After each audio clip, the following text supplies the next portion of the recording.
Are you tired of boring ethical hacking courses that put you to sleep? Get ready for an adrenaline-fueled 12 plus hours pen testing course that will have you at the edge of your seat. This is Avinash, best-selling instructor and ethical hacker, and I'm back again with another course, and this one is called Offensive Hacking Unfolded. This is my most popular course ever, and it's officially gone free now. I authored this course originally during COVID times and put it on Udemy, where for a long time, it remained a very frequently featured penetration testing course. So yesterday, I removed this whole course from Udemy just to publish it on YouTube for free. Now, if you're asking who is this course for, well, see, this is for anyone who is a total beginner or even for people who have 5+ years of experience. It doesn't matter who you are, it's for you. If you want to pass exams like OSCP, CEH, EJPT, ECCPT, etc., then this is the absolute best possible start you can give to that journey. So what should you expect from this course?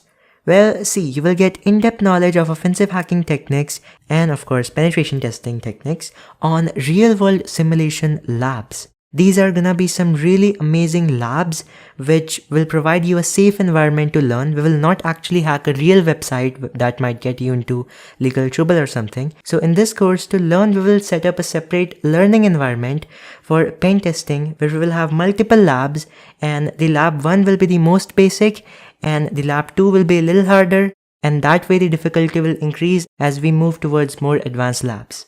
Now, the knowledge which you gain in this course is not exactly related to any one certification, but you can still think of this as a pre-OSCP or pre-CEH practical training if just in case you want to relate it to some certifications.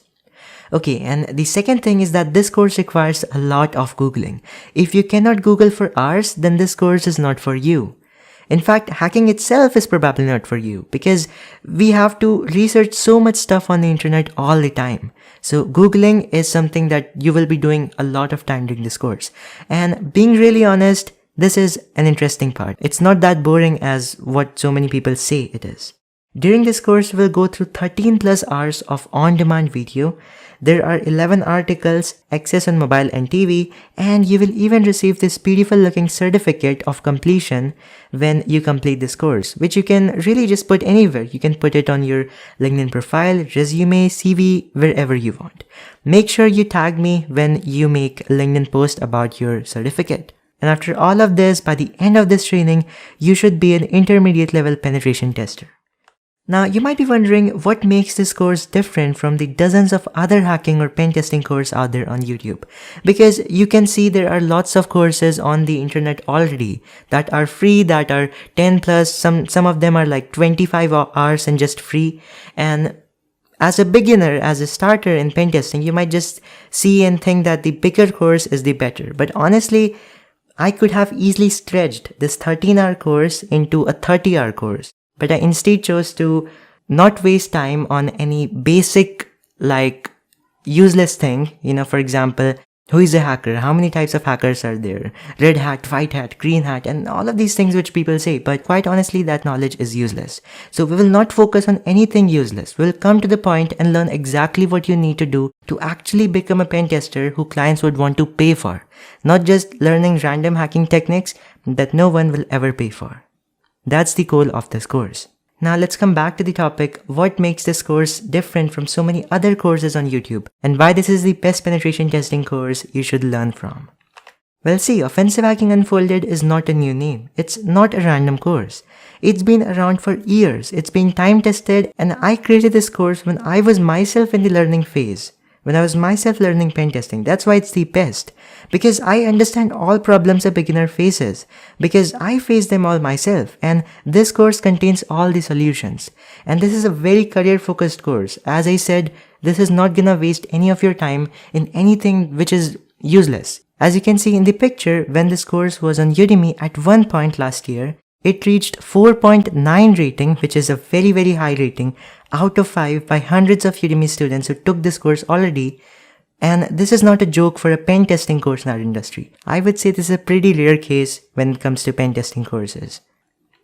Here's the performance for this course seconds before I removed it from Udemy. 98% students here said that they are learning valuable information from this course. 97% said the explanations are super clear. 96% said the instructor's delivery, which is me, was highly engaging when they were going through the course. 96% said there were enough opportunities and labs to apply whatever they're learning inside the course. 96% said the course is delivering on their expectations. And finally, 98% said that I am, the instructor, is knowledgeable about the topic. Although there were hundreds of other reviews just for your belief that this course is good and this is what you should go through rather than any random other crap which you can find easily on the internet, here are 4 actual reviews from students who already completed this course previously that will give you a clear yes or no whether you should spend your time watching this course and learning from it or not. There, Quang Henry says, it is really easy to understand the whole lectures combined with online researches on the recommended keywords. I can now solve almost any problem in penetration testing. Anik said, one of the best course for intermediate level people, loved it. Rachit said, and Rachit is one of the students who asked the most number of questions in the Offensive Hacking Unfolded course when it was on Udemy, when it was a paid course. So Rachit said, excellent content and dedicated trainer who is always there with you to support and clear doubts. And finally, Elijah said, so far into this course, the amount of immediately actionable, practical material far surpasses any other thing I've found, highly in-depth, and it's a 5-star review. I know you're dying to watch that course after all of this, but wait, there's a disclaimer I need to give first. I am not responsible for any of your actions which may cause any damage or loss to anyone in any way. Similarly, YouTube, its partners and affiliates are not responsible for any of the actions which you take after taking or watching this course. The course has absolutely no relation with offensive security, ISC Square, EC Council or any other association or body of knowledge. I do not claim that this course can replace any official material for any certification. All lectures are made just for educational purpose using our own routers, servers, websites, etc. And there's nothing illegal within these videos and lectures. Alright, before we get started, I just want to mention one thing, which is there are 2 ways you can access this course. Either you use YouTube, which you're doing right now, or you can actually access this whole course in a very structured way on my website. It's also going to be free. All you have to do is click the link which you will find in the description and reach on this page. And if you go down, you can find instructions to enroll on my website. So if you would prefer that experience, you can just go ahead and, directly watch my course from my website itself, which is a comparatively better experience than YouTube. If you put this coupon here, it will make the course free. So just say ComproAvi in capital letters and say apply.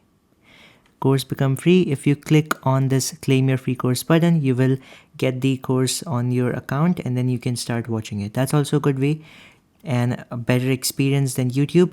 And talking about the contents of this course, there are some fundamentals. You will learn about passive information gathering, active information gathering, vulnerability analysis, exploitation, web penetration testing, including WordPress and manual attacks, network penetration testing, privilege escalation, security controls, evasion, which is about antivirus evasion, and writing threat reports. So that's basically the course. And at the end of this course, as I said, you should be an intermediate level penetration tester. Thank you so much. Let's get started now. Alright, so this is the first lecture and we are going to talk about some theoretical basics before actually starting up with the real hacking.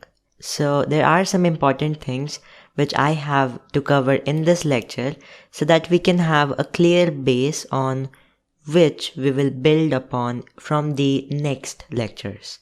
So I have divided today's lecture into 3 parts. The first one is some very basic things. Second one is about some more specific to pen testing things. And the third section will be about some terms which you should know about in the industry before actually starting up with the real hacking. Okay. So the first thing is, how can hacking ever be ethical? So because many people, I would say generally the people who are not that involved in technology, they always have this doubt or this question in mind that how can hacking ever be ethical? Because whenever they think about hacking, they think about destructions. Someone's Facebook account getting hacked or even worse, someone's bank account getting hacked and they're losing all their money through that. Or they think about a company got attacked, its reputation got damaged, or some other bad thing. So most of the people have this image of hacking in their mind that it is bad. But in reality, it's just the aspect of thinking. It's not always bad, it can be ethical. So let me explain this to you with an example. Just think about fire. When you think about fire, you're generally thinking about something getting burnt and then destroyed. Or you think about extreme high temperatures and uncomfortable environments. But is that all the use of the fire? No. If you can use the fire to burn a home, you can even use the same fire to cook your food. So it's just the way you're using the fire. So fire is not dangerous by itself. In the same way, hacking isn't good or bad by itself. It's always how you use it. So for an example, you can either steal information and sell it, or help companies secure themselves and their environments and their security mechanisms, controls, and all that security stuff with the same base of knowledge, which is hacking. So never think about hacking as something bad. Hacking is never good or bad by itself. If we have to talk about bad hacking, we have a term called cracking, which we use for that. If we have to talk about good hacking, we have the term ethical hacking. But hacking itself is not good or bad by itself. I hope that makes sense, and let's move on to the next topic, which is pen testing and difference between ethical hacking and penetration testing. So first thing first, what exactly is penetration testing? Well, in simple words, I can say that pen test simply means simulating a test to see what damage can occur to the confidentiality, integrity, and availability of our assets. What that means is you're basically testing the risk of already placed security controls using your hacking techniques. Then we come to ethical hacking versus penetration testing. So this is always a confusion. People think, okay, ethical hacking means hacking for good reasons, that's okay. But penetration testing, well, that is also good hacking. So how are these two terms different? Well, I want to make this thing very clear that ethical hacking or even hacking is just knowledge, okay? It's not really any kind of field or job, right? Ethical hacker is not a job role. Penetration testing is. So ethical hacking is just knowledge on the basis of which a lot of ethical hacking fields work. Fields like penetration testing, bug hunting, even cybersecurity manager or consultants or security analysts or auditors. So there are so many real jobs which work on the knowledge of ethical hacking. It's always about the use of ethical hacking. But ethical hacking is not a job role by itself. So I hope that makes sense. And penetration testing is also one of the fields or jobs which work on a specific way on the ethical hacking knowledge. Now once you get that, we can move on to the approaches, types, and phases of penetration testing. So there are basically three main ways or approaches in which a pen test can be conducted. First one is black box. Now black box is basically about a condition or doing a pen test in a way or in a situation where you don't have any prior information about the target or even any kind of access. So it's all very similar to the real world hacking. It's known as the best approach of doing pen testing. Then you have gray box penetration testing approach. Now gray box is basically a condition or a situation where you're given some limited access or knowledge about your target and you're asked to further try to break things from that point. White box is also very simple. As in black box, we know that okay, there is no information given. In gray box, there is some limited information given So in the same way, in the white box, there are all the required information given. So it's actually not a kind of real intrusive hacking or things.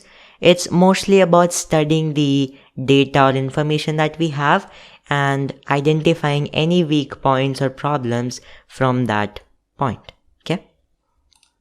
Then you have types. Now types of penetration testing can be many. Here are some of the major ones. It's not that only these types of penetration testing are there. There can be more, but again, this is just the major ones which you need to know. So first of all, there is the network penetration testing. Network penetration testing will include the testing of network, systems, hosts, and devices such as routers and switches.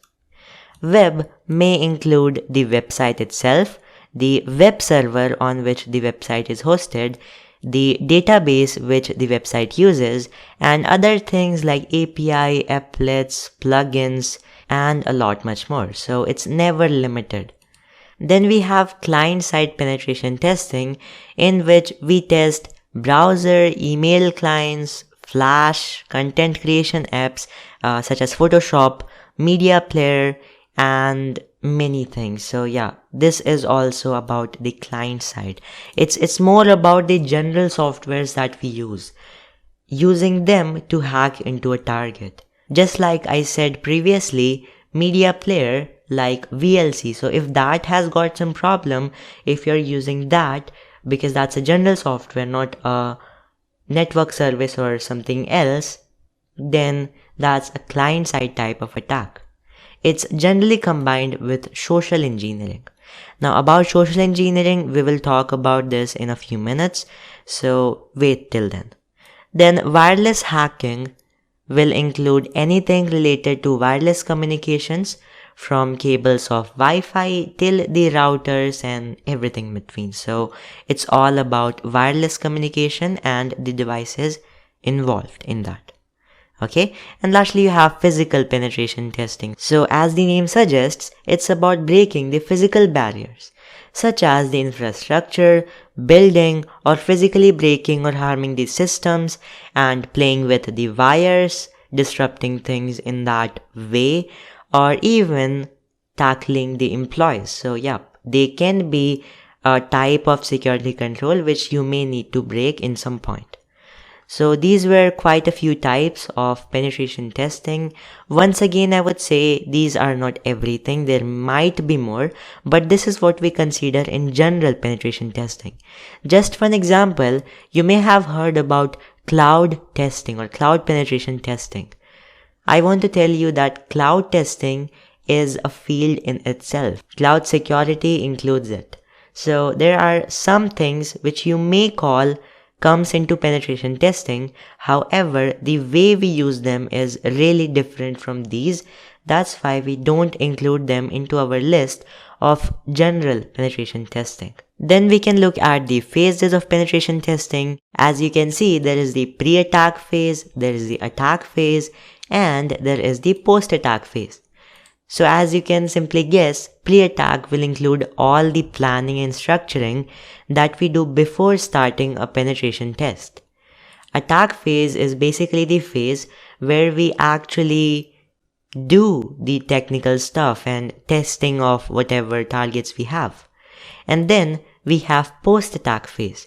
So this can include all the meetings with your client which you do after completion of the penetration test, maybe in order to explain them the results, and it may also include the reporting. So I think these three topics are very clear to you, and let's move on to the next one. Then we have something very simple called technical hacking and non-technical hacking. Technical hacking, as the name suggests, it's basically about technically breaking the security. And non-technical hacking is about breaking the people related to those targets. So in non-technical hacking, what we would do is basically social engineering, because I said that I'll explain you social engineering in a few minutes. This is the point. Now, social engineering, well, it's basically about playing with emotions of people, exploiting their emotions, or as you know, the subconscious mind of people still work in the way in which it did some 1,000 years ago. So those emotions and the way of working of their mind, that's always going to remain same until and unless they're educated about the topic of social engineering and such kind of fraudulent stuff. So essentially what we do in social engineering is we apply different techniques and we try to lure the victim into doing something that we want them to do. We have a whole separate domain on just the topic of social engineering in this course. So don't worry about that. We will talk about it in very deep manner later on. And technical hacking, as we talked about, will include all those other types of attacks or tests which are not social engineering, such as network, web, client-side, wireless, physical, all those. Okay? So with that, we complete the very first part of this lecture. Let's move on to the next one. So now we have to talk about methodologies, standards, and compliance. I think that these are some of the most important things to know as a professional penetration tester. Methodologies. So what is a methodology? Methodology is basically a step-by-step procedure of doing something. So in our case, we are talking about pen testing. So how do we exactly do pen testing? What tools do we use? How do we execute them? What are some tips and recommendations that we should apply or implement during our tests? So all those things are defined in a methodology. There are many methodologies for penetration testing available on the internet. The one which I would like to talk about in here is OSSTMM. It's called the Open Source Security Testing Methodology Manual, and it can be used as a penetration testing or security testing or security analysis or even measurement of the operational security of a target. So it's kind of a multi-topic methodology, but you can definitely use it for penetration testing. Now this is basically some 200 to 300 pages document and defines some steps which you should take into consideration whenever doing a penetration test. So it is always chosen by you, okay? Whenever you start a pen test, you always decide the methodology, which methodology and whatever things you will be using. All that is decided in the pre-engagement or pre-attack phase of any penetration test. So that's a really important thing to know. I hope you will read that OSSTMM document yourself. I'm not sure if I can really show you that on the screen or not, because it may create some problems for me in case that is copyright or something. So yeah, let's not take risk, and I hope you will check that out yourself. Then we have standards. So what are standards? Well, standards basically define some required test specifications. They tell us that what are the minimum requirements and basically the level of requirements of a test. In case of penetration testing, these standards will provide you a way of how to use your hacking process in a much more effective way and in a much more safer way. So standards is also something will be defined in the pre-engagement phase. When you use a standard, you basically improve the confidence and trust of the client towards you. Because then if you say that you're following a standard, they know that you're going to do it in a more safer way. And in professional environments, we never perform tests randomly. Like we don't use any tool or something randomly. We always have a defined procedure and a safe way to execute everything. And one thing to know is that standards will not tell you the exact technique or tool which you have to use. It's just like recommendations, sort of. So that's something you need to choose whenever starting a new penetration testing engagement. And methodologies, again, it's different from standards in the sense that it will actually talk about the tools and stuff like that. For an example of penetration testing standards, I can talk about the NIST Special Publication 800-115. So this is called the Technical Guide to Information Security Testing and Assessment.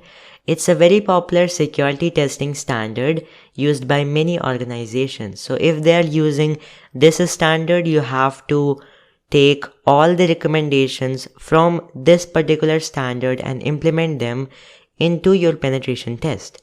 So I hope that makes sense. And this is also a document which you can read. I think I can show this to you. So let's just check it out. Okay, you can see all these things in the beginning, introduction. And just for an example, this will tell you log review. So how do you do log review? And how do you review system configurations? And it will suggest you on some things about network sniffing. Or we can take more technical things. It will aid you in network discovery. Will tell you that, okay, what are the things which you should always check and keep in mind in perspective of security whenever doing vulnerability scanning or wireless scanning or whatever you're doing. So all these things are basically told in here. Okay? And I hope you will check this out yourself again, because that's kind of something big and I won't be able to explain this to you. These are literally 100-200 pages long. And the OSSTMM which I talked about earlier, that was around 250 pages long. You don't have to memorize those, just go through them once so that you can get the core idea of what they are trying to say and what are they recommending, because there are really some core ideas which you can get from these and you won't have to memorize these then. Okay? And actually, you don't just have one or two standards, you have many. So one of them which I showed you was NIST 800-115 special publication. Another one which I can show you is called PTES, Penetration Testing Execution Standard. Now this is another standard used by many organizations in this world, and it basically consists of 7 major sections in which it defines the way you have to use penetration testing methods or techniques or whatever you're using. Okay?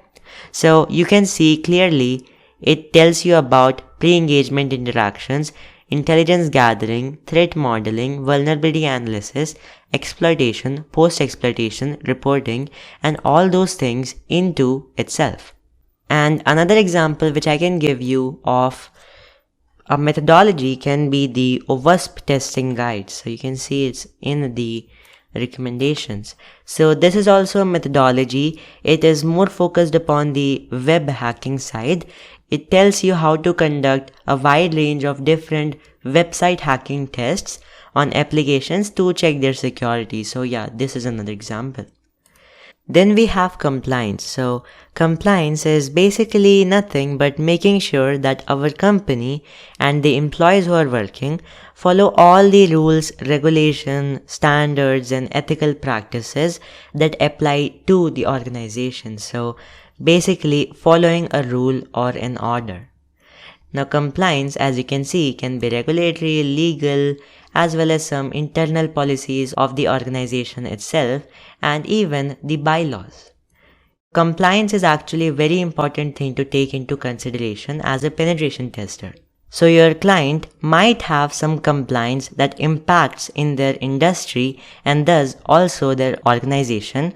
So if they have such a compliance, you need to follow those rules and orders and whatever is mentioned in their basically the documents, the different compliances.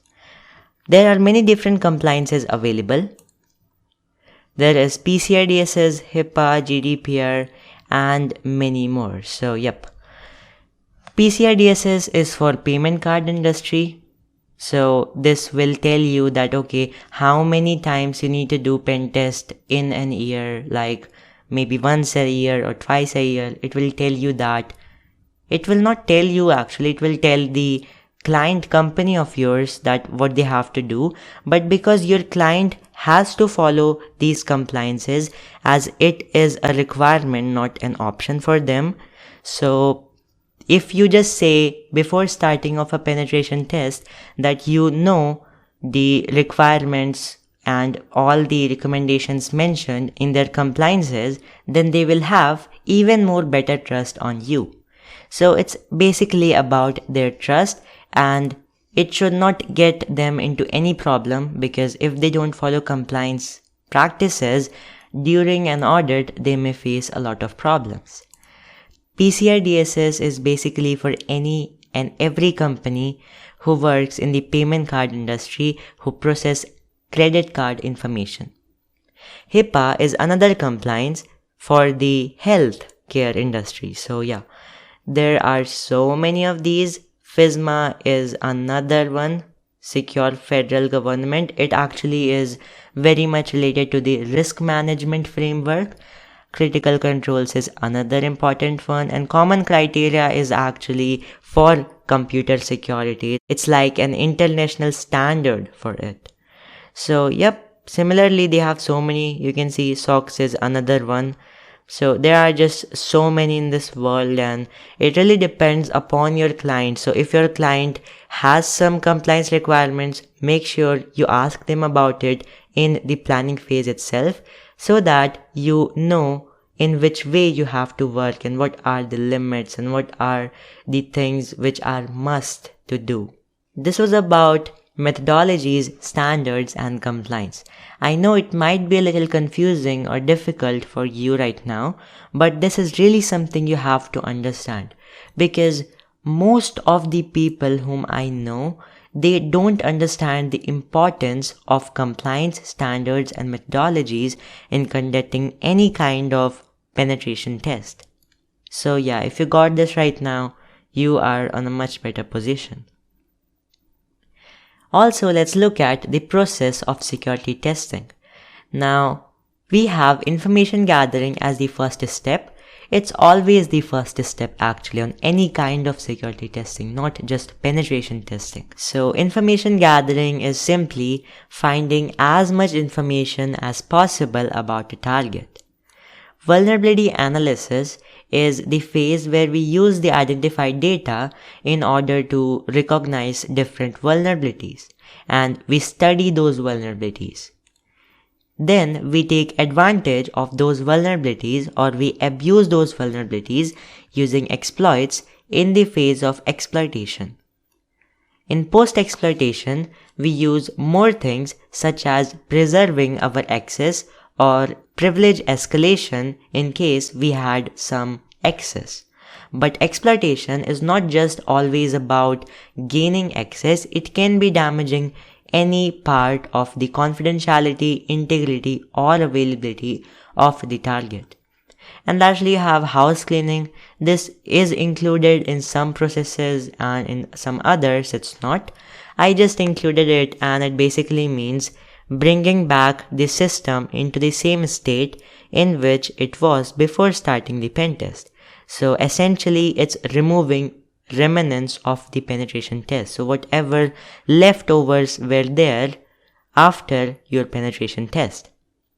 Now, this was the process of security testing in general, but if you talk about penetration testing, it needs a specific type of planning, because it's a specific type in which security testing might be conducted, and reporting will also be different according to the planning. So these were some of the things in this section, and let's move on to the next one. Then we have vulnerability, exploits, and payload. It's a really simple concept, and let's start with the first one, which is vulnerability. Vulnerability is basically a weakness. So it's a bug or glitch or flaw or any other kind of weakness present in the target. Exploit is basically a piece of code which you use to abuse that vulnerability. Now, payload and exploit, let me explain this to you how they work together. Now, these are interdependent, so if you have to use a payload, you need an exploit as well. And if you want to use exploit to do something, payload is always required. So just think about exploit as a gun and payload as a bullet. Payload is something that the exploit will actually throw into the target, and this will help us do destructions. Just like a gun throws the bullet into the target, and then that bullet causes further destruction. So it's all about that concept. Now this will be much more clear when we actually start hacking. Right now I just want to give you a basic idea of what this stuff actually is. Then you have scope, asset, risk. Scope, just think of it as a list of devices or targets which you're allowed to hack. So which systems, which applications, or which any kind of targets you're allowed to hack during any kind of penetration test. Asset is anything valuable to the organization. It can be some software, some kind of hardware, it can be the information itself, or it can be the people, because they are also important assets. Then you have risk. So you can think about risk as the probability of the vulnerability being exploited or abused by the payload. Then you have common vulnerability exposure. So common vulnerability exposure is basically the CVE in short form. So whenever security researchers identify a new type of vulnerability and they report it, the vulnerability is assigned a CVE. So we just tag a CVE number to the vulnerability for its specific reference, so that whenever we need to talk about that specific vulnerability, we can ask someone to refer to the particular CVE of that particular vulnerability. I hope that makes sense. And actually there are many websites where we can learn about CVE. So one of them is called CVE Details. This is one of my favorite websites for finding vulnerabilities. You will get to know about it in the later lectures where we actually start hacking. But you can see we can enter any CVE ID, or let me show you how the CVE numbers may look like. I can open it.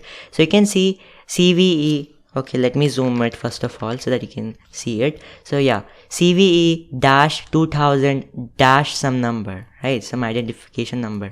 So first of all, it's CVE, then the year it was found, and then this number for its unique identification. And then you have some details about the vulnerability. So CVE is basically the number assigned to a particular vulnerability. Okay? And then you lastly have vulnerability assessment versus penetration testing. Simply think that in vulnerability assessment, we identify, analyze, and rank a vulnerability, but do not test or exploit the vulnerability to test its exact causes or impacts on the system. Whereas in penetration testing, we do test the exploits, we do measure the actual risk associated with the use of that particular exploit and that vulnerability being exploited. So in vulnerability assessment, things are not confirmed that what exactly will be impacts, whereas in penetration testing, you do your exploitation and post-exploitation and house cleaning and whatever all that stuff to complete the security test. So that's basically the difference between vulnerability assessment and penetration testing. And with that, we come to the end of this lecture, theoretical basics. I hope whatever I taught you in this lecture would have made sense.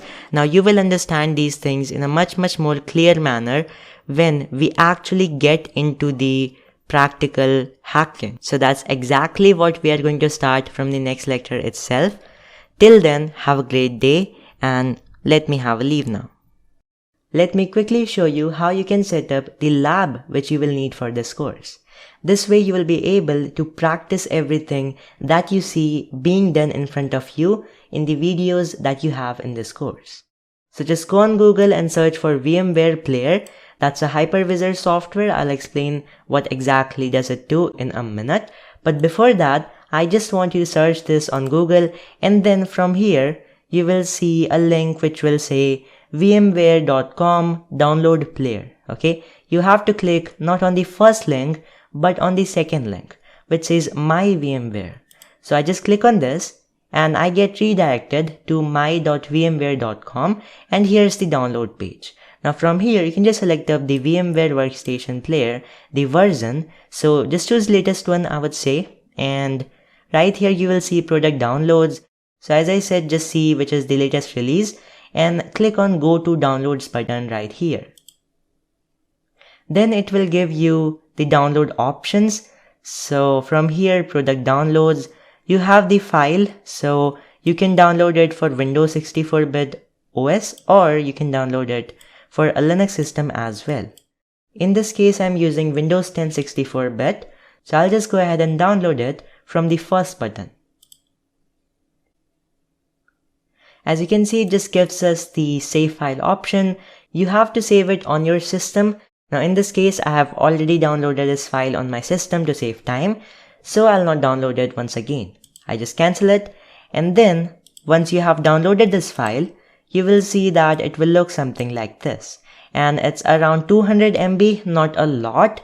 And then what you can do is just double click on it, do the usual next installation. Nothing special, just with the default configuration that this setup file offers you. And then when you will finally complete the setup, the VMware Workstation Player would look something like this. Now let me explain you what exactly does it do. It will help you to install virtual machines. Now what exactly is that? Well, see, for example, you just have your main system, physical system. In this case, as you can see, I'm using Windows 10. So this is on a hardware based system. This is my real system, or in your case, it might be a laptop. That's your main machine, physical machine, primary machine. But when you use a hypervisor type of software, just like this one, then what you will be able to do is that you will be able to make virtual machines. That means a machine inside your main machine. And you can just create multiple machines here. Now, why are we using this in this course? We are using it to host several course labs, like the targets as well as our main Kali Linux operating system. That's like our hacker operating system. All of that we will put here, and then we will be able to use that anytime we want. So let me just maximize the screen and then show you what you have to do. So right here, just click on this open a virtual machine option and just navigate to the location where you have the lab files. So in this case, I'm going to the required location, and here I have this file. Now remember, you will get the links to this file during the course, but for the first file, which is Kali Linux ohu.ovf, you can download it from the resources of this lecture. Now since it is quite a big file, like 4 GB something, so for that reason, I will not be able to post that directly on Udemy due to 1 GB limit. So what I'll do, I'll just post a link there, which you will have to open. And then from there, you can easily download this complete file.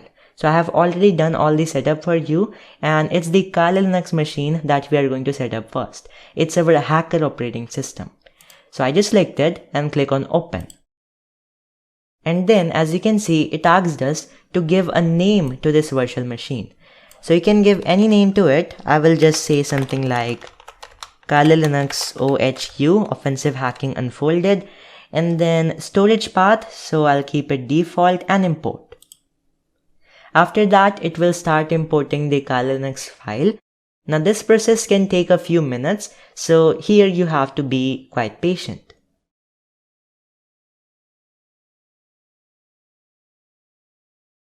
As you can see, the import is almost over, and in a few seconds it should be completed. And as you can see, it actually has been completed now. So in a few seconds we should get to see, yes, you can see that there is this complete page, or I don't know what to call this, but this Kali Linux machine appears here now. So you can just click on edit virtual machine settings from here. Though I have already set up everything nicely for you, but you can tune these settings a bit. Now you can see right here virtual machine. So this is not an actual machine, but you can still control its memory. So like the RAM or the processor, how many core you want to give to it. Or you can select the hard drive, you can select the CD DVD, or you can select the network adapter. I would suggest to leave everything as it is because I have set up that personally. And then after you have done all this work, well, click on play virtual machine and you will see that this virtual machine will get started. So VMware and then this Kali Linux, I just press enter, and if you have never used Kali Linux ever in your life before, then I would say that you can learn basics of it easily anywhere on YouTube. There are a lot of blogs. In this course, I'll post a small list of commands as well as how do you use them, just to make sure that you're aware of some of the common commands of the Linux terminal.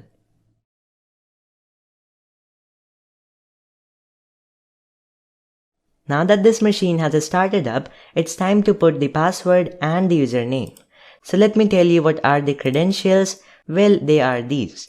So we have two usernames which we can access. There is a root and the password.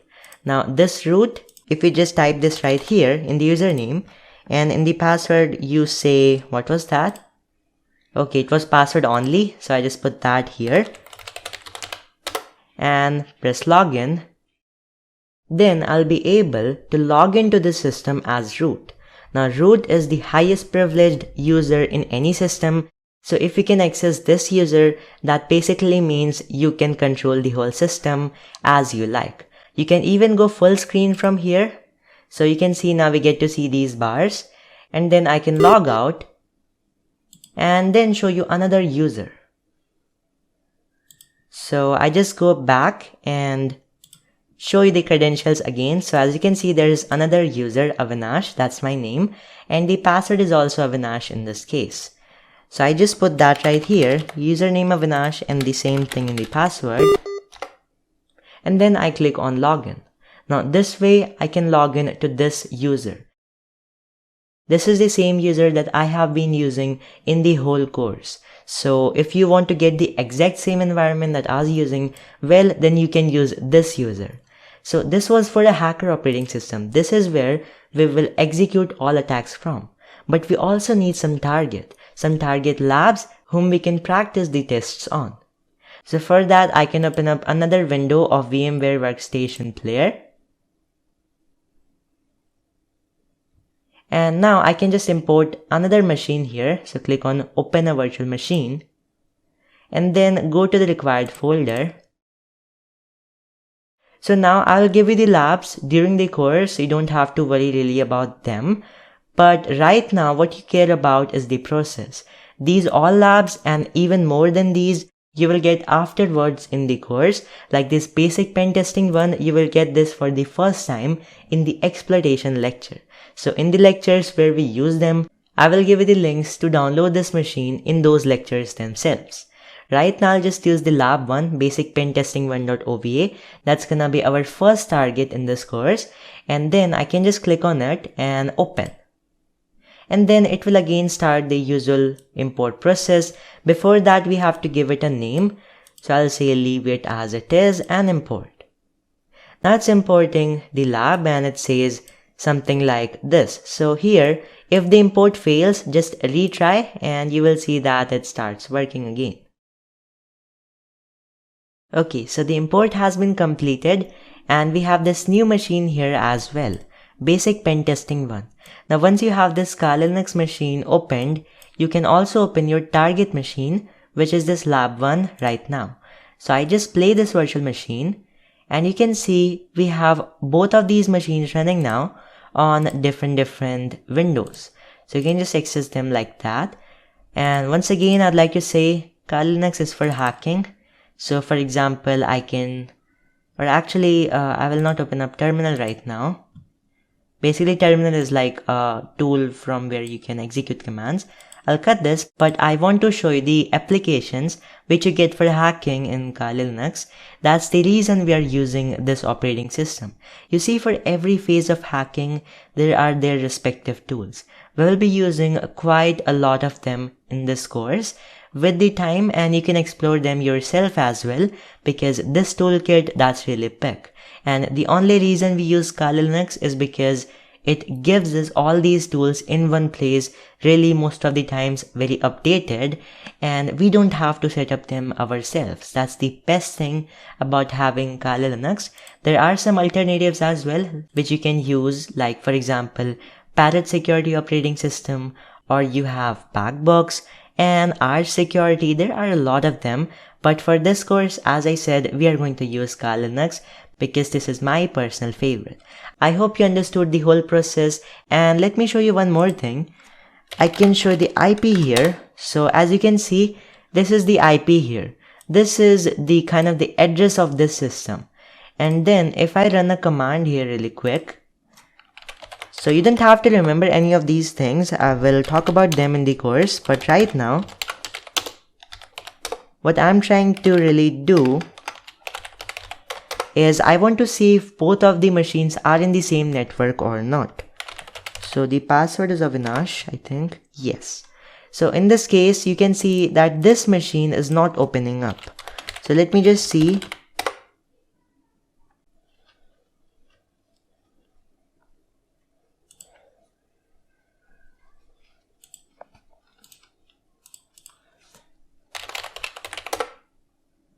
So as you can see, when I run the same command on this system, the target one, I get to see that this is not on the same network. This is a mistake that we did. So I'll just close this window right here. We will power off this machine. And then I'll open up another window of VMware Player. And then you have to set it to NAT again. So that's the thing. Lab 1 and right here, edit virtual machine settings. So just make sure it is also on NAT, because when both machines are on the same network, the hacker and the lab, then only we can connect to it. And the next time you will play this virtual machine and it loads up, you will be able to check this from the system. So you will run a command sudo arpscan-l, and let me just wait for the machine to start first. So yes, it has been opened. Run that again. As you can see, we have got this another IP. This is of the target, and we will talk about all these things in the later sections of the course. But right now we got to know how to set up the whole lab in this lecture. And that's it for this lecture. I hope you will do this yourself and set up your whole course laboratory today. So thank you so much for watching, and I'll see you in the next lecture where we'll continue with some amazing stuff. Would you like to learn about Kali Linux for ethical hacking and penetration testing? This could be your first or one of the first steps to get started learning about cybersecurity, and this thing is more about the technical aspect of it. And I will teach it to you even if you have zero idea what Kali Linux even means. I recommend using Kali because it is lightweight, has a size of less than 2 GB, it can be installed on even basic computers and doesn't take that much of power or even resources. So it's lightweight basically in all those aspects. And remember, what it is it's just another operating system, just like Windows. But the only difference is that Kali Linux already has got your most common hacking tools pre-installed. So you do not have to download and install them yourself. And that saves you a lot of time which you could have otherwise spent installing the hacking tools yourself. So that's really the main reason why you wanna use Kali Linux. You could have used something else, but Kali has got the hacking tools already. So why would you do it manually then? Also, it is 100% free, so you do not need to pay anything ever to use it. And that's the third reason why you should use and learn Kali Linux as a part of your ethical hacking journey. So here's what you will learn in this whole tutorial. 3 chapters. The first one will teach you how to install Kali Linux for practicing it yourself. Then the second one will give you an introduction to how to use Kali Linux graphically. And in the third one, we will learn many commands which you might need during ethical hacking as well, and of course for general things like copy, paste, cut, etc. I know the syllabus looks short, but believe me, it's all you need to know. If you learn just this much, you will be 100% ready to use Kali Linux. As said, everything that you need to know about Kali Linux getting started and going strong with it is covered in this one short long tutorial. After watching this one single video, you'll be able to install and use Kali Linux very comfortably like all hackers do. And again, even if you don't know anything about Kali Linux at all, still I guarantee that if you watch this video till the end, you will know Kali Linux. Once you're done with learning about Kali Linux, you can open up my channel and further learn some more things like the Windows command line in 1 hour, which so many ethical hackers forget about and then struggle with it. Apart from that, there are many more videos in my channel too which you can check, and even more will be uploaded from time to time. Now let's get started and learn Kali Linux. And you can really do it in less than 1 day if you're serious about it. The video is only 2 hours. So if you're ready, let's go.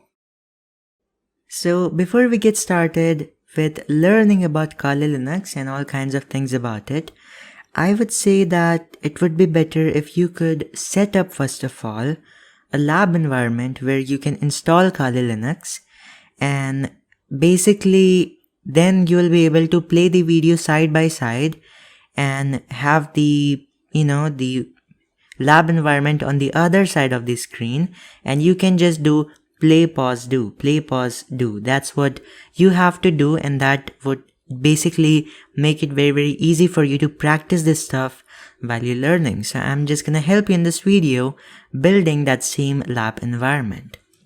There are 2 things you will need for it. So just go to Google and search for VMware, and basically you can land on their website, which is vmware.com.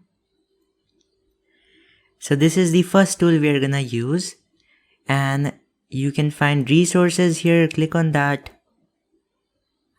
If you go a bit down, you'll find product downloads. Click on this, and then a new page will open from where you will be able to select which product from VMware company you want. So in this case, we are gonna use the thing called VMware Workstation Player. So basically, if I zoom a little bit, you'll be able to see the VMware Workstation Player. So don't go with the VMware Workstation Pro. Pro is basically the paid version. We are gonna use the free version here, which is VMware Workstation Player. And just click on download product. And now from here you will just see VMware Workstation Player. We are selecting the latest version, which is 16.0 as of now. You can download whatever is the latest version when you're learning with this lecture. So just download latest version from here and go to downloads, and then you'll be able to click on the download now button. Now if you don't want to do all of this, I'll just give you also the direct link to reach on this page, where you can directly simply click on this download now button and download it for your operating system. If you're using Windows or Linux, you can download the version accordingly. Since I'm using Windows, I'll be downloading the Windows version. Now the thing is, before making this lecture, I already downloaded and installed this thing, so VMware Workstation Player. Do not worry, it's a simple next installation, and once you're done with that, you can simply open up this thing called VMware Workstation Player from your start menu. So what you do is that you click on the link in the description, reach this page, go ahead and click on download now and install this tool. It's a simple next installation, as I said. Do that, and then you'll be able to see this tool installed. So when you open it, it looks something like this. What we are gonna do with this is that we are gonna install Kali Linux inside of this software. So it's very simple. You're not gonna use any other system. You're gonna use the system which you already have, and in that you will install a VMware Player, and inside of this player software itself, you'll be able to install the Kali Linux and use it any way you want to. So that's a safe environment. Even if you mess up with the operating system, in that case, it will not be a problem, because you can always delete the thing from the software and reinstall. So that becomes very easy. And now what we want next is actually the Kali Linux. For that, just open up your browser and again go to a website, in this case, which is Kali Linux org. Oh, sorry, I just said Kali Linux. It's actually kali.org. So you just go in that and click get Kali, and here you will be able to find the download links for so many versions, but the one which you simply want is the installer. So installer 64-bit, just click on this download now button and forget about this weekly everything net installer. Just get the simple installer from here, download now, and you can just simply do that. So let me see where the download has started. You can see here's the download. I will not download it because I have already done that before. So let me just show you that folder where I have downloaded this same thing, and this is the thing which I downloaded. So here it is, and this is the thing which we want to install inside our system, inside the software that we just installed previously. So VMware Player. So let me try to drag it inside of this. No, we can't do that. So what we'll do is that we'll simply click on this create a new virtual machine and installer disk image ISO, and simply select the Kali Linux file that you just downloaded. Click on open, next, select Linux since Kali Linux is a Linux operating system, and here if you can find Kali Linux, select that, but most of the times you will not see Kali Linux. So the thing which you have to do next is do Debian 10.x, or basically whatever is the latest version of Debian you can see here, just click that. You might ask why. Well, if you just search on Google, what is Kali Linux based on, and hit enter, you will find that Kali Linux is based on Debian testing. So Debian is also a Linux operating system, and Kali Linux has actually been built over this Debian. So doesn't matter if you select Kali or Debian, it's the exact same thing. So just select Debian, and in fact there won't be a problem even if you select something like Ubuntu or one of these kernels. Like most of the times it will still work, but since Kali is based on Debian, so it's the best choice to just select Debian latest version, whatever you can see here, 64-bit. Click next, give this virtual machine a name. So virtual machine again means that you're installing Kali Linux inside the software, not on the system itself. So you get my point, you're installing Kali Linux in the software. I'll just name it simply Kali Linux. You can specify location here, I will leave it default, and then next. Alright, so in my case it already exists, so let me just choose a different name for it. I'll say Kali Linux 22.2, so that's basically what I'm doing here, and just click next. Now you will find two options here, and you have to choose which option you would like to have. So whether you would like to install this operating system Kali Linux as one file or in form of many separated files. So just select single file here. Multiple files actually work when you have to move the things between computers. So you want to install it in one system and then, just go and copy paste it into another system and do things like that. In that case, you will be using multiple, but forget about all of these things, use single for now because you're just starting to learn, and this is the thing that always works the best for me. So just select it, single file, and you can also specify or change the hard disk space. Now in this case 20 GB is absolutely fine, and I just want to say that it's not gonna exclusively get or take that 20 GB of your hard drive. It's basically the limit. You're saying that the file cannot go over this 20 GB space, so you're just limiting it, but that does not mean that you will not be able to use it, that 20 GB from your main operating system or your main system. Click next. Here you can just review and change the settings, for example customize hardware, and you'll be able to change things like RAM, processor, etc, etc.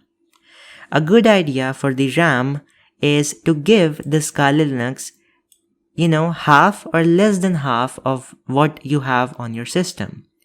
So in this case, I'm using Windows 10 and I know 11 is also out. So in my system, I have total 8 GB of RAM currently. So I'll be just giving it 2 GB of RAM. I could also give it 4 GB, but I'm not gonna do that right now. If you have 16 GB of RAM, you can give it 4, but 2 is still fine. If you have 4 GB of RAM total in your whole system, then just give it 1 GB. And if you have less than 4 GB of RAM, then you can even go with options like 512 MB, but I would not recommend that. So just use a system which has at least 8 GB of RAM or 4 GB of RAM and select minimum 1 GB.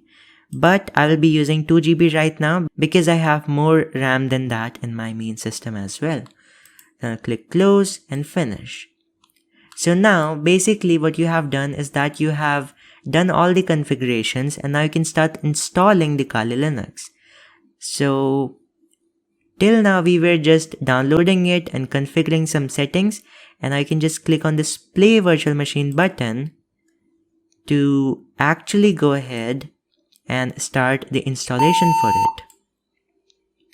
And I just want to say that if you do not want to use VMware Player software, you can also use other things like VirtualBox.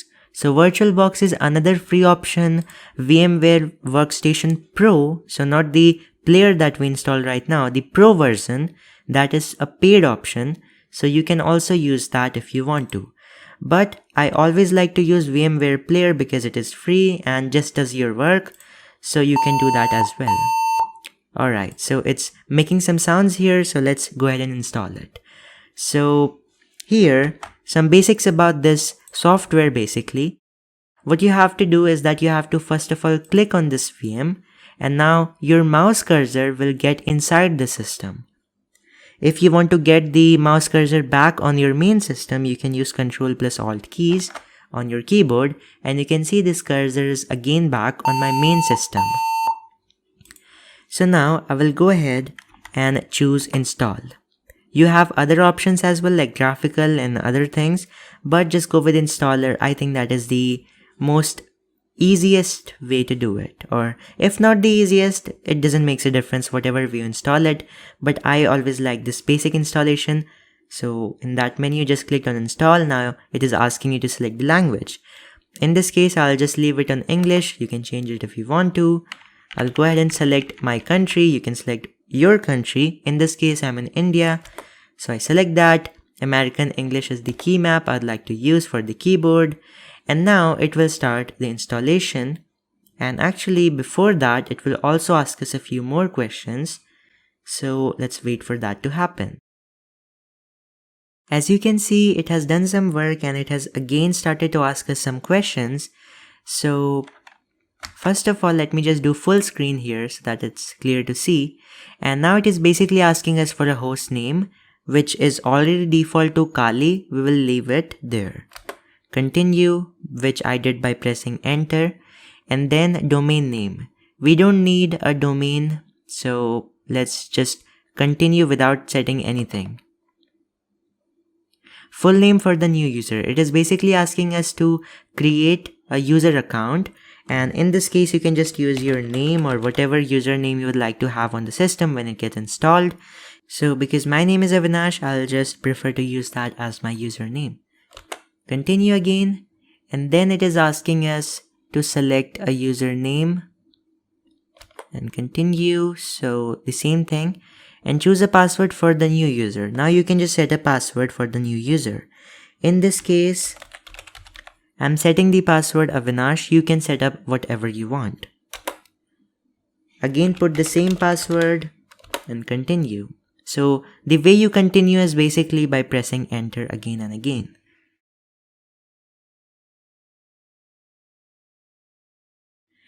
So now it is asking us the partitioning method. Now you don't need to understand anything about this. Basically just leave it that on guided use entire disk, which is already selected, and hit enter. Again, we have only one option for the disk to partition. Hit enter.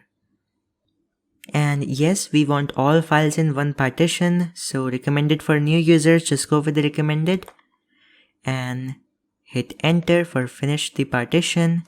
Write changes to disk, yes. And now it's starting to actually install the base system, and it should be finished pretty fast.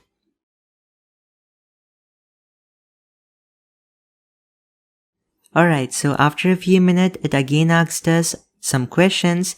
Now it is asking us which form of Kali Linux we'd want to install. So basically it comes in different designs, but XFCE, which you see right here, is the main environment, so the default one, and I'll just go with it for now and for this course. Hit enter and continue, and then it will start to install more softwares.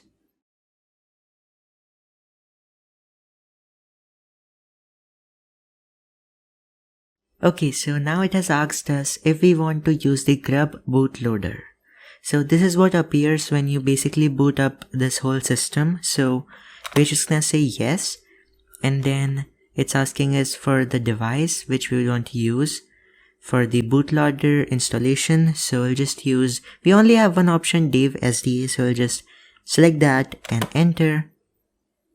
And then I think this is almost gonna finish the installation, and then it will restart the system, and then we should be able to use Kali Linux.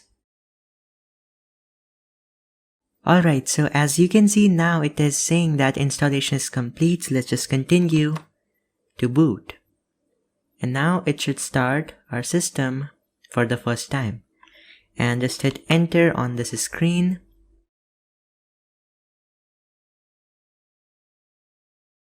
As you can see, the login screen has come up. You can just type the username and password which you previously said during the installation phase and click login.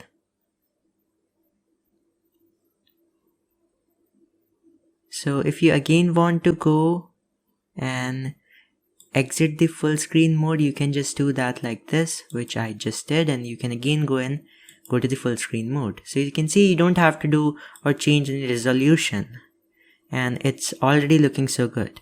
So this is what Kali Linux looks like. I'll teach you this stuff later on, but right after installing the system, I would recommend you to do a few things. Right click anywhere and open up terminal. And let me just zoom in a little bit. So I'll explain you what terminal and all of these things mean, but for now, just do what I'm saying. So just go ahead and run this command here. Sudo nano etc app-sources.list, which is a file. Hit enter. So what we are doing is that we are modifying this file, okay? And this is a file which already is so good, but my recommendation is that no matter whatever is written here, you can easily delete all of this using the delete key on your keyboard and wait till everything of this has been deleted. And then you should go ahead and go to the description of this video and find a text file with some text I'm gonna show you right now. So here's the text which you will find in the description. Just copy it as it is and paste it here in this file. Now you have to save this file, which you can do using Ctrl O. Okay, so just do Ctrl O, hit enter and Ctrl X to exit it. First task done. Again, don't ask me what is nano and what all of these things mean right now. Just do what I'm saying, because all of these things you will understand while you're doing. Basically, the purpose of doing this first step, which I showed you right now, was that if you don't do this step, some problems might come if you try to install some additional softwares. So this is a recommended thing to do. Now, another thing you should do, first of all, is try to upgrade to the latest Kali Linux version. So in case you're using an older version of it, you can basically upgrade to the latest version. And for that, you can use the command sudo apt upgrade. And you can even do the update to just update the list of Kali Linux. So these are the two things you can use to just completely upgrade your whole system and get to the latest version of Kali Linux. Now, because I just downloaded it, it already is updated and upgraded to the fullest extent. So I will just cancel it right now using Ctrl C on my keyboard. Once you're done with that, just run a few more commands in here. Sudo -i, and here, now again, do not ask me what this whole thing means. I'll explain it to you later on. Just follow me right now. So sudo -i, and now you're the root user. Any other user except root is not the most powerful. So root is the most powerful user on the, on the whole system of Kali Linux. So just change the root files or the root user's password using the password command. Hit enter and put the new password here. I'll say 12345. 1, 2, 3, 4, 5. Done. And now you can just exit it and clear this screen and just close this whole operating system and start with the next lecture. You have set up this whole Kali Linux thing, and by the end of this video you'll be able to understand every single thing that we did. You're all set up and ready for that. And now let's start learning the Kali Linux finally. Alright, so till now I hope that you have already downloaded and installed Kali Linux in your virtual machine. If you haven't, you can watch the previous lectures to do so. Now, it doesn't really matter which option you took for the virtualization. You could have used VMware Player, Workstation, or something like VirtualBox as well. So I'm not trying to limit you in any way, because this lecture is not actually about any of those virtualization softwares.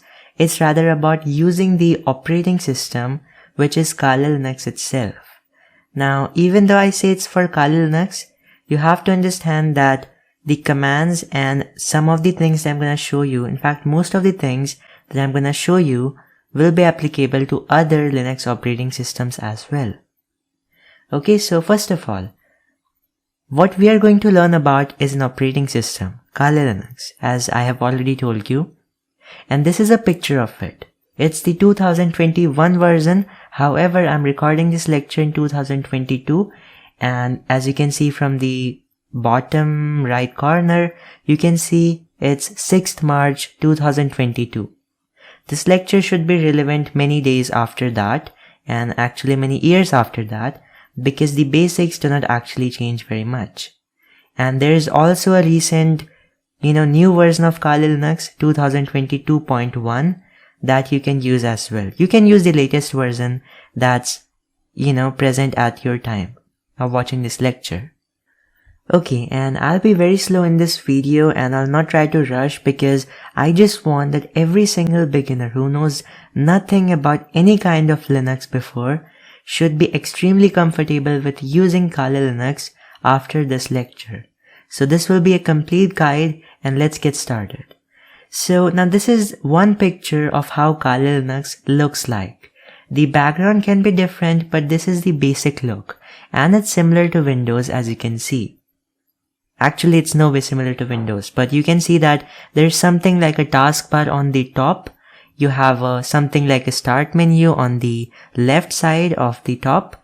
You have the power buttons on the right side, and you have a trash, which is like a recycle bin, and so many other things. So we'll talk about that in a minute. Now I'll just go and open up my virtualization software, which is VMware Player. It's not mine, I have downloaded it, and I'll be using this, but you can be using other things as well. And I hope you have already set up the Kali Linux machine, which I'll play right now. So now it's opening, and to open Kali Linux, just press enter when it starts up. And here, by the way, one more thing that I think you guys might not know about is that when you click inside a Kali Linux or any kind of virtual machine, your cursor will move inside the machine. So if you want to get back to your main system and take the cursor out, for that you can either just go ahead and hover your mouse to some other place out of the software, or you can just press Ctrl plus Alt on your keyboard and the mouse will come to your main operating system. Now here's what you call the login screen of Kali Linux. So after starting up, this is the first thing you get. Now just put your username and password. If you're using my image, I have already told you the password and the username in the last lectures, so you can watch that. Now, yes, maybe you're not watching this video in a course. Maybe it's something like you're watching this on your independent YouTube video or something, but anyways, just put the password and the username that you have in Kali Linux, and then you can press login. So I was talking about basically my image, that I have given a specific image to the students of a particular course, and that's why I just set that for the general. Okay, and sometimes actually, what you will notice is that it's, the size is a bit like a problem. So in my case, it's not a problem, but sometimes the screen just looks very small. So you can just press on this full screen button to get into the full screen, and it should probably be fixed. Okay, so I click on that, and now you can see that we are on the system, Kali Linux, and if you want to get rid of this something like a, what should I say this? It's like a bar on the top of the software. Just click on this unpin button and it will be unpinned. And now it works like a real operating system. So I hope I'm going very slow and very clear till now. So here you have your desktop. You can move the icons, and here you have some of the, icon shortcuts and things. So just like you have in Windows and other operating systems. And from this point onwards, just focus on my cursor that you can see, and I'll take you to everything that you need to know about Kali Linux. So let's start with the top right, or actually top left, which is the first icon that is for the start menu kind of thing in Kali Linux. It's called Applications.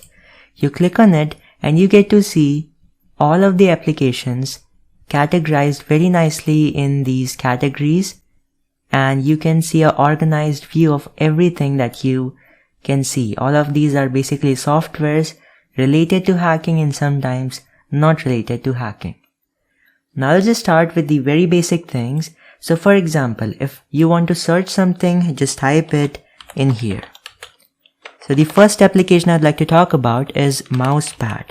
If you just type that, you will see you have a mousepad here. This is similar to Notepad in Windows. So this is a very simple application. You can just type the text here, save it, and I know you already are aware of those basic things because it works exactly like Notepad. And you can just cut this up, and you don't save it, so just click on it and it's not saved. Again, we go here and you can just change some things if you want on the settings. You search for settings, you get many of the things, but let's go to Settings Manager. So this is the main settings. You can change settings related to appearance, manager, a window, etc. And you can just change things accordingly. I'll not go to very specific settings in here because it's just perfect already. Now, if you just right click on the desktop, you will see that you have a few different things. You can create a launcher. So it's like a shortcut for an application, and it's very simple to make. You can just give it any name that you want. You can put the command. So it's basically like, because you're just putting a terminal command here, and you can use this launcher as a shortcut to use that. And that command can be about a software or any specific function. Okay, so I'll not make it right now and show you some other things. You can also create a new URL link here if you would like to. Just put the name of the launcher or the link and just give it the URL you want to access, and it'll create a shortcut for you. For example, I say google.com, give it a name Google, and click create. So it just makes the shortcut for me. If I double click on it or just simply click on it or press enter on it, then it will take me to Google. So now obviously I have not put the HTTP before the name, and that's the simple reason it's not working. But if you just put that, it will work.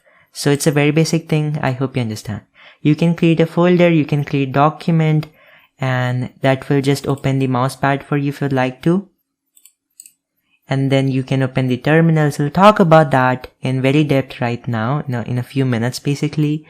You can find something, so it's like the search button, and in the folder that you right click, it will work for that. You can find anything whenever you want in any folder. You can arrange the desktop icons in a specific way. You can open something in a new window. You can go ahead and play with the desktop settings and, for example, set the wallpaper and things like that.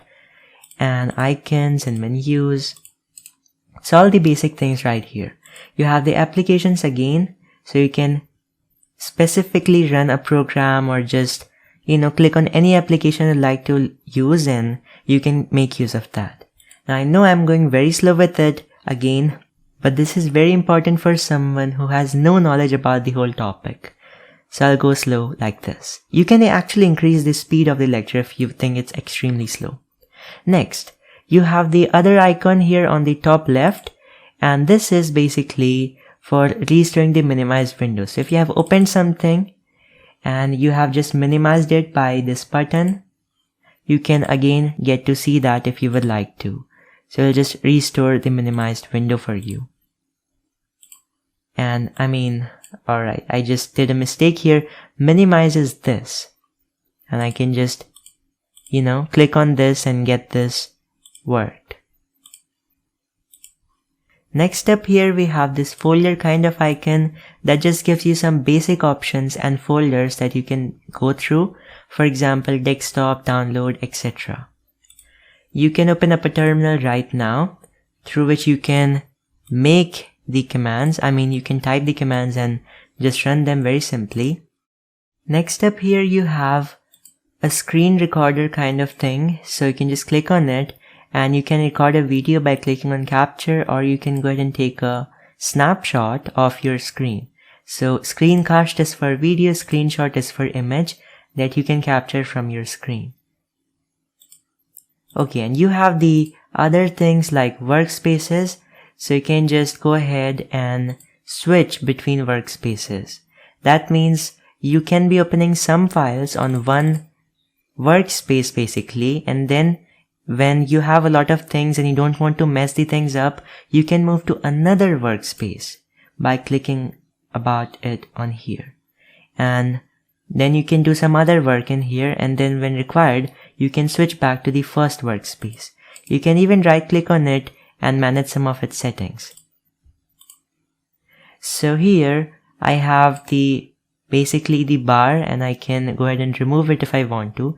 This has nothing right now except these icons on the right and left. These are the default ones. I have not done anything by myself. Here we have the time. You can just click on it and even see the date.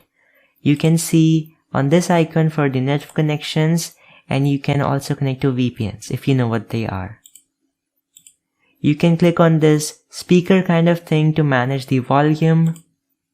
You can click on this bell icon to just manage the notifications, and you can click on this do not disturb. And you can even manage the power settings here if you just click on it and click on settings, and you can manage what to do when some specific buttons are pressed, and manage the brightness and some other things related to basically the display and security and other things. Then you have the lock screen. If you just click on it, the lock screen will come. And lock screen is basically where you type your username and password. So I can just type that again. And I'm in here again. The very right option on the top is log out. So that will again take you to the login screen, which I'll not want to do right now.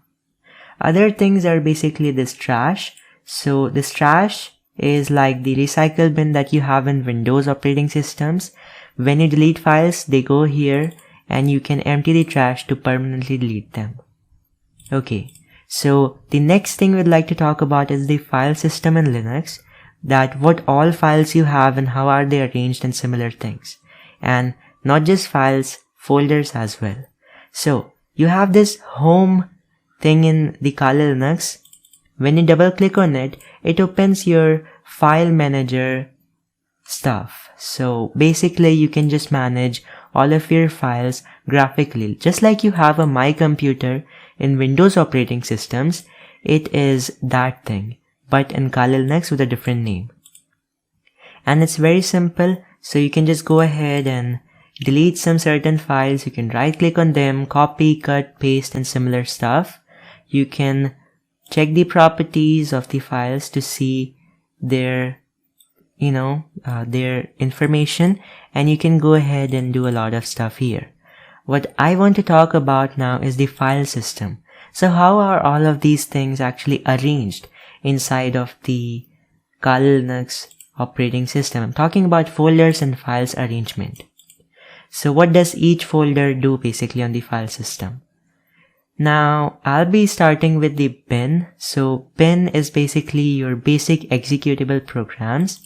If you click on it, you'll get to see all of your programs basically that are there present in the system. So, like copy, paste, and cut, move, all of these things, the basic things are in the bin. Then you have the boot. So all the files that are required to start the system are stored in the boot. Then you have dev. So dev is for basically devices. So it contains all the device information right here. You have a folder called etc. So etc or etc means configuration files. So it contains all kinds of configuration files for different softwares and even system configurations. You have the home directory. So home is something important you want to know about. When you click on it, you find that it contains the user folders. So whatever users are there in the system, their folders will be installed, or their folders will be created and kept in this home folder. So every user that you create in Linux, except the root, will be stored in here, because the root user will have another directory of its own. So you can see root has its own folder which is not accessible as a normal user. That's why you see that cross there, because we cannot access it, as I'm in a user right now called Avinash, which is non-root. So root, if you don't know, root is basically the super user who has the most powers and can control the whole system, and basically the highest privileged user. So we were talking about the home, and then you have libraries. So it's basically lib, that stands for libraries. All the shared libraries are present in here. And you have them for 32-bit and 64-bit and x32-bit for the other, just for the sake of categorization of them in easy way.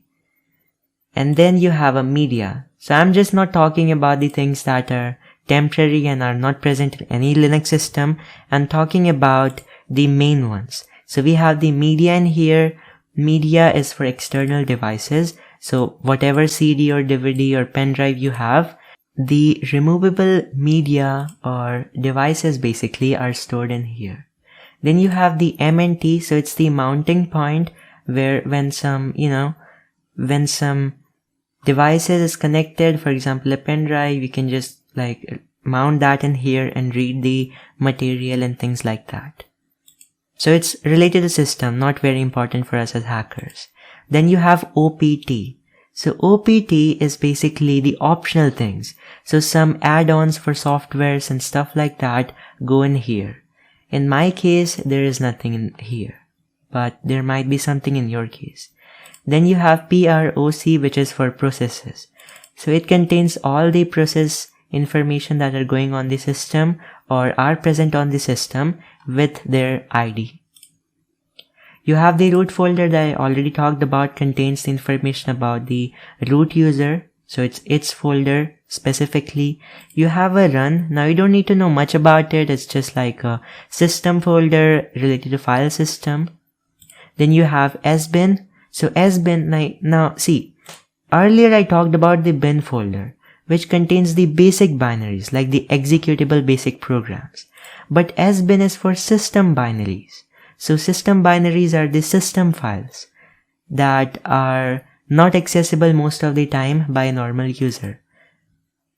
So for example, some of these things, you will find a tool here called fdisk, which you cannot use directly. You need to be root for that, right? So the system related binaries, the softwares are present in here. Then you have SRV. SRV is for services information. So all the services that you have in here. Now I have a TFTP, which is for the default thing that is already there in Kali Linux, but all the other services can be present here as well when you keep them. You have the SYS, which contains some other system files, not really important for us. TMP is for the temporary files, and this folder is basically accessible by all the users. So, you don't need to be a root or something to access the files that are in the temporary. And normally these things are deleted when the, system just starts up. So some of the things like boot information and stuff can be kept here, and they automatically get deleted when the system is completely booted up. So then you have user. User is basically the folder that contains the data, the static data basically that doesn't changes, which is accessible for all the users. So again, all the users can use these things, and it contains bin and sbin, which is basically the same thing that you see in here. So you might say, well, what is that? This arrow kind of icon. It means shortcut. So bin is basically a shortcut for the bin folder which is inside the user. So it's just an easy way to access it. And this cross is for the things that you cannot access as a normal user. Then finally you have the var. So var contains logs and the other variable data which the system can modify if it needs to. So it does not contain the static data like user. It contains file which can be changed by the system and some other softwares. And this is an important thing that you will get to know when you learn more about ethical hacking.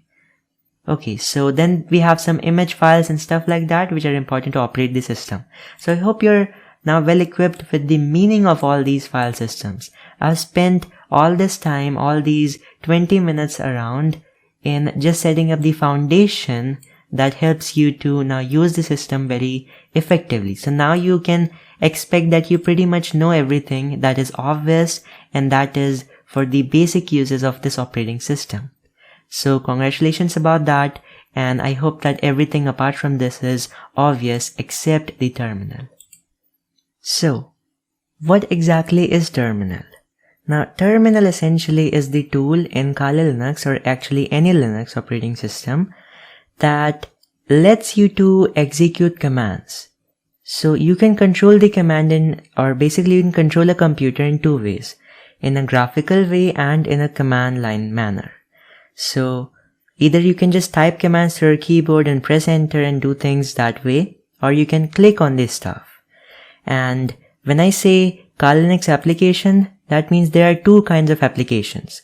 One that are graphical and others that are command line.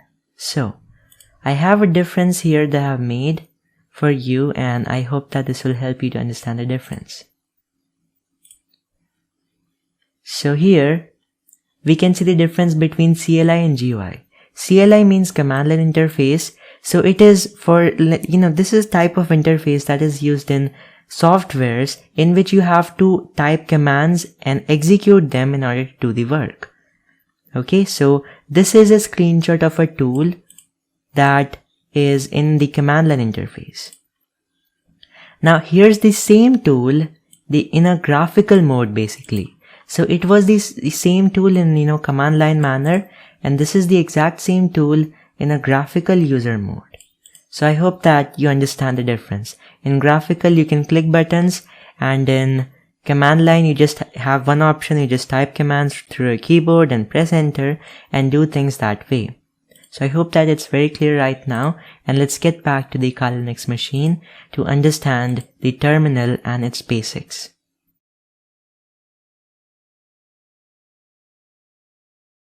In Kali Linux, if you want to open up the terminal, the way is to right click and click on open terminal here. This is one way to open it up.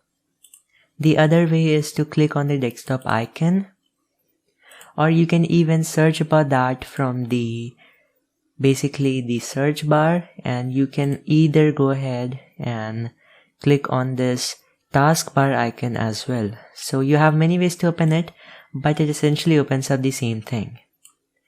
Or actually, if you just go to a specific folder here and then right click and click on open terminal here, it will open the terminal but in that place. So if I just open terminal in a random folder, you can see it is opening the terminal in that place. Okay, so that is one thing to know, and now we'll actually get started with the terminal. So I have the terminal here opened, and first things, you can just go ahead and use it in different tabs. You can type one thing here and one thing here, and you can make more and more tabs and work with them. You have other things like preferences. You can go ahead and increase its size if you would like to. I usually keep it to 14 pt, but you can increase it. So let's try something like 17 pt and apply. So now I think it looks much better and bigger. Now if you want to zoom in this thing, so if you want to zoom the terminal, just do Ctrl++ on your keyboard and keep doing it till you feel it's the right size. And similarly, you can even use the Ctrl- again and again so that you can actually decrease the size basically. Okay, so here you have some of the other actions. You can clear the active terminal if you have anything going on there. So for example, if I type something and then I say clear active terminal, if I type anything here and execute and then I want to clear the terminal, I can just go to actions and clear it. Edit, view, help contains some basic other information. So then some other basics about this terminal. What is this $sign? So this $sign basically represents that you are a non-root user. If you were root, it would have been a hash sign. So hash looks something like this. Okay. So if this was a hash, that means a root user. But because this is a dollar right now, that means it is a non-root user. So anyone except the root basically. What does this king sign here represent? It represents that you are at the home directory of your specific user. So you're not you're not basically at the home directory of any other user. You're at your home directory, and that is represented by this king symbol here. Also, you should remember that the Linux is case sensitive. So that means if you have two folders in here named, for example, Avinash, where A is capital, and Avinash, where A is just, lowercase, then these two will be different folders, and you'll understand what that means later on. So with these basics ready, now let's get into actual commands that we want to type in here. The very first command I'd like to talk about is pwd. So just type pwd and it means print working directory. And that means where you are. So what I'll do now is open the file manager side by side as well. So here, where I am right now is home Avinash, and in the terminal as well, when I have done pwd, I'm in home Avinash. That is what it basically means. And so essentially you can understand that pwd is just the address bar, where you are, in which folder you are right now. Okay. If you want to move to another folder, for example, in home Avinash, if you would like to move to some other folder, you can just write its name after cd. So cd means change directory. If you do cd desktop, that means you will get under cd now. If you do pwd again, you see that now you're in the home Avinash /desktop. So we just changed the directory. Now if you would like to move one step back, then you can do cd ... So that will take you to home Avinash again from home Avinash /desktop. So now we are again in home Avinash, and you can even go much more back if you would like to. So I hope it's very clear. And the slash here just represents that you're in the root directory. Not the root users directory, but you can say the most top directory on the whole Linux file system structure. So under this, slash directory, there are everything else. It's basically the file system we clicked on. Now, how do you see the files here on terminal that are present in the folder that you're in? So I'm in the root directory right now, as you can see with the slash when I do pwd. If I want to see what all the folders or files are in this, I can just use ls. ls is list. So I can just see a list of all the things that are in this slash directory. Again, I can move to any of these things. For example, I move to home. And now I'm at home directory, which I can confirm by pwd. So I hope it's very clear till now. The next thing I'd like to talk about is the clear thing. So it's basically the clear command. When you type this, the terminal screen will be cleared. Okay. And now what I'm gonna do is make a file here. So let's say Now, because I'm in the home directory, I can just open the home. And here we'll be doing all kinds of work. So let's say this is the directory we want to work with.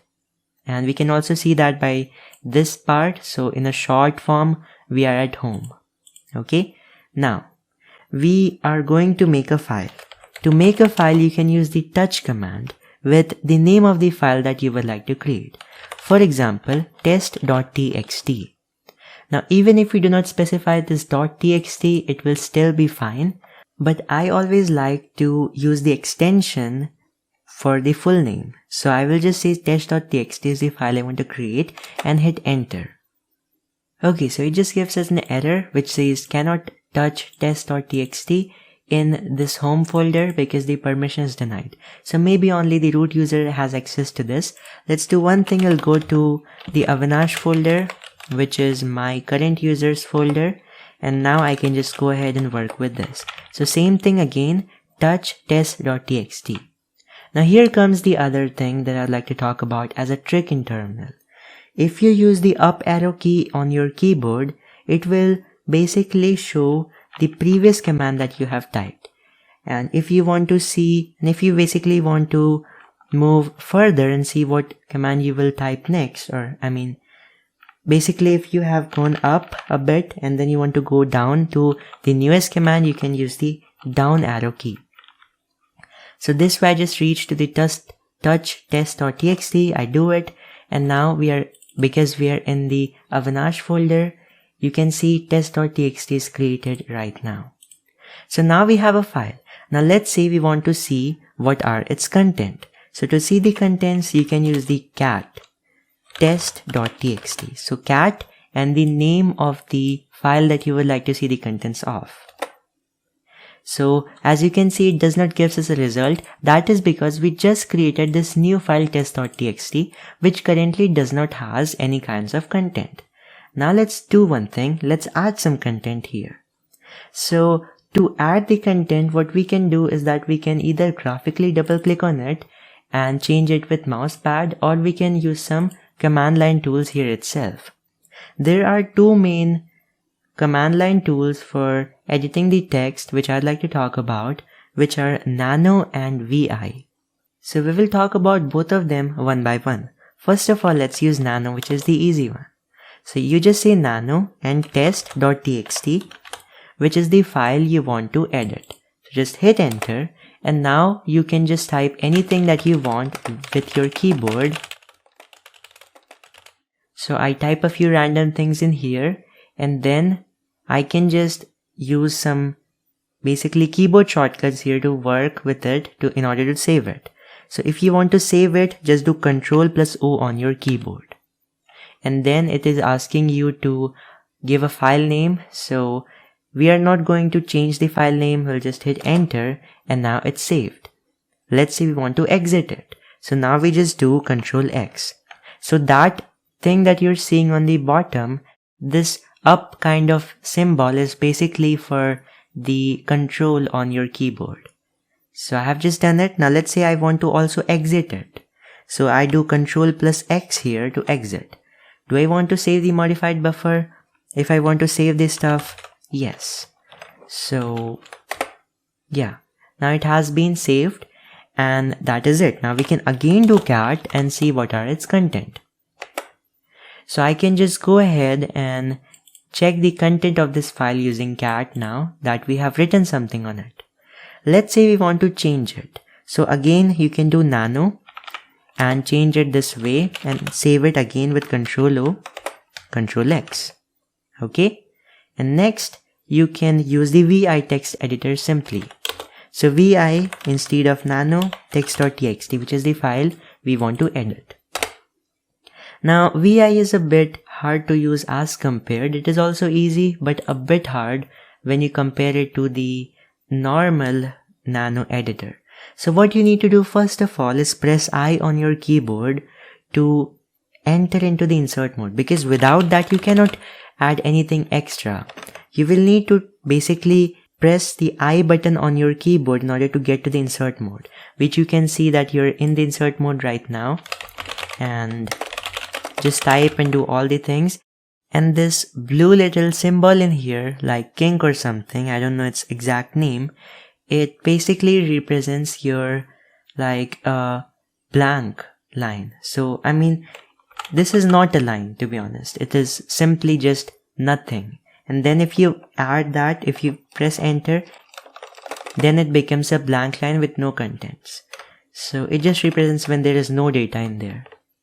So you can just do the required modifications. Now if you want to save something in VI, you can first of all press ESC on your keyboard, and then you're out of any mode. So you're out of the insert mode that you were previously in by pressing the I. Now you're out of that. Now you have to make a column. So just use the column on your keyboard and do WQ. WQ means write and quit. Write means you want to save the things, and quit means quit the software. You can just do quit in case you don't want to save it, and you can even just do write if you don't want to quit the software. So I'll do WQ to save and quit altogether. And now again we can do cat test.txt, and you can see the new contents that we typed in here are here. So this is very easy to use, and let's do some other things in order to view this file. So let's say that we, put a lot of contents to this file. So a lot of lines basically. I'll enter into the insert mode here.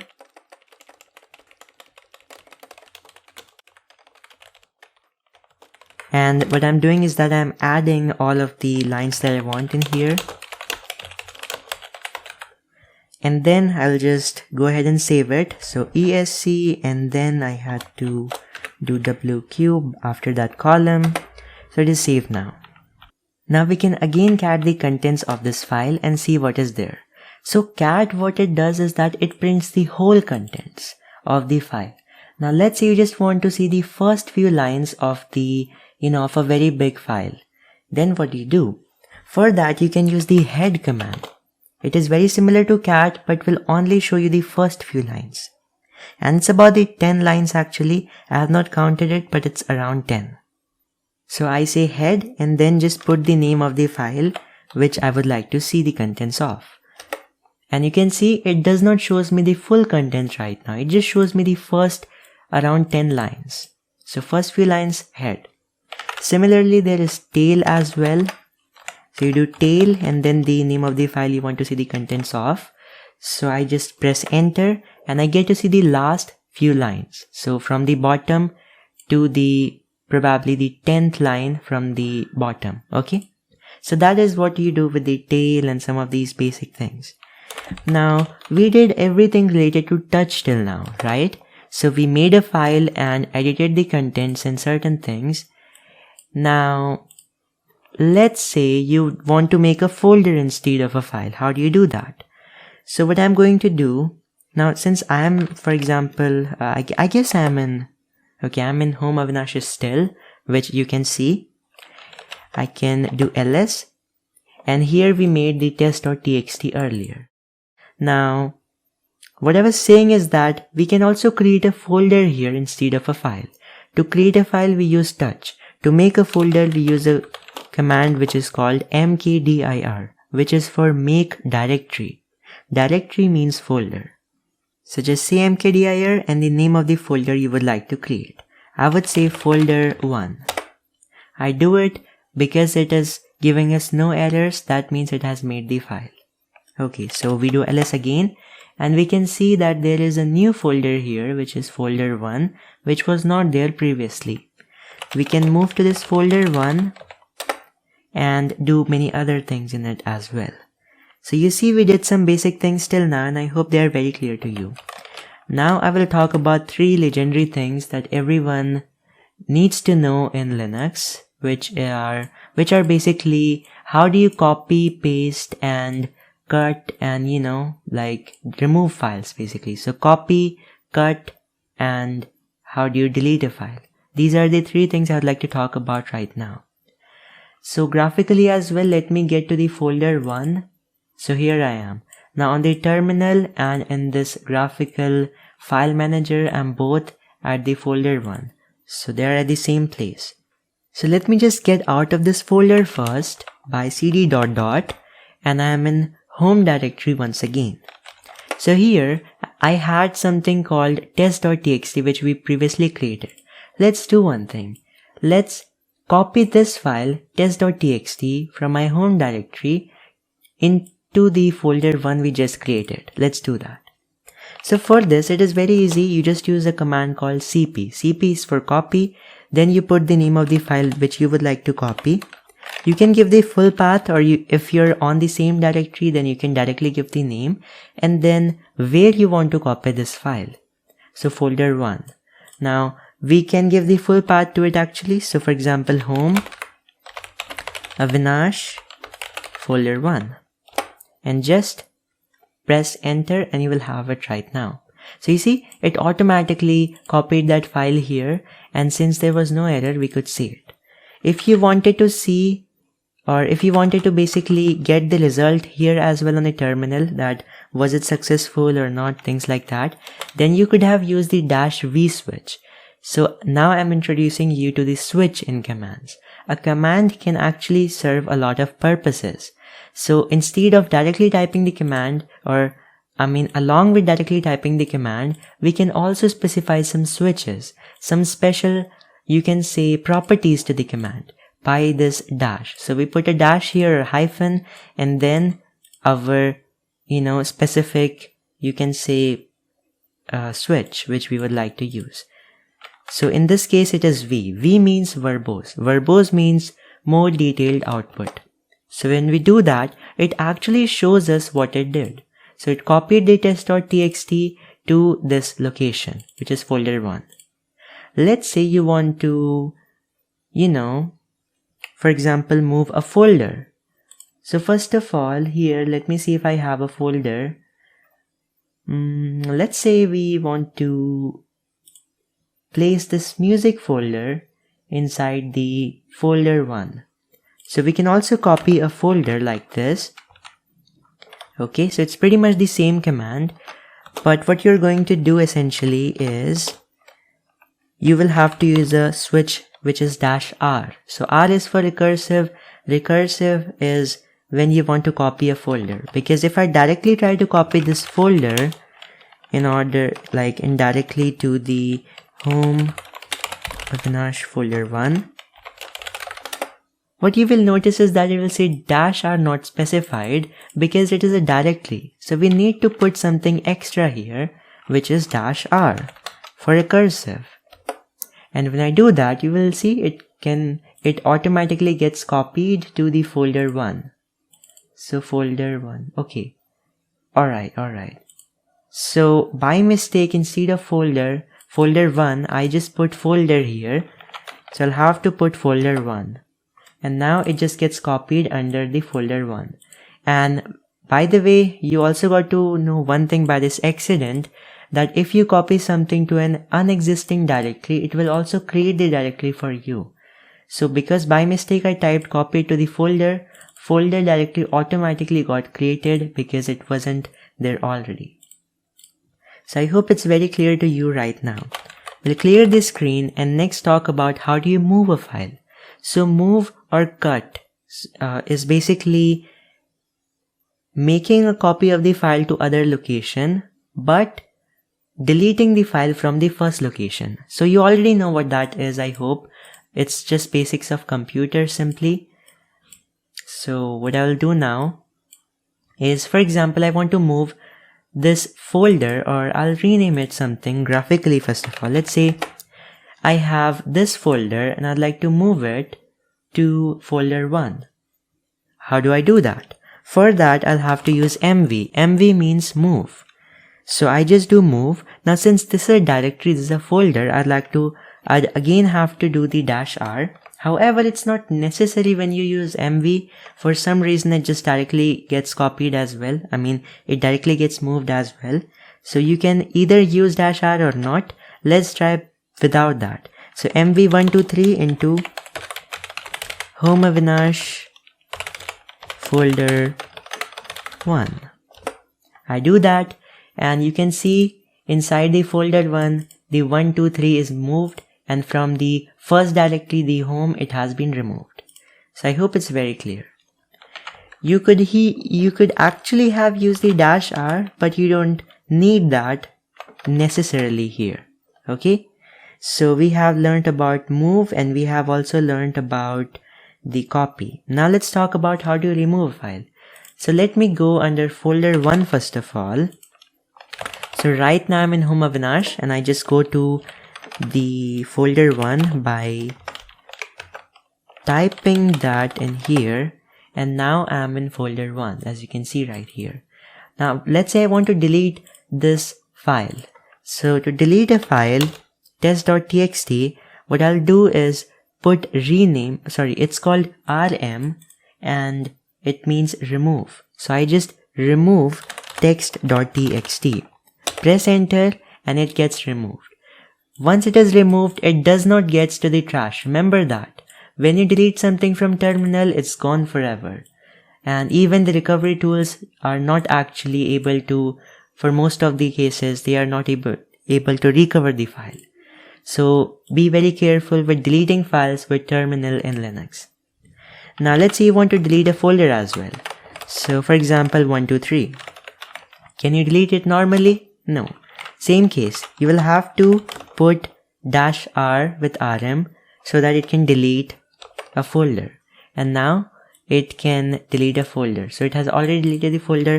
Let's delete music as well. And okay, so I can also actually at this point demonstrate that Linux is case sensitive. If I do music with the lowercase m, you will see there is no such file or directory. Now we have a music here, so why it is not basically showing that in here? Just because Linux is case sensitive, as I previously taught you. So you will have to use m in a capital manner if it is capital in the actual file name. And now it is removed when I use a capital M. So I hope it's very clear till now. And you would have learned about copy, cut, paste, head, tail, cat, vi, nano, so many things, mkdir, ls, pwd, cd, so many things. And now I can just get into some more serious stuff right now. So for this, I can just delete or actually close this window for the file manager, which is graphical. And now I think we can directly work in this Avinash_Kali. So let's do that. So nextly, let's talk a bit more about the text files, okay, and their management. So we already talked about some basics, but we'll do something really quick in here because I want to talk about searching through a text file. So because I already deleted that test.txt, I'll have to again make one. So I created it, and then I can just do nano text.txt, add some files in here, or some data in here. So random things, and then I can just simply save it with Control O and Control X. So now this file is created. We earlier learned about the cat command to view the contents. We can see the contents right now. Let's say you want to see a specific line of the file. So what I will do now is actually tell you about another command, which is grep. So you can just basically search through a text file and search for a specific line there and show it as an output based on a particular criteria, which I'll show you right now. So to use grep, what you need to use is often called the piping technique. So there is this pipe symbol around your enter button on your keyboard basically.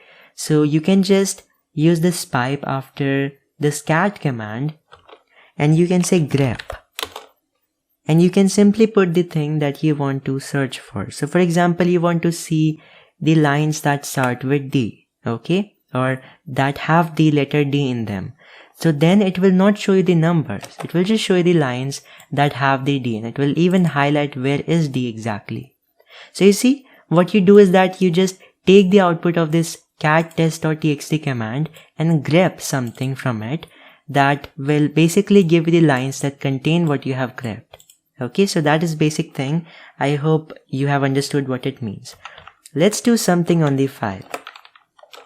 What I'll do next is basically I'll also add a D here, which is in capital, and leave the other D normally.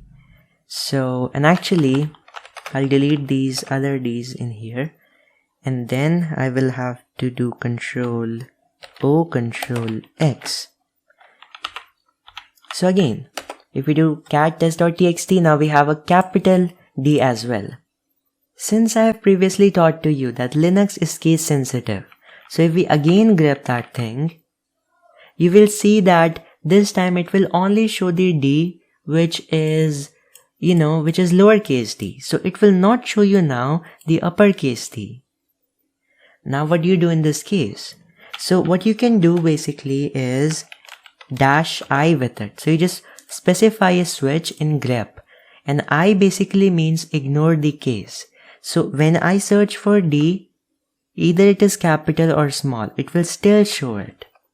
So that is what this I means, ignore the case. Now you can see I am getting the capital D as well. So that is what it is for basically. And I hope you understood this. And you can actually do layers of grepping, but I'll not take you to that stuff right now because it is not important. What you have learned is more than enough. Now, how do I know that, what switches are there in, for example, the grep command or any other command? For that, we can always specify a switch which is --help. So any command you would like to get the information about, and you can just do a --help after that. And that will show you a lot of information about the command you have typed.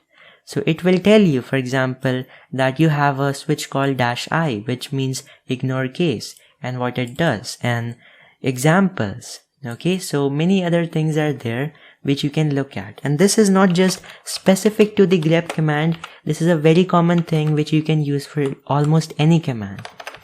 So for example, I can see the help for cat. You can see it also has this. Now, similarly, you have a man page. So man page is another thing you can check. So when you type man before any command and press enter, you will get to see a text file which essentially is details of the, the whole command that you have typed. Now, it is very similar to --help, so we don't usually need it, but you can check some details about it whenever there is a situation you feel you do not find something in the help. So then you can also check the man page similarly, and it just works as a guide. Okay, so I press Q and it automatically quit the man page for me.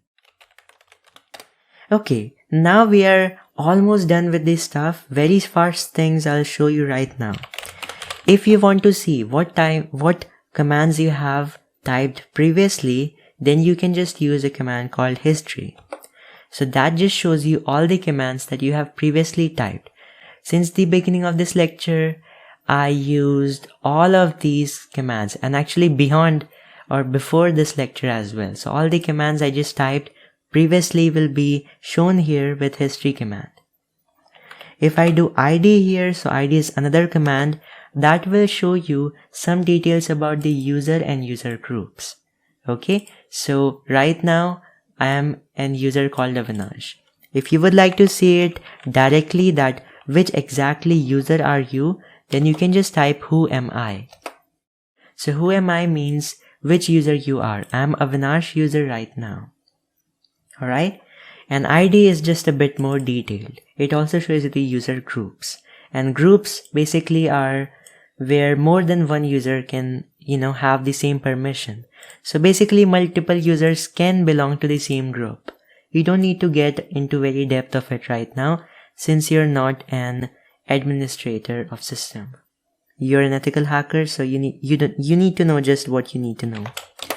If you use another command called PS will show you all the processes that are going on right now. However, it doesn't work very nicely without the AUX. So AUX gives you all the information rather than just some selected stuff. So all the processes that are going on in this system from A to Z, it will just show you all of that right now. Okay, So PS is for process, AUX is simply the switch that you want to use for it. You can again do -- help and get to know what it is.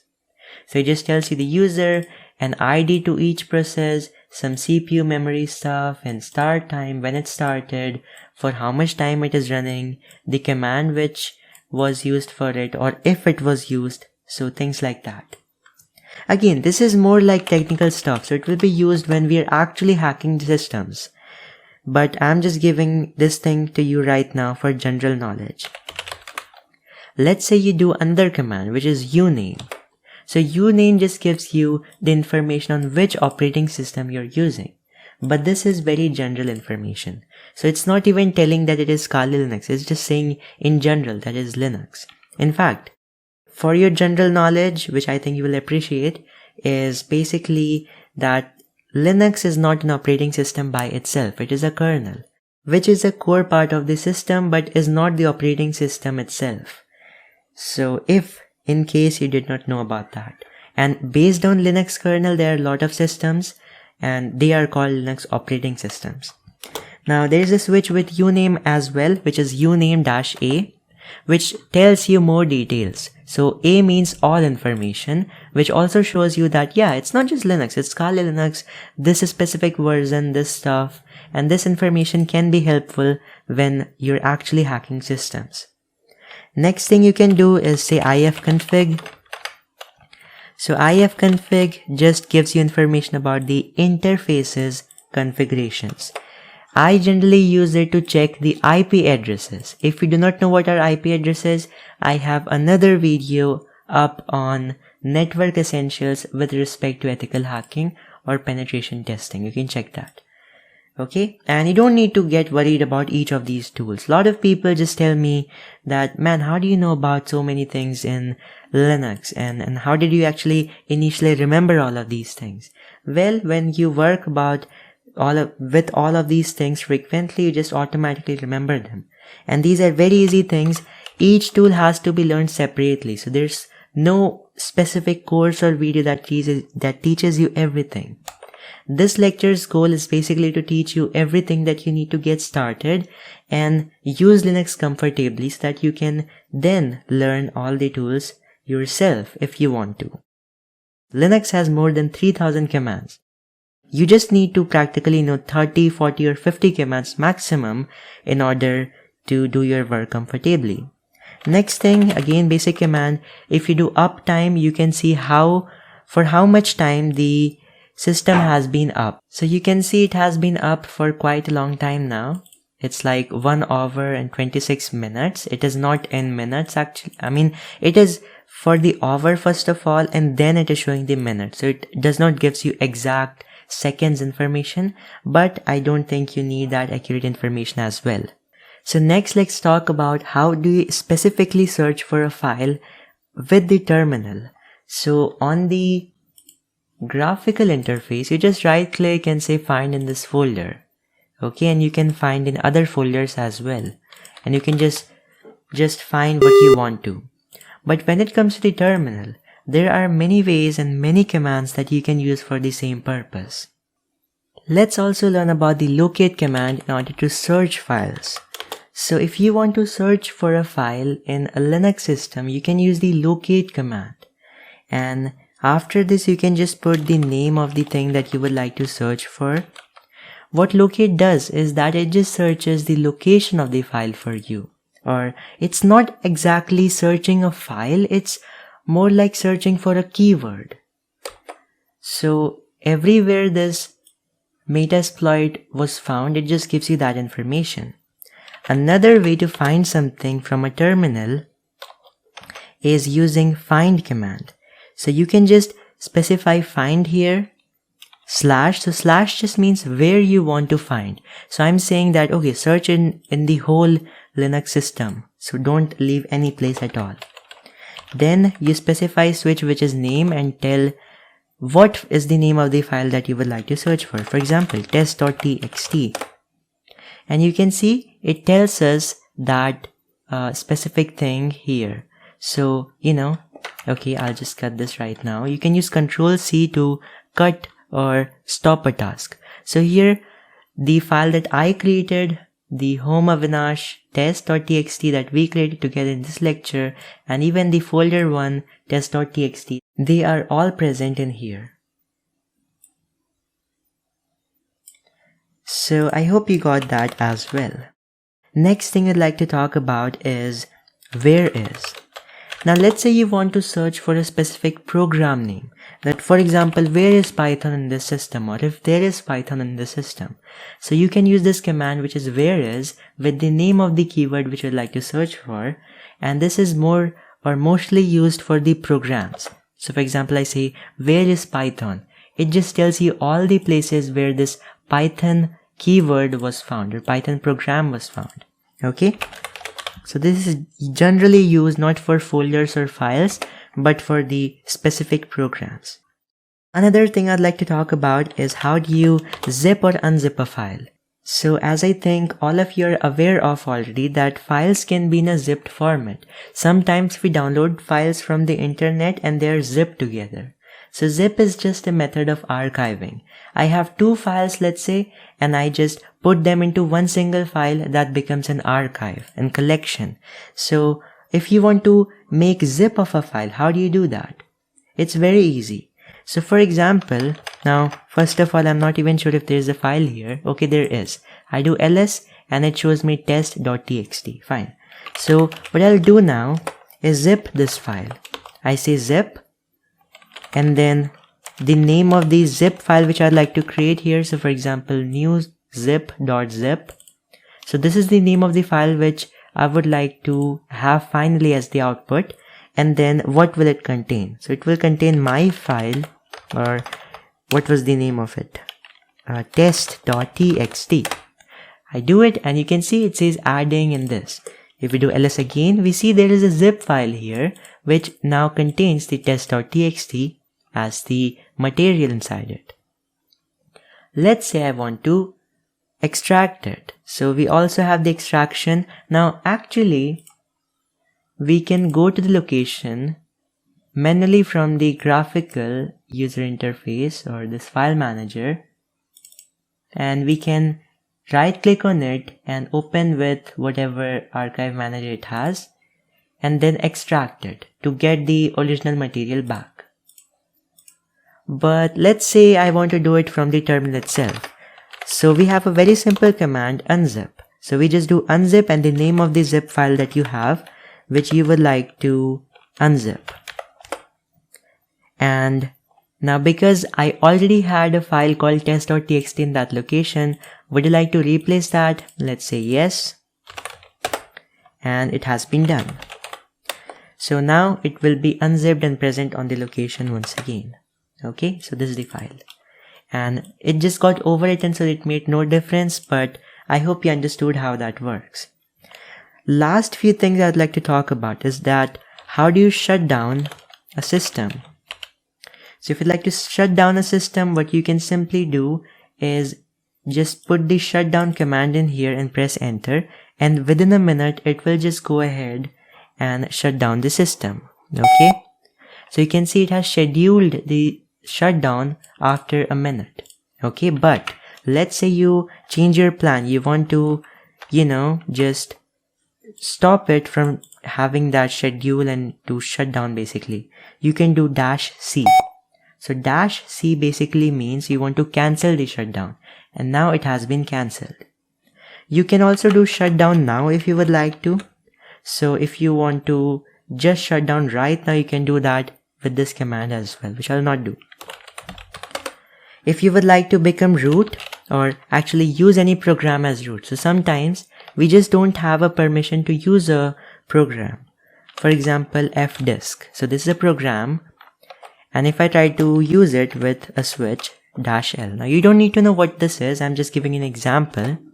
So I say, you can see it is not able to use this program because I am not root. I need to be root for using this. How do I use a program as root without being the user root, or without logging in as root? I can use sudo. So sudo means super user do. Okay, so you're going to do the work as a root or super user. And then you will have to put the password for your own username. press enter and it shows you the result. So fdisk is basically for the the external devices. You don't need to know about this at all. I think I made the things a bit complex, but I hope you understood what I was trying to say. And if you would like to directly switch to the any other user, you can just do su and the name of the user.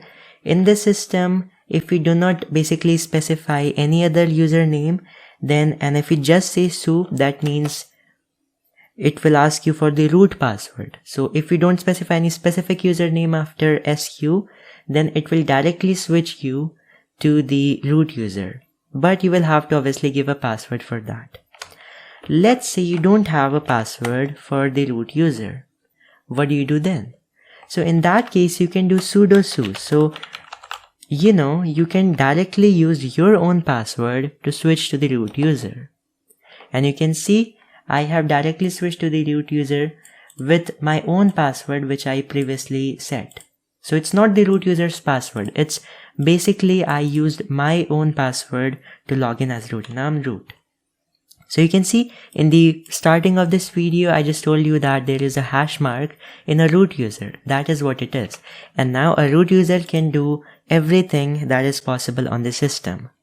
Like it can run the fdisk command and things like that very easily. And I can exit it because I don't need that right now.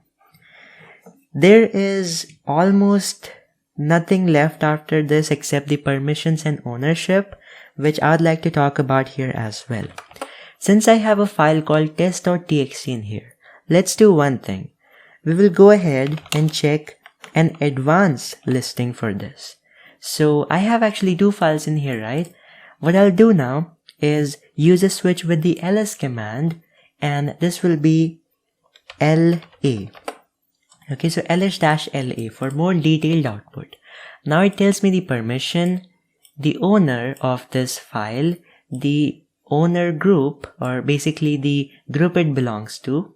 So user group basically, and the the file size, and this is in KBs, so not in the MB or GB, and you have the date at which this was created and the name of the file. So these things are there, and first of all you have the permissions. So this is a very interesting thing. What exactly does this means? Read, write, execute. Read, write, execute, things like that. So I'll show you what that means right now. First of all, understand that D means directory. So it is just giving you the type of the file, that it is directory, it is a folder. If it is a dash, that means it is simply it is a file, it is not a folder. If it is a I, now in some cases there is a I, but you will not usually see it, but if you see, it means a shortcut. So not an actual file or folder, but a shortcut to another file. So I hope you know about that right now. And there is also an H switch that you can use with the ls-l that will show you this file size in a more better manner. In this case, it is not showing that very well, but in some cases where files are in GB and MBs, it will show you the file size in a much better format. So next, let's learn about how do you change the permissions and ownership inside of your Linux terminal.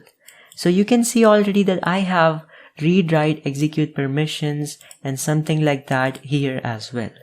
Okay, I'll show you what that means in a second. Let me take you to the notes.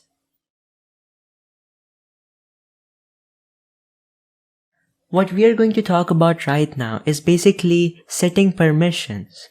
So if I just go to the machine for a minute once again, let's say I want to change the permissions for this test.txt and give it full permissions. This dash, in some places, it just represents that there are no permissions except the dash at the first, which is for the file. But all the other dashes, they simply represent that there are no permissions. Okay? So, I will just show you how to change the permissions. just do chmod, the name of the file, or actually it's in short, so in lowercase letters, and then a number like 777, which means full permissions to everyone. Okay, I need to put the number before the file, and now it just shows us no error, so that means it has changed the permissions. I'll come to the details in a minute, what that number actually means and what all other numbers are possible. But I'm just showing you that. So earlier, if you see here, there were some missing permissions, or at some places there were no permissions or blank. But here now, everyone has all the permissions. So you can see this. So I have changed the permission using this, and this is just a number.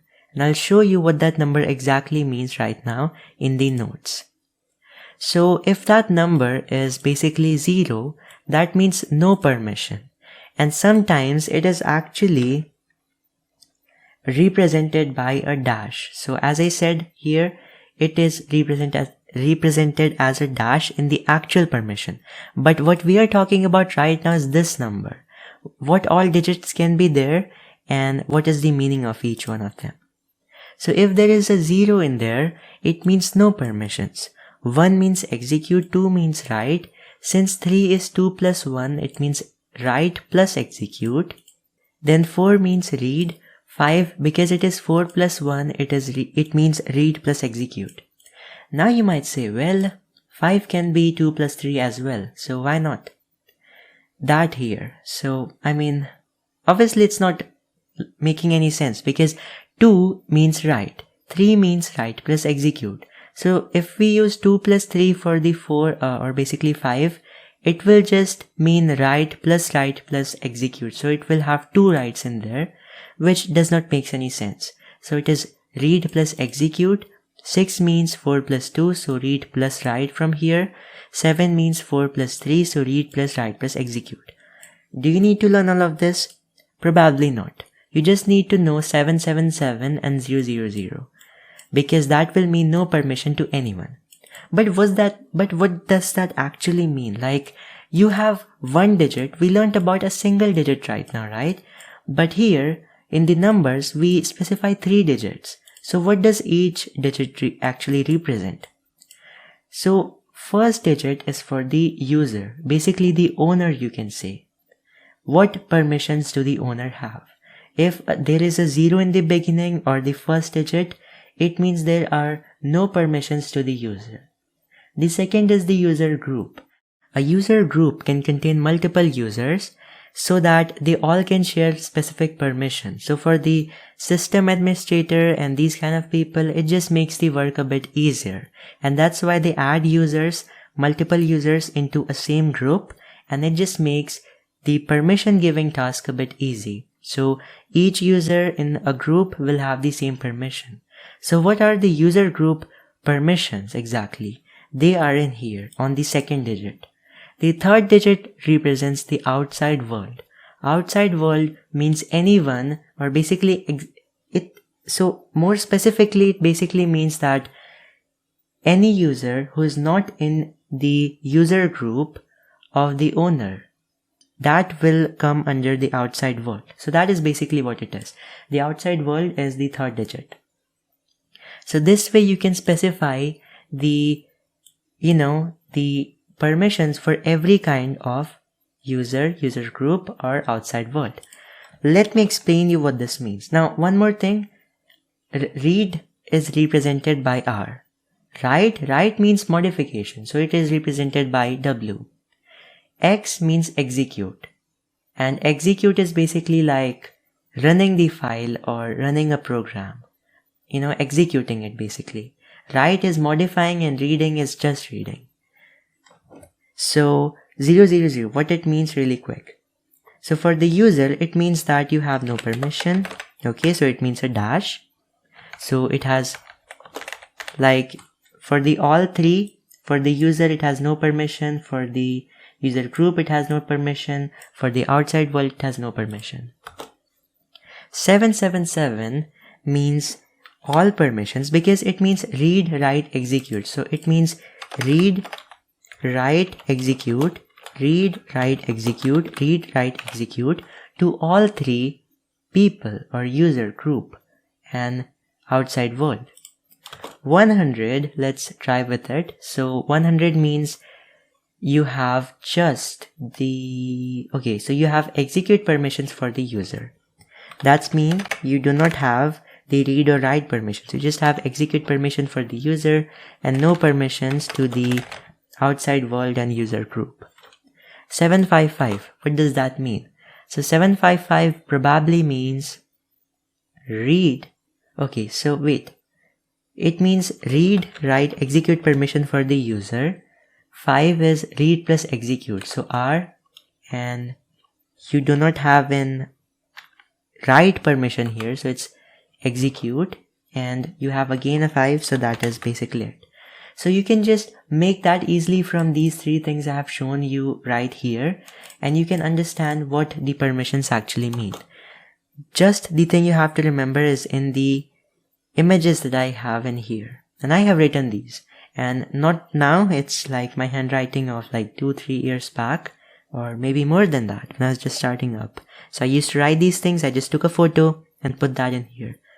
Okay, 264. This will be your homework. Just tell me what that means in this specific manner. So in, 3 digits for the user, 3 digits for the user group, and 3 digits for the outside world. What exactly does that mean? So this will help you understand the permission chart, and I hope I'm not going very fast in this because I think it's quite easy stuff. It just is about the ch mode and the number. And if you specify another number here, 755, the things will again change. So for example, you change it 755. Now you know that 7 means read, write, execute permissions to the user. 5 means read, and I actually forgot what it was, but I guess it was read and execute permissions to the user group. And similarly, read and execute permissions, but not the write permissions to the outside world. So anyone who's not in the user group. Okay, and then I can again check it with the detailed ls. And one advantage of using these switches, so not with LH but with LA, or you can even specify H with that if you want to. So one advantage of this is that you can even show the hidden files which might not be visible normally. So the files that start with dot, these are the hidden files that you can only see when you use the -a switch with the ls command as well. So I hope it makes the thing very clear, and unintentionally I still use that I hope word which I'm trying to not speak because I think I have already done that a lot of times before. Similarly, there is a chown to change the ownership. So earlier I told you that first user that you see in here is basically the owner. Second is about the group. So you have the owner. Would you like to change the owner for a file? Let's say test.txt. So just specify that file in here, chown, and then now see in chown you just can specify two things. You can either change the user, so the owner user, and you can change the user group. There's nothing like outside world for it. So if you want to change the thing for it, you can, like, let's say you just want to change the permission of this file to root, or I mean the owner of this file test.txt to root. Just say chown root test.txt. You do that, and now, I mean obviously because I cannot do this permission because it's something related to the user and I'm a normal user, so I cannot do that. But I hope you got the idea that to any user I just go ahead and change the permission of it, or the owner of it, basically with chown. So if I was the root user, let me just do that for you if you want to see that really. So I'll go to the same folder, I'm already there. I'll do chown root test.txt, and now I can do that. Now I'll do ls lah, and h basically means human readable format, just for the size. You can see it shows you the K here. So it can show this stuff in MB, GB, KB and things like that. Okay. So what I was trying to say is that when you use chown root, the permission of this file, the owner of this file, has been changed to root. So you can see I have that as the owner when previously it was Avinash. Alright. And I can change the owner again. Let's say I want to also change the user group. So the owner or the user group is still Avinash. I want to also change that. For that, I can just specify a column after the username here on the same command, and I can say user group. So for example, that is going to be something like root as well.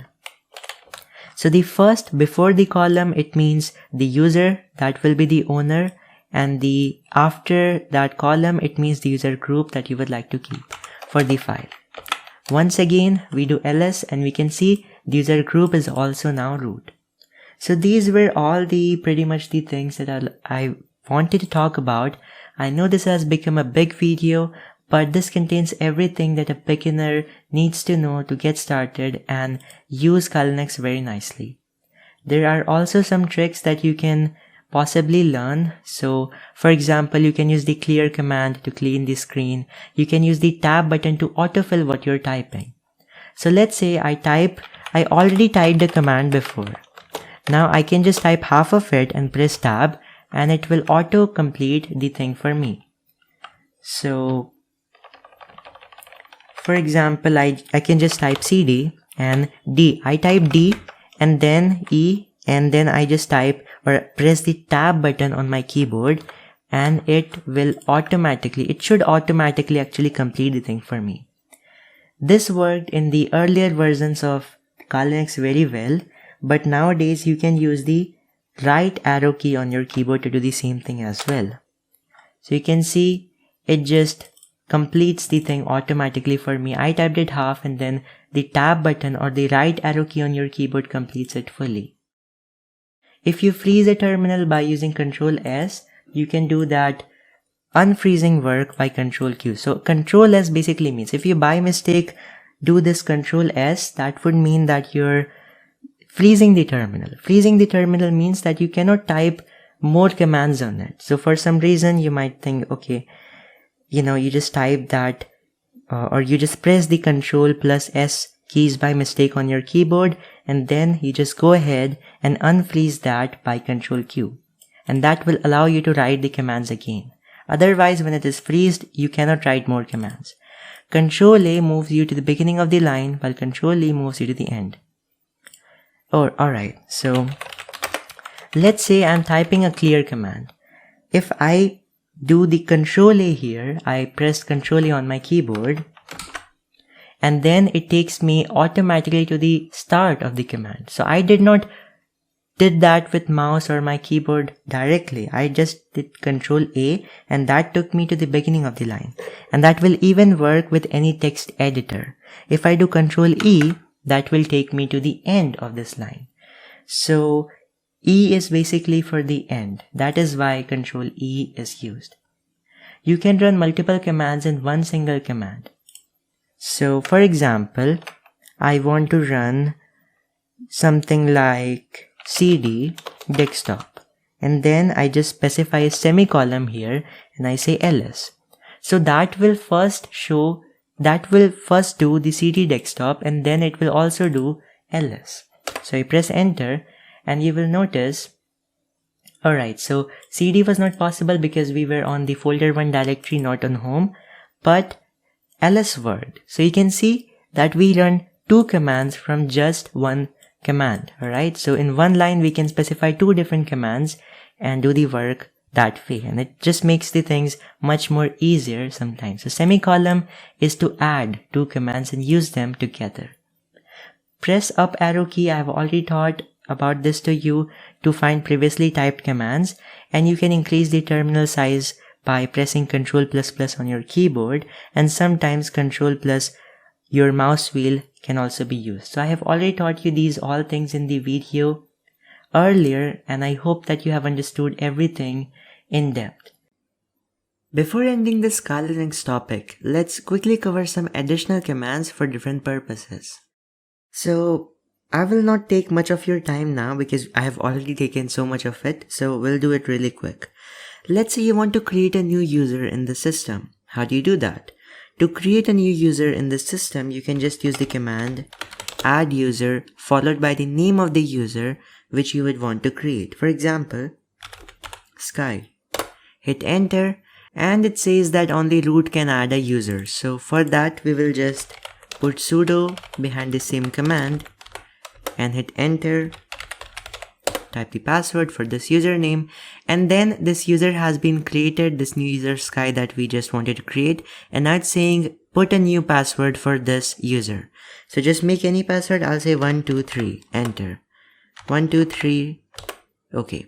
Full name. So you're just giving a name to this user. You can just go ahead and hit enter for the default, and I'll just hit enter for everything, and yeah, the information is correct. So that's how you do it. Now the new user has been created. Now, after you have created the user, how do you switch to that user through the command line? You can use the command which is su. Su means switch user, and then you just type the name of the user to which you would want to switch. So in this case, Sky, enter. Password. So just put the password of that username. I had put 123 as the password, so I just specify the same, and now you can see I'm not Avinash anymore. I'm Sky user, right? Now let's say you want to change the password of this user again.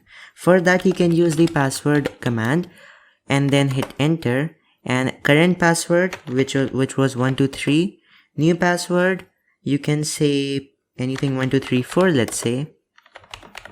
Retype the password. Okay, so it says you must choose a longer password. Let me choose something like Avinash is the best and retype the same password. Alright, I did some mistake. Let's do that really quick again. So current password 123, Avinash is the best, enter. Retype Avinash is the best. So you can see it has updated the password successfully. So that's how you change the password of any user. Just go ahead and log in as that user and change its password. So that's how you do it. You can also change the password of the Avinash user, or you can do a lot of other things. And if you want to get back to your previous user, you can again switch back to Avinash. So just put the password of that user now, which I think was Avinash, the same thing. And you can see I'm back again as Avinash. So that's how you do it. Now let me clear this screen and show you something else. Let's say you want to check that a system or a website, their server is alive or up or basically powered on right now or not. Or in other way, is it connected to the internet or to your network or not? Basically, can you connect to that anyway? So to check if a system is alive or not, you can just go ahead and ping it. And this is also the way you can get the IP of a domain name. So for example, ping google.com. That's how you do it. And then you can just go ahead and hit enter. So now it's trying to ping google.com. It showed us the IP of that system. And you can see it had given these replies. That means the system is alive. Google.com is connected on the internet and we can connect to it. And this is normally the first step of hacking. You just confirm if the systems are up or not, which you have as your targets. So that's just something to know. And then you can even, instead of a domain name like Google, you can even give the IP directly of any of your targets. But again, that thing you can learn while hacking itself. So you don't need to worry about that much right now. Let me now show you one of the other commands, which is echo. So I have put this command here, echo 123 into this text file. So let's say text or something like notes1.txt. So I'm just making this new file here. It is non-existent right now, but it will create that file. What echo will do is that it will put this text, so we can put whatever here, not just numbers. We can put whatever we want here, and then this greater than symbol, and in which file we want to put this text into. Then hit enter and just do cat followed by the name of the file to see its contents. You can see it's 123. So basically we were able to echo that into this file. So that's how I do it. Now let's say you want to add a new line to it. For that you can go ahead and just increase the number of the greater than symbol. Just do it 2. So, instead of 1 greater than symbol, you're gonna put 2 greater than symbols. And that will basically add a new line to the same file. Because if we just put the greater than symbol and let's say we put some text here, you will notice that it has overwritten the file. So it has not added a new line or something. It has literally overwritten the whole file. So if we want to add a new line to this thing, we can just put 2 greater than symbols instead of 1 and put some text here. So let's say second line and this, and then I'll go ahead and cat the same thing again. So you see this 1, 2, 3, and then this has been added as second line. So always remember, this is very important. This 1 greater than symbol is to go ahead and override the whole file and start and basically add your text from the beginning. And this 2 greater than symbol means add that as a new line. So I can just clear the screen and show you something else now. How do you install tools? Well, it's pretty easy and there are many ways you can do it. But first of all, the recommended way is that you can go ahead and apt install followed by the name of the tool you would like to install. So let's say something like cherry tree. So this is basically the name of the tool and it's a popular tool, so it will be there in the apt. So you basically say apt is the tool, and then install. So you want to install it and then the name of the tool. Hit enter. And of course, you will need the sudo privileges for it. So you can see it will, if the tool is not already present on your system, it will go ahead and install that. Okay, so that's pretty easy. Now let's say you want to remove a tool. So for that, you can use a very similar command, which is basically apt remove. Now you can use this command apt remove as it is, but I would recommend putting a special switch here, which is purge.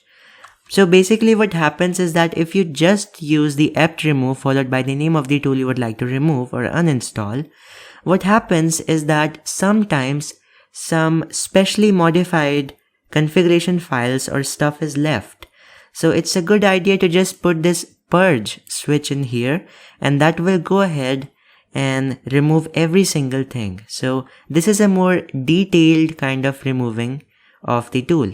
So I just recommend it, I just recommend you to use this as well. Hit enter, and now it's asking that if we really want to uninstall it, yes. And you can see this is how you uninstall a tool using the command line itself. You can even do that graphically, but this is how you would do through the command line. And you can see it has been removed. And you can again install it through the same command. Now, this thing might be good in case, when you're having a tool which is popular enough that it will be in the database of the apt command. However, sometimes you put a name of a tool which apt cannot recognize or find. So in that case, what you should do first of all is try to update. Apt update. That means apt will basically update its list of the tools that it knows.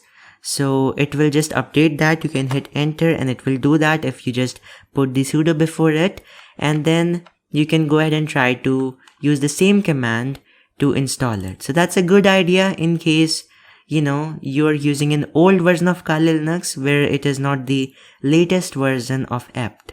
So that is how you do it.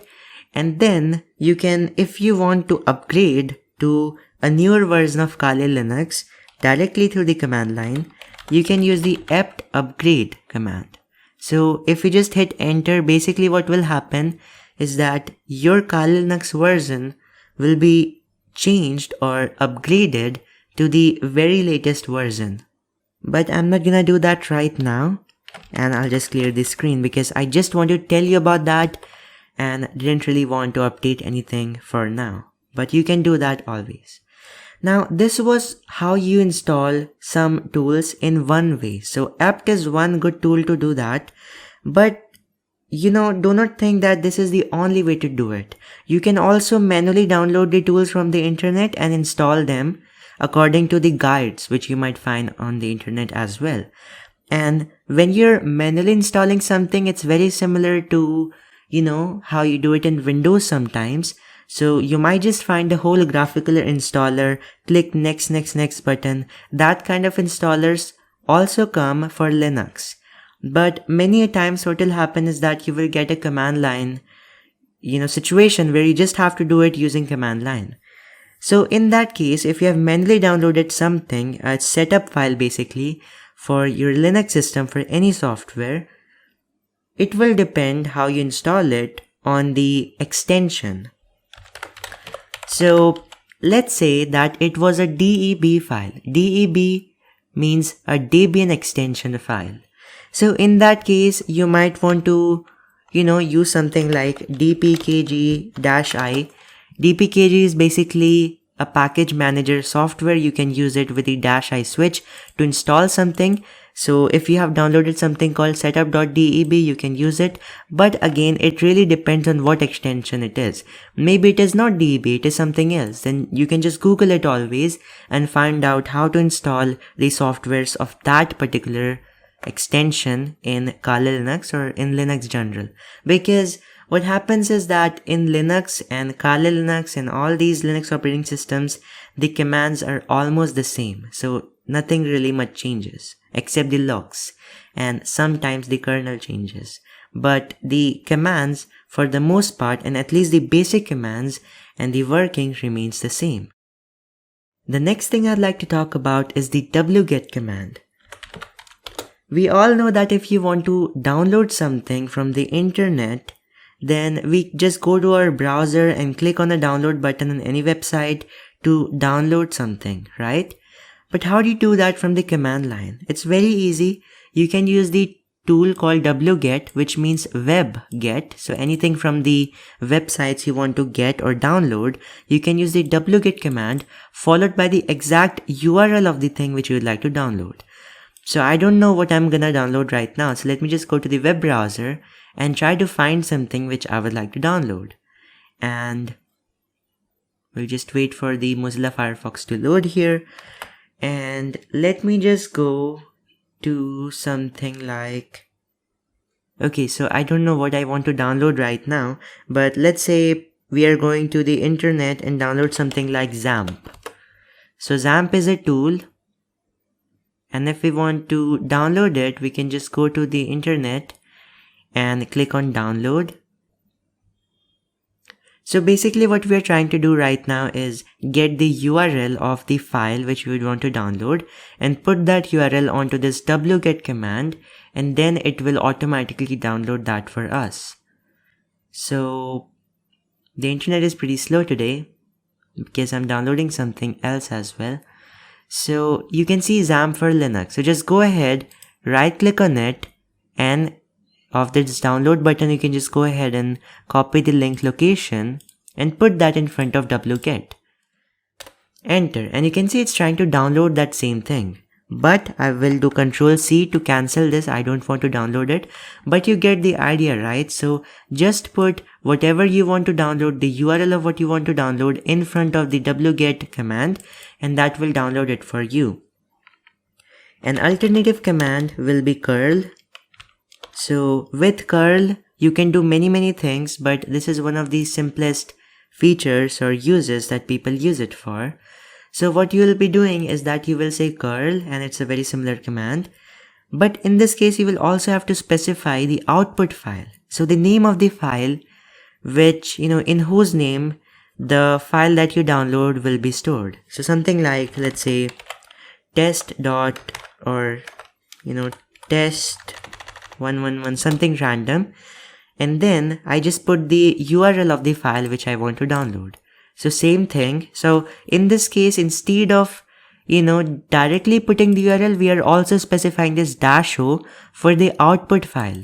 So this file will be downloaded but will be stored with this name on the system. Hit enter and you can see it's trying to download this file. Again, I'll go ahead and cancel it. So I hope you got that. Now I'll show you something very interesting really quick.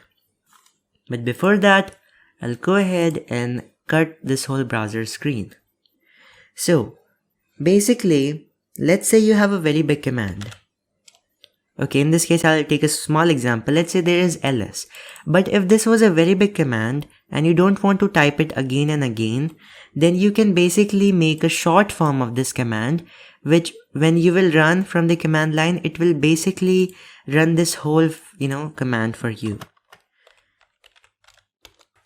Let me just write the syntax and then I'll explain it to you. So what I've done is that I've said alias something is equal to this. What I'm doing is that I'm creating something called an alias. It's usually the, a text or basically a new command that you're creating yourself, which is made out of other commands. So you're just saying that make an alias, make a command called something, which when we will type this something, it will just show the output of this command. So you can put a bigger command in this place and make the short form of that command here if you want to. So now I have hit enter and that means that when I will run something, the output of this ls command will come. So it will just list all of the things. You see, something is not another command. It was not present by default. I created it right now in form of an alias. I do something and you see it runs the ls command. If you want to remove this alias and just keep it simple again, then you can go ahead and do alias something. I don't know the pronunciation. I think it's called alias and that's why I'm pronouncing it like that. So if we do unalias something, it will again make the something command useless. So you see, I created a whole command for myself out of the other command. So let's say this is a very big command and you don't want to type it again and again. You can just create an alias, which is a short form command, which you can use for this same bigger command. So it's basically making your own command in a way. So I hope you get that. And now we can get into the last thing which I'd like to show you today, which is starting and stopping services. If you want to start a service, then you can just say service followed by the name of the service and start. So you might say, well, what is a service? Service is basically, there can be multiple services and they all can mean different things, but this is the name of a sample service, a demo or example service, Apache 2, which is a web server service basically, and you can do start. Let me show you what that means on the browser again. Now, I'll open a new tab and do ifconfig to get my IP address. This is my machine's IP address. And I'll just go ahead and open the Firefox. And you can see when I try to visit my own IP, nothing is coming here. But Apache 2 is a service. So there are many services. This is one of the services with this one specific meaning. When we start this Apache service, what will happen is that we'll be able to visit this local, website. So it's basically setting up our local web server. I have to put my password here. And now if we go ahead and try to reload this page, the thing should come again. Alright, so it's not coming because it's HTTPS here. Let's do with HTTP and I see we have got this page. Earlier we could not get this page. So this is basically running a service. Again, different services will have different meanings and you will get to learn about a lot of such services when, the time will come when you will be learning hacking itself. So right now I'm just giving you a base and you don't need to worry much about that. For the proof of concept, if we just stop this service, which is very easy. So let me just show you how to stop this service. Just do service followed by the name of the service you want to stop and stop. Again, authenticate it. Alright, so I think I put the wrong password here. And you see this service has been stopped. So now if we try to reload the same page, you see it again does not comes. So that is how it, this whole thing works. Now again start it and show you something. So this specific Apache 2 service, it setups, as you can see, a local web server for us. On our own IP address, it will make this page. So the main use of this thing actually is that if we want to host something on our server and then maybe on a victim machine we will download something from here, then in that case this can be very helpful. So the files of this web server are usually stored in var www html. So you can see here there are not a lot of files here, and this is basically the same files of this website, this local thing we have just enabled. Now if we go ahead and put a new text file here, let's say echo and alright, so let's do sudo here.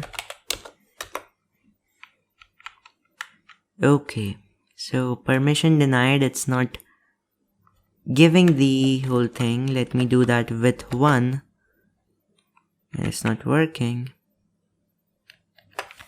So I'll do one thing really quick. I'll just directly switch to root.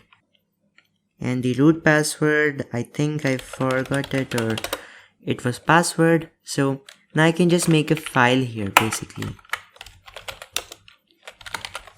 So basically what I'm doing is that I'm echoing a file or a text 123 into a new file which I'll call, let's say, notes.txt. I hit enter and now this file has been created here. So this is the same folder where this web server is sitting. Now that we have created this new notes.txt file, we can go ahead and try to view that here itself. So this is just for the example. You can see 1, 2, 3, the same text is coming here.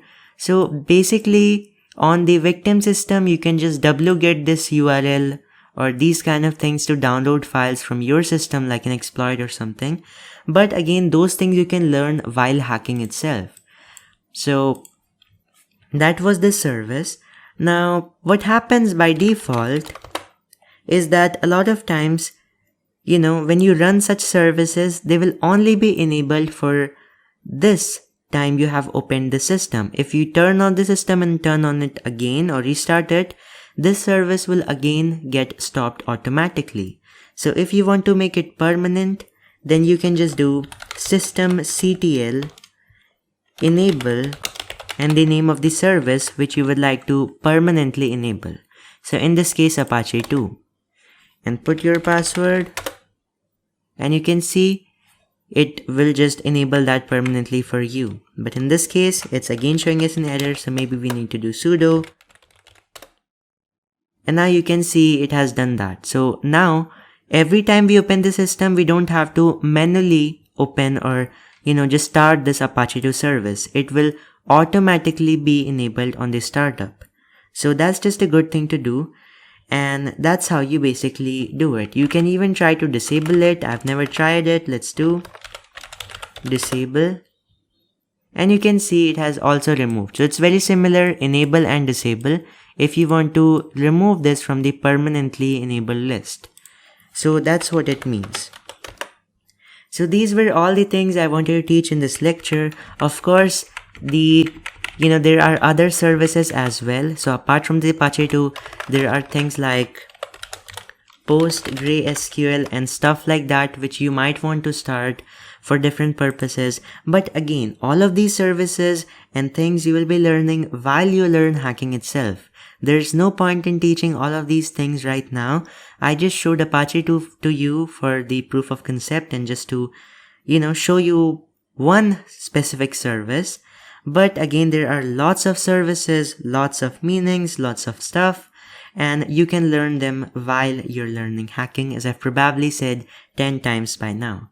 So that is it for this whole chapter, and I hope you enjoyed it a lot.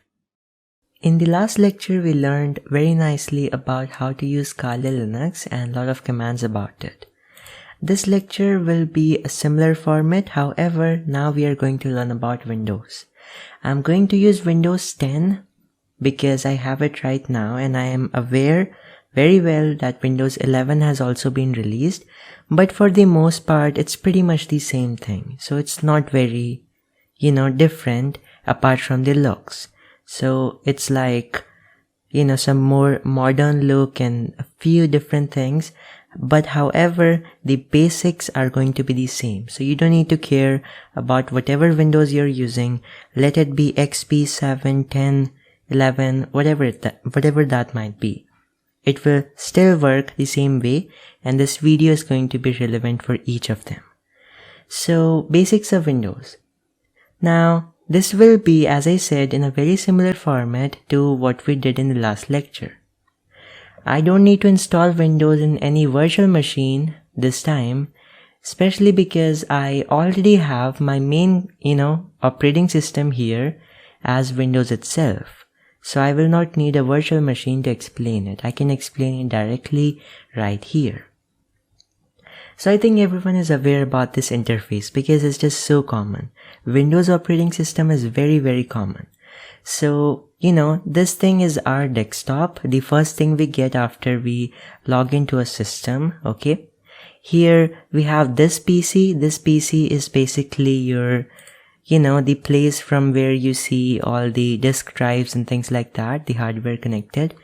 You have the recycle bin, so it's like the trash in Linux, where all the deleted files actually go, okay? Except when you delete them from the command line. And Windows also has a command line, but first we are talking about the graphical things. If you go and see what's there in the downside, you will see a taskbar. So this taskbar, just contains all your applications. There's this start menu, some pinned tools of my own, and here I have some tools that I have just installed in here, and you can turn off the system and things like that. Now I know this is very basic for someone who is already using Windows for a long time, like most of you guys, I guess.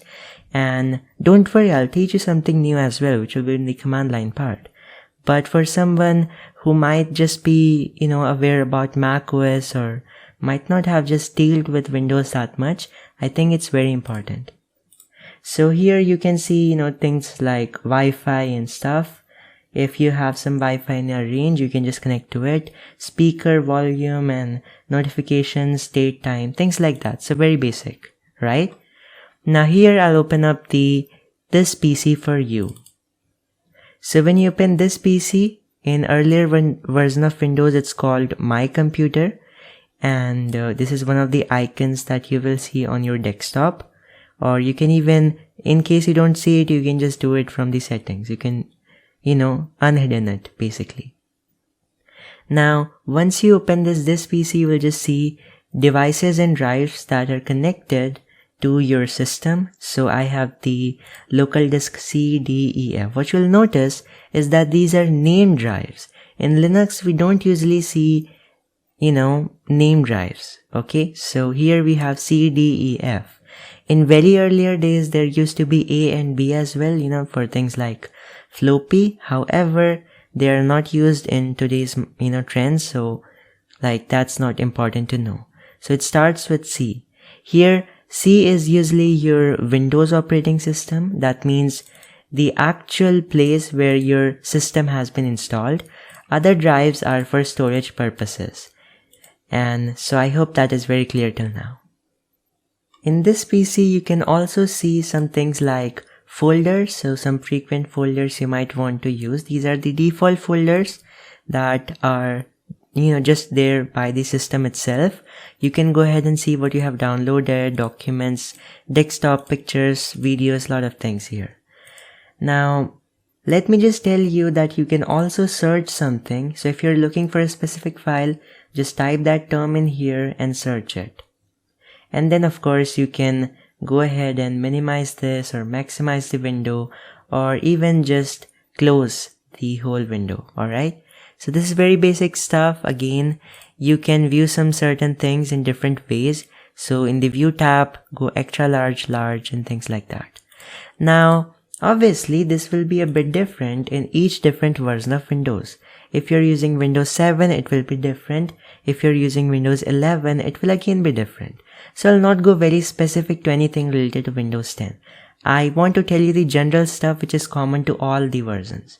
Now in the C drive, which is your main system's operating system drive, so all of the folders related to the system are usually here. Alright, and here you have one of the folders, main folders.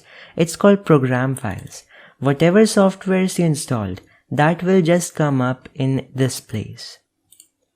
There is also an x86 named folder, so it's very similar thing, but for the 32-bit and 16-bit kind of software. So, more old kind of softwares will just come in this place. But new softwares will usually be on the program files without that x86. So that is one thing I want to tell you. Then you have users. So specific users data will go here just like we had in Linux, and you can go ahead and open a specific folder for any user. So for example, I open Avinash in here. This is the name of one user and it's also my name. So it's that here. It's all the user files. And we also have a public, for guest and public kind of users. And we don't need to care much about that. Oh, and one more thing which I forgot was in every user you will have some common folders like downloads.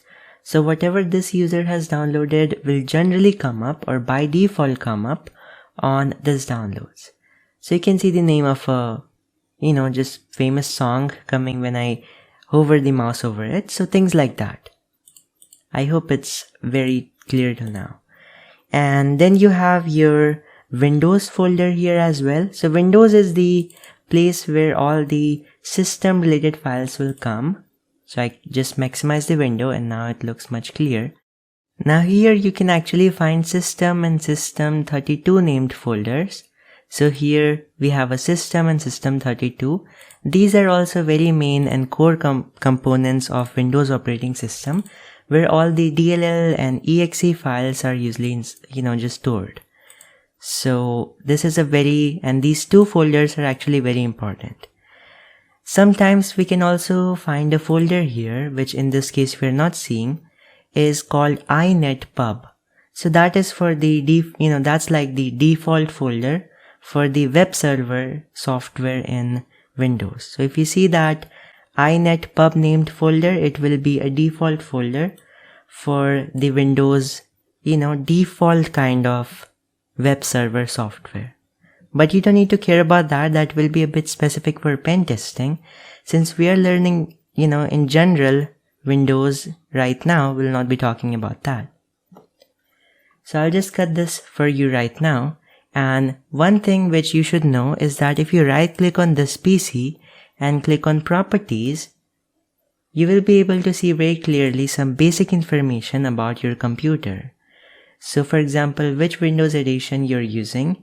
Now I'm definitely using a very, much updated version of Windows, but however, because when I installed it, it was 2018, so for some reason it has not updated it, but it's definitely 2022 right now, so yeah. And we have the processor, RAM, and things like that. I hope everyone is aware about these. And then you can see Windows activation, so some things like that. So all these basic information come here. Now, if you just create a folder here, or you don't need to actually create a folder, let's go again to the C drive. So I click on this PC on the desktop, and then I reach here, local disk C, and here again I am on the same directory. Now with Linux we had some hidden files and folders, so we can also see some hidden folders in Windows. Right now I have not applied that setting, so I can only see the unhidden or the visible folders. If I click on this view tab and say hidden items, I should be able to see some more hidden files. So hidden files are not visible normally, but when we just do that check mark on this hidden items, we would be able to see all the special hidden items here as well. And these are more system related, so the ones that are that just look a bit different than and not very bright in the icon, so they will just be like that. And I will uncheck it again because I don't want to mess with those settings. If we go to desktop or anywhere, basically if we do right click, we should be able to see some basic options, for example view. So again, to change the folder icons, whatever files are there, sort by, we can sort all of these things by name, size, refresh, and we can delete something if we select something. So I right click on one of these icons or files and I can delete it and cut, copy, paste basic things. I can make some new folder or file here of a specific type, even a shortcut if I want to. I can go ahead and personalize and set things like the wallpaper. So all of those basics come in here. You can go to the start menu and search something, for example settings, and then you will be able to easily manage all these settings of all the kinds that you might want to work with in here.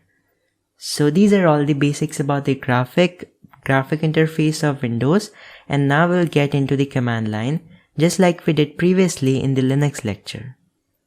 So now one thing you should understand actually is that when you're in Windows, it's you will have two types of command line.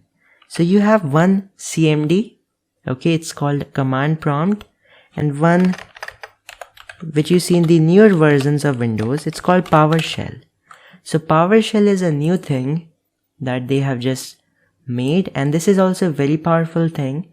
However, since we are about to learn basics in here, we will not touch PowerShell.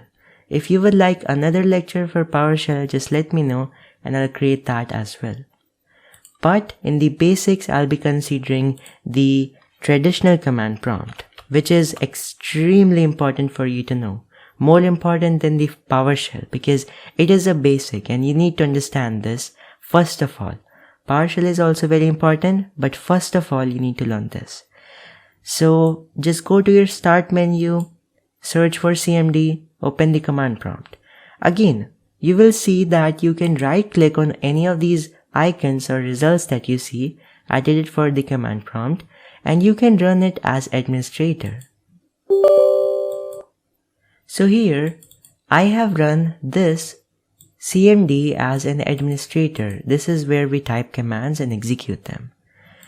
Now what you will notice is that it's always different. So there are two types of CMD or any program in general that you might be able to access. If you're accessing it directly, it will be without admin rights. This is a normal type of CMD you're accessing. And then there's a different complete, the one that I just showed you earlier with administrator privileges, that will be a different command prompt for the administrator user.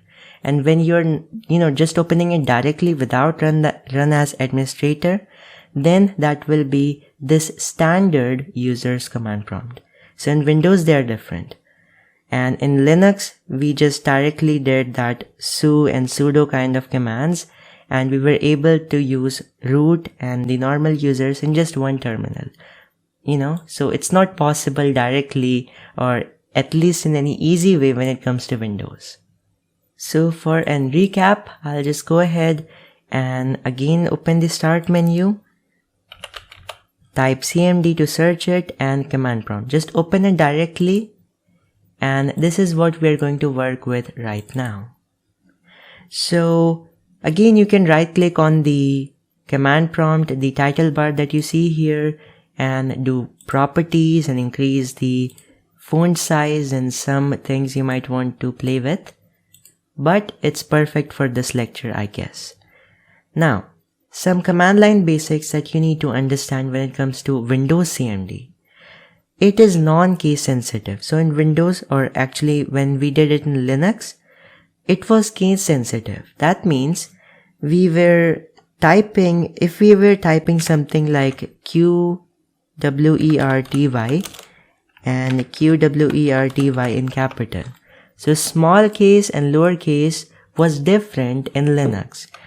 Or, I mean, small case and uppercase was different in Linux. However, in Windows, they are treated the same.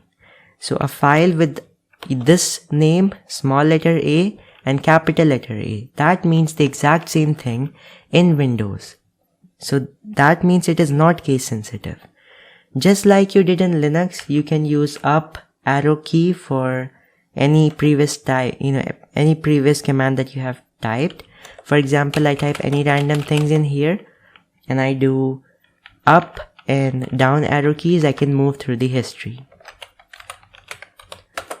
And I already explained you there is a different CMD for admins. If you want to clear this screen in a Windows command prompt, you can just do CLS. So instead of clear, just say CLS. That means clear screen. So that was the just first command I explained to you. And now let's get into the actual commands. When I was teaching you Kali Linux, I taught you one of the most basic commands, which was touch. So if we wanted to create a file, we did touch. Alright. So in Windows, I just want to let you know that there is not something as direct as touch to make a file, but there are some tricks or workaround methods that we can use to make an empty file, and then we can fill it with data as well. Okay, so here now, as you can see, I am in C drive users Avinash. So this is my directory here. So what I'll be doing, and that basically means I'm on this Avinash folder. So let me do one thing. Let me just go to desktop here, and I'll show you how to navigate properly later on, but I just went to desktop here with CD. So CD still works in Windows the same way it did in Linux to change the directory. Alright, so you just change directory to desktop, and if you wanted to see the contents of a directory, you can just say dir, and you had some of these files here, as you can see on the graphical side as well. But I'll just clear the screen because I'll talk about all of this a bit later in the video. First of all, let's talk about the touch command. In Windows, you do not have a touch command. So if you want to create a file, there can be some workaround methods you might want to use. This is the easiest command that you can use, and it is very logical to use. So what you're doing is basically you're copying nothing into a file. The only reason you're doing it this way is because there is no actual alternative to touch command. You cannot just directly create an empty file in a Windows terminal or Windows command prompt. So this is the way you'll be doing. What you're doing is essentially you're just copying null. Null means nothing to a file name. So just give whatever file name you want to give in here to this new file, and it will be completely empty. So I just put some random name here. I also specify the extension .txt, and I press enter. You can see it says one files copied, and we can also see it in the desktop graphically here that we have 1, 2, 2, 3, this new file created, and of course it's empty when we directly open it. So this was the very first thing. Now you could actually have used another way for this. So I just clear the screen, and let me tell you another way to do the same thing. Just type whatever you want here. So any random command that does not actually exist. So I type any random thing here, and I put this greater than sign here, and I say the file name I want to make the file with. So file.txt, let's say. So I put any random thing here, which should of course not be an actual command. So you're putting a random thing here and you're outputting that. This greater sign means outputting that, the output of this command that doesn't even exist to this file. If I press enter, of course I'll get to see an error here. However, it just does the job. The error comes because we typed this just doesn't exist. I just typed something random here, a random tool, which does not exist. So it's not an actual command. But because it will create no output, because it simply doesn't exist, and we are putting that output on this file with this name, so that will just, of course, throw this error, but at the same time will make the file for us. Alright, and this does not has to be whatever random I have put here. You could do anything simple. For example, you do this. And of course, I need to change the file name. So you can see it created file 1 again. So you can create files in either of the two ways, whatever you like. The next thing I'd like to show you is how do you actually see the contents of a file. Now I'll just delete some of these files and just keep this one, which is the file.txt. So if you want to see what's there in a file, in Linux we used cat followed by the name of the file we want to see the contents of. In Windows there is a similar command which is type. So here we say type filename.txt. So of course the file name here is file, so I'll just say that and press enter. Obviously it's not gonna show us anything because we just created this file and it does not has any contents right now at all. What do we do then? Let's add some contents into it. The simplest way, which also works in Linux by the way, I did not cover this in the last lecture, but it's very basic. What you can do is echo whatever you want to put in the file into, so this two greater marks just means into the file name. So I'm just echoing, you can think of it, echo is a very big term, but for now, for this purpose, think of it as putting whatever text we put after it into the file. So this just represents putting that into the file, and we just type the text here and the output file name here. Press enter. Since it does not show any error, that means it did the job. We can graphically see by double clicking on it, and we can see obviously that it has, just done the job very correctly. So 1, 2, 3 has been inputted into this file. Let's use type again here to see the contents of it from the command line itself. So we have 1, 2, 3 in here, and now it shows the contents. Earlier, because there was nothing in the contents of this file, it did not show anything. Now it shows because there is some content. So it just shows you the full contents of the file. And we can actually look at one more command similar to this, to just add some content to a file, which is copy con. So we just say copy con and file name.txt. So this is to create a file. It's not to input anything on it. It's another way you can create a file, but you will get the option to input enter the contents of it right away. So you just do copy con file name.txt.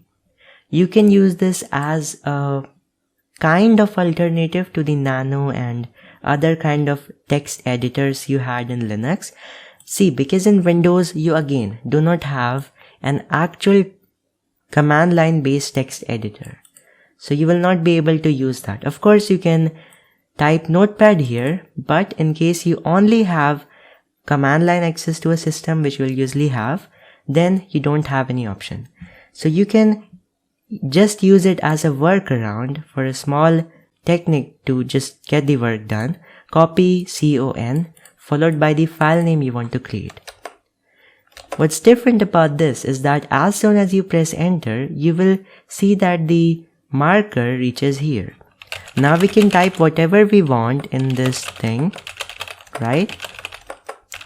So we just put any content we wanted, and then what we did was, for example, I put some more content here, and if we want to save the file, we can just do Control Z on our keyboard. So just say Control and Z keys, alright, and that will not be inputted into the actual file, so it is never inputted. You just enter, press enter, and you say, it says file copied. So now we have this new file with the file name, and now we directly put some content onto this. However, it is not very good for modifying the contents, because if I just do that same command again, copy con file name.txt, you will see I again get this blank. So I will be able to put some content, and if I do Ctrl Z again, you will notice that it will simply override the file name with the new content, so which is not very good for our purpose. Now, what if you want to keep the original content and then edit something to it? Again, you will have to use the type command for it. So simply see the contents of the file using type filename.txt as we did earlier, and then go ahead and it just shows you all the contents of the file. Now what we want to do is, for example, copy this and then again do that copy con, okay, to that file, and then paste all of that. So now the pasting is another problem we face here. It's not very easy to paste the things, but it is definitely possible to do that. So let me try Control V, and you can see, yeah, so now let me tell you how to actually copy something. It's very interesting thing. Now, as we can see the contents of the file here again, so forget about what I did earlier. I see the contents of this file, I can copy it with Control C on my keyboard and selecting it with the mouse, and then again do copy con file name.txt. I do it. Now, of course, I will need to paste the things here, but if I right click here directly, it does not work very nicely. So what you'll be doing is that you put anything from your keyboard like Q, and it says override file name.txt. Do we want to override the file name? Just say yes. And now it will give us the option to just paste something very nicely. So it just wanted to confirm. We type anything, press enter, it just says, do we want to override the file name.txt or whatever file it is? Just say yes, and then it will work like a charm. Just right click and paste the things. So I'll copy that again, and we can do Control V. Alright, so now it's pasted here, and you can make the necessary edits very well here. Again, Control Z to save it, and you can do enter to just get the job done. So it's a bit tricky, I know, and it's not as simple as Linux, but it still gets the job done, and most people don't know about it. So it's very important. You can see the new things have been updated in here as we wanted. So that was about the basic file management. Now let's also understand how would you create a folder instead of a file. It's very similar to what you did in Linux. In fact, it's the exact same. The command is same, mkdir. That means make directory, and directory means a folder. So just say mkdir, and the name of the folder you want to create. Let's say 1233, or let me use a more normal name. So I just put the name of the folder as folder 1. Press enter, and you can see the folder 1 has been created. Obviously it's going to be empty here. So this is very easy stuff. Again, if you want to, so as I told you in the very early part of this lecture, which was not supposed to be explained it there, but now it is the time to actually understand it. If you do dir, that will just list the contents of the present directory that you're in. Okay, and if you want to see where you are, it's very similar. You just do, you don't even need to do anything. You can see it always here directly. So you will not actually need to see where you are in any other way. This is the simplest way, because it's always already visible in the system. So you just see the full location here directly. Okay, so you are doing and seeing it in the directory. Another way actually is that wherever you are, let's say you don't see it for some reason, just do dir, and here you will already see which directory you're in, because that is the only directory it will show you the contents of. So that's a simple trick or tip, you might say, for the same thing. So it's very clear, I hope, till now. Now, as I told you earlier in the graphical, sometimes we can, we might need to see some hidden files which are not visible directly. In graphical, we just click on the view tab and check hidden items. How do we see hidden directories and files when it comes to command line? So you will have to put a switch here. Now here's a new thing. How would you apply a switch to a Windows command? Because in Linux, what we did essentially was, putting that after a dash. In Windows, you actually do that after a /. So any switch thing you want to put, it's done after a /. In this case, it is -a. -a means all, which will include the hidden files. So just say dir with the switch all, press enter, and now it will also show you some additional files here that were actually not shown earlier. So I think there are no special files, or okay, so 11 files. There is definitely one file increasing. As you can see, earlier it was 10 and now it's 11. So let me just see. Alright. So I was just confused actually, because I was thinking I was in the C directory, and then I was trying to see the old things we saw in here. But obviously I am right now in C users Avinash desktop. So we are in the desktop itself right now. So yes, there are no special hidden files, or maybe not a lot of hidden files in here. Let me show you something interesting. How would you open, if you have graphical access to a system, just for general knowledge, if you go to any of the folder and then on the address bar here, you click on it and just type cmd in here and press enter, it will open cmd in that location. Okay, now I know it looks very small, so let me just go to properties and just change the size a bit. Okay, so here we are on the C directory now, after just clicking on this address bar and typing cmd, pressing enter. Now we are on this C.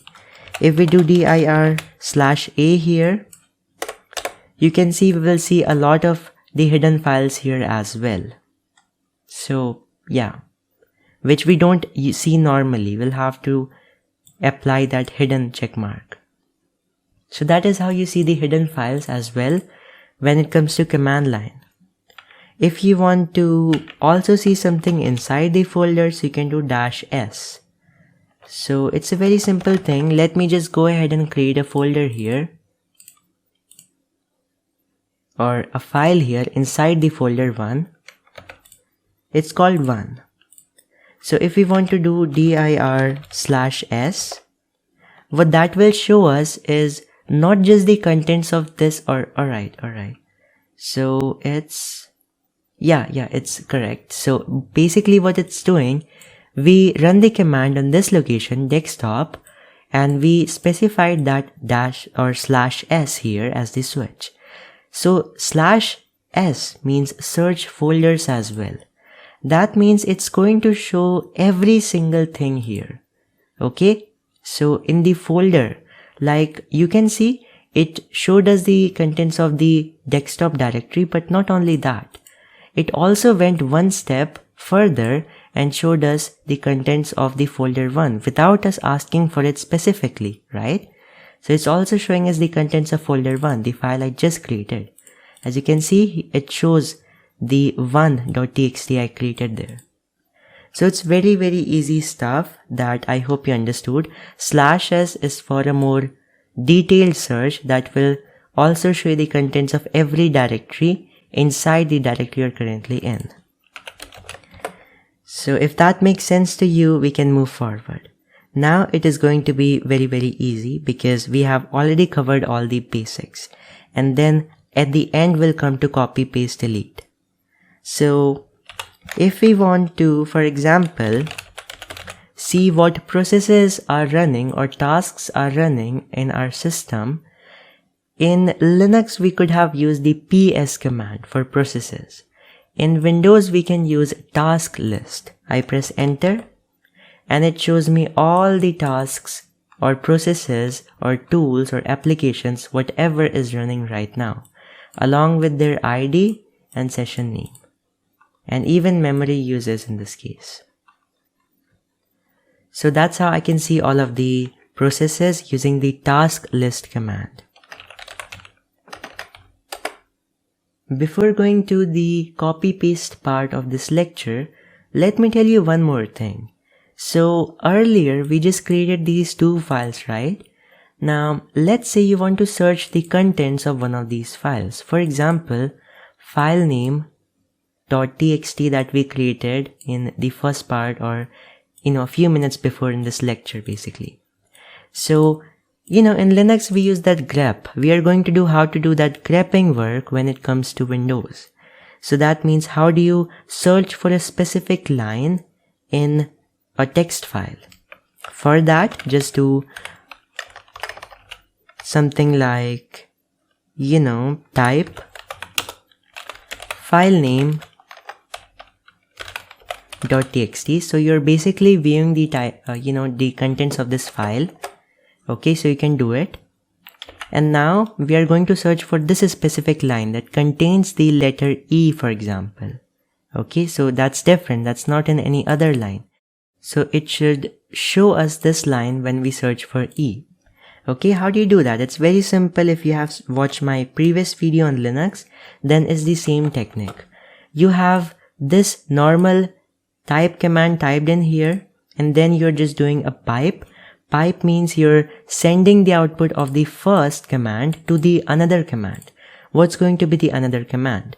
In case of Linux, it was grep. In case of Windows, it's find str. Okay, and then you will simply type whatever you wanted.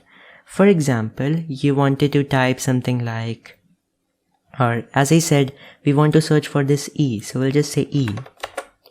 And you can see it searches the string and just shows us the line in which it finds it. If we type something that is not present anywhere, for example U, it will not give us any output. So that is just a way to find something, find a specific line in the text file that contains the letter or number that you have typed in here. Next, we can talk about some other things. So we are almost done with the basics. The only thing which is pretty much left is copy paste. However, there are a few more small commands. So for example, you want to see what is the name of the user that you're currently using the computer with. You can just do who am I in here. I press enter and you can see this is the complete name of the user, Avinash, right? And it is under the ComproAvi name computer. So first what you see is the name of the computer. I guess that is what it is. So you can just see the name of the system directly. As you can see, you just had the, if you just right click on this PC and say properties, you will see the computer name. So it is ComproAvi. And of course that is also reflected in the whoami command. But the actual thing that you see in the last is basically what your user is. You can also sometimes see that here on the, on the command prompt itself. Okay. If you want to see some more detailed output, you can specify /all here, enter. This will show you some more detailed information about the user. And I hope that this makes a lot of sense for you. Of course, using this information is another thing. How would you use this information? It actually tells you what privileges you have right now. So what you can do, or what are the permissions of this whole user that you're in. So whoami works very similar to what you did in Linux. /all is for seeing more detailed information about the user itself. You can also use echo /%username. Not the slash. So echo %username %. If you do it, you'll be able to see just your name of the user. So if you don't want to get confused with the computer name and things like that, this is the easiest command to go after when it comes to Windows. If you use a command called net user and press enter, it will show you all of the user accounts that are in the system. So the system name is ComproAvi, and ComproAvi, if you don't know, that is actually kind of my name on the internet. I just use it as a username. It's not like a company or something. At least till now, it's just me. So that is the name of this computer, and what are all of the user accounts in it. So if you want to see what are all the users in the system, you can just see it. Administrator, Avinash, default account, some default or system account, and then you have some guest. Okay, so we have all of these accounts. Main things are administrator and Avinash. So we see all of the users when we type net user. If we do net user followed by a name of any specific account you would like to get the information of, for example Avinash, you press enter, and then you can see a lot of information about the username. Okay, so a lot of the things basically. Password last set, and how many important things. So user may change password, yes, so it has the permission and things like that. So a lot of the things, if you want to specifically see information about any user, net user followed by the name of the username is basically what you want to use. And you can, of course, I guess you cannot do it for the administrator from a normal account. Let's try that. So administrator, and you can see you were able to see some information about that as well. Most probably because my user is actually at an administrator level as well. So it's not like a standard account. It's one of the types of administrator, but it's fine. Okay, so we have learned about all of these things. One more thing before coming to copy pasting stuff is system info. So if you just go ahead and type the system info command in Windows terminal, or command prompt, press enter, and it will show you a lot of system related information here which might be helpful to you as a hacker. And it's loading a lot of information here. Let's wait. Alright, so now it is taking a lot of time. I just waited for a few minutes and it's not giving us the information. If you want to cut or basically close, exit from a running command, basically just press Ctrl+C keys together. Alright, so just before I press that, it just gave me the information. So we can try that again. If we just do system info, it will just give us all of the important information about the system, as I was talking about in earlier. So here, operating system name, version, manufacturer, so many things you can possibly use to hack into a computer and use it for your advantage as a hacker. So a lot of this information. Now we are finally going to talk about the last topic, which is copy, cut, delete from the command prompt. So for this, what I'm going to do is, let's just copy this file, or actually, so let's just copy this file.txt from our desktop where we are currently in to inside this folder 1. Let's see how to do that. In Linux, you had the command called cp for the copy purpose. In Windows, it's very straightforward. You directly say copy. So copy what you want to copy, like file.txt in my case. You can even give the full location to it. So in case you were not in the same directory, you could have right-clicked on the actual file, saw the properties, and have just seen the full location, and you could have put that right here. Alright, so it's very easy. So you just say copy file.txt, and after that where you want to copy it. In my case, it is in /folder, folder 1. Alright, I just press enter. And you can see it says access denied. Okay, I think I just put a wrong thing here, /folder 1. Interesting. So basically the problem that I have done here is that when it comes to giving the, where you want to copy this file to, you will have to use the full path. So we'll just right click on this folder 1 properties and give the full path to it rather than a small path. So that is how it will work. I just give the full path to the file. So here's what the syntax actually means. Copy what you want to copy, where you want it to be copied. Press enter. And now you can see it is still not working. Let's see. Okay, I need to remove this slash here. So now it should be perfectly working. Let's press enter. You can see it got finally copied. So I was making so many mistakes. I actually did this copy work from a long time. So I obviously made some mistakes. You say copy the file you want to copy where you want it to be copied. Don't use any slashes here, and always give the full path for the URL, or for the where you want to copy the file. Similarly, you can move a file here. For example, you want to move this file.txt to, the folder 1. So it's very easy. And let's also check if it has been copied or not. So if we go to folder 1, we can see we have the file here. Let's delete it. And now what we'll be doing is moving the file completely from here to folder 1 instead of copying. So it's very similar. Again, you do mv, alright, and mv in Linux and move in Windows. So it's again very straightforward. Similar syntax, file.txt, the file you want to move and where you want to move it. So I'll just give the same address basically here as well.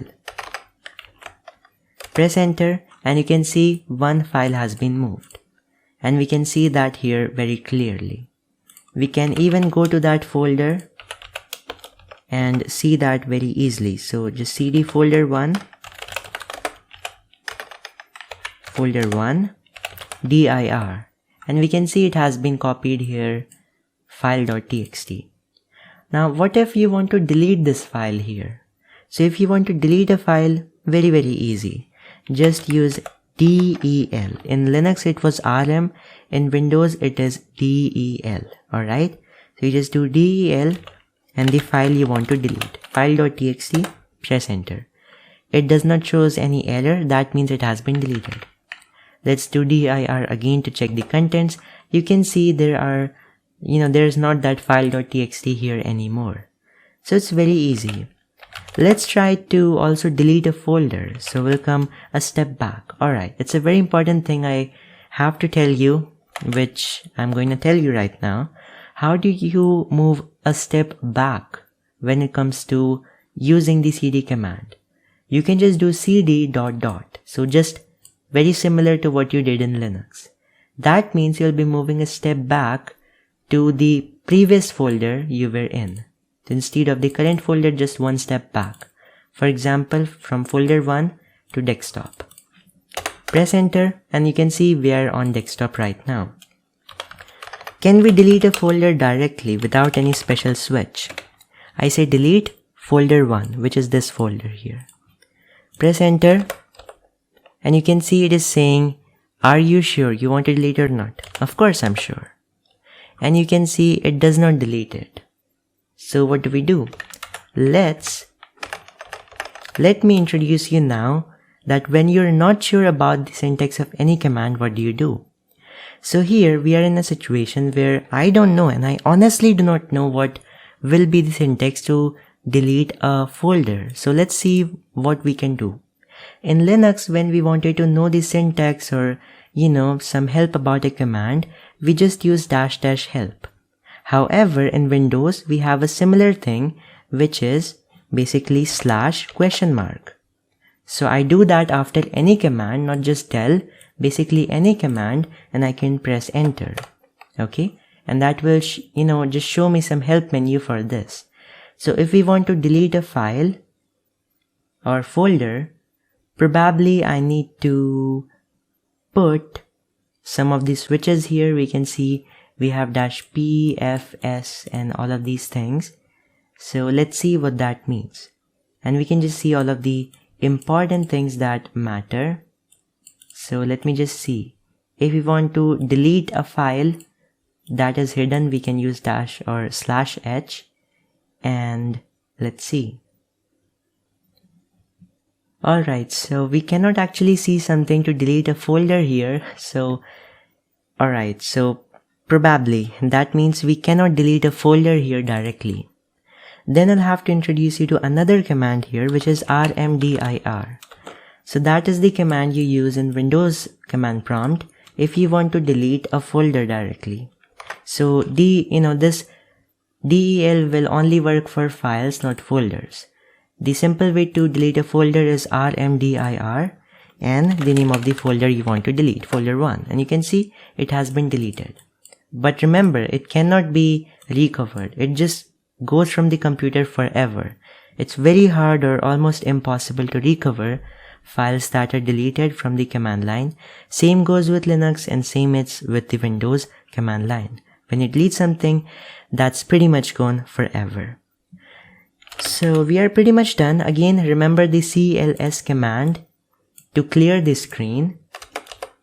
Okay, and before going, let me tell you one more small thing. If you want to see the history of your whole commands, whatever you put on this session or on this window of command prompt, if you want to see the history of commands, just do dos key /history. In Linux, it was a very simple history command directly. In Windows, this is the command you have to use. DOS key is the actual tool, and when you do the switch of /history, you just simply get whatever commands you have typed from a long time. So, you can see all of these things that I did for you right now, and we can see all of that in here. So that is basically what I just wanted to teach you, and I hope all of it is very clear to you, because I wanted to tell you about Linux and Windows, of course, because a lot of people forget about Windows. When it comes to hacking and they get access to Windows systems, they just panic.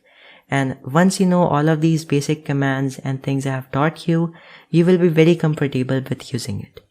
Again, remember there is another type of command line in Windows, which is PowerShell.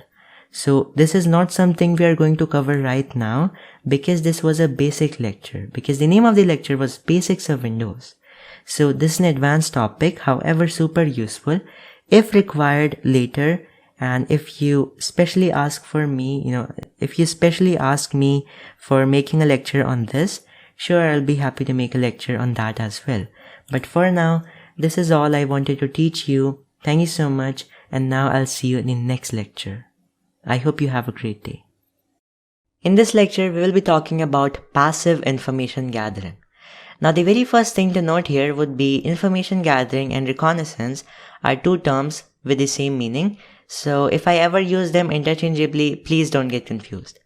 Now, as we know from the last lecture, the first step of penetration testing or even general security testing is always information gathering about our target. Now, that information gathering can be divided into two major types: passive information gathering and active information gathering. For this lecture, our specific focus is going to retain at passive kind of information gathering. Now, our goal with passive information gathering is to gather as much data as possible about our target using non-intrusive type of searches, which means without actually interacting to the target directly, like using all the publicly available data and the third-party sources. Basically, not talking to the target in any way. We are not going to scan the target right now. We are not going to enumerate the services or any technology which the target might be running right now in an active way. It's all passive. Just look at that word, passive, right? Third-party sources is the keyword which you have to remember. Now, passive reconnaissance is something that we generally do only when there is a strict need to keep the detection possibility 0 or less, because the other kinds of scans, enumeration, basically the active stuff, that easily gets detected by the target. So if we don't want to get detected, this is probably the best way to execute information gathering. Now we have multiple websites and tools which we can use for the purpose, but before jumping into anything specific, I would like to talk about the very basic example of what we can do in passive reconnaissance. So see, if we have a target, let's say Microsoft.com, the very first thing is obvious, we can go ahead and visit the official site to get a basic idea of what is the target about. Like what's their mission, what's their goal, or maybe if we can find some personal email ID of someone. So there is some stuff which we look in the websites generally. We can go down and actually look for some about page or contact us page, something like that. So here you can see we have about Microsoft, and actually we have a career page as well. So we can actually look at that. So you can see from the about page, you get to know what the company is trying to do, their mission, and like what they value. And they have this button of contact us. So we can click on that to check. And pretty much it's nothing helpful here, like pretty basic information. Okay. Let's check out the careers page. Maybe they have some jobs, or if we can know what kind of people they look for or something like that. Okay, we can search jobs, like it's pretty good. And they have a lot of different types of jobs available. So yeah, it's pretty good to check in. Here from Microsoft employees, okay, this is this. So we don't have any interesting information in here. But let's also check the contact us page.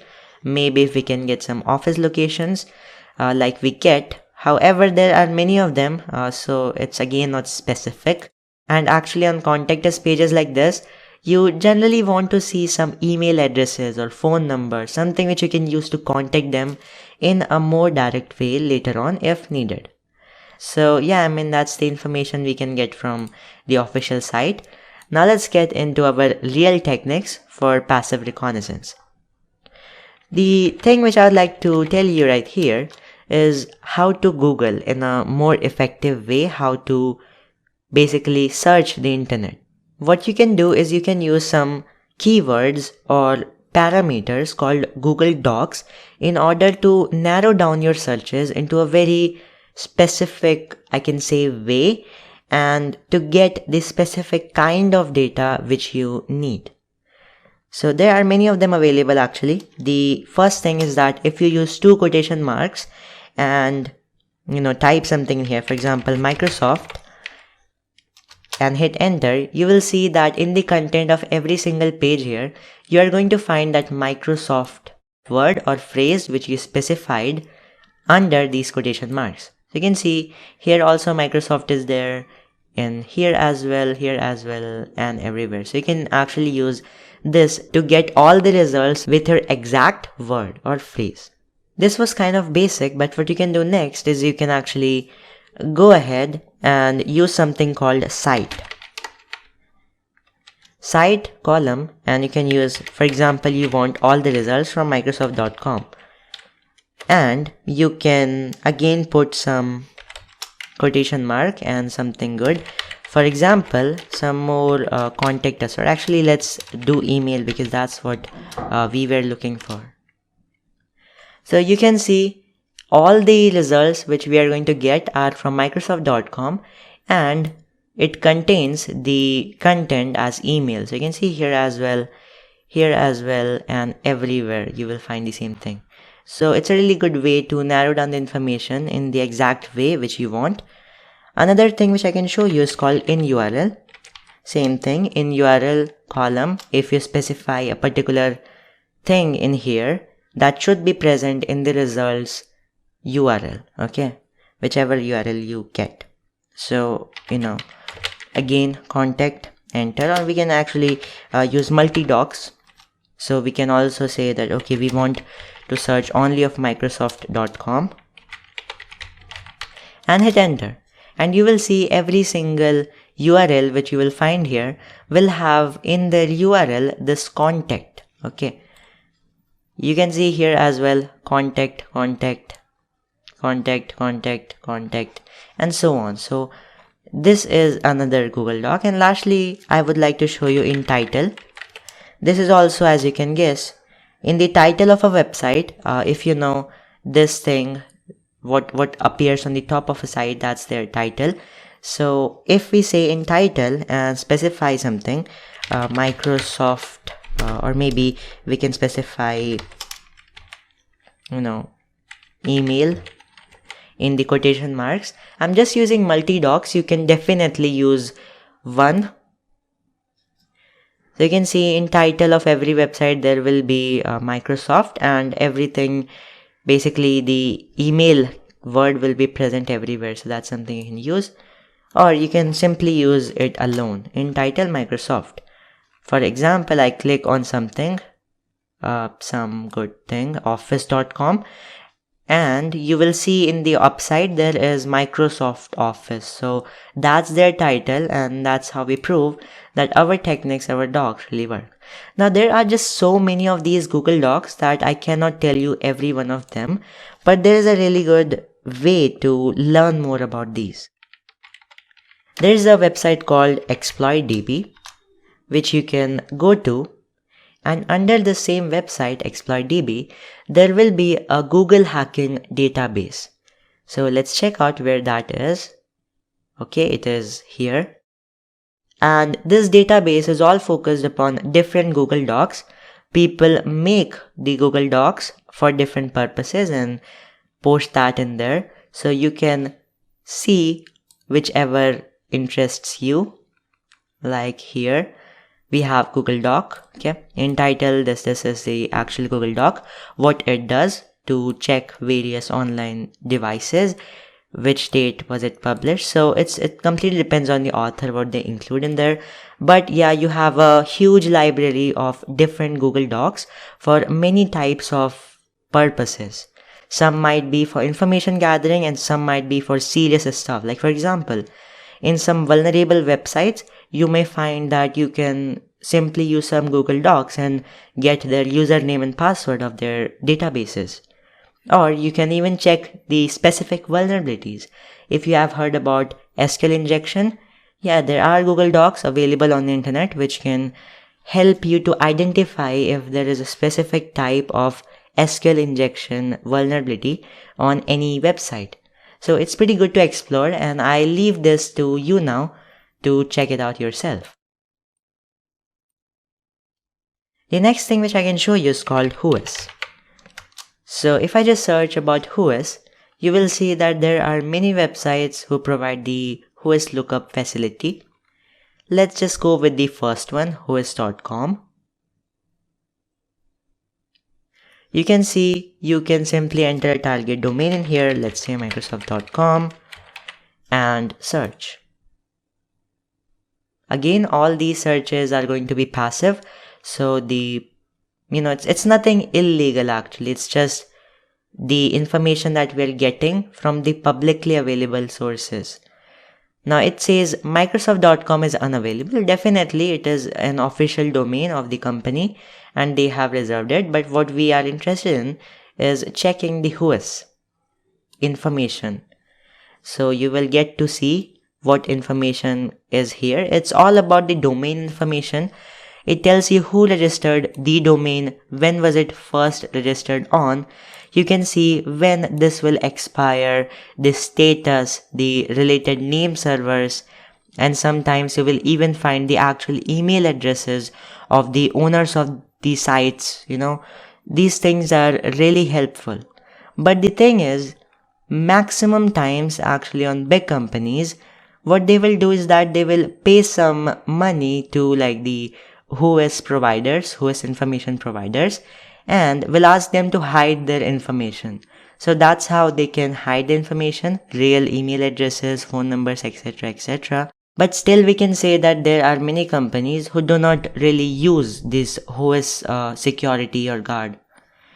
So if your target also doesn't use, you will get some really good information from here. In fact, if you get to know the expiration date, which you can see very clearly from here, there are attacks such as domain squatting, which are out of scope of our course, but still just for general information. I can tell you that domain squatting, or we can call that more general cyber squatting, those kind of attacks can be done very easily using this kind of information. So can be something really good to check out. The next website which I'd like to show you is called BuiltWith. So if we just search about BuiltWith on Google, we can get to see that this is the first link. Just click on it.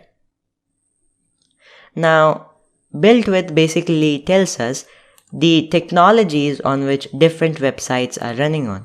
So we can first of all specify any website, such as again Microsoft.com. We can hit lookup button, and you will get to see the complete technology profile of Microsoft.com. What are they using? So you can see they are using click tail analytics and tracking. They're using widgets such as COVID-19. They're using this framework. They're having mobile support. Okay.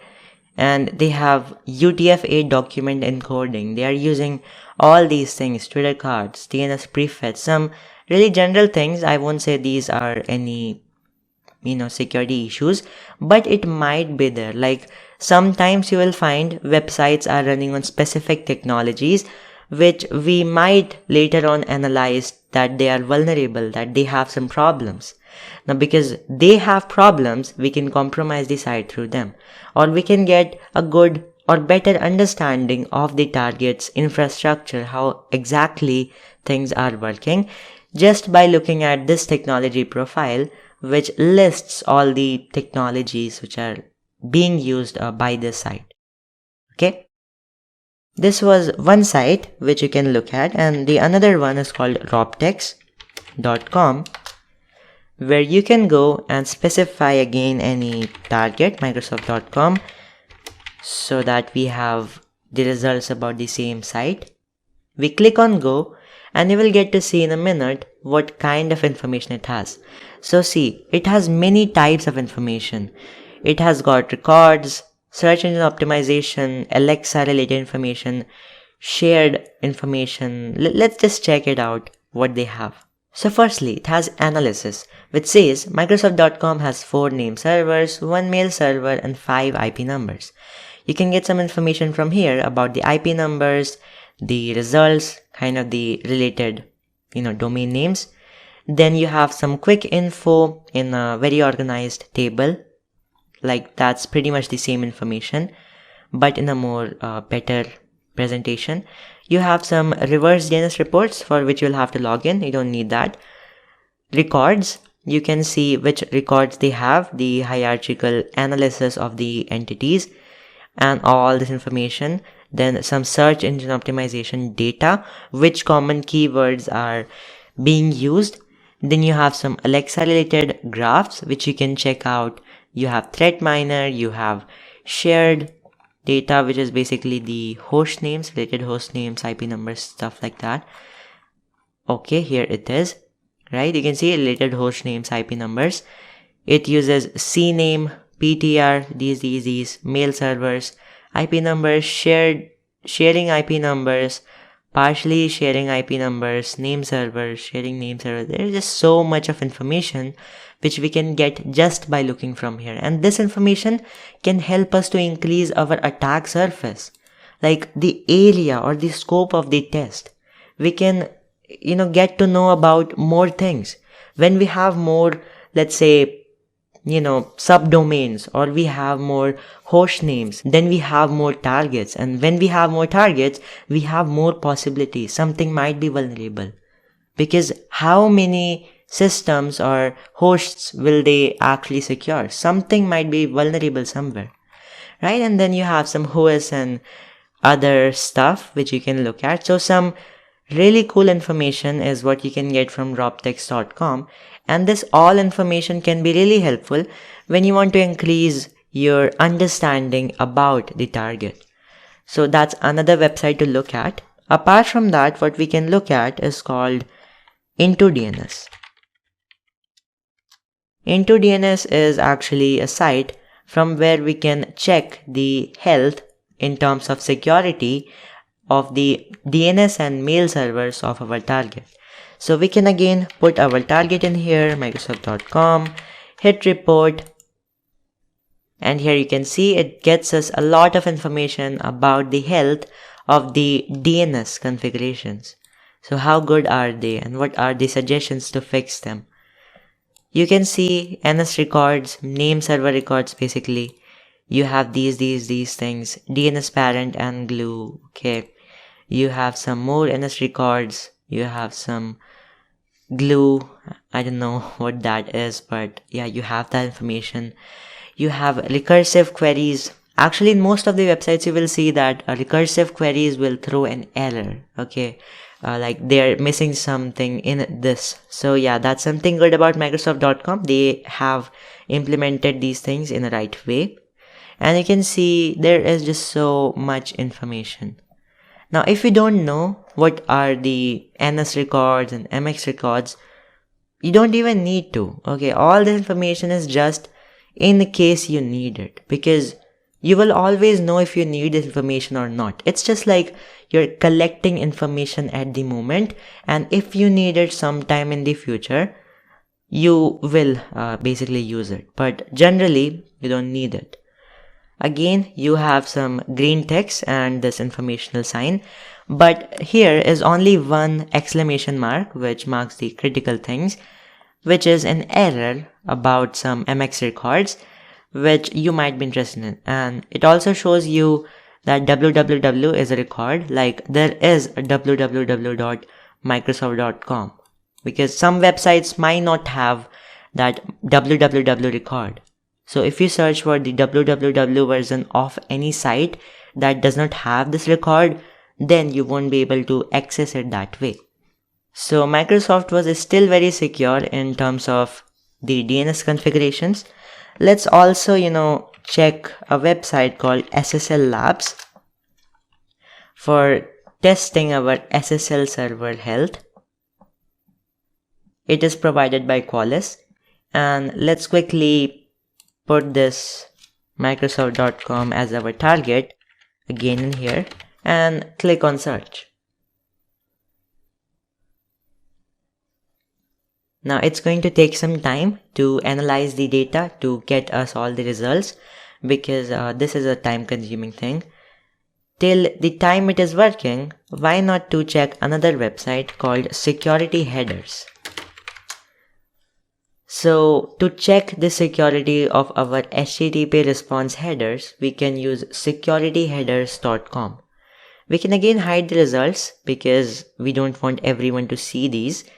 We want to follow redirects, and let's give the Microsoft.com in here as our target. It's going to tell us if something is missing. Okay, you can see very quickly it has given results. These important headers are missing and some of them are present. Some basic information, and then you simply have the basic header information, the general one. You don't have anything to check in here. The only probably thing which you want to look at here is content security policy, referral policy, permissions policy. These are the missing headers which might be important to implement. No, these are not surely the vulnerabilities, but it might indicate that the overall security posture of the target is not that hardened, I can say. So pretty much the only thing to look at again was the missing headers, and now we know that. So that's pretty good.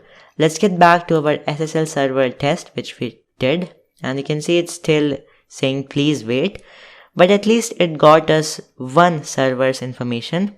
We don't need others. You can see this is the server, this was the test time, grade is A, so it's perfectly secure. Let's click on it to see the exact rating. Overall rating is A. The encryption is perfectly fine.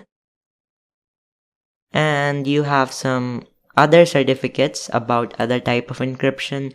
You have some protocol configuration, cipher suits, handshake information, and lot much more. So that is another kind of information which you might want to look at. And you can see some good information that when it sends an HTTP request to this part, https microsoft.com, it gets out an error which is HTTP this moved permanently, so it has been moved somewhere. So might be some interesting information in case you need it, you might use it. Okay. So after all these, we have our next website called Social Searcher. And actually, when you think about social, you generally think about social media, right? So in fact, even going onto someone's Facebook profile, or let's say LinkedIn profile, or any other social media profile, that is also a part under passive information gathering. Specifically, we can call that open source intelligence gathering, and that's a huge topic in itself. I can make a whole course on that. So if you want me to make something like that, definitely I will be doing. Just drop me a message.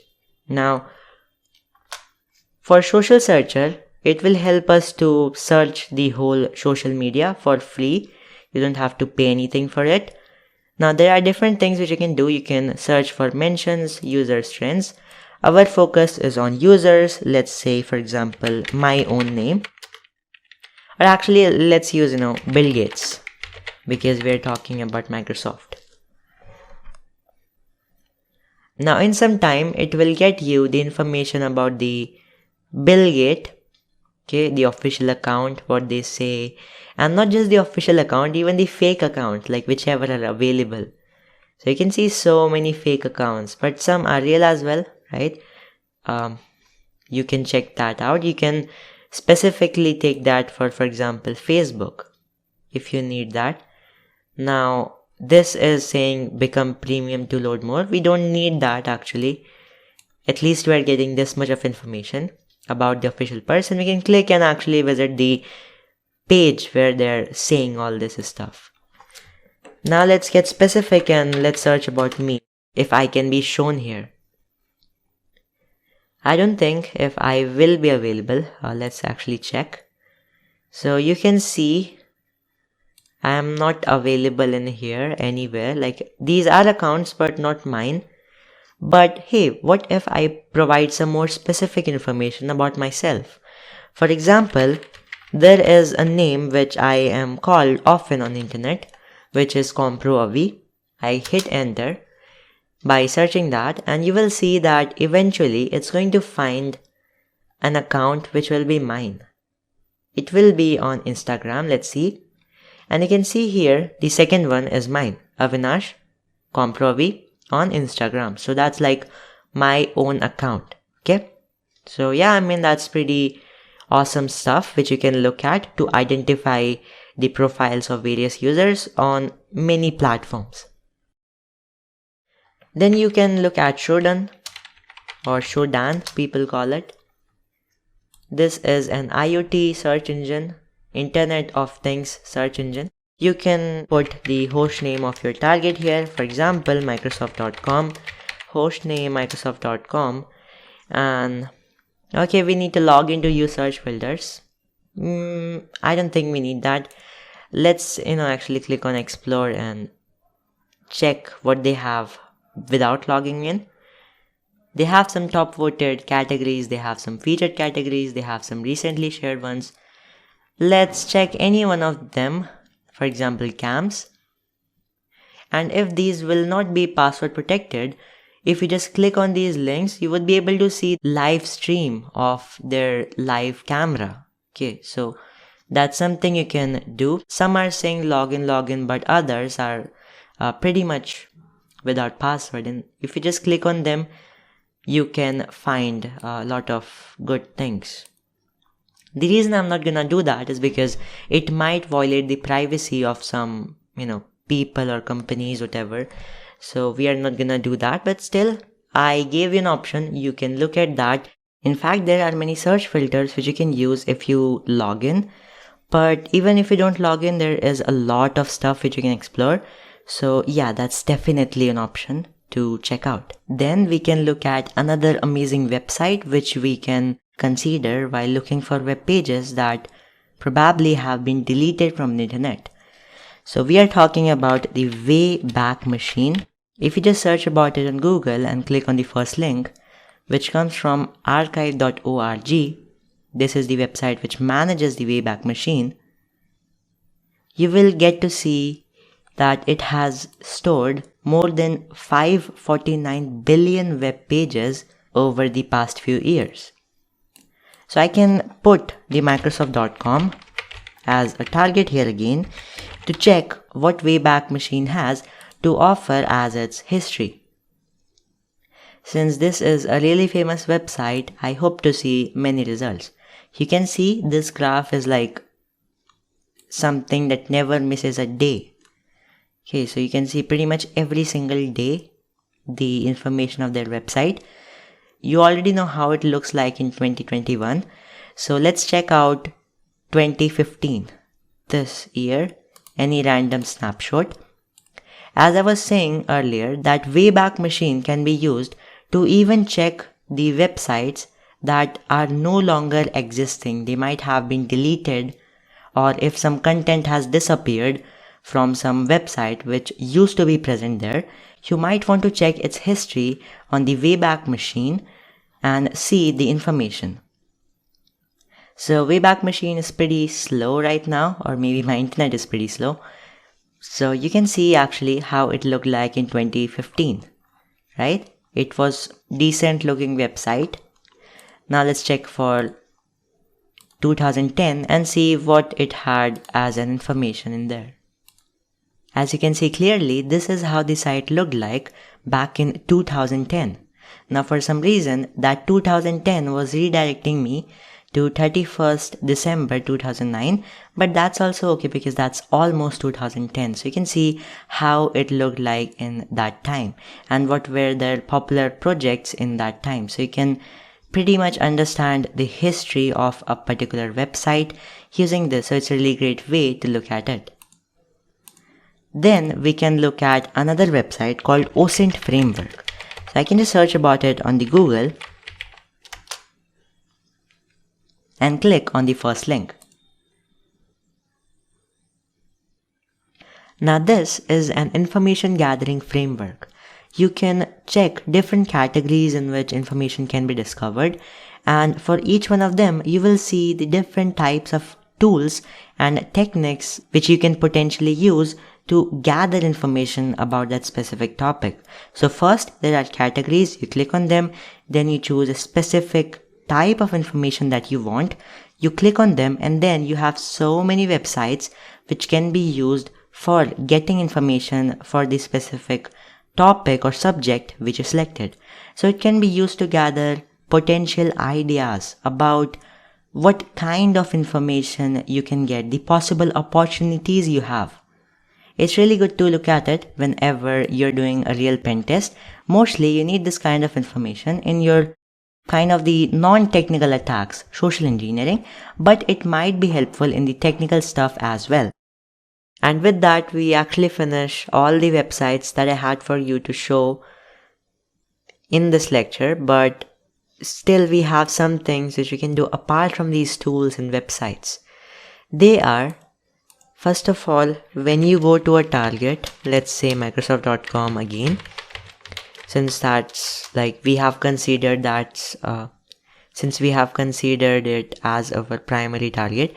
So what you can do is you can right click on any website and click on that view page source button.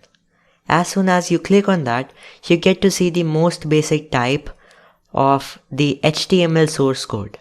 Okay, this source code may contain some special links, maybe some crucial data, information about some technology which the website might be using, and all that stuff. So something to look at, and actually in the later lectures where we actually start hacking, you will get to know the actual uses of these things, where we use it. But just fun information, I told you about this right now. Apart from that, what you can do is you can actually go onto any website and, visit special files in that called, like for example, robots.txt, very common file. And this is basically the file from where the search engines will know what they can index into their search results and what they cannot index. Okay, so you might want to look if something special or interesting is disallowed, which is not allowed to show in the search results. Why is that? So you might want to analyze that And that's why I can look at these. Apart from that, you might get some information about some hidden directories or maybe some web pages which might be of your interest from here. So those things can be really helpful for you to know and further your attack. So apart from that, actually there is one more. In some websites it is present, in some it is not. That's called the sitemap.xml, which can help you to know many of the contents of the whole website, the flow, I can say, how many web pages are there, and basically which web pages are present, a kind of a map, okay, of which web pages are present on the target. So that is something good to look at. In this case it was not present, but in many cases it is. So that's definitely an advantage for you as an attacker or hacker or pen tester to check that data. These were some things which I had. Now after all this, you have the internet, and internet is unlimited. You have various things which you can do even apart from these. Okay, and for example, you can think of an pastebin account where your target might have posted some public pastes. So if you can look at them, you can definitely look at them without even logging in. So that's something awesome to know if you can find something. It's rare, but who knows? Who knows? There might be something. Or for example, they have their GitHub account. They might have posted some special projects, or I don't know, they might have some programming stuff involved in there, which might directly be coming from their internal website designs. So those are the things. And apart from that, there can be, for example, the Stack Overflow. Sometimes people ask coding related questions on there, along with their some part of their coding of their tools or softwares or the website itself posted in there. That can help you to understand the application and the whole web system of the target better. So those are all the possibilities, all the things which can be there. And again, it is limitless. You can gather much more information than what I have specified. But from my experience, the information which you will get alone from these websites should be more than enough to, say you have done passive information gathering. Now for your homework for this lecture, I would like you to learn about a tool called Maltego. Maltego is actually another information gathering framework, but this is the most popular one. It is developed by Paterva. It's an amazing tool to know about for OSINT and graphical link analysis, for gathering and connecting information, for investigative tasks, etc. So yeah, just go to here, download a free version of this tool, maybe the trial version, and search about this tool on the internet, what it can do, how to use it. I'm not asking you to be an expert on all this because it's a really huge topic, the OSINT. With Maltego, like this tool itself is so big, I can create a whole course. So what I'm saying you is to, really understand how things work, how to use transforms, how to do all that stuff. So I want you to look at this. Just download the free version and start learning. Use your internet, the tutorials which you have there. Use the YouTube tutorials, the video lectures, whatever you have, and learn about this tool. It's a really essential tool and will be definitely very helpful to you for information gathering in a passive mode during any penetration test which you will do. So that's basically it for this lecture. That's all I had to show you. In the next lecture, we will talk about active information gathering, and that active information gathering will be something more important than this passive one, since we can get some more sensitive data in active mode. So we'll look at that in the next lecture, but for now, that's all I had. Thank you so much and meet you in the next one. Hey, I hope your journey is going well with this course. But at this point, there is an article. An article are basically text lectures, so where I wrote some text and it's not a video. So now the big problem for me is how do I include an article in, a YouTube course. So because YouTube does not have any such option, that's why I said in the beginning that if you would like to access it on the on my own website, it will be much easier, because you can see all the videos. You can like even in the bottom of any video article, there is a description which I can put. For example, in the Kali Linux, if you had accessed it in my website, you would have seen all the links right here, and it would have been a much easier experience. Now, at this point in this course, there is an article, Store Passive Data in the Right Way. And there are many such articles in the course. So it's going to be a big problem for me, honestly, to, convert these articles into a video. So I would request you to actually go ahead and, watch this course, watch this part in my website. But just for your information, if you would like to pause this video here in YouTube itself, you can try to read all this, and just pause the video, read this, and then we go down. Just pause the video, read it, and then we go down, pause the video, read it, and then we go down. And that's how the article ends. So that's basically the article. I'll do the same for other articles as well, but really it would be great if you have no problems with it, just go ahead and access it on the website. It's going to be free as well. Alright, so that's all I wanted to say right now, and I wish you best of luck with the rest of the course. Now it's time to learn active information gathering, part 1. In this lecture, we will be talking about active information gathering techniques. Now, what exactly is this active information gathering?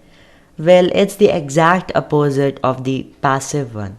So what we did in passive information gathering was we used all the publicly available information. We did not interacted to the target, and thus we did all the non-intrusive kind of searches. So the whole essence is that we did not interacted with the target directly in any way. Now in active information gathering, we do the exact opposite. We do intrusive searches. That means we interact with the target to get more effective information. And again, you have the note, information gathering and reconnaissance are the same, so never get confused between them. Okay? Now before getting started, I want to tell you about a toolkit which is called Pentestbox. So this is an open source pre-configured portable penetration testing environment for Windows operating system. What happened is earlier, and actually even today, most of the people will either use virtual machines or they will be using dual boot systems in order to use some kind of Linux penetration testing distributions. Now with Pentestbox, you're gonna get a common pen testing toolkit, which is really helpful when you have to do daily tasks using your Windows environment only.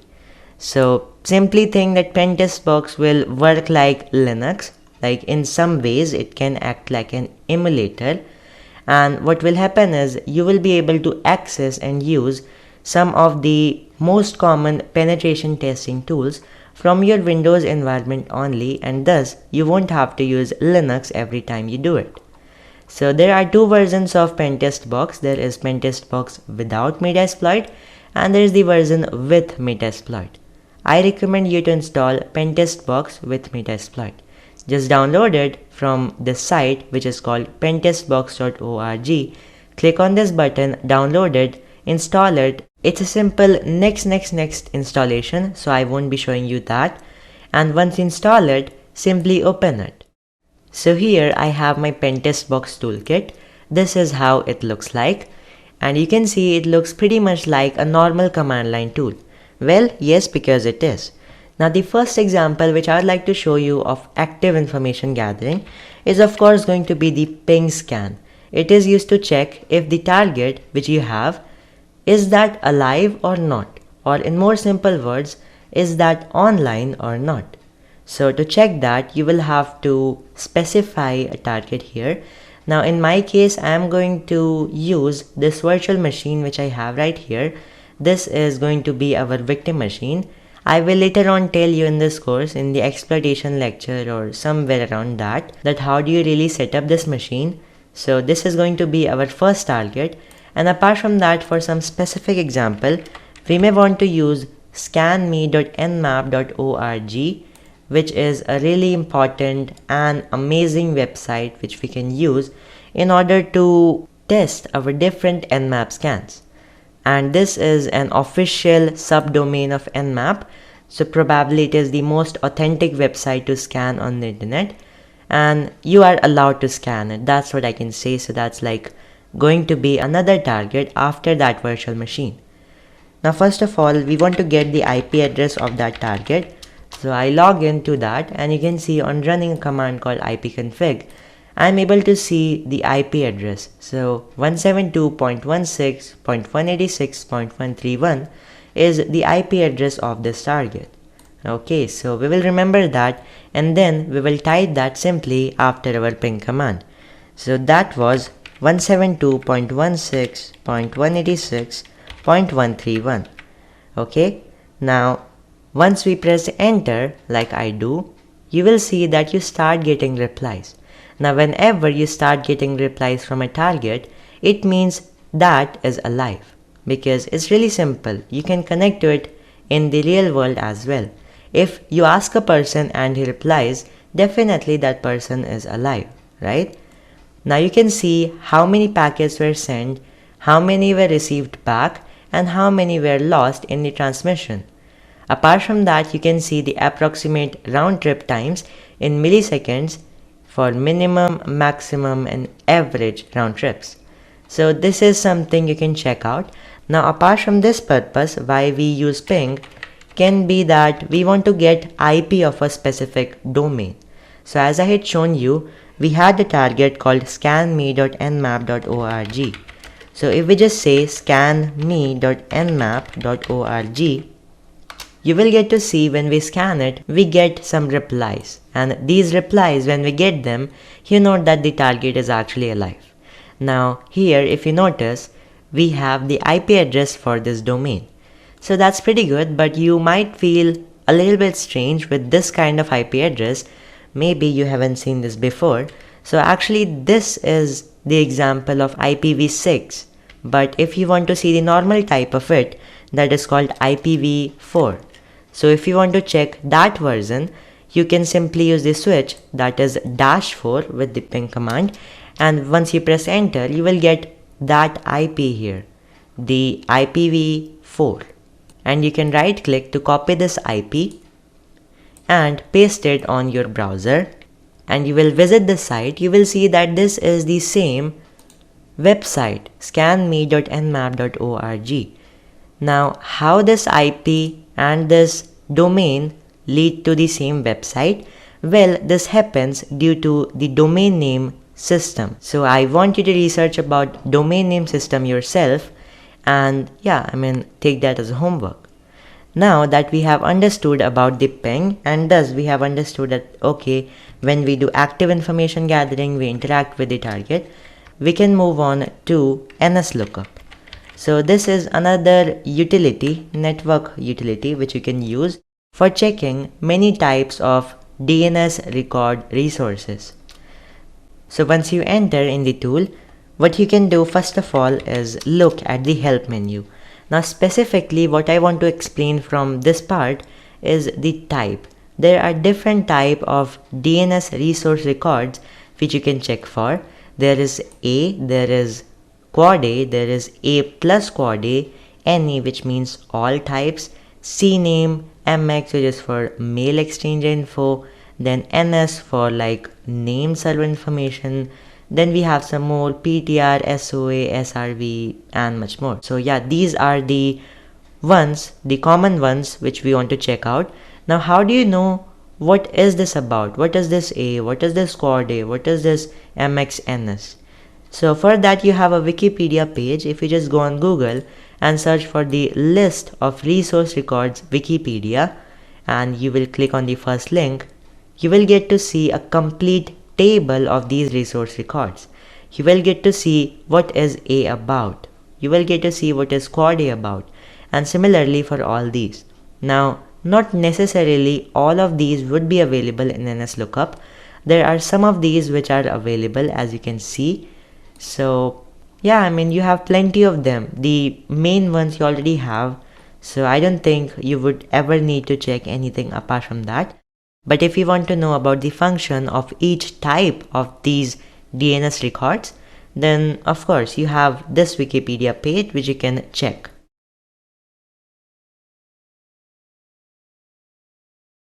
Now let's try to set some types here. So I'll say set type is equal to mx. For example, if I want to get mail exchanger information, I hit enter and then I put my target. scanme.nmap.org and I hit enter. You will get to see the mx record information here. The primary name server, which is this, responsible mail address for this site, which is this, the serial number, the refresh rate, which is 4 hours, the retry time, which is 4 hours, expires in 14 days, and default time to limit is 1 hour. So this is the information of mail exchanger. If we set another type, say for example ns, and hit enter and then again try to put that scanme.nmap.org as our target, you will get to see that information. Now it's pretty much the same as we got to see in the mx record, but sometimes it is different, so you may want to try that. Apart from that, let's try something else. For example, quad A, hit enter and again put your target, and then you will get to see the IPv6 of that target. So yeah, you can do many things. For example, again, if you use the 1A, a single A, then you try it, you will get the IPv4 version 4, right?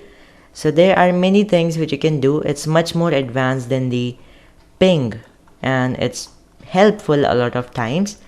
So that's something you may want to check. And this was it for this tool. Let's quit it and clear the screen. Our next tool is going to be Nmap. Now this is a big tool, okay? This is not a small tool.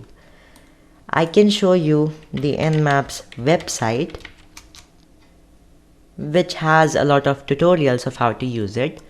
So if you just check right here, there is an introduction page from where you will get to see what it is all about and all that stuff. So why should you use it and things like that.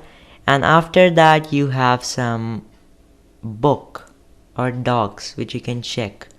So this will help you to know this tool much better, and definitely it's something you should check whenever you want to learn. So yep, nmap.org is a good website to check it because it's the official one for the Nmap tool.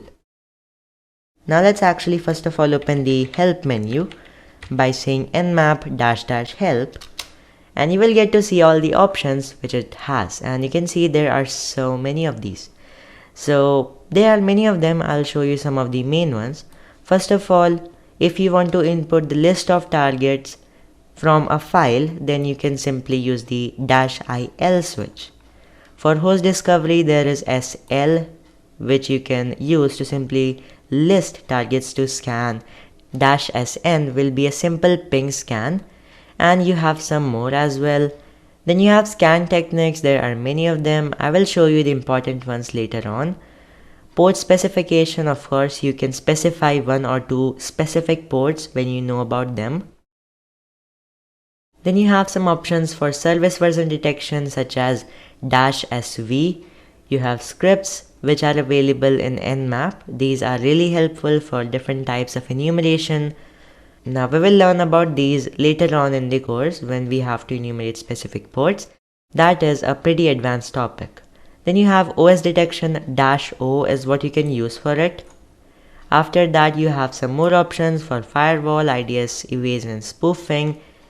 After that you have output options. So how do you want to get the output? If you want to save the output somewhere, so see, if you just use the -on, you can store it in normal text file, okay? After that you have MISC, which is if you want to enable IP version 6 scanning, you may want to use the -6 switch. And apart from that you have the -A, which is to enable OS detection, version detection, script scanning and traceroute all at once. So these have their own commands in themselves. For example, OS detection has -O, version detection you have -SV, for script scanning you have your default scripts, you have many kinds of scripts, and for traceroute you have --traceroute. So there are many of them available. Now let's actually look at some of them in practical. So first of all, what will happen if you type Nmap and then you specify the target directly, like without any kind of special switch. When I do that, you will get to see that this is scanning our target and it has got some port, the state and the service. Now from what amount of ports is it really checking? So basically it's checking for some top 1000 TCP ports, which is scanning on the base scan when we do not use any special switch. After that you have Nmap, your target, and then you can do SN. So it will be a ping scan. Hit enter, you will get to see that the host is alive. So you can see host is up, that's what we got to know, and also the MAC address of the target, and we got to know that this is on a virtualization software called VMware. So that's something good to know at. Then we can look at some more things. For example, the -SS. So this is going to be our default TCP port scan. It's called the steal scan in Nmap.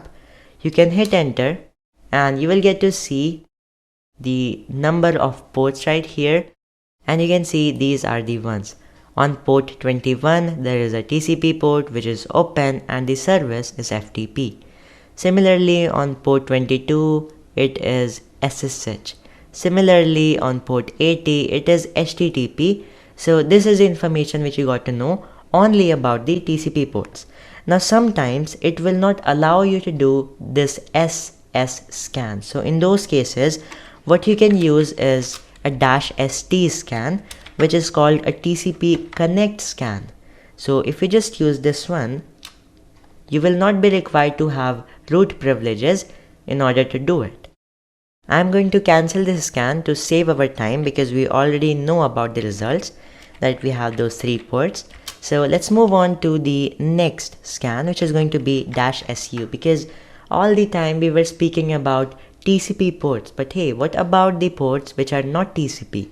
I'm talking about the UDP ports.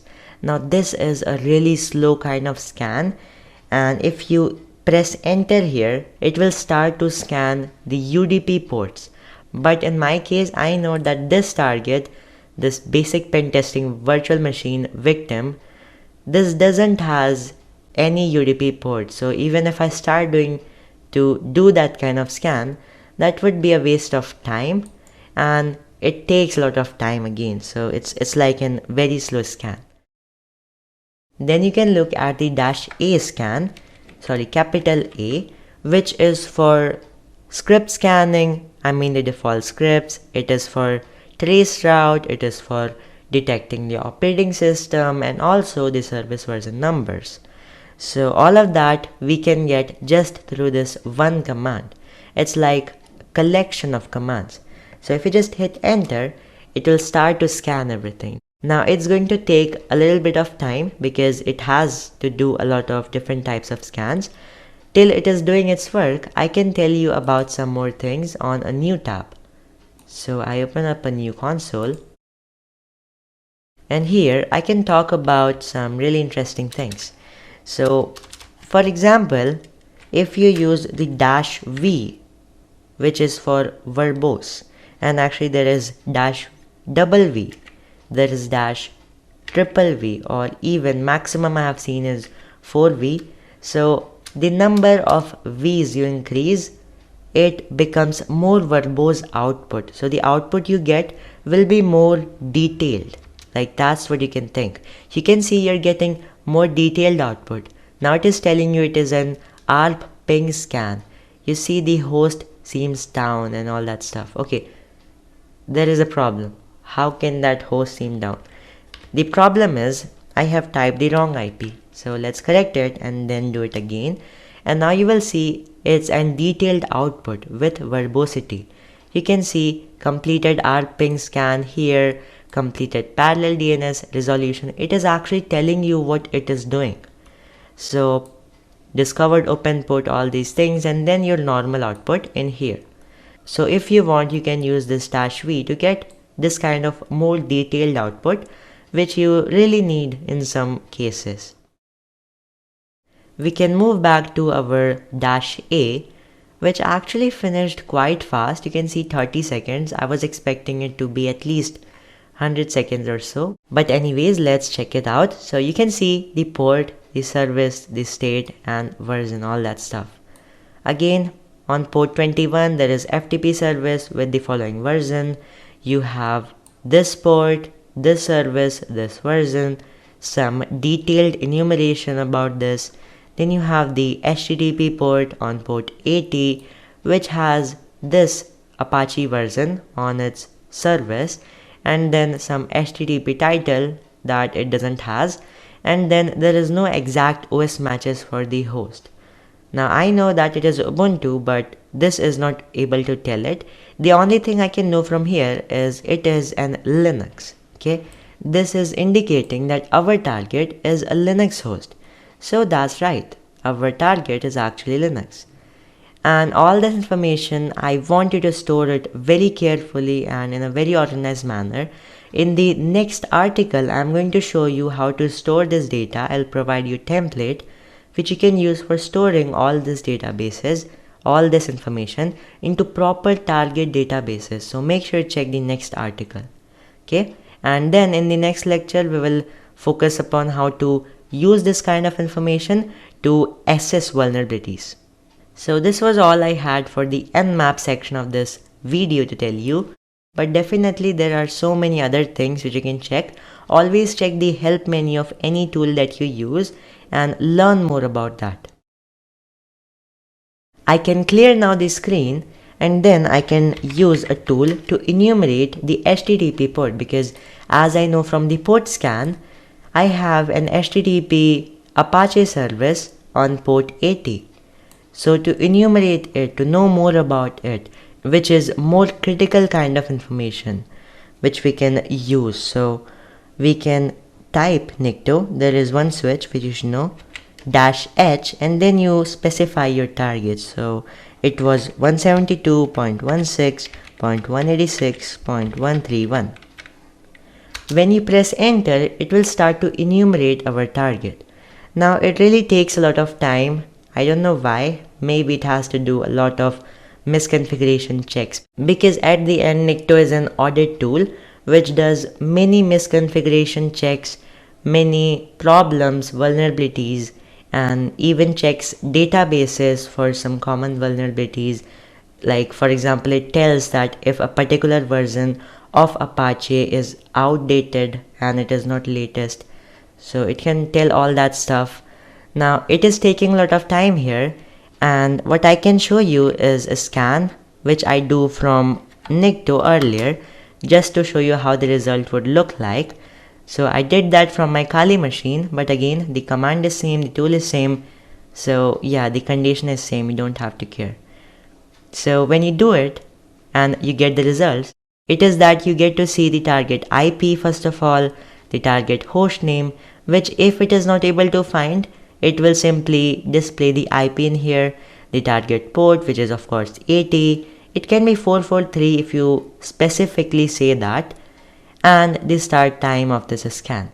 Then you start with the actual results. So this is the server, Apache this, and in the downside you will see that this version appears to be outdated. So current is at least Apache 2.4.37. Right, so this version is outdated, it might have some vulnerabilities. Now it has allowed HTTP methods like get, head, post options. There are mainly 3 vulnerable methods which you should always check for. There is put, there is delete, there is trace. So those ones are not present here, so it is pretty safe from this side. Then you have some uncommon header, you have a secret directory which might be interesting, and it is actually interesting. So you will get to see about this in the web exploitation lecture, where I will actually tell you how to use all this information, and we will actually hack the server at that time. Right now we are just covering the basics, we're trying to know how hacking really works in general, but later on we will dive into specific web hacking, network hacking, etc, etc. So you have all this information here, something really good. Again, I will tell you about how to use all this information, how to check and study, and what are the important things you should look at in the later lectures. So that's a tool to know about the HTTP port. After Nikto, we can look at a tool called Dirbuster.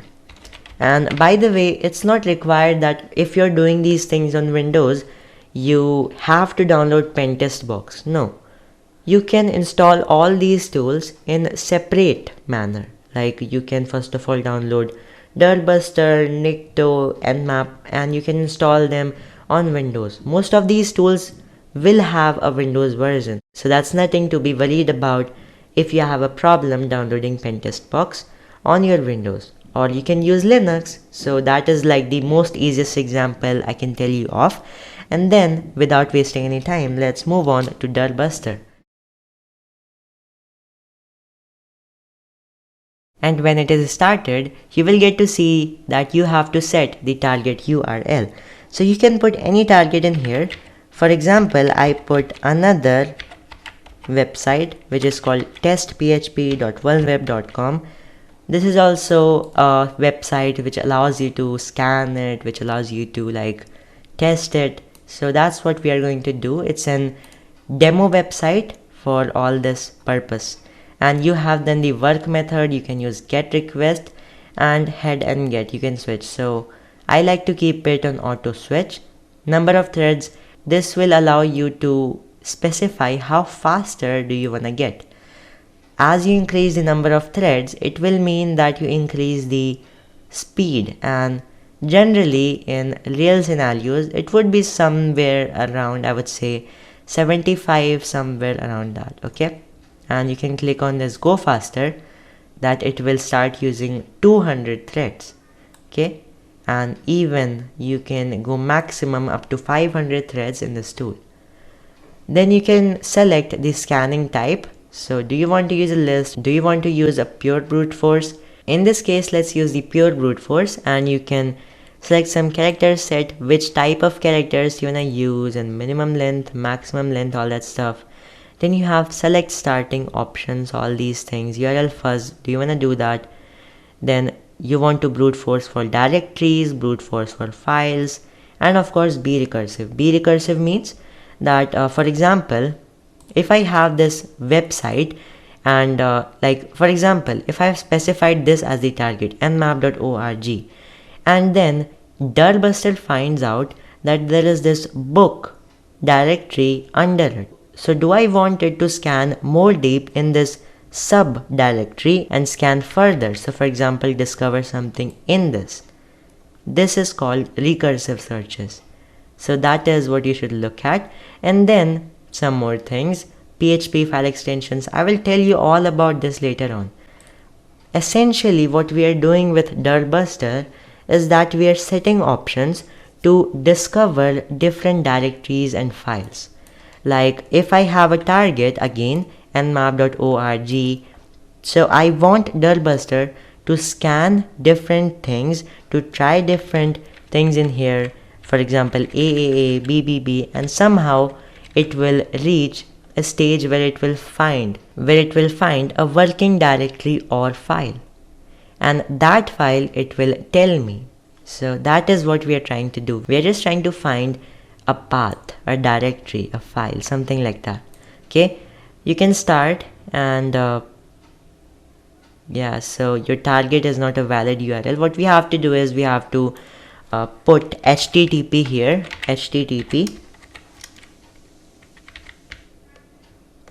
And then at the end we have to put 80, so we can specify, so we have to specify the port and hypertext transfer protocol in the beginning. Then I can simply start with the whole attack and it will start showing me some of the directories. Now I'm not sure which directories will it find this way, because I said complete brute force everything, it will try every single possible path or directory which it can find. So let me actually go back and select a list here. Let's do a list based brute force to see some results. I can say browse here and there should be this in the same pentest box folder. Where is that pentest box? In the C drive. Here there should be that base or bin. Okay, I think it will be in bin. Okay, here are the tools we have. Let's check in web applications. We should have Dirtbuster. You can see Dirtbuster, we have some lists. Let's check this medium one and start. So it will start showing up some of the directories. You can see some files, some directories which it found. And this is what it does. It tells us about the directories.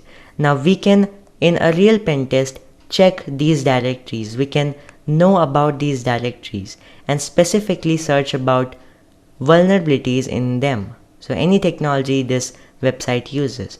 We will look at all that stuff later on. And this was all of the tools which I had to show you in this lecture. Now mainly what I would like to show you apart from these is something really quick, which is using specific scanners. So for example, if you have found that a target uses specific technology such as WordPress, then you have a tool called WP scan. If it uses Joomla as its CMS, then you can use JoomScan. There are many softwares which you can use for this purpose. Now I can show this to you. So WP scan -- help. If you just check out this tool, this is something really cool you can check out. Now this is going to be your homework. You're going to tell me how to use this tool. Okay, so you're gonna check this out on any target. Now don't take any random target from the internet.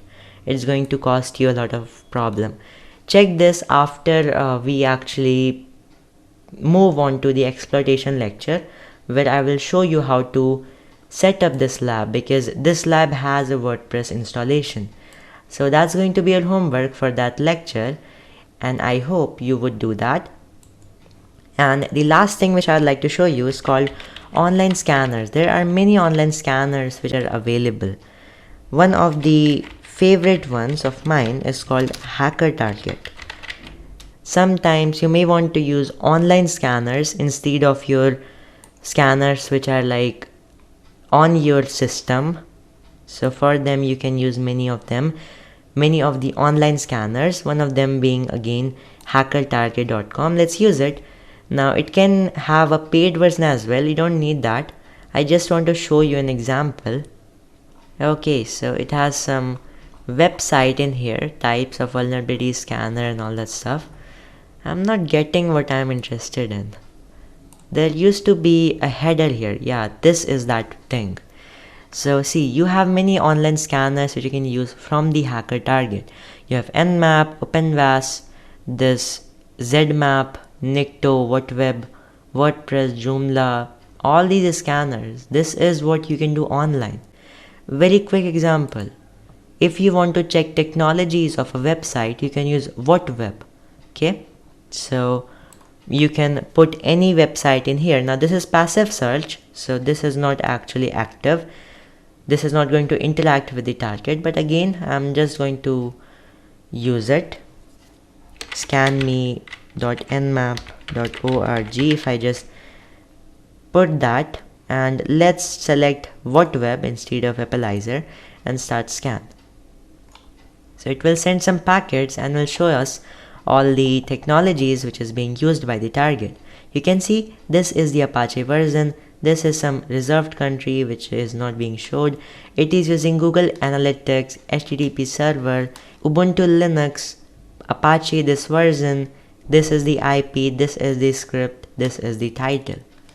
So these things, you can search about them on Google and find vulnerabilities. That's what we will be learning about in the next lecture. We will talk about all these things which we have gathered in this lecture and in last lecture. How do we find vulnerabilities using that? Okay. Another example, last example for this lecture, I can show you Nmap. There are some limitations on the free version, but again, we don't care about that. I'm just giving an example. So we can launch Nmap port scan, and again, scanme.nmap.org. We can do a quick Nmap scan to see what it has. You can see there are these many ports opened, 22 TCP, 80, and only these many, like from what we can check and what we have in this website, these results. So something really good to check out sometimes when you need to have online scanners. This can be helpful. And apart from that, there is a security scanner which you can check out. There are many more. So on the internet, if you search about these kind of scanners, there are many of them available. For this lecture, that's it. In the next lecture again, we will be talking about how to utilize this information in order to get problems, vulnerabilities, weaknesses. How do you find them? Okay, so that's something really interesting we're going to cover. Till then, have a good day and let me have a leave now.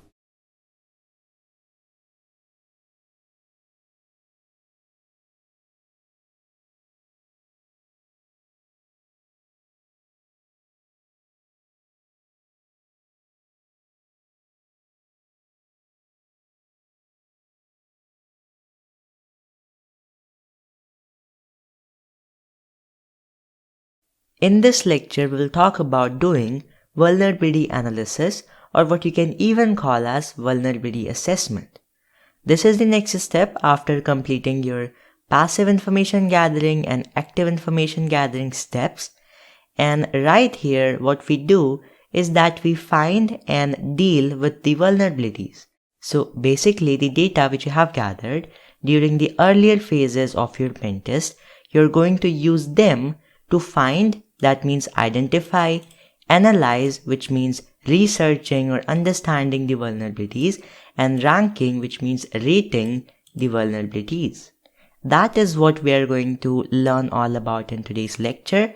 And first of all, you should know that vulnerability assessment, it's non-intrusive in nature. That means you don't do an exploitation here. The reason I'm telling you this right here is because in a lot of cases, your clients may ask you to not do a penetration test, but rather a whole separate vulnerability assessment. So see, vulnerability assessment, it can be done as a part of your pen test as well, but sometimes it can be done as a separate job as well. And companies really like to do that. So if you're doing a just vulnerability assessment job, in that case, don't do exploitation. You're just gonna find the vulnerabilities and do all of the mostly passive stuff, but you're not going to validate those vulnerabilities with exploits. That's the step you do in penetration testing. So that's the major difference between a vulnerability assessment and penetration testing. It's mostly done using automated tools like Nessus, Nexpose, VEGA, Arachne, Enumeration, a lot of them, but it could be done manually as well. I will show you both of the methods, manual as well as automated, so that this lecture is really valuable for you. Now let's directly jump in to techniques to assess. And right here, as with everything else, there is a manual way and an automated way. So first of all, let me tell you the manual way, how you assess it. First of all, you review the extracted data. That means the data which you have gathered during the earlier phases of your test. You're just gonna check that data once again and then search the internet in order to research them. Okay? And then finally, you can even visit the vulnerability sites. Some good options can be Security Focus and Zero Day Initiative. Apart from that, then you will do your scoring stuff. I will talk about that in a minute, but let me tell you how it is done. So doing it manually is that simple that you may laugh. Basically, the data which you have, so in this case I'm saying I did an Nmap scan and I just got to see that okay, These are the 3 ports, and here are the services along with their versions. Now, for this example, let me take the first one itself and show you how vulnerability assessment can be done on this in a manual way. Now, one thing you should remember is that vulnerabilities can be found anywhere. It's not limited that it will only be on some service. It can be on the operating system. It can be on the web application. It can be on plugins. It can be on the CMS and even some physical vulnerabilities. So vulnerabilities can be in a lot of places, but for this example, let me just take this first service right here, ProFTPD 1.3.3c, and explain you vulnerability assessment on it. So essentially what you need to do right here is just go on internet and use your favorite search engine. In this case, I'll use Google, and then just paste your target here, what you want to research about. And after the service, I'll say vulnerabilities. That's it. You press enter, and right here you get to see all of the vulnerabilities which seem to be here. So you can see there are so many articles, so many websites, so many PDFs and so many databases which talk about vulnerabilities related to this. Now this phase, this researching phase in the manual assessment can help you finish 2 phases of your vulnerability assessment, which is identifying and analyzing. So you just see that there are vulnerabilities. That means you completed your identification, and for the analysis part, you have data here to read. Now you can read this kind of data and understand how exactly this vulnerability works and how critical it is. And also you can analyze if it is safe to exploit it or validate it, because some vulnerabilities, they are very dangerous, and if you're trying to exploit them, they can just cause severe damage to the system. Instead of validating the vulnerabilities, you can just destroy a whole system in some cases. So it's important to understand that how exactly a vulnerability or an exploit for that vulnerability works during the vulnerability assessment phase itself. Now right here, you can just go ahead and visit the site to see what are the vulnerabilities. You have some other site, Rapid7, the company who made the popular tool Metasploit, and a page regarding that. It says it exploits a malicious backdoor that was added to the ProFTPD download archive. And then you have cvdetails.com. This is one of my favorite places to see a whole list of the security vulnerabilities of the product I'm researching about. We will see that, and you can see we have Tenable here, the company who made the popular tool Nessus, and you can just visit this site right here to see the vulnerabilities. And I hope you're getting my point. You just go on Google and search about everything that you're looking for. Just search for the product and the vulnerabilities, and then in the CV details site, you will be able to see a lot of results.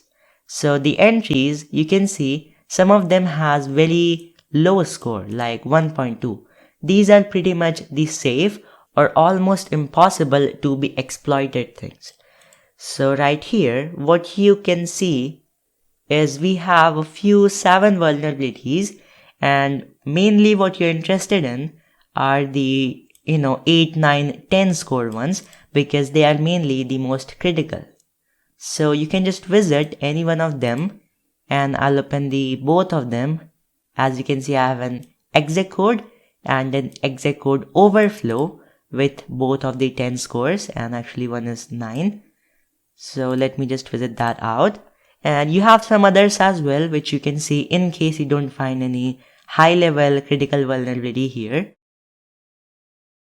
But since we have it, let's just see them. So first of all, you can read the description, what exactly is this vulnerability about, and right below that, you will get to see the CVSS scores and the vulnerability type. So CVSS, I'll talk about it in a minute, that how you can calculate it manually, but you can see the confidentiality impact. There is total information disclosure resulting in all system files being revealed. Integrity impact. There is a total compromise of system integrity. There is a complete loss of system protection resulting in the entire system being compromised. and availability as well. It's complete. There is a total shutdown of the affected resource possible. So you can get to know right here that there is a complete compromise of the CIA triad, confidentiality, integrity, and availability, and the system who has got this vulnerability is really in a great risk. Apart from that, you have got access complexity, which is really low. What this means is anyone can exploit this vulnerability with very little knowledge or skill. So it's kind of an easy target, and the vulnerability can be accessed pretty easily and taken advantage of. But, here is a condition. This vulnerability requires an attacker to be logged in to the system. Now, since we do not have such kind of access right here, as you can see, I'm not in the system and I'm just doing kind of an black box stuff. That's why I'm not exactly going. Like, it's just not an opportunity for me to even try to do those things or use this vulnerability. And gained access, none, so you don't get any access in reality. So seems like it just does some side stuff, not exactly gets you some access. Vulnerability type is execute code, so you can just get some general information from here.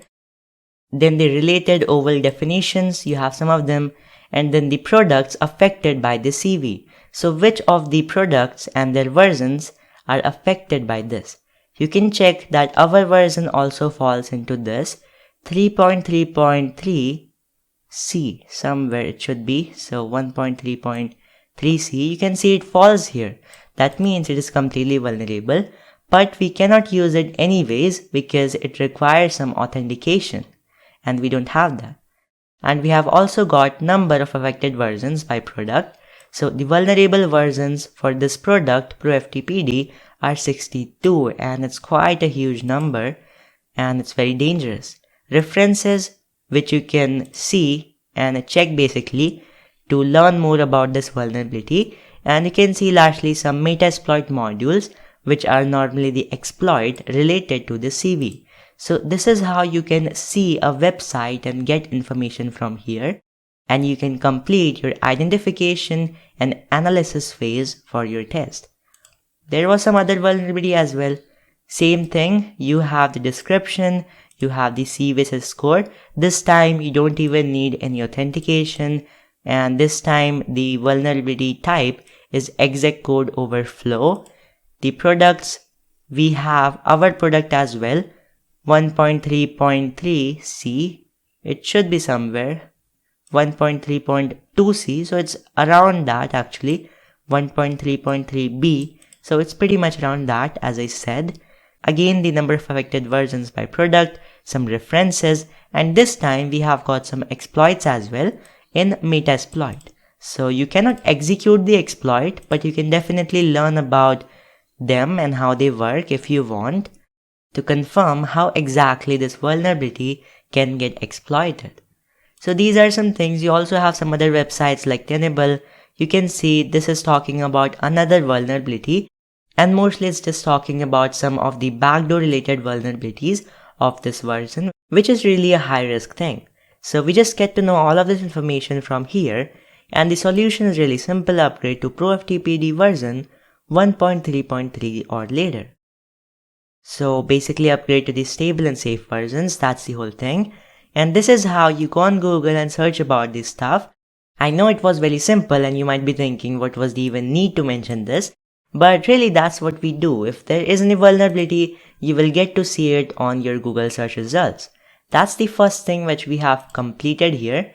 And next you can even visit some specific vulnerability sites which can give you good information about some vulnerabilities. So in this case, I think it opens my Opera here. Let me just get that on Firefox. Security Focus, and the other one which we have, 0-Day Initiative, that's the other website which you can check. And Security Focus, you can see there are a lot of vulnerabilities. You can even search about the ones which you are looking for. But the main thing about this site is the format in which you get the information.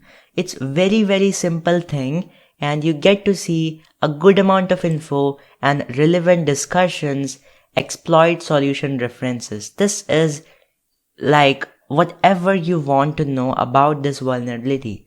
And in reality, this is the websites I personally prefer if there is an entry about a specific vulnerability which I need to learn about. So it's one of my first options definitely. And then you have this other site called Zero Day Initiative. From this, you can learn about new vulnerabilities which probably have not been fixed, and maybe the security research discovered them, but later after the specific period when they were not exactly, I would say, able to fix. The vendor was not fixing the exact vulnerability. So after a period of time, it just got released here, and you can check that really well. So these are some websites you can look at, and that's how you do it. So that's the first thing. Now once you have identified and analyzed the data about a vulnerability, it would be the time to rank it. So it's really an important step which you will do before your reporting phase mainly. And it is also very simple here. So basically the best way is to use a scoring system like CVSS. So let me show that to you. CVSS is called the Common Vulnerability Scoring System, and this is basically the scoring system which I personally like to use, and it's a very famous one as well. There are many other systems which you can use as well. For example, the Dread. Companies even have their own, but this one is a very good as a general one. So there are many calculators actually, but the one which I like is from NVD, or you can say NIST. So let me just see and wait for the results. My internet is pretty slow today. Okay, have the results. nvdnist.gov, that's the exact site we want to see. And from here, we should go into the vulnerability metrics. And then we can see the calculators here. So let's just go with the newest CVSS v3 calculator. And right here, you will get to see that this can calculate 3 types of scores for us: base score, temporal score, and environmental score, and then an overall score as well, combining all these 3. So we'll talk about them in a minute, what do they mean, but let's get started by base score metrics. Now this is generally the base score. This is done with the information which is generally provided by the vendor, and it's kind of a general thing. Here the information which you put, that's pretty much never going to change, and it is, as I said, provided by the vendor. So what that can mean here is that, for example, a vulnerability was identified in Microsoft Windows 10. Now Windows 10, this operating system is made, or you can say managed, by a company called Microsoft. So this data for base score metrics can be provided by the company itself. Microsoft can provide it. So in this case, we don't have any special vulnerability, but still, let's just try to put anything in the attack vector and attack complexity and all these options to see what it gives to us. So in this case, what's the attack vector? So you can see that we have options such as network, adjacent network, local, and physical. So if some physical access is required, then this can be used. But in this case, since we are trying to do kind of an network level thing, network services level thing, let's just say network on that site. Then we have attack complexity. How hard is it to do the attack? How hard it is to exploit the system? Okay. So in this case, let's say it's very easy. We'll say low. It's low complexity. That means very easy. Then do you need to have any privileges on the system to exploit it? So for example, do you need to have a user there? Do you need to have some username or password something? So in this case, let's just say no, we don't require that. Then is some user interaction required? Sometimes you are doing some social engineering types of tests or client-side attacks when technical things don't seem to work and you really need to have some user interaction of your target. For example, there is a company which you are pen testing, and to run an exploit which you have identified, you need to have some employee interaction. So in this case, let's say no, we don't need it. And then we have scope. So scope means that can a software, like can this vulnerability can be leveraged to access systems or softwares which are beyond the scope exactly of like that system. So for an example, an exploit just exploits a single system and nothing more than that. In that case, it will be unchanged. But if it also helps you to affect resources which are beyond the scope of that single machine, maybe some other machines in the network or any resources for some other system, then you can put changed here. So in this case, let's say unchanged. Then you have impact metrics. Confidentiality, integrity, availability. What's the impact on them? Is it low? Is it high? Is it none? In this case, let's say high, high, high on each one of them. If you have forgot what these confidentiality, integrity, availability means, feel free to check my first lecture of this course where I have explained these things very nicely to you. So this is how we calculated the base score. Let's just check. Now you can see the base score is really high, 9.8, and the impact is 5.9. The exploitability is 3.9. So everything seems to be very high here. The impact is pretty big. If we just kind of change it to like changed here, you will get to see the base score changes. It becomes 10.0. And it really becomes a very bad vulnerability which can be exploited by anyone. So that's how you calculate the base score metrics. Then you have got temporal scope metrics as well, which depends on the level of knowledge you have about the vulnerability. So in this case, it says exploit code maturity. If you have some exploit for that vulnerability, then what kind of maturity it has? Like, is it a very easy thing? Is it functional? Is it like very high level of thing? Is it proof of code? Proof of concept code, it's normally just about, it can show that a vulnerability exists, but really it's not very functional, but you can still use it or see it to a long extent in order to make your own function exploit code. And you can even select unproven that exploit exists. So you can choose that if you don't know if an exploit exists or not. And if you don't know anything about this, just say not defined. Okay? But in this case, let me just say functional exploit exists. Then the remediation level. What this means is that, for example, the vulnerability has got no official fix. What this means is that, for example, a vulnerability is there, then what is the remediation level? Like, at the moment, at the time, is there any fix available for that? So can an official fix be done? Like, in this case, this version of ProFTPD is vulnerable. But what was the solution we saw? It was to update it. Now, what does that mean? That means an official fix is available. So you can put that.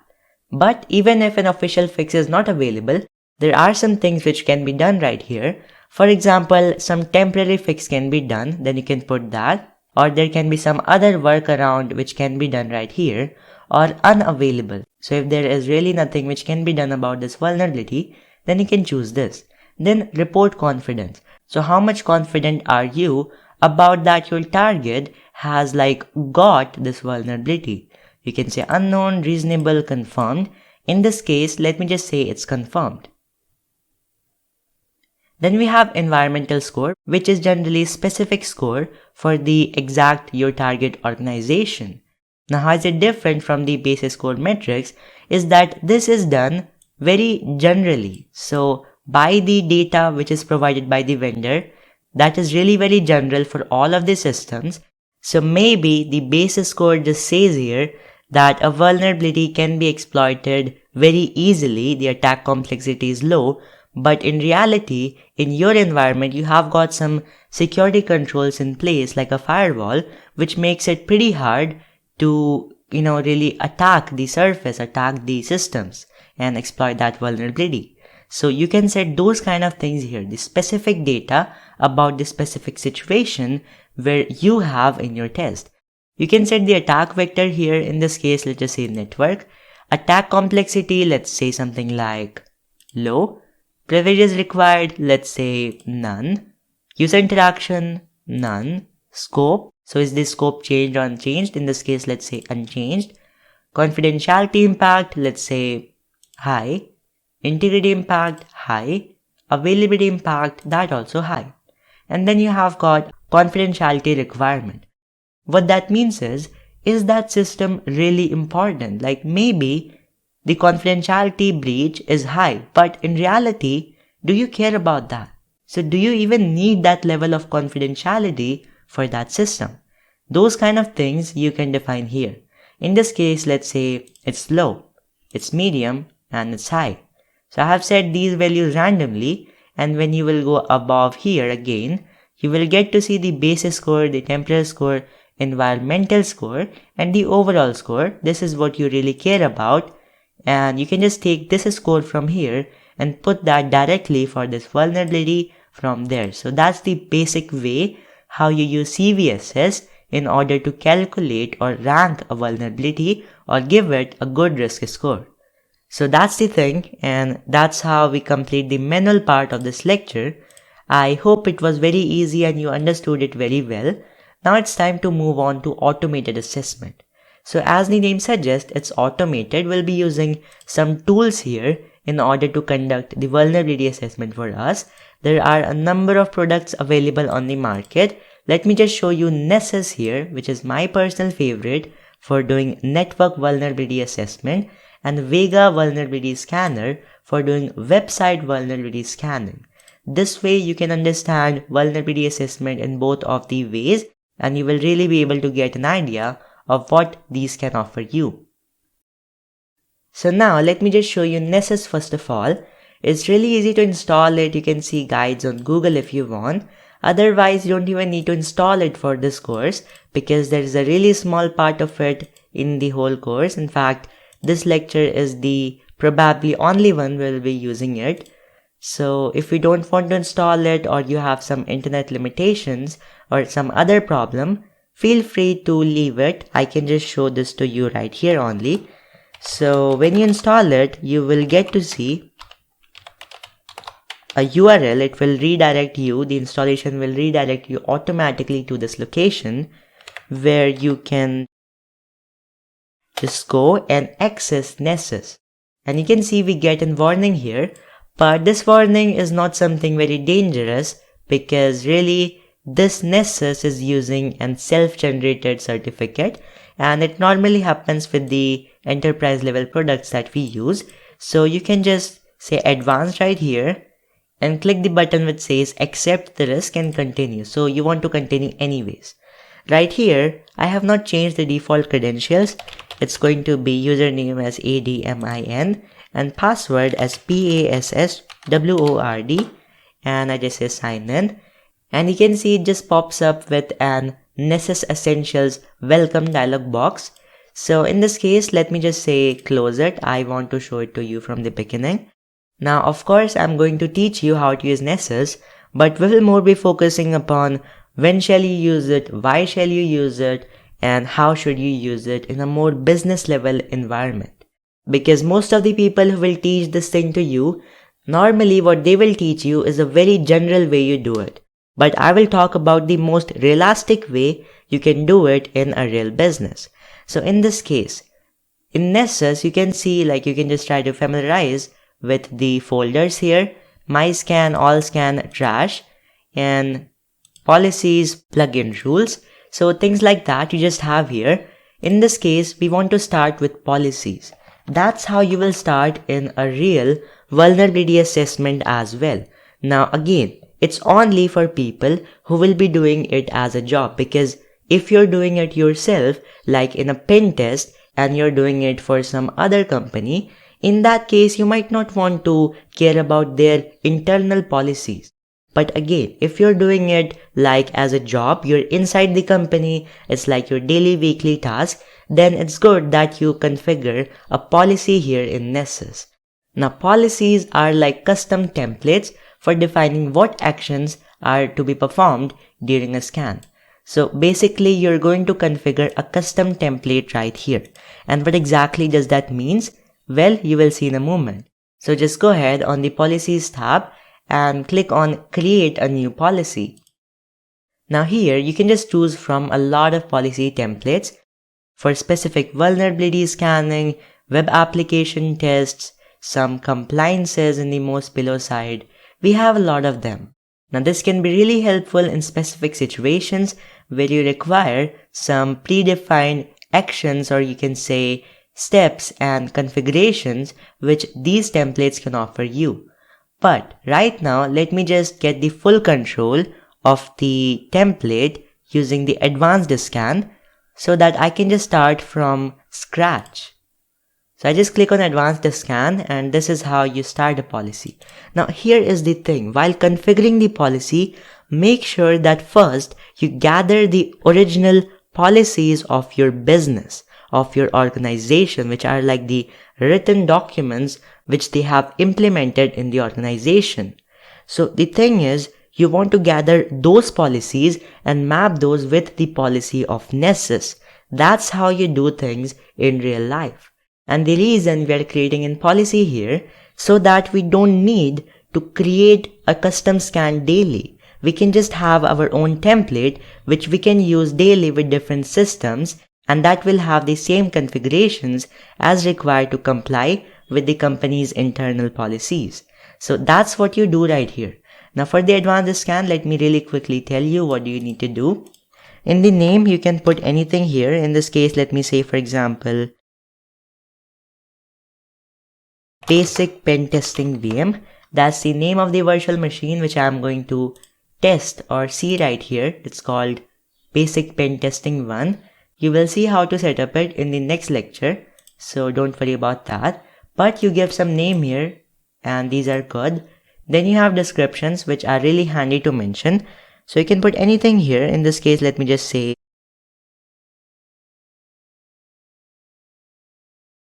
this is the policy for example company, and you can put pretty much anything you want here. And in the basic, I'm done. These were the only things I could do. Let's go to discovery here. And now it really depends if you want to ping the remote host or not. Sometimes in the policies itself, they may mention something like don't ping the remote host. Then you will off it. In this case, let me keep it on. And then you can check the ping methods here. Do you want to use ARP, TCP, ICMP? What kind of scans do you want? The one which I recommend is TCP, or you can even check for UDP. That's a good one if your policy requires it. And you can check the destination ports as well. In this case, I'll leave it on built-in. Then you can select to scan some fragile devices here. For example, network printers and VEGA LAN. So you can mention some settings for them right here. Let's go to the port scanning, and this is the main part for a network scan at least. So you can just give the port scan range here if you want. Like you can give a number here. In this case, I will leave it on default, otherwise it might take a lot of time. And below that you can see local port enumerators.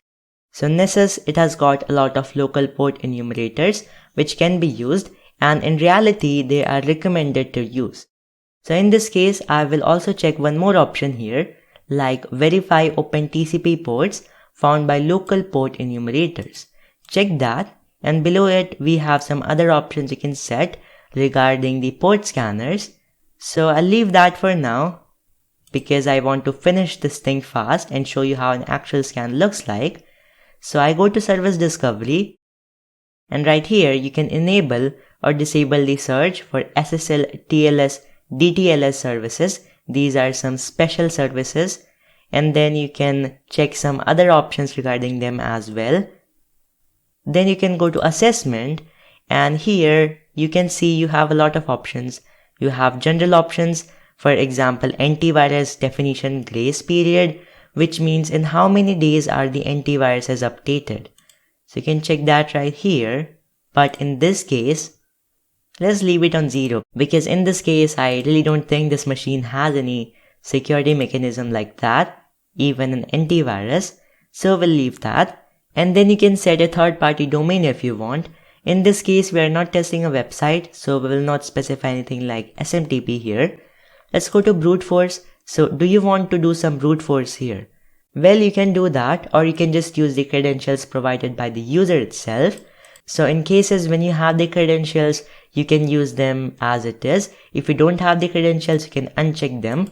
So in this case, let me just say only use credentials provided by the user, even though I will not provide anything to it.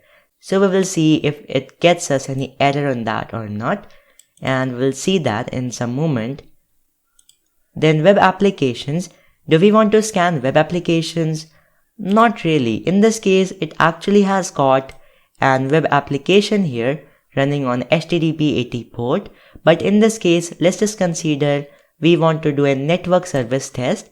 So we will leave that on disabled here. We can go to Windows. Now, this can be sometimes relevant for you, but in this case, because my target system is just a Linux host, so it's all irrelevant for me right now. Do I want to do any malware scan? You can do that and set some extra options, but to be quick enough, we'll leave that. Databases, do you want to use detected SIDs or not? No. And the report, we can move to that directly. This is what we can get after all the scanning. So this is that report. You can set the options right here. Pretty much you will want to leave that on default stuff. You can even display the unreachable host, for example, if you want. But in this case, let's not do that to have a more clean report. We'll go up and select the advanced options right here.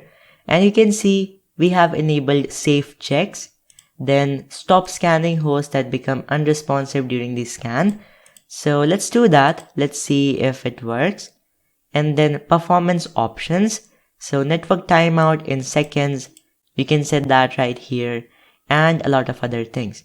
Now, one thing which I would like to tell you right here is the max number of concurrent TCP sessions per host. So in this case, I can just put unlimited here. I can create TCP sessions, a lot of them, because it's like in VMware, it's like in virtual machine here. But in real environments, just contact your network administrators and they can exactly guide you on how much can you set it. Otherwise, you may crash the whole system and maybe even the whole network. So that's the thing I had to tell you right here. And let's move on to next tab right here, which is credentials. So if you have some credentials, you can put them right here.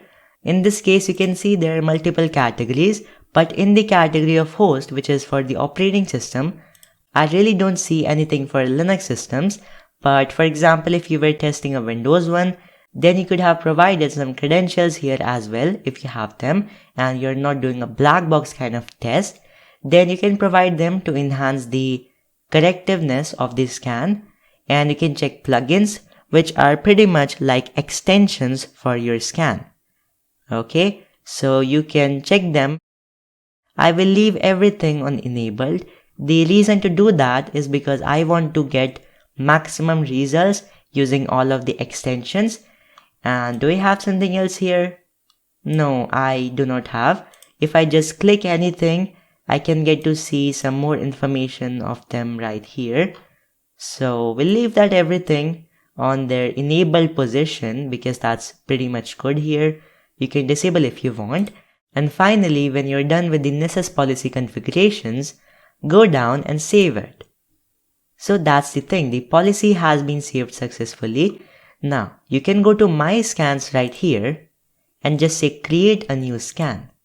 Now here, you can utilize some templates which I have looked at earlier as well. But since we have created our own policy according to the organization's policy, we can just go to the user defined tab right here and select our own policy. So we'll select that and you can see now I can schedule and basically configure my own scan, my specific scan which I want to be done using this policy, and it's really simple for me right now. So for the targets, I will set 10.10.10.129. That's the IP of this target machine basically. And then you have the folders. So you can create a lot of folders here, maybe to store different types of scan results. But in this case, let's keep it on My Scans because we have not created a new one. And name and description, you can change them. In this case, let me say something like first scan. Description I will completely remove, and you can even upload a list of targets if you have a lot of them. In this case, I just mentioned directly because I only have one target. Then you can go to the schedule tab and you can schedule the scan to be done automatically in a time period if you want. In this case, let me just disable it because I would like to scan the system immediately and show the results right away. You can set some things for the notifications, like you can provide an email address right here and make sure you configure your SMTP server first here. And then basically what will happen is when the result of Nessus will come, you will get a notification about that in your email. So you will not forget about that. And after checking everything and setting everything, just say save. And that's it. Your first scan has been created. Now you can just go ahead and let me zoom out a bit right here. Okay, so you will be able to see we have the scan right here, and right here we have two options, launch and trash. If you want the scan not to be done, you can click trash to delete it. In this case, I want to launch the scan right away, so I just click on this launch button. And you can see it has been started. Now I'll pause the lecture for a moment and then we'll come back when it shows us the results. Okay, so I have now waited for around 5 minutes right here, and as you can see this thing right here, this little tick mark, it says completed. So now I can just click on this scan and you can see it has found 28 informational vulnerabilities and 1 high vulnerability.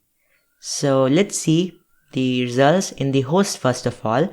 Host will give you an overview of the machine basically. So scan details, it was done using which policy, what is the status, is it still running or it's completed or it has got some error. And severity base, it's CVSS v3.0. That's the scoring standard we are using right here. Which scanner was used? Local scanner. When it started, when the scan ended, and how much time it took in total. Then the overall bar chart for the vulnerability. So you can see 96% of the vulnerabilities were informational and just 4% were high. So if there were a lot of vulnerabilities, you could have seen it right here for different levels. Nessus uses these levels by default: info, low, medium, high, and critical. So let's check the vulnerability tab now. And as you can see, we have got the details of all these vulnerabilities right here. Since most of these are just informational, I'm not really interested in showing you that. Let's just directly check our high vulnerability right here, which when I click, I get to see the description about what exactly is the vulnerability and some things right here, the main solution or fix to this vulnerability, and then some references regarding this. So you get to see a lot of information about it right here. You also see the plugin details, high, then the ID, version, type, family, published, modified. Some risk information like the CVSS scores. In this case, the PACE score is 8.8 and risk factor is critical. So the good part about Nessus is that it does all these things for you in a very short amount of time, and it's a really good feature of Nessus that you can get all of these things in one place. And in the output you can see Nessus was trying to exploit the vulnerability and seems like it was actually able to do that to some extent. Then the exact port we were attacking, the hosts, and some more vulnerability information as well. So you see exploits are available and the patch publication date. So you can see more than a decade ago from when I'm recording this lecture, the vulnerability existed and the patch for it was already available. But still, this machine has got it somehow. Of course, because it is made an intentionally vulnerable machine for learning purposes. So we have exploitable with, we have got a exploit here which you can check, and some other reference information in the most below place. So that's the basic use of the vulnerabilities tab. You can check some top threads right here, seems like there were none, and some history about the scan. So that's the basic thing which you got to know from here. Now the thing is, you have got all these vulnerabilities, but I want to show you how to generate a report of Nessus which you can use pretty much anywhere you want. So you can just click on this report option right here and you can export them in multiple formats. Let me just click on PDF, and here you get to see that there are two types of report possible: executive summary and custom. Now, one thing which I would like to say right here is that the vulnerabilities which you have got, if you see the report for them, just make sure to not take corrective actions regarding them, and you should not even tell these vulnerabilities to your team which will fix them until and unless you have shown the executive summary to the management. And this is that executive summary report. What it does basically, it has the list of vulnerabilities which have to be fixed. Your duty is just still there, and then the executives, the management, they will decide what exactly should be done with these vulnerabilities. Do they want to accept the risk? Do they want to do something about it? How do they want to manage the risk which occurs by these vulnerabilities? So now you can just click on generate report, and now it's generating it. It's going to be giving us the report pretty fast in here. You can see in this town place, it's working on that. And here I get to see the PDF file. I can save it wherever I want and click on OK. You can see this has been downloaded. I just open the file and you can see the report in the Nessus own vulnerability assessment format here. Now in business environments, it's really fine to use Nessus reports like as a daily task, because of course you won't be making custom reports for like a daily vulnerability assessment job or even weekly. But if you're doing a professional pen test for a client and basically for some other company, don't submit a report which is made by Nessus. Just take data from here and make report yourself. In this case, I have the table of contents, and below that, I have the summary, basically how many vulnerabilities were found on this host and the exact vulnerabilities, their name, their plugin, their ID, and the CVSS score. This is more than enough for what they really need to know about it. And what I was saying right here is that when you do a pen test for some other company, just take data from here. For example, you got this first vulnerability which is high, just take it from here, maybe see some definitions from the vulnerability side like these descriptions, and use a custom template to make the report yourself. In one of the last lectures of this course, I will show you one such very good template which I have created for reporting purposes that is mainly made for penetration testing, but you can even modify it a bit and use it for your vulnerability assessment operations. So that's basically how you use the Nessus Essentials tool. Remember, it's the free version of Nessus in order to conduct automated vulnerability assessment. So now that we are done with this, I would like to go ahead and close Nessus right here. And next, let's move on to something else. So one more thing which I would like to talk about when you're thinking about network services and port vulnerabilities, in your pentest box itself, I can just clear the screen first of all. And right here, basically on this machine, I found that port 21 was open. So one more very handy thing which I could have used right here would be Nmap's vuln script. So as you know, Nmap is generally used as an active information gathering tool, but to some extent it can also help us to do vulnerability analysis. It has got its own databases which it can check for us. So in this case, I can just specify the port which I found earlier, for example 21, and the script which I want to use using the -- script option, and then say vuln. So vulnerability is the script which I want to use, and then my target finally. That's how easily you can use it, and press enter, and in some time you will get to know that the vulnerability actually was found using the Nmap's database. So let's wait for the results. Alright, so it took like 37.47 seconds, in order to complete the scanning, but it finally found the vulnerability for us, which is FTPD Pro FTPD backdoor. And the results, when it was testing the exact vulnerability, it was able to control that system and run this id command on that.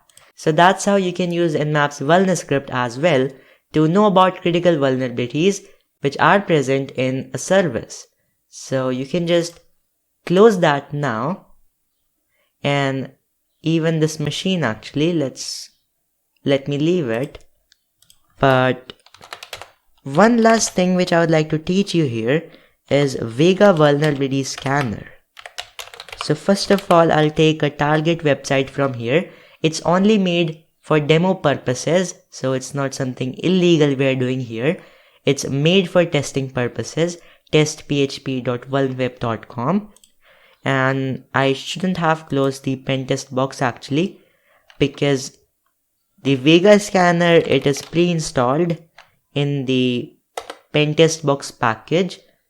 So you can download it separately as well if you want, but since pentest box gives you so many tools at once to use, I like to use it.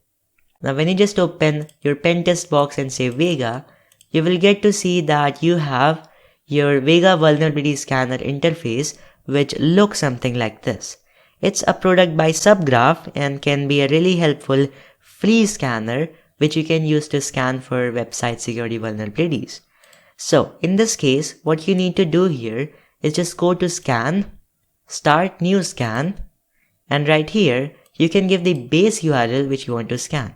So it's your target URL basically, and you have to give the base URL, not a specific directory here. And you can even choose a target scope for scan if you want. In this case, I have entered a base URI manual itself, and I say next. Right here you can select the exact modules which you want to be run right here. These are basically the vulnerabilities which you want to be checked or you don't want to be checked. So you can check and uncheck things right here. You have some additional response processing modules.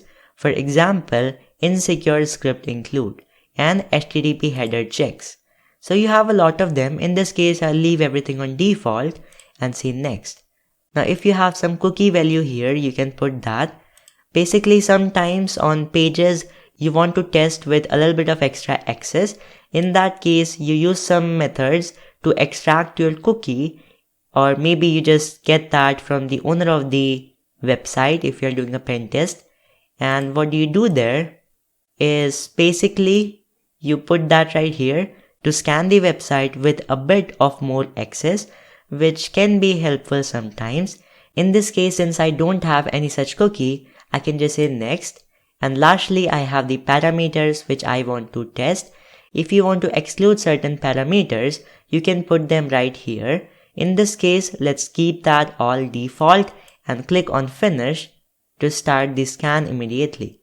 Now it will start to scan the website, and here you can see the live scanner progress along with the scan alert summary. So how many vulnerabilities did it found on this website? You can see it already started to find 2 major critical and 2 medium vulnerabilities, and in some time it will tell us more.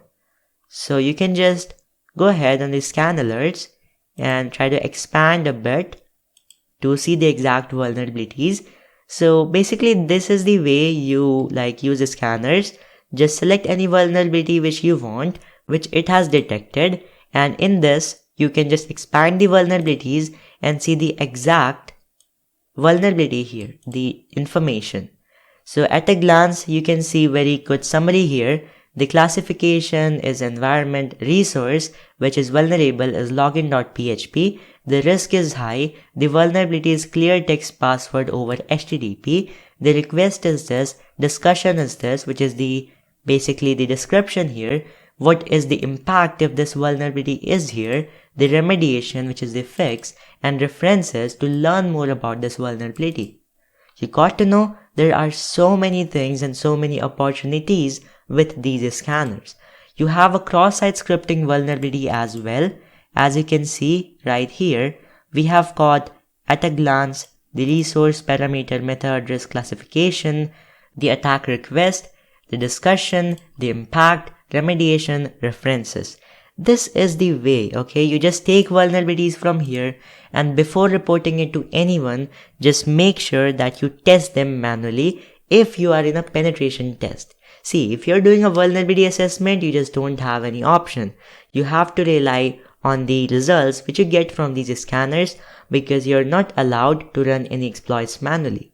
But in a case of a penetration testing scenario, in that case, you will be allowed to run any kind of exploit which you want. Of course, it should not be that destructive to the system that it just destructs the whole CIA triad of that entity which is being tested. So that's what I basically want to demonstrate right here. You scan with VEGA very easily, get these vulnerabilities in medium, low, and by the way, remember that you can combine a lot of low or medium vulnerabilities to make them like a high impacting thing. So it is definitely possible. We call that concept vulnerability chaining. It's an advanced thing. And one more term which you should know is called false positives. Basically, these vulnerabilities which you see here, not all of these results will actually be 100% correct in all other situations. These scanners, they often do mistakes and point out vulnerabilities which do not even exist in reality. We call these false positives. So, these scanners can give you a lot of false positives, and that's why to measure the actual impact and validate the vulnerabilities, see if they actually exist or not, we do exploitation, and that's what we will learn about in the next lecture. I hope you learned a lot in this lecture, and vulnerability analysis, it's one of the easy tasks. This lecture might have been a bit lengthy for you, but in reality it's very less, because these are the base, okay, on which we will build upon later on. And this was one of the best things I have ever learned in my life. So many people, they just skip this vulnerability assessment step at all, and they just go for finding exploits for their products directly, which is not a good practice. And I can really demonstrate this thing if you guys want, that in some cases you don't even have an exploit for a vulnerability, but you might have something like a very basic proof of concept somewhere, and you convert that to a real exploit, and basically you chain a lot of things. That's one possibility, but for now, just remember that you should not skip this vulnerability assessment step at all, and this can be really helpful for you, and you will understand that yourself when you start hacking a lot of machines. So for this lecture, that's it. That's all this stuff. And I hope you will keep learning. Let me see you tomorrow in the exploitation lecture. Thank you so much and have a great day. In this lecture, we'll be talking about the process of exploitation. Till now, we have been talking about information gathering and vulnerability analysis. So now we know how to identify vulnerabilities. But now it's time to learn how to take advantage of those vulnerabilities using exploits. Now, exploitation is the process where we utilize exploits in order to validate the vulnerabilities which have been identified. Essentially, an exploit means a piece of code which abuses or takes advantage of the vulnerability in order to violate the target's either confidentiality or integrity or availability. Violating the confidentiality means disclosing some sensitive or important information. Violating the integrity means altering or modifying some sensitive or important data. Availability, if that is violated, it means something is not available to the authorized parties. So, for example, if you have done a DOS attack, denial of service attack, to a website causing it to shut down, then for that specific point of time, the service or the website is not available to the authorized parties. Now, if you think of this in another way, you can say that if confidentiality, integrity, or availability, any one of these or a combination of these have been violated during the process of exploitation, then you can say that your exploit was successful in abusing the vulnerability. Now, the basic goal of exploits is to first of all compromise the victim by taking advantage of the vulnerability and then delivering the payload into the target. That payload will do whatever should happen after the victim is compromised. So for example, it may help us get a shell. We'll talk about shell in a minute, but before that there is a note that says commercial exploits are preferred over any public exploits. Now commercial exploits are those which are developed by specific vendors such as Core Security or Rapid7. These are well tested and better than public exploits. I will justify this very clearly in the next lecture, so don't worry about this right now. Now let's talk about the shell. So as I was talking about the payload, which will help us to do whatever should happen after the victim is compromised, and I gave you that example that it can get you a shell. So what is a shell? It is really important to know. In very simple words, shell will take instructions in form of commands from you, that is the user, and will give them to the operating system to perform. Now, if you are able to get a shell of a target, that basically means you have been granted the ability to be able to control the target. You can give instructions and the shell will ask the operating system to do it, right? Now there can be two types of interfaces, command line interface and there can be a graphical interface. And on the basis of that, there can be two categories of shells. There can be command shell. As you can see in this picture, you're executing commands and you're getting the result. And there is this graphical shell, which is like this. So you can see there are graphical buttons. It's kind of a file manager. It's a web shell actually. It's called C99 shell. We'll talk about it later on in this course. So you can see that you can do many more things. You can execute commands and all that stuff using the graphical way. So that was about the shell. I hope you understood it. Now let's come to our specific topic for this lecture, that what is Metasploit? Now Metasploit is basically an open source hacking framework which is available in both free and commercial versions. Now you might be thinking, what exactly is a framework?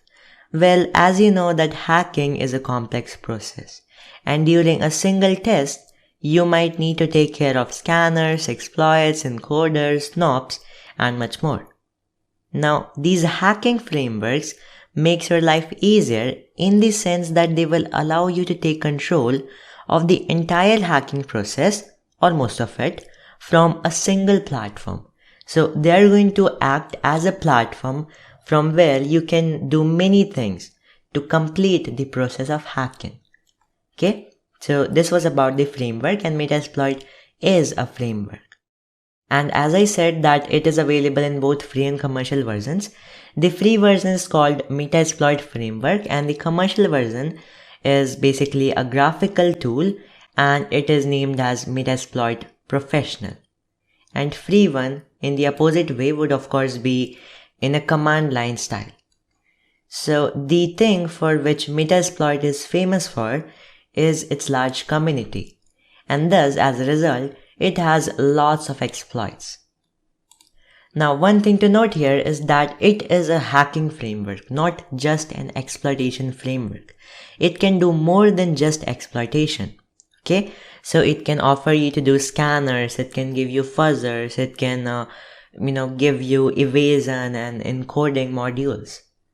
Many things are there which can be done apart from exploitation in this. So this was the theory part basically for this lecture. Now let's talk about the lab, the practical. So for the hacker machine, I'm going to use this virtual machine called Kali Linux. I hope you have seen the article where I have shown you how to set up it. And for the victim part, this is what we are going to use. Basic Pentesting 1. This is that virtual machine which you'll need to download. How do you download it? Well, from here. So this is a website called VulnHub which provides you many virtual machines to try to hack and learn. So this is the machine which we're gonna use as our lab for this lecture. It's called Basic Pentesting 1 and it's authored by Josiah Pierce. So this is one of the first machines which I personally ever hacked and started to learn. And this can be very helpful for you as well. So just make sure that you download it. Its size is a little bit big. It's 2.6 GB. So you will have to download it. And then you will have to set up it. How do you do that? Though I had an article for this, but let me show you. When you will download it, it will look something like this file, OVA file. Right click on this and click on Open with VMware Workstation. Once you do that, it will ask you to rename and give some location to store its file, and it will start the process of importing the machine into your VMware Workstation. So once you do that, you will get a screen like this. Basic pen testing one, the name will appear on the top. Then you have these options, power on, edit, upgrade, things like that.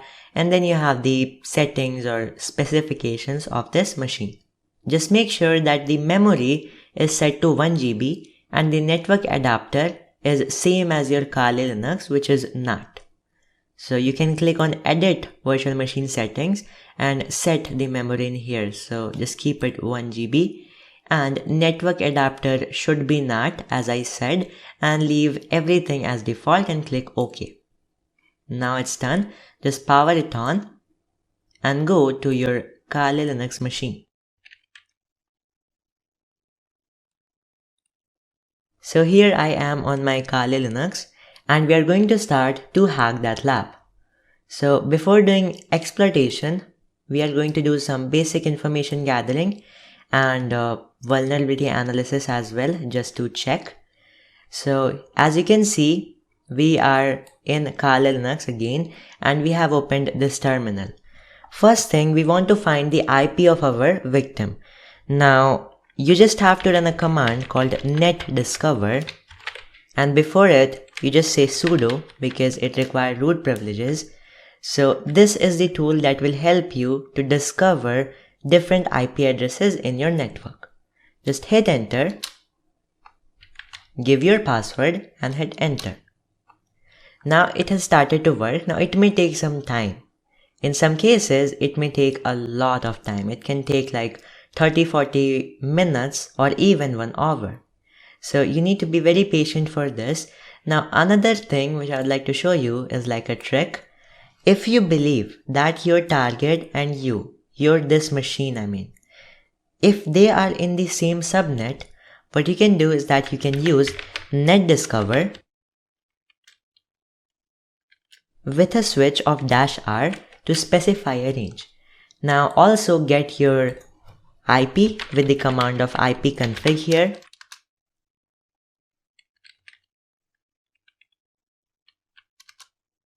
As you can see here, I have my IP 192.168.224.128. I'll copy this right here.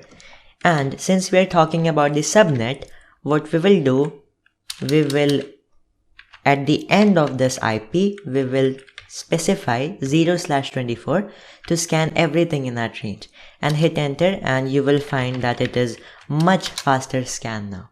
But it is still going to take some time. So as you can see, the first scan itself finished. Okay, both of them are actually finished. But you can see this was much faster, right? So yep, that is the advantage. Now, how do you decide which is the IP here, which is of your target? Well, see, in this result of netdiscover, you will generally ignore the 0.1, 0.2 and 0.254 IPs. Why? Because they are not machines, they are router, gateway, netmask. So the only thing that is left here is this 130, right? So this should be our victim IP. You can copy it. And then we can start with our information gathering and all that stuff. Now the first thing which you should try to do with this IP is to ping it just to check if it is alive or not. So I type the IP here, hit enter, and as you can see I'm getting the reply. So now we know that it is alive. I just hit Ctrl+C in order to close this up and we can move on. Let's now do an Nmap scan with the switch of -A. I will tell you a more generalized and more safer way in the coming lectures, in the network pen testing lecture. That is going to be the point where I'll be talking about more safer ways and real life applicable things. But right now, just for a proof of concept, I want to use aggressive scan. Okay, so Nmap -A, and then we want to do it for all the ports. So we'll just say -p-, it means every single port which is possible, and then simply specify your IP. Hit enter, and you will have to wait for some time in order for it to scan the target and show us the results. Let's wait till then. Alright, so the scan has been finished and it took like 64.96 seconds to do it. Let's check the result now, and let me get full screen so that you can see better. You can see there are 3 ports open. At the port 21, which is a TCP based port, it is a service of FTP with the following version. In port 22, we have SSH with OpenSSH, this version of service.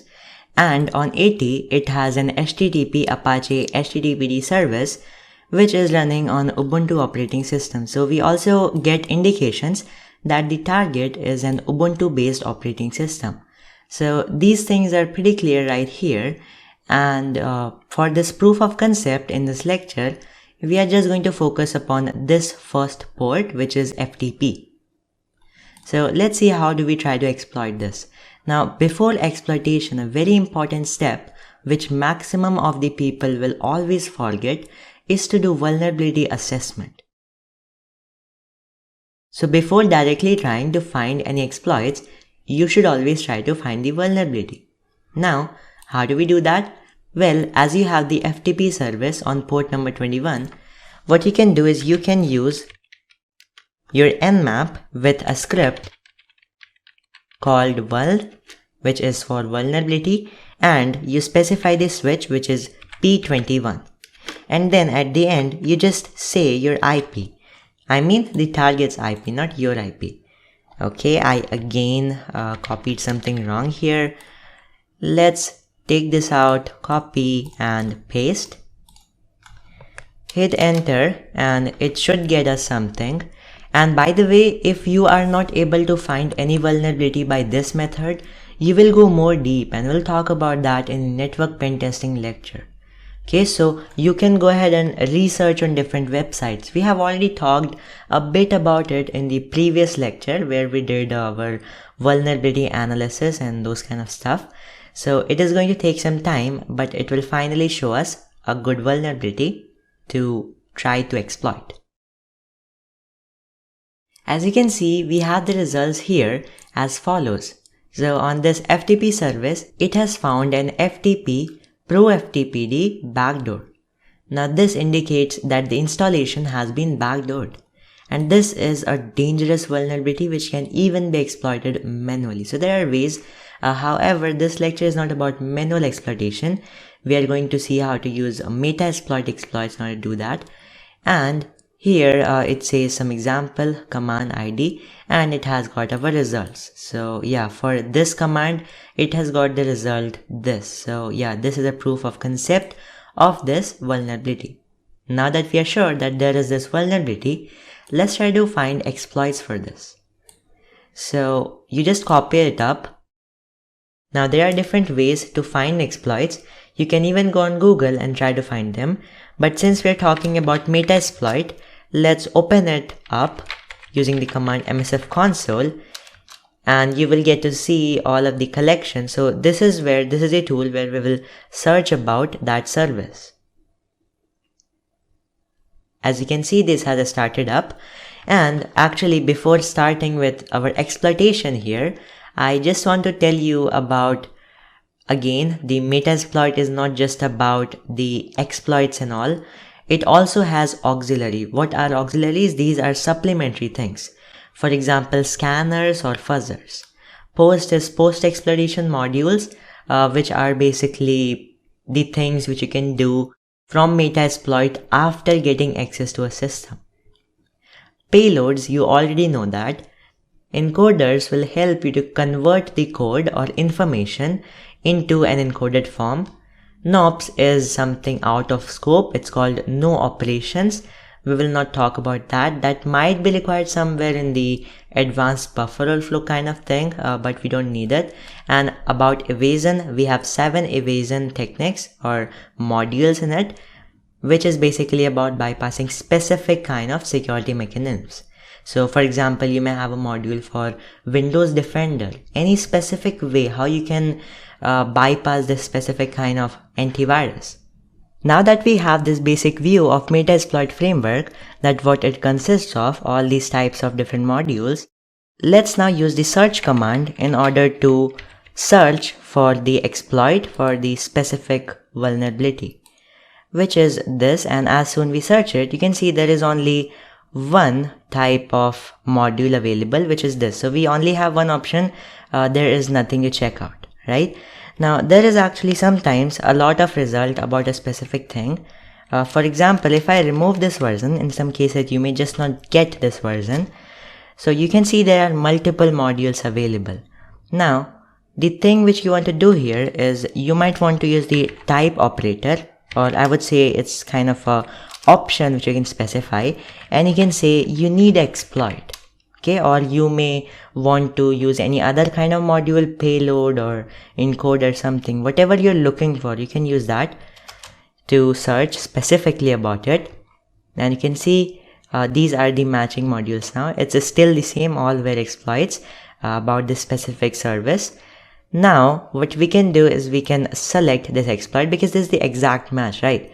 The only one, the only service, you can see our version was 133C, and the only one from these results which exactly matches 133C is this one. So we're gonna use this. You just copy this path here, and by the way, this is the path of that module, this is the disclosure date, this is the rank, excellent is the best. Check, if check is available, that means you can send like a dummy payload, or you can do a dummy attack before the real one, just to see if the exploit works or the vulnerability is exploited by the specific exploit or not. In this case, we don't have that functionality. In some exploits we have, and in description it has some information about it. So this is what we have, and now what we can do, of course, is we can use it. So just say use and then this command. We hit enter and you will get to see that this exploit has been selected. Let me clear this screen to make it more clear. And now to check all the information about this module, what we can do is we can use the info command. So when you say info and hit enter, you will get to see all information you need to see about this exploit. You have the name, your module, the platform. So you can see it is only for Unix or Linux kind of systems. It has the architecture, which is command. Privileged, yes, it gives you privileged access. And the license is Metasploit Framework license, which is very good. The rank is excellent. When was it disclosed? All this stuff. And who is it provided by? You have this option right here. Which target can it exploit? You can check this even just by the use of show targets command, but you have this information here as well.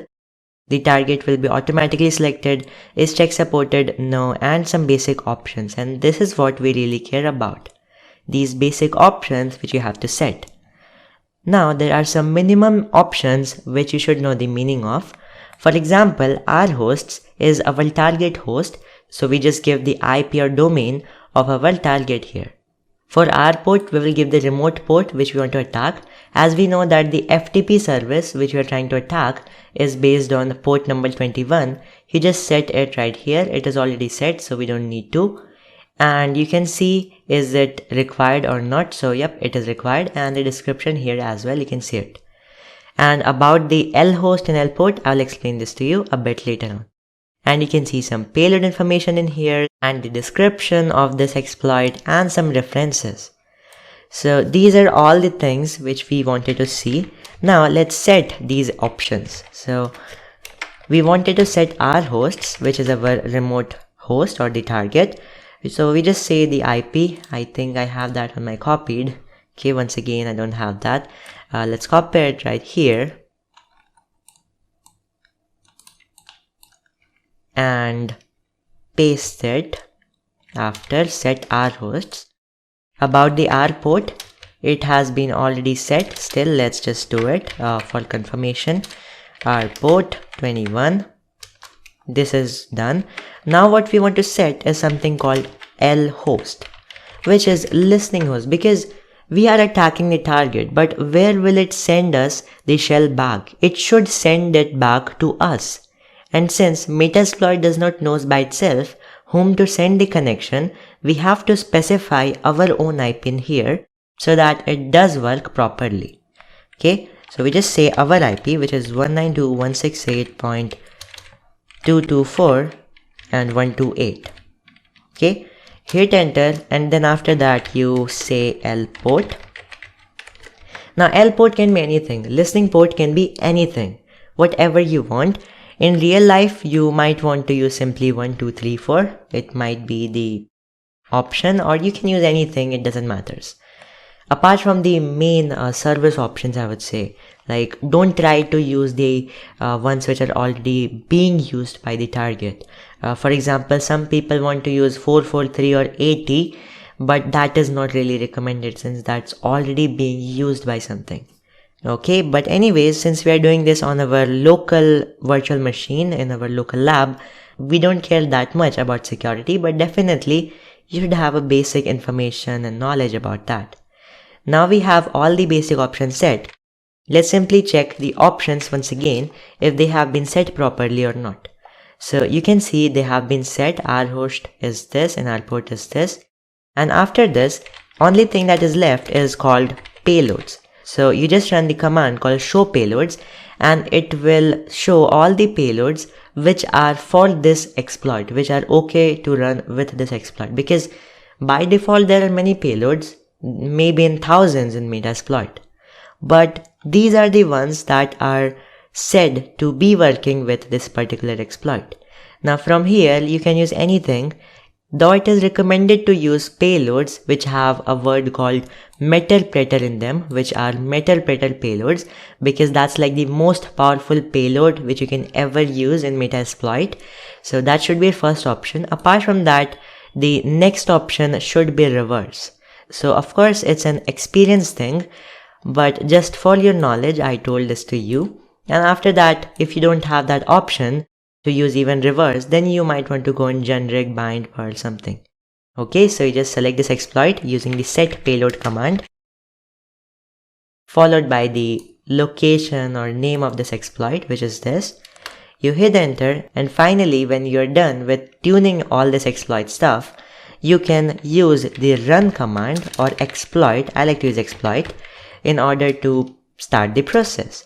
So now it is going to start the process of exploitation and will hack the server, take advantage of that thing, send the payload. As you can see, it is sending backdoor command, which is sending us this shell back, which we have. You can see command shell session1 opened from our IP and port to that target and their port at what timing. So yep, we have all these things. Now we can do anything.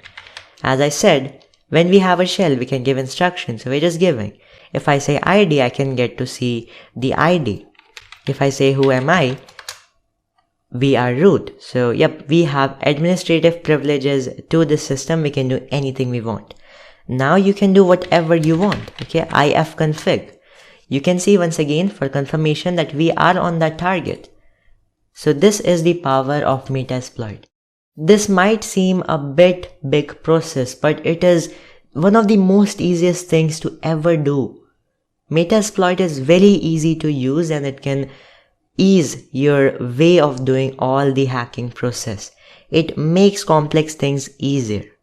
So now that we have this, we can do anything we want. We will talk about post-exploitation and we'll talk about what can we do after gaining all this kind of access. But for now, just for your knowledge, I want to tell you something really important, which is background. If you say background on any session and hit enter and say Y, which stands for yes, then it will background this session. Now you can say sessions command and you will get to see all the active sessions. In this case, there is only one. So why would you use background command and why would you want to get out of that shell? Well, so that you can hack another machine, or you can do some other kind of scanning, you can do some, you can run some post-exploitation or any other kind of module.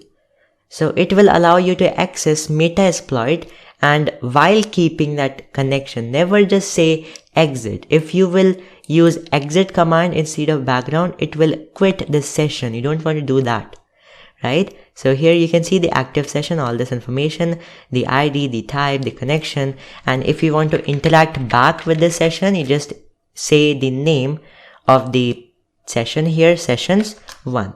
And you can see the interaction has been started. Again, let's do background to background it.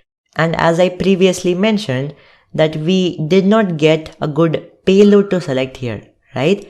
So you can see we did not have that best Metasploit kind of payload. Can we try to get that right now? Because we have the shell already. So for that, what you can do is there is an upgrade switch which you can use with -u, sessions -u to upgrade the session, and which session you want to upgrade? 1. You hit enter and it will run some modules, will do some things, and will try to upgrade your normal any kind of session into Metasploit session, which is the best. So you can see it has opened another Metasploit kind of session and it was successful. Now if we see sessions, you would be able to see the type, information, connection, all these things, and let's interact with the session 2. So you will see this is a Metasploit. It gives you a whole bunch of extra options and will make things much more easier for you. It's also much more stable than other types of shells which you would usually get. Now you can do anything you want. For example, you can check all the processes using the ps command. Okay, or what you can do is you can use the help command to see what you can do. You can play something, you can listen to microphone, webcam you can see, and you have some execute things. So you can execute any command. And what do you need apart from this? You can execute a command and that's it. You can do whatever you want. So that is a really important thing. About some of these things such as route, which are very important, we'll talk about later in this course, post-exploitation videos and all. But you can see there are basic things which you can do. Cat command, cd, basic options. You already know these commands. I have attached an article. If you have seen the course from the very starting without skipping anything, you know the commands and that's all you can do. So you can see there are many things. Now let's say in a situation where you do not get your desired option, what you want to do, you don't get a command for that, you can even access the shell using the shell part. So you can just say shell and you can use it again as your own command shell, right? So you have this shell in Metasploit, but you also have all these extra options. So isn't that good? You can do many things just by a single command here, right? So to exit the shell, you can use the exit command. You're back to Metasploit. You can background the session and you can get to something else. So this is the whole process. We got to know in this lecture how the basic process of hacking from start to end works. So till now we talked about exploitation using Metasploit. In the next lecture, we will talk about the situation where we do not get a Metasploit exploit. So how do we use the so-called public exploits and how do you exploit something manually? So all those things we'll be talking about in the next lecture, but that was it for this lecture. I hope you learned a lot in this lecture and it was pretty, I would say, easy things because every time you need something, that is already possible in Metasploit. And yeah, I mean, there are easy options. You always have instructions, clear instructions. In fact, there is a website of Rapid7 on internet, which acts as a whole guide, which tells you every single thing for every single module available, which you can use. So there should be something for this specific exploit as well. Who knows, right? There might be guides, so you can see them. And that was it for this lecture. I hope you enjoyed it. Let me see you in the next one where we will continue with some more amazing manual exploitation things. In this lecture, we will continue with manual exploitation. So as we learned in the last lecture that we can perform exploitation very easily and efficiently using tools or frameworks like Metasploit, but there is a fact that you might not have a Metasploit exploit available every single time. So in those cases, when you don't have commercial exploits available, you will have to use manual exploitation method. And this is the method in which you exploit without the use of automated tools.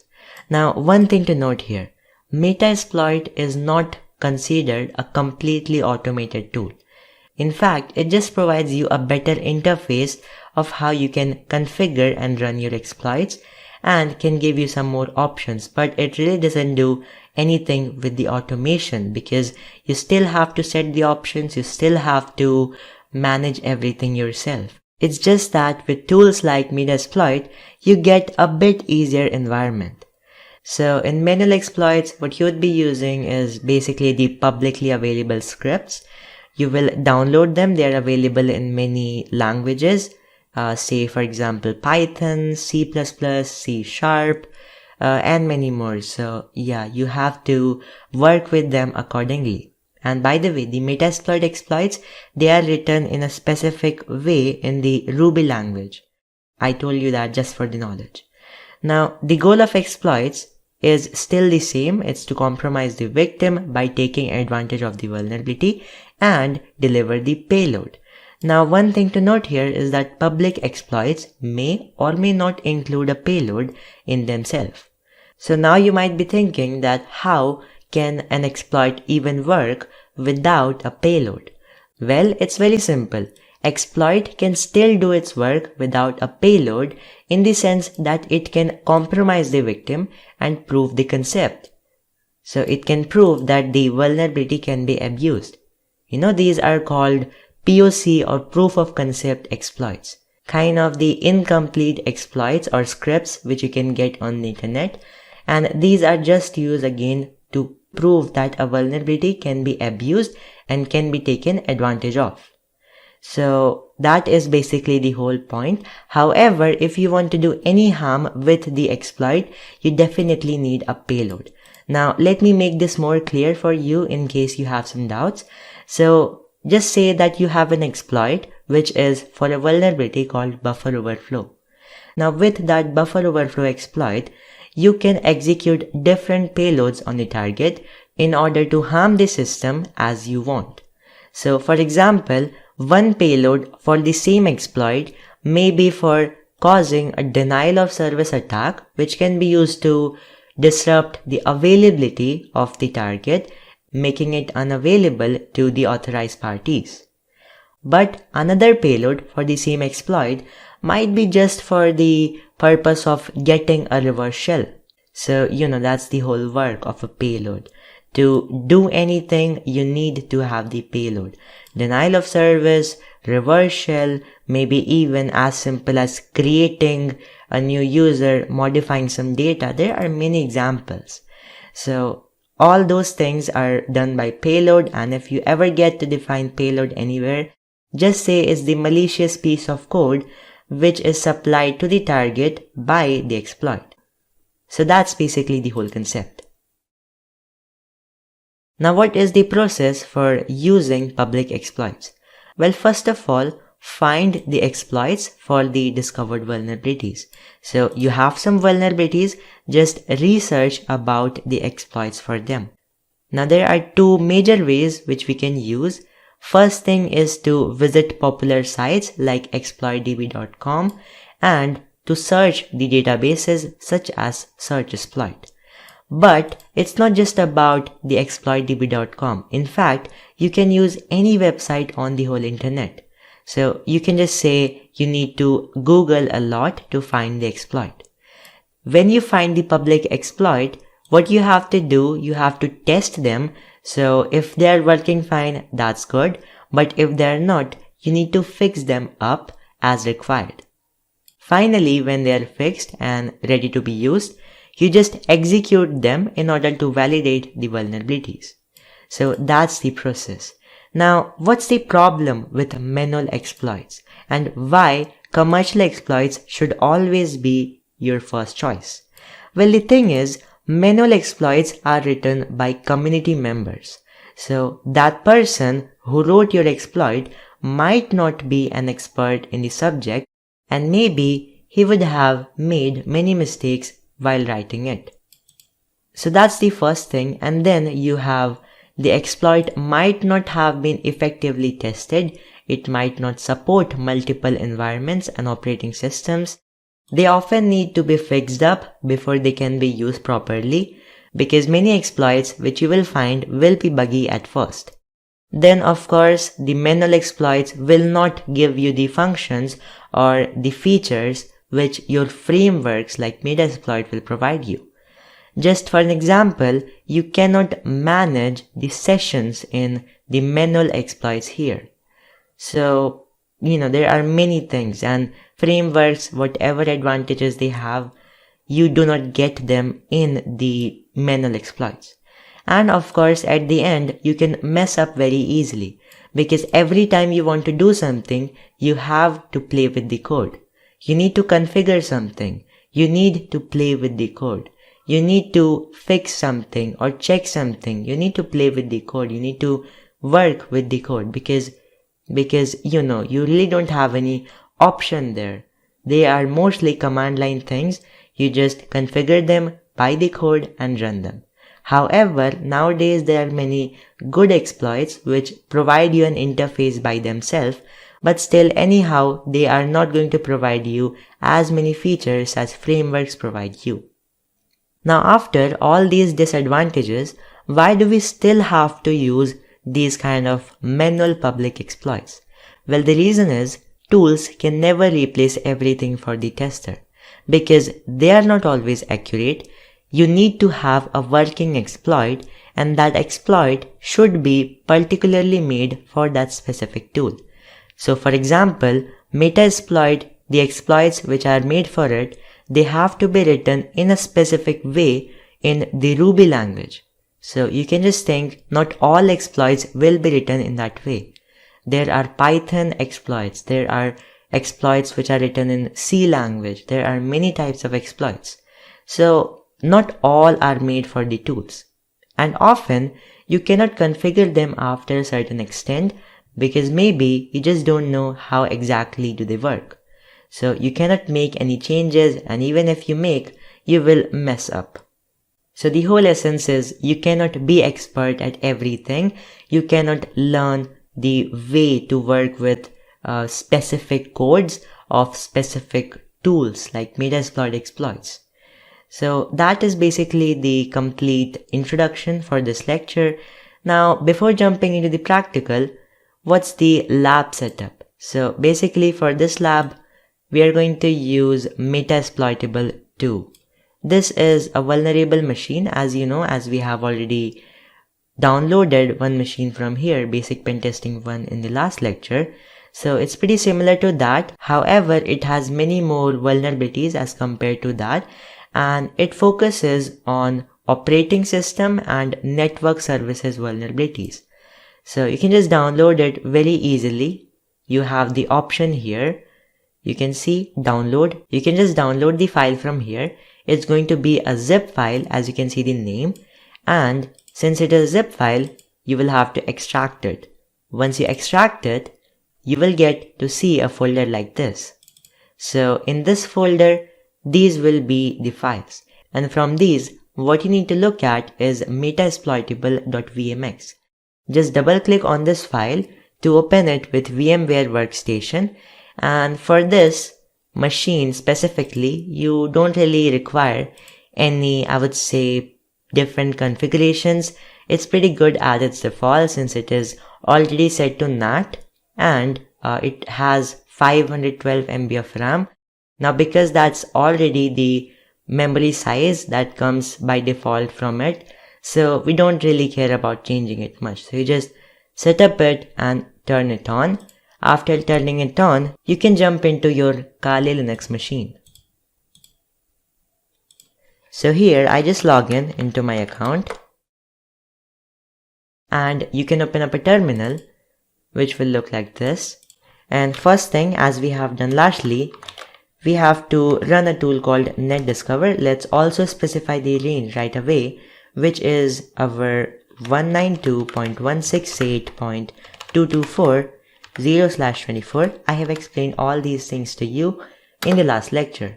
Okay, so we need to be root in order to run this.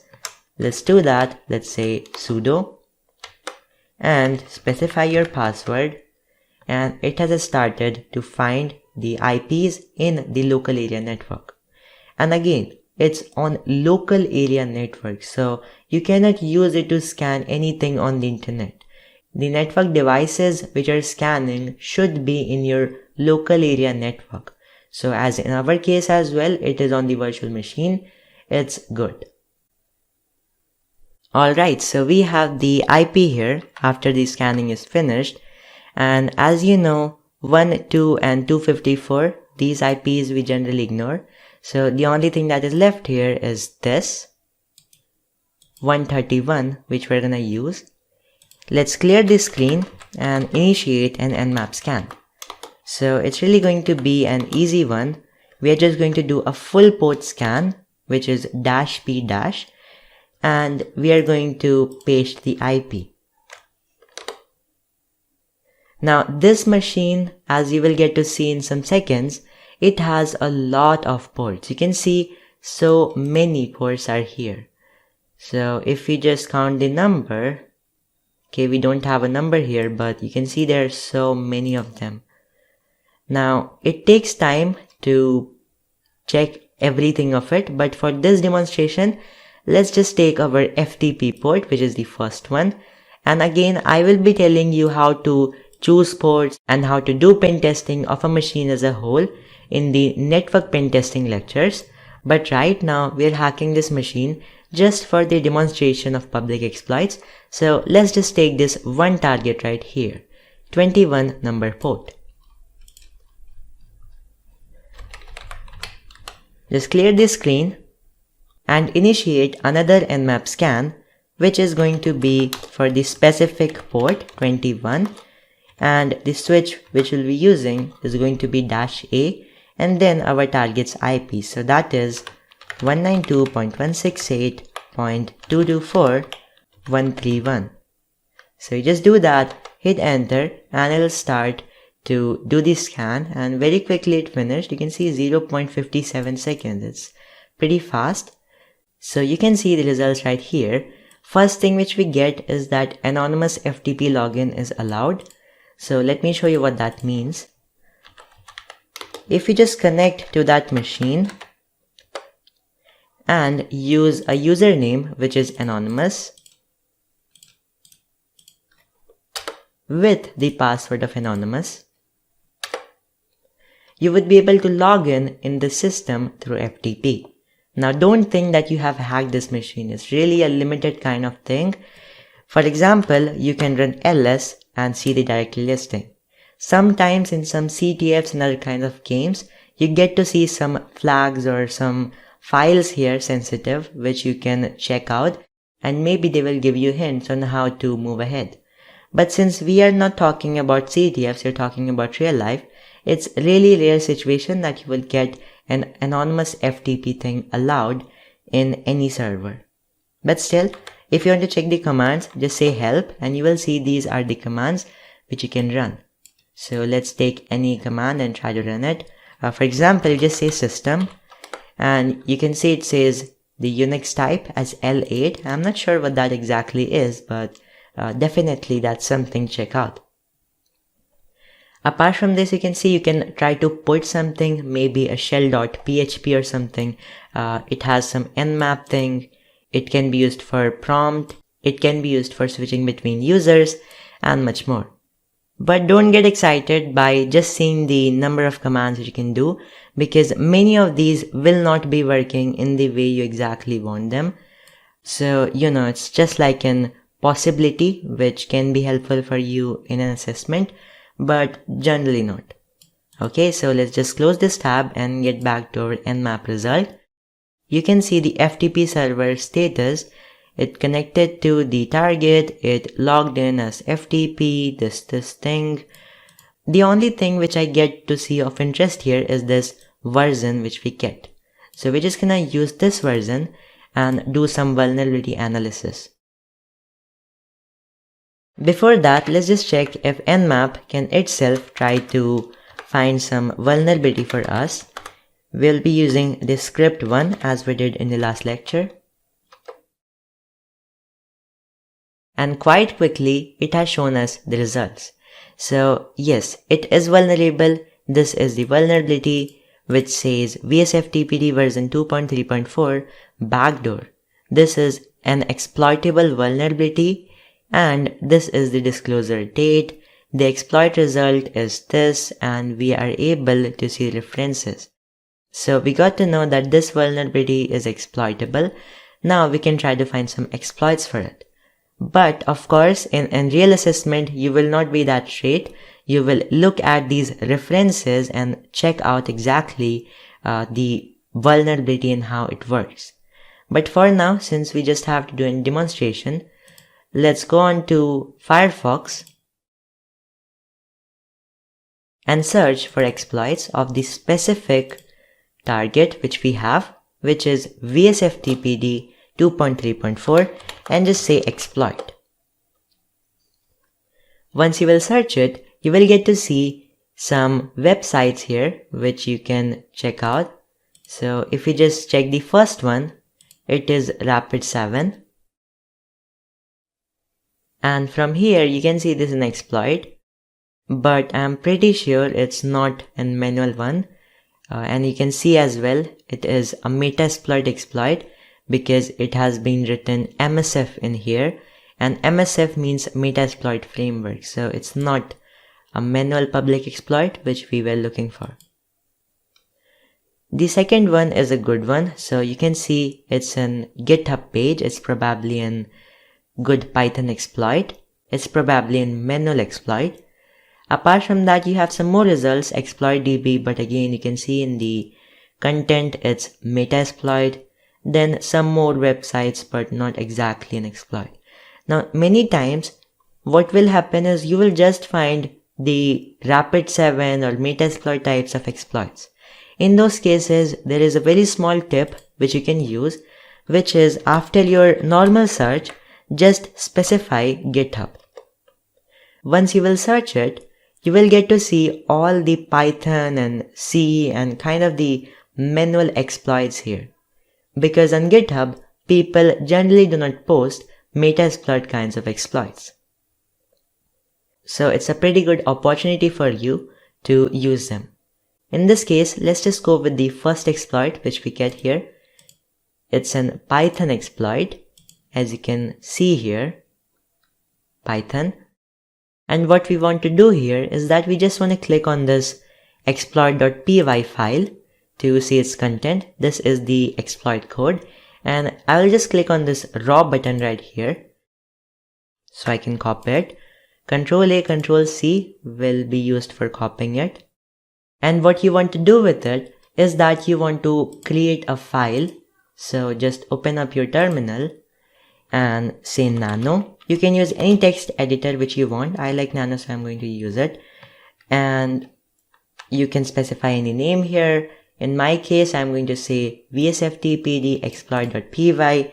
I'll hit enter and we'll paste everything right here. So this is the code, and you can see it's a pretty small exploit. So it's in small length thing. And to save it, you just have to press Ctrl O on your keyboard, followed by an enter, and then Ctrl X to finally exit it. Now before trying anything else, let's just try to execute the exploit as it is. So I'll just say ls to see the name of our exploit, and I'll copy it. Now then I'm going to use Python, which comes pre-installed in Kali Linux, and then I will paste the name of this exploit. I hit enter and you can see it says some problem here. So let's just check it, the code. I made it right here. Let's try to open it. And you can see the first thing, the first line, it is Python 3. So I just didn't notice that first of all. So let's just use Python 3 instead of Python. Alright, let's hit enter. And you can see it is now working perfectly. So it has an example here, what we have to do. First, the name of the exploit, then the IP, the port, and the command. Now let's copy the same way it is doing it. So the Python 3, the name of the exploit, then the IP address of our target. So it should be 192.168.224.131. And after that, the port which we are attacking, as you know, it's 21, and the command which you want to run. So first of all, let's run a demo command, for example, id, and hit enter. It will try to attack the server and give us this response. So you can see the response of this command id as this. So this server is running as root. That's good. So if we will be successful in hacking it and gaining access to it, we will be root directly. Okay, so now let's just go ahead and use some real thing. How do we get a shell out of this? Well, for that, what we have to do, we need to get a command. And that is going to be a reverse shell command. So just search on Google about reverse shell cheat sheet. And there is my favorite one from pentestmonkey.net, which you can use. Now, there are many of them available here. You can see bash. Some versions of bash, not all, can send you a reverse shell. So let's just try this first of all. Let me explain the format to you. So because this command is going to be run on the target and this is a reverse shell, we need to say our attacker machine's IP here, because that's what the system, the target, the victim will connect to. So it needs to connect to us. So we'll just give our IP here, which is the following. And then any port, any L port which you need to specify. For listening, you can take anything here, for example 123. You can copy this command and put this in here. Now remember, you should put this in quotation marks because this command contains spaces. So you just do that, and then before executing this, we need to set up our listener. So for that, we can use a tool called netcat. You can write it in short form as NC, and then you can simply first of all say -h to see the help menu. This is the help menu, and the command which we are going to use to set up a listener is going to be nvlp. Now what does this mean? As you can see in the help here, it is for numeric only IP addresses, so it will not work with the domains and all that stuff. For V, it has a definition that is the verbose output. Now what does verbose means? Well, it means a more detailed output. So that's what we are gonna get, and L is to start listening. Finally, P is for a local port number. So after all these things, what we need to specify is our local port number. And that's going to be the same one as we did for the payload command, 123. So just specify that, and then it will start listening to any connection which comes from anywhere in this whole internet or in our local area network for now. So it's going to connect to this. Okay, so it is saying permission has been denied. What we can do, we can use it with sudo privileges, which is root, and then we can say our account password, and then you can see it has started to listen on any connection that tries to connect on this machines, this attacker machines, 123 number port. Okay, so now we can try to run this command and grab a connection. Okay, so you can see the response which says no such file or directory. As we saw here, that some versions of bash can send us a reverse shell, not all. So probably the version of bash on our target does not support this dev TCP directory. Anyways, we have multiple options available here. So instead of that bash, we can use something else. Now, you can use Perl, Python, PHP, Ruby, and many things. But I like to use netcat. It is something really amazing which we can use. Now this is really present on production systems and your targets, but definitely if it is present, it's really good. So let's just try to use it. Maybe it will work. I will paste the command here and let's try to modify it to our needs. I will tell you the meaning. But before that, let's just specify our local host, which is going to be 192.168.224.128, and the port, as we specified in the listener command, is going to be 123. Let me check. Okay, it's 123. That's good. So this is the command. Now, what does this mean and what will it do to the victim? So basically, this is the Python exploit which will compromise the victim and then make it to execute this command. Now, what does it mean? Well, it will initiate a connection with our attacker machine on this port. Since we are already listening, it will catch any connection that comes and it will execute bin/sh, which is basically a software, or you can say a program for giving direct root access. So that's like sending direct root access on our attacker machine. Okay, so we just say enter and listening is already there. So it's saying connected to backdoor and it should get us some results here. Let's check. And you can see it actually connected to the listener. So now we can do anything we want. Let me clear the screen first of all. And now we can do many things. So here, let's just do ID. ID, okay. We are root, that's good. Now we can check the ifconfig for the IP address, and you can see we are actually on the target which we are trying to hack. So this is how you execute a manual exploit. And now that you have this access, you can do anything you want. Let's check the host name. This is made exploitable and it's pretty good. So yeah, I mean, this is the basic process of how you execute manual exploit. Now, sometimes in old kind of exploits, and I would say not very well written exploits, what will happen is you will not be getting options like this.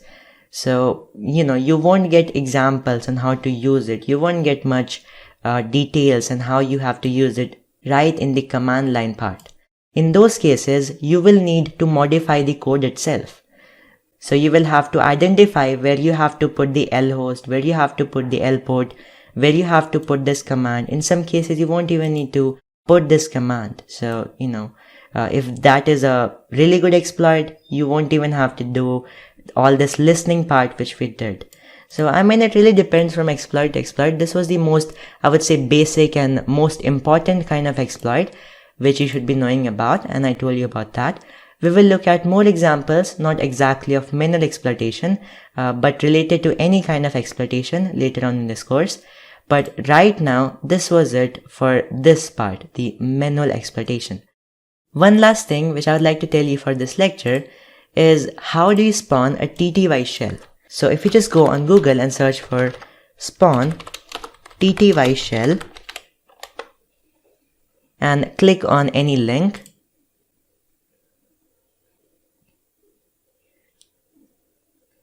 you will get to see some commands like this, which is a very famous one, to get more interactive shells, because you can see right here, it's not that interactive kind of shell. We don't have things like which we get here. You can see this Avinash @Kali. We don't get this thing, and there are a lot of problems. It's kind of a half-baked shell which we have right here with many limitations. To escape all these things, we can spawn a TTY shell using one of these commands. So I'll use the first one. I just copy it up and try it on the target, paste clipboard and hit enter. And you can see we have a more interactive kind of shell right now. So it's pretty better, and you can see we are actually root. It is indicated here only. If there is this hash, it means we are root. If we were in some dollar kind of sign, it means we were any user apart from root. So that is basically the whole process of how we do manual exploitation. Now, this was using manual exploits, but there are more manual ways. So because, at the end, whatever we used, these were scripts for doing something for us. And that thing was taking advantage of the vulnerability. So just think behind the scenes. Even this exploit is taking some steps in order to exploit that vulnerability. That's like the real manual exploitation stuff. So I just told you that thing for your knowledge that there are more manual things in this world. However, we don't really get many methods of how we can do that in many cases. So pretty much this is what we have to stick with most of our time doing pen testing. So that's pretty much it for this lecture. I hope you enjoyed it. I will see you in the next lecture. Thank you so much.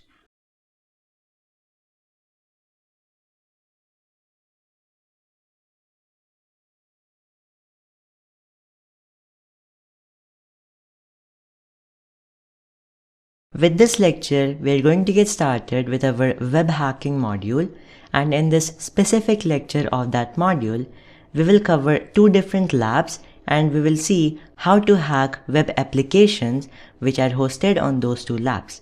So the first lab which we'll see is called Basic Pentesting 1, though we have already seen the way to hack it, but we still want to see and explore another way, which is going to be hacking through web application, which is the really interesting part of this machine. And the other machine is called PuneOS version 2.0. This one is going to be our second lab, which we'll cover in this lecture. Now you can get both of these labs from a website called VulnHub. So you can see VulnHub, we have the Basic Pentesting 1 machine, which we have already seen how to set up in the Exploitation lecture. If you have not seen that, please go ahead and do. Then for the PuneOS 2.0, which is actually a pre-release virtual machine, this is authored by PuneOS and we will see how to set up it right now. So this is a relatively shorter machine, smaller machine in size, as you can see, is just 286 MB, but it is really a good intermediate level machine which we can do. The goal is very simple, we just want to get root and win. And for the configuration and setup, we have a little different network setup which we need to do. So let me tell you what's the problem with this machine. Actually, when you will download this machine and try to use it, you will notice that this machine has a static IP which is 10.10.10.100. Now because this has a static IP which is not going to change, you will have to convert your whole subnet into 10.10.10. So that's what you need to do, and other settings are pretty much the default, so you don't care much about them. Let me show you how to do that. So first of all, when you will download that machine, that will be a 7z file. So when you will extract it, you should get to see files like these. And from these files, what you need to focus upon is this .vmx file of PuneOS 2.0. Just double click on this file to open this virtual machine in your VMware workstation, and then you will get to see a screen like this. So from here, the basic setting is that you just click on Edit Virtual Machine Settings, and from here, you just make sure that the memory is 512 MB. This is default and pretty much okay for this old machine. Now, network adapter, this should be NAT. Earlier when you will set up it, it will be set to bridged. So just change it to NAT and this will be good for our setup. After this, just click OK to save the settings. But this is just one part. After that, what you want to do additionally is just click on Edit and click on Virtual Network Editor. This will load the network configurations for you.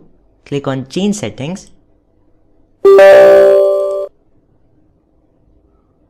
And then you will see that you have the NAT connection whose name is VMnet8. Again, make sure it's NAT and see the subnet which should be set to 10.10.10. For your case, it might be something like 192.168 whatever. So whatever that may be, it doesn't make any difference. Just change that to 10.10.10.0 and keep the subnet mask as default, which is 255.255.255.0. After all these things, click on OK and you're done. So that's the basic setting. Now, first of all, we are going to focus on the basic pen testing machine, which we have set up in the earlier lectures, and this PuneOS version 2.0 will be used in the second part of this lecture. So let's quit it for now and get started with our hacking of basic pen testing 1. Okay, so as you can see, I'm on my Kali Linux machine, and the simple thing, we want to get the IP of our target, because as we have changed the settings, we are not sure what that IP might be now. So we have already looked at one of the tools which you can use in the earlier lectures, that's called NetDiscover. But in this case, I want to introduce you to another tool which seems much more faster to me, which is called ARP-Scan. So you can just say ARP-Scan, don't forget this dash, otherwise you will not be able to use this tool.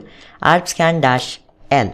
So L is the switch for scanning the local network, and that's exactly what we want to do. It will scan the local network, as in our case, all these machines are set up in a local environment. So you just use it with sudo arpscan-l and you will hit enter. Type your password, hit enter, and you will get to see the IP much more quickly than NetDiscover.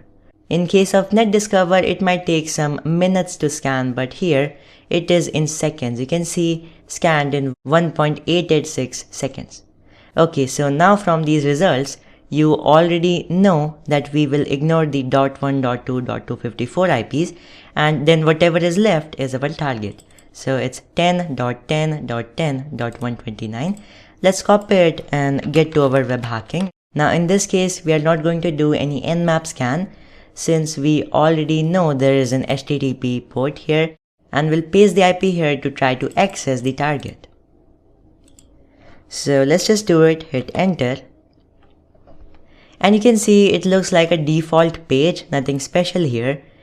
The only thing I can think of at this moment is right click and see the view page source.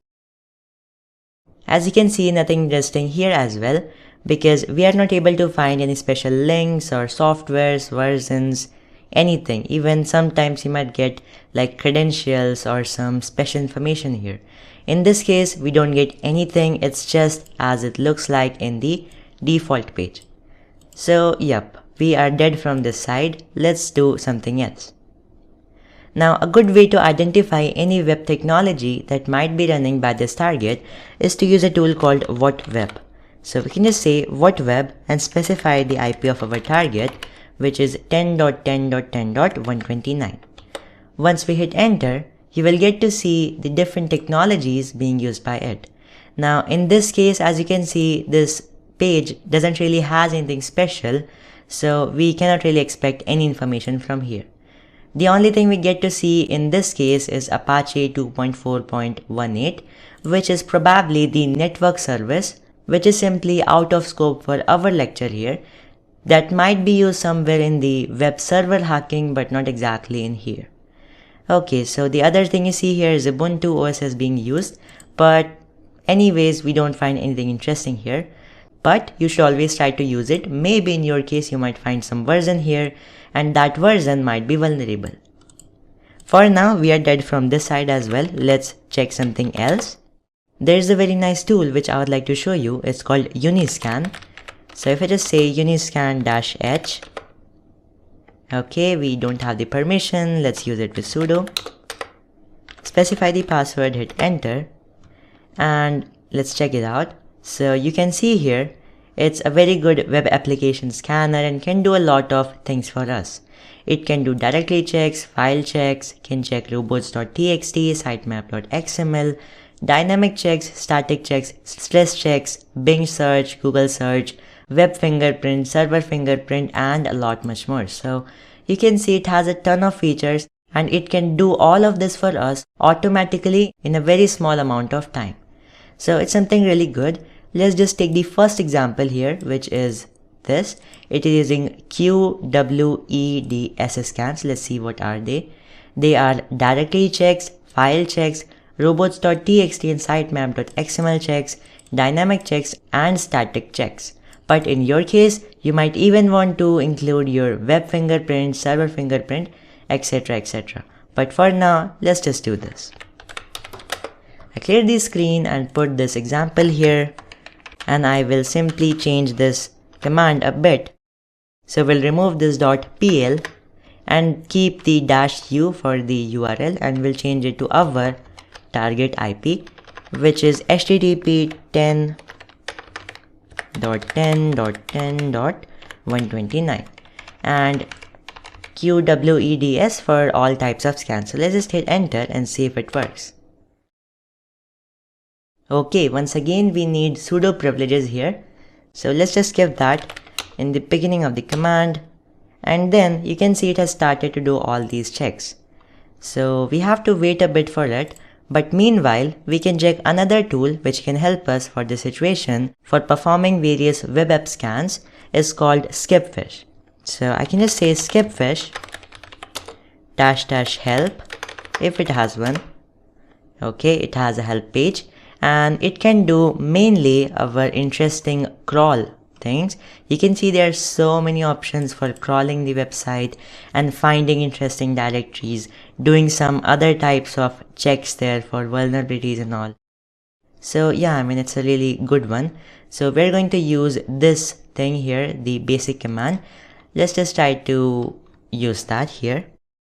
I will just say skipfish -w, and after that we want to specify the any word list. -w is for specifying a word list, and we have many word lists here in Kali Linux, which we have. So we can just use the command called locate word list, and we will see here that we have a word list, very nice, called user share word list .b. This is the one I like to use whenever I'm doing a directory bursting check, because it's really good one. And then this. After that we want to specify our -o, which will be used for specifying the reporting directory, like where will it store its report, and then the target IP finally, which is this. So let's just hit enter in this case and press any key to continue, and you can see it really quickly showed us the results. But first let's check the report for our Uniscan tool, because I think that is also completed, and as you can see it is actually completed and the HTML report has been saved in this location. So let's just try to view it. Since it is an HTML file, we are going to view it using Firefox. Let's try to view it, and in this case it is not opening, so seems like the file is not present there. I know what's the problem. It might be present in the user shell directory of Uniscan. So let's just visit that part. User share Uniscan. We hit ls and you can see here is the report. So I think we got the report. Let's just say cd report ls, and you can see here we have the report. So we are going to open it using Firefox.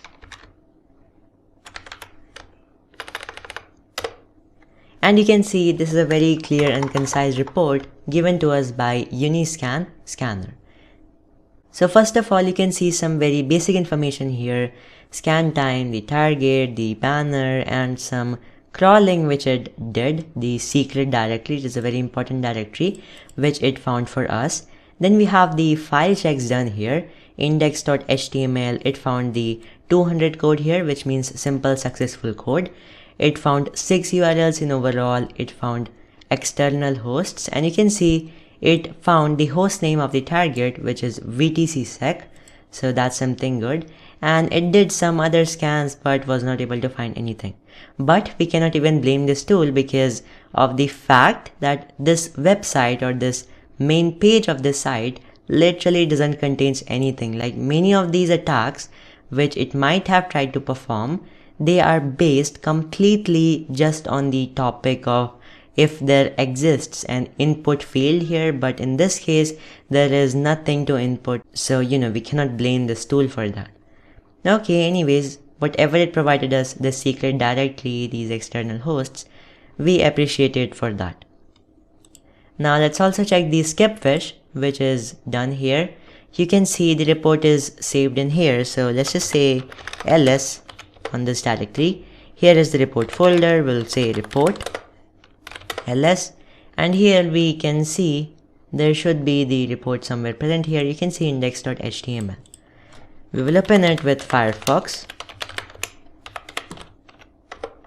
and this can give us some additional information about the 404 signatures, server headers.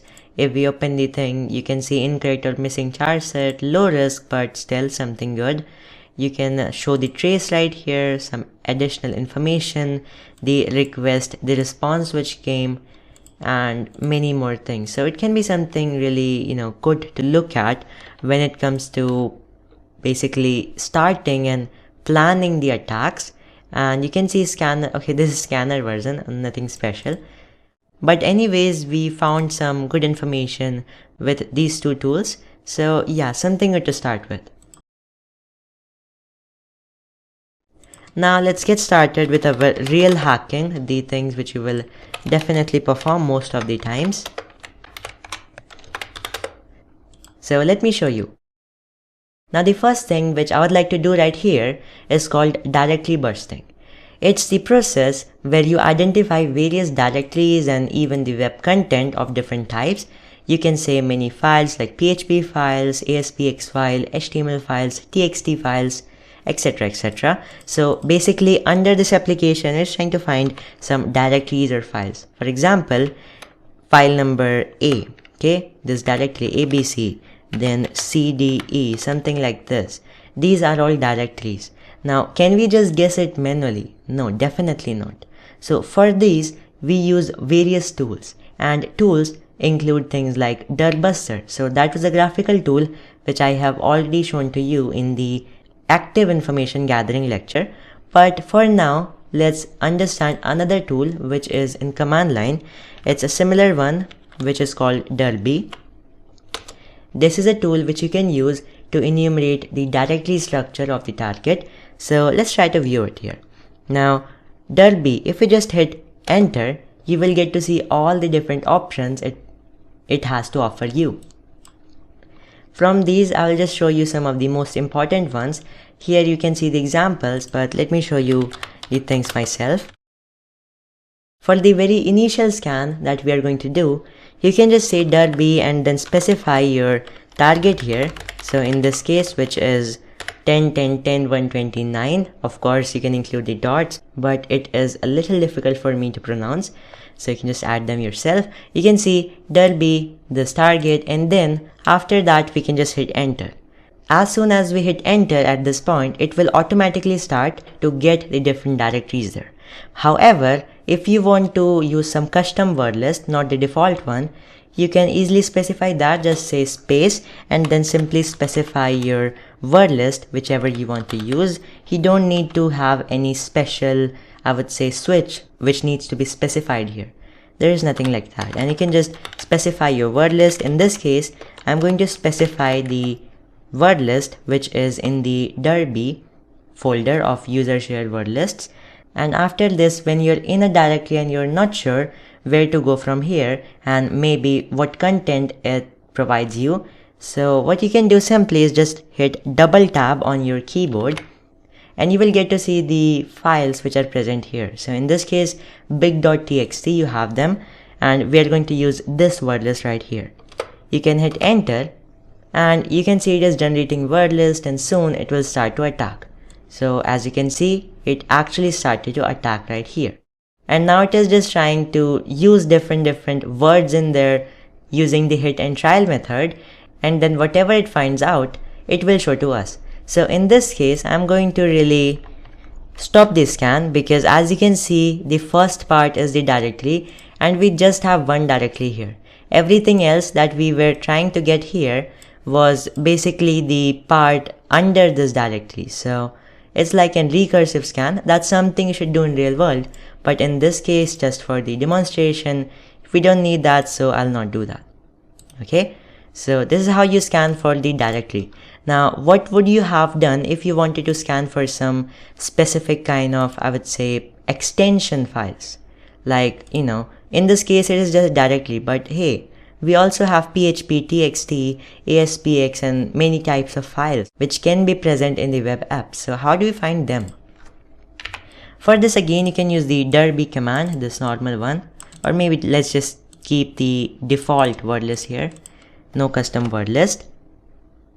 But there is a switch called -x, capital X, which you can use for this purpose, and then you can simply specify the different, you know, extensions which you want to get the files of.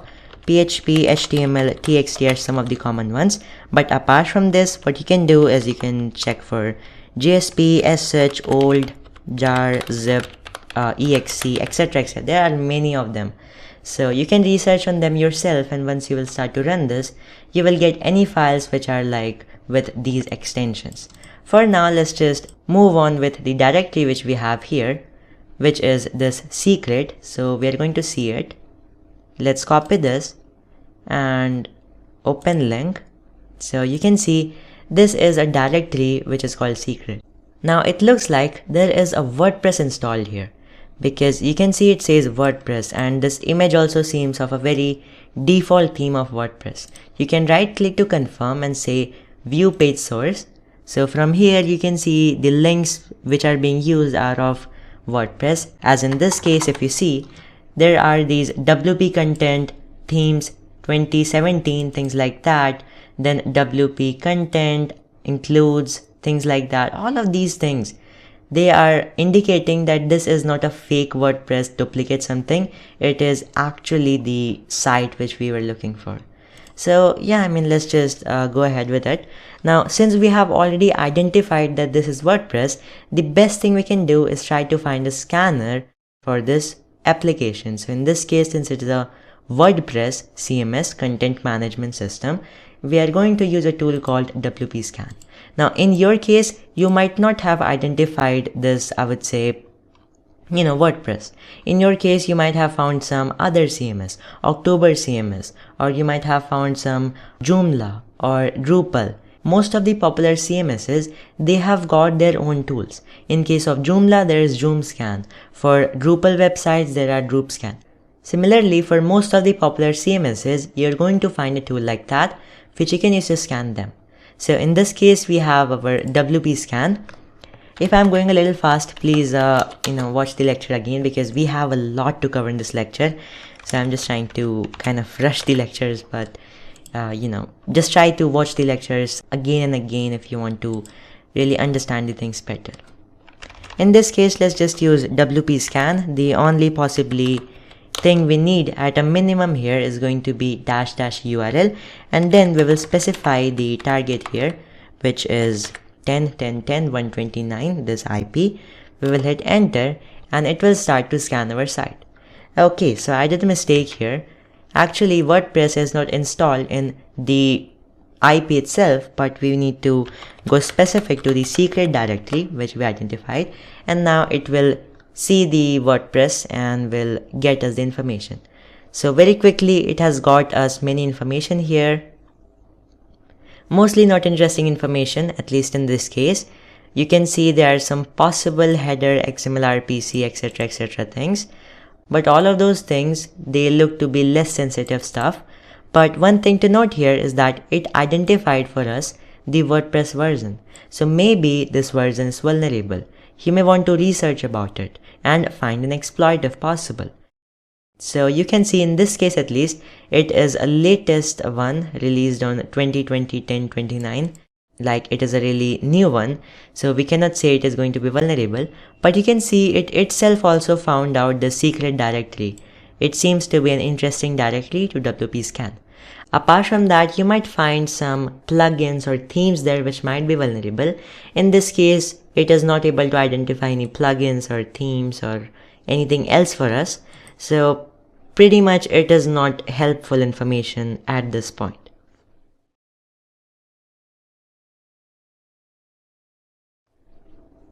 Anyways, let's explore the website more and see what else do we have here. So at this point it seems very similar, but what I see here interesting is this login page. Now this is the default kind of WordPress login page, wplogin.php, and the only thing we see here is this login form where we can fill the right username and password to login. Now what we do generally with this is two things.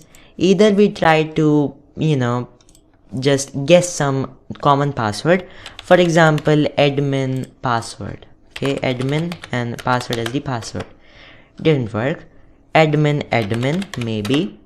You can see it worked. So, guessing is one thing, but in many cases, guessing might not simply work. So in that case, you might need to do brute forcing here. Okay, what is brute forcing? Brute forcing is a hit and trial method through which you can try to confirm the password or username or anything else, any data basically, by trying to guess a lot of them and trying all of them consequently on the target. using an automated tool. So we can even use the WP scan tool itself. It offers some features.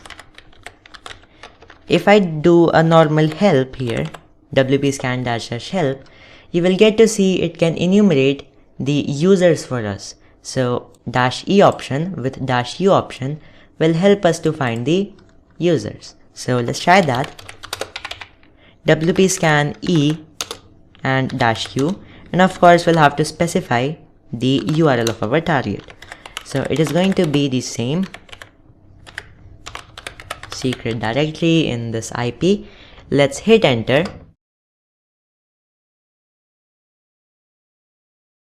So I just needed to delete this dash which I have by mistake put here, and then we want to say enter.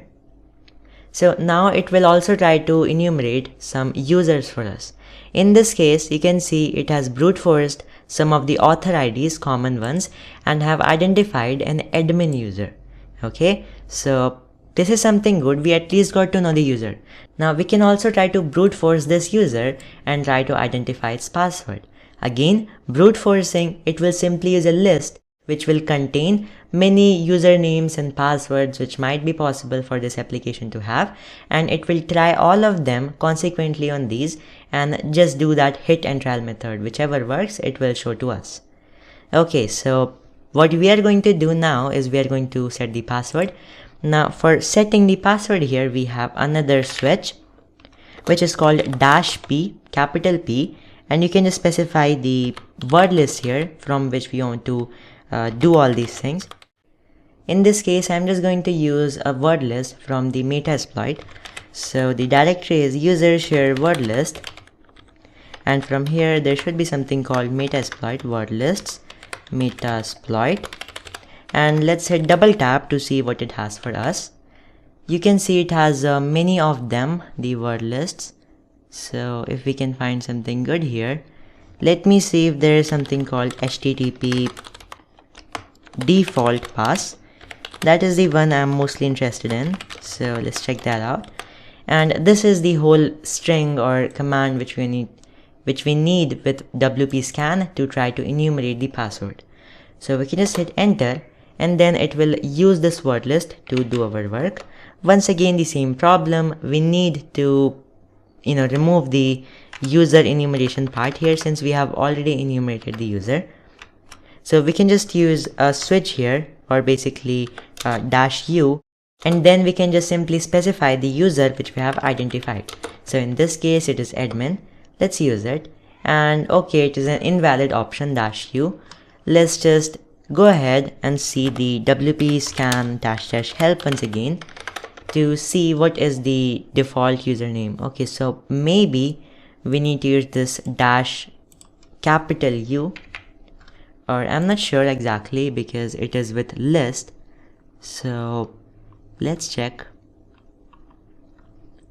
Do we have anything special here which we can use for the user? I think it was a small u only, or maybe if we do not use a list here, we might just want to use -U with the admin. So let's just check that out. I'm just doing an experiment. -U, and I do this scan and it actually works. So yeah, that is the command for the whole thing. Okay, so valid combination found. So it actually found the password, and the password is admin itself for this username. So this is what we were able to identify from our WP scan tool. We also got this from guest, but still something good to learn. If we just put the password in the login page and say login, you would be able to log in. But I'm not going to leave this right here, because what happens is, in real life, you might not encounter a WordPress. Maybe you have some extraordinary CMS which does not has any special tool like WP scan. And maybe even if it has a tool, it does not support the word list and password attacks and all. So in that case, what will you do? You need to, and even in actually the case of custom login pages, which are not of any CMS. So in all of those cases, what you're going to do is you're going to use some general password attack or brute forcing tools One of them which I want to show you is Hydra. Of course, you can use other tools like Burp Suite and all, but I like to use it. So we are going to use a tool called Hydra right here. Now with Hydra, it is a bit complex and actually not very hard, but still you need to know some things right here. There are some of these things which you need to know before starting the Hydra attack phase with brute force. So, it's something really important which you need to do. Now, how do you do this? It's very simple. I'll give you the step-by-step procedure. For this, you will need Burp Suite as well. So let me just open that. I will simply use a temporary project here and click on Next. Use Burp Defaults, Start Burp. So this is the Burp Suite Community Edition, and it's kind of a whole framework which we can use to, hack and do many things, even scanning stuff for web applications. So it's a really good tool if you want to become a web pen tester. Now I just want to go to the proxy tab, and we will keep this on hold and we'll use it whenever required. So from here, the first thing we want to know is that do we have the username or do we want to use a word list? In this case, we already know that we have the username through the WP scan tool, which is admin, so we'll keep it. Password or word list for passwords. Now we don't have a password here. So what will we do there? Well, we can just use a, any, I would say, word list there. In this case, I'm going to use the same word list as I used earlier, --URL. And after that, I think we need to specify some more things. -E. I'm just trying to find the same one which we used earlier. Okay, let's just do one thing. Let's say history here. That's a command which we can use to see the previous commands which we have used. This is the word list which we want to use here. I'll just copy it. And in your case, you can just use the locate command as we did for the skip fish part. So you can just identify your word list here. Then you want to get the IP address or domain of your target.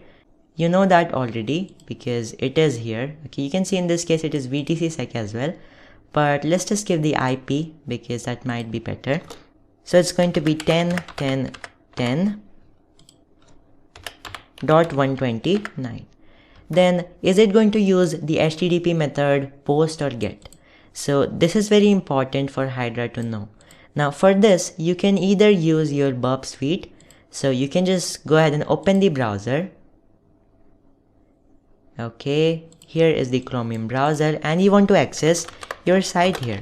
So 10.10.10.129.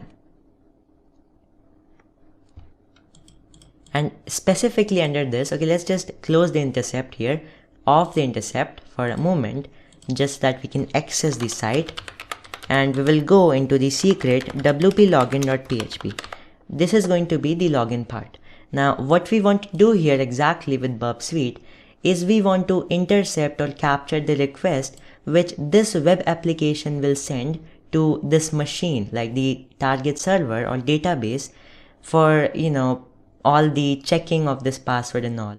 And we just want to get like the request in between before it gets sent. So I'll just say any username here randomly and password as well, anything. And we'll again on the intercept right here. Then say login. And you can see we have the request right here. You can clearly see from here that it is post. So it is a post kind of request. Another way which you can use to know it is that you can simply use Firefox. Now you can say anything right here, username and password. Then right click and say inspect element. From here you want to click on the network tab. You can see there is no response or request right now, but as soon as we press this login button, you will see there are these things here. So you can see very clearly the method which wplogin.php is using is a post method. So that's something we identified. Now let's put this as post. The next thing we want to know is path to the login page. Of course we know that, which is this. And we want to change this VTCSec to the IP. Like this is something I like to do it. You might do it without that as well. You can just keep it VTC sec if you want. After that, we want the request body for username and password. We can again use burp suite for getting this thing, request body. So how do you get that? Well, for this case as well, you just want to use burp suite, and from here, you will see this thing. Like after this header and all this upside info here, you will get to see this request body here. This is all the stuff which is being used by the application, okay, in the request. This is called the request body. You can copy it and move back to the text editor where we have our checklist. So yeah, this is our request body. Then we want a way to identify failed and successful attempts, because Hydra needs a way to know that when will it show if a password was actually successful. It needs something there. So mostly it's going to be a text, because as in this case, you will see that when you have this page here and you put a right username but a wrong password, you will see that it sends an error here and says admin is incorrect. So even just specifying incorrect instead of the whole string, it should be enough to identify that this is the wrong password. In your case, you might want to use a successful attempt, but in many cases, you might not be aware of what will happen after logging in. In case of WordPress, you get a dashboard, but in some other CMS, you're not sure. So it is always easy for you to find what happens when the password is incorrect. It says incorrect, okay? So you just put that right here and that's it. Now we can see the format of Hydra syntax, how we are going to put that. So we can see the Hydra command, like we'll say Hydra with sudo. Then we specify the username and list, both for the password and username as needed. We put the IP of our target. We specify the method which is going to be used by the application. And then we have some string here like this in quotation marks, which we need to specify. First we give path to the login page here, then the request body, and then fail or success identifier. So here I have an example which works, but instead of showing you just that, let me actually make this command in front of you. We are going to make our command using the same format that we have logged. So we will just say sudo Hydra, and right here we need to set the username. So in this case, as we know that the username is admin, we will simply say admin here after the -l switch. Now in case you didn't know that even the username is admin, you could have used -l and would have specified a word list for username as well. But in many cases you might know the username, and in this case as well, we know the username, it is admin, so let's keep it that way. Then we need to specify the password. Now if we know the password, we can specify that simply using the -p switch and then typing whatever the password is. But in our case, as we don't know the password, we will use -P to specify a word list. It's as simple as that. So let's just keep it. Okay, we have specified a wrong word list here. It is another word list. Let's just use the one which we have identified from here. And after that, as we can see here, we have to specify the IP of our target. Let's just say 10.10.10.129. So that's good. And after that, we need to specify the method here, which is the HTTP method. So in this case, there is a format, we specify that. If that is a GET request, you will say HTTP GET form. But in our case, as we have already seen, it is a POST request. So we will use HTTP POST form. After that, as we can see in the format here, we have the quotation marks, and then we need to specify the path. So how do we do that? It's very simple. As we know that this is the directory /secret wplogin.php, we are going to put that right here. And after that, we will just say this column here, okay? And we will specify the request body here. Now, we can see that the username is using this log parameter right here, and for the password, it is using this pwd part here, okay? And after that, there are some more things. which we'll put as it is. Okay, so here we just specify that as log, and it is equal to admin. Like in this case, because we have seen right here, okay, I will again tell you, log, it is for username. This is exactly the text which we typed for the username when we were capturing like the request. So that is what we are going to do. And by the way, there is a way you can find this request body as well in Firefox itself, in case you don't want to use your burp suite once again. So you can just, in the same post request that we got earlier, you can click on it, and then somewhere in the headers, or I'm not sure exactly where, but you will get it. So let's see in the request here, you will see the request payload. This is a more maybe easy way for you to identify the payload, the request body without even opening burp suite. So you can see it is really a great way. Okay, anyways, let's get back to the thing which we were doing. So log was for username, and as in this case we simply know that the username is admin, we will say admin, and after that we will say an ampersand sign to symbolize that we want to say and. After that we specify another parameter which is pwd for password, and as we do not know the password, we will use a caret sign here. So if we just press the Shift+6 key, you will be able to get this caret, or what you might want to call this upside arrow sign right here.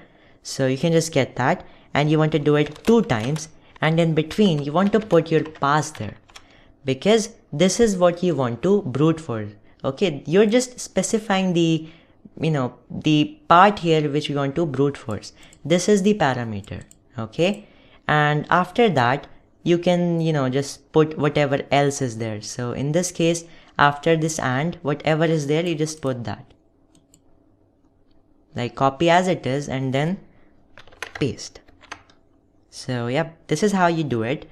And then after all this stuff, what you can do is you can simply go ahead and put your again and column sign, and after that you have your like fail or success identifier.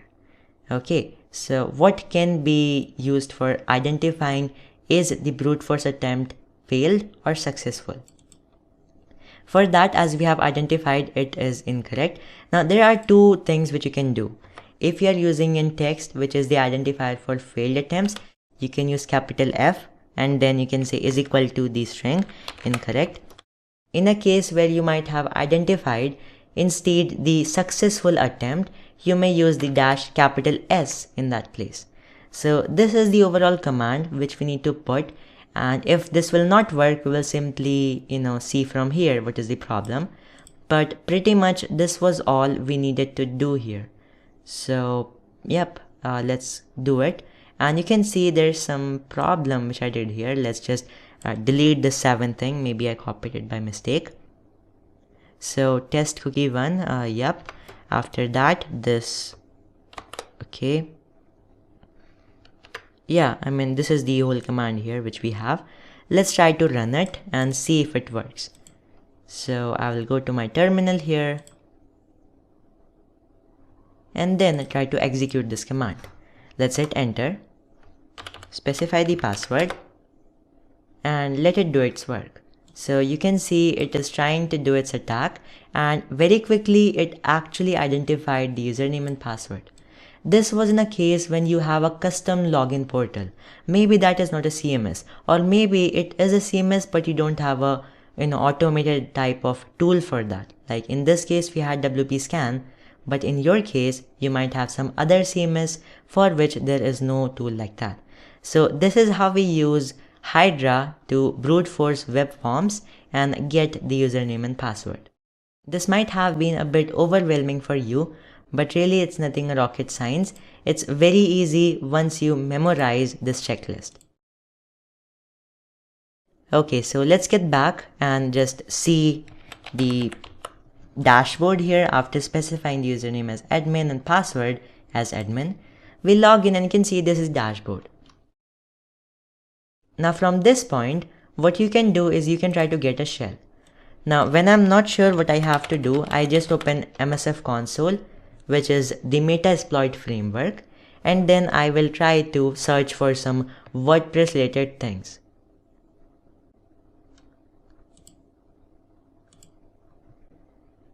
So as you can see, we have Metasploit open right here, and I'm going to search for WordPress. I'm not sure of anything else what I want to specify, so I'll just hit enter, and you will get to see all the exploits and stuff which is present here for WordPress. If I go a little up here, I would be able to see this part which is admin shell upload. You can see this looks interesting because that's exactly what we want to do. You can see we have WordPress admin access already. Now we just want to upload a shell and get access. So yep, let's do that. I'll copy the selection and then clear the screen, use it. You know it already how to use Metasploit, so I'm doing it really quick. We just use the use command here, and then you can see payload is already default, and we are going to use the default payload itself. We don't need to specify a special one. Let's see the options, what we need to set. So from here, we need to set the R host, the R port, the target URI, and of course the username and password, which the exploit can use to log in. Okay, so let's just set the R hosts, which is our target IP, to the one which we actually have. That is 10.10.10.129. R port is already set, so I won't set it. After that, we have target URI, which is the base part to the WordPress application. Because in this R hosts, we have a specific directory which is called /secrets, in which the WordPress is installed. So this is only what we need to do here. We will say enter. After that, we need to set the username, which is going to be admin. We will set the password as well to the same.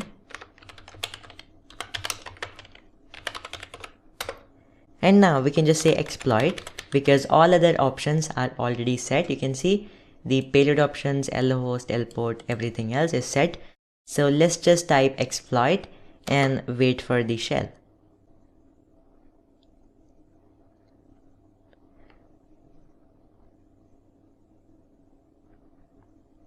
As you can see, the Metasploit session 1 has been opened, and in some time we get the shell. So now we can do anything with it. For now, I'm not going to tell you what you can do after getting the shell.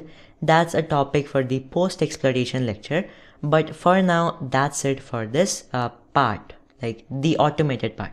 Now you can leave right here all the things because you have done it one way. But another way, in case you didn't have this exact exploit available, admin shell upload, what would you have done? So for this, let me show you the manual way we can do whatever this exploit is doing. So we can just use the info command to really check what exactly this module is doing. This module will generate a plugin, pack the payload into it, and upload it to the server which is running WordPress. Now, this is very simple, we can do it ourselves. I will tell you in the second lab how to create your own payload. Right now we will use another payload which is already I would say available in your Kali Linux. You can use it. To access it, I will simply say nano, which is a text editor, then /user share web shells. Under this, there are many web shells available. If I do a double tap, you can see there is a PHP, which is generally used for web apps. That's what we're going to use. Again, I will say, okay, I did a mistake here. I need to go under this /php and press double tab again to see the options which we have here. Now from these, the one which I like to use always is called php reverse shell.php. I hit enter and let's see what it has. So I'll just copy all this stuff and I'll make a new file right here. So let me just copy it. Okay, so it is not being possible for me to copy from nano text editor. Let me do one thing. I'll say Ctrl+X to close it and we will open something else. Like let's use Pluma to open the same file here. So change nano to Pluma. And this should be a good one. So I'll just say Ctrl+A and we'll create our shell file here. And Definitely, we have already learned one way of doing it. You can leave it right there. Just for something extra, I'm telling this thing to you. So we will paste the shell code to Pluma. This is an already made shell right here. And we will save this file as a PHP one. So we'll say shell.php and I want to store it in desktop. So now what you need to change from here is this. As you can see, it says change this. So we need to change the local IP and local port. Let's check the IP of our system, which we need for the listening host and listening port. You can see it is 10.10.10.128. We will use the same right here. And for the port, we can use anything. Let's leave it as 1234 itself. I will say save, and that's it. We have created our shell. Now to do the same thing which that module of Metasploit was doing, we can just go to the plugin section of WordPress and click on add new here. So add new. And we will simply try to upload the shell here. So upload plugin, but instead of a real plugin which comes in a zip format, we will just upload a shell.php here. Let's see what it does. So I'll just install now, and you can see it throws up some error. But in reality, we don't even care about this error because our shell is already uploaded. That's what we want. We don't care about it being installed as a plugin package or not. Okay, so this has been uploaded. Now let's see how to access it. So we can just go on Google and search the default WordPress uploads folder just to see where it saves everything. So as you can see, the default place where it saves is in the wp content/uploads. So we're going to see that. And if you want to see the extended format, how it can be accessed, let me show you. Wait a second. So this should probably be our command right here, which we can use for accessing the uploads. But this is not enough. In reality, we need to check something else. So in settings, if you just go to, I'm not sure, maybe permalinks. Yep, here you will see the exact format which it is using. In this case, it is year, month, day, but it is for post. Similarly, the default URL format for any uploaded file is that it is simply an year. You can search on Google actually, you will get. So it's 2021, and then under this, you need to specify the the month in which you're uploading this file. In this case, it is the year 21 and it is the April month, which is 04. Now don't forget the 0, otherwise it will not work. And then after that, you just want to access your shell.php. Before running this, you can use your multi-handler module in Metasploit, or you can set up your netcat listener. Let me show you multi-handler today, because that is also very similar listener as your netcat, but just telling you so that you can use it to access something or listen something directly in Metasploit. You have that module called as multi-handler. So let's say multi-handler. Then we'll say show options. We'll use the default payload itself. And from here, you have to set the L host and L port here, which is this. So we'll just set our L host as 10.10.10.128, which is our attacker machine's IP, and the listening port is going to be our anything. I think it was 1234 in that payload, so it should be the same here as well. Then you can just use the run or exploit command in order to use this. So you will see that it has started the reverse TCP handler, and as soon as we execute the shell, we hit enter, you will get to see that it is not working. Why is it not working? Because it has given us the shell. So you can see command shell 1 opened. Now we can do anything here. So you can see we can check the if config here. We are actually in the target which we were trying to hack. Now are we root here? No, we are not root. We are some www-data. But we are not going to learn about privilege escalation for this lecture at least. because that's like an advanced topic which we'll look at later in this course. But for now, that's basically it. You can see we were able to do it using the manual method as well. Now there are more manual methods which I want you to explore yourself. For example, there is a very popular method which is using themes. So just search about it on Google. What will you search?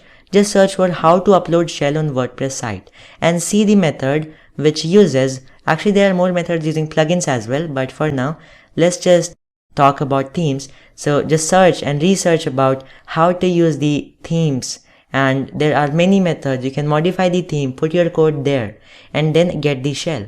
So I'll not show you that, that's going to be your homework, and just do that. Now let's get started with our next lab for this lecture.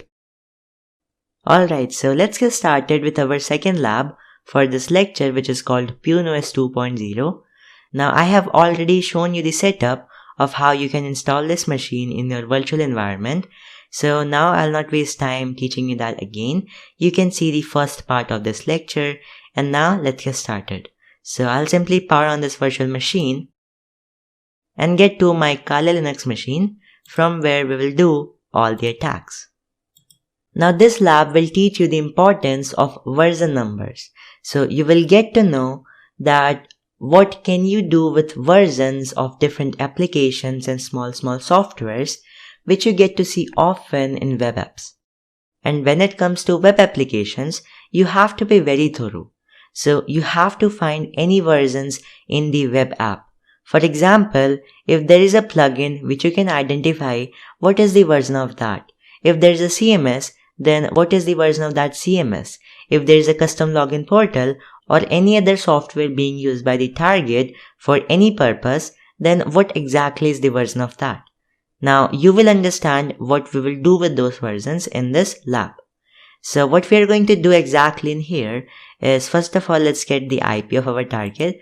Now we already know that it's a static IP 10.10.10.100, but let's do a quick scan here just for the confirmation. So we'll use arpscan-l here. Let's hit enter. Okay, we need sudo privileges. Let's give it. Specify the password. And you can see very quickly we have got the IPs. So this is the IP of our victim, 10.10.10.100. Now let's go to Firefox and try to visit the target to see what the web app really looks like.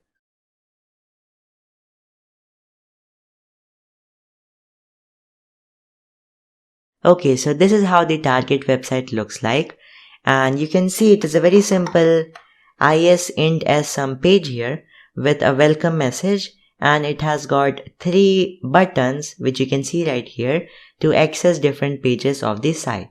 So if I just see the home here, you can see it's just the index.php, which is basically the same page which we get here.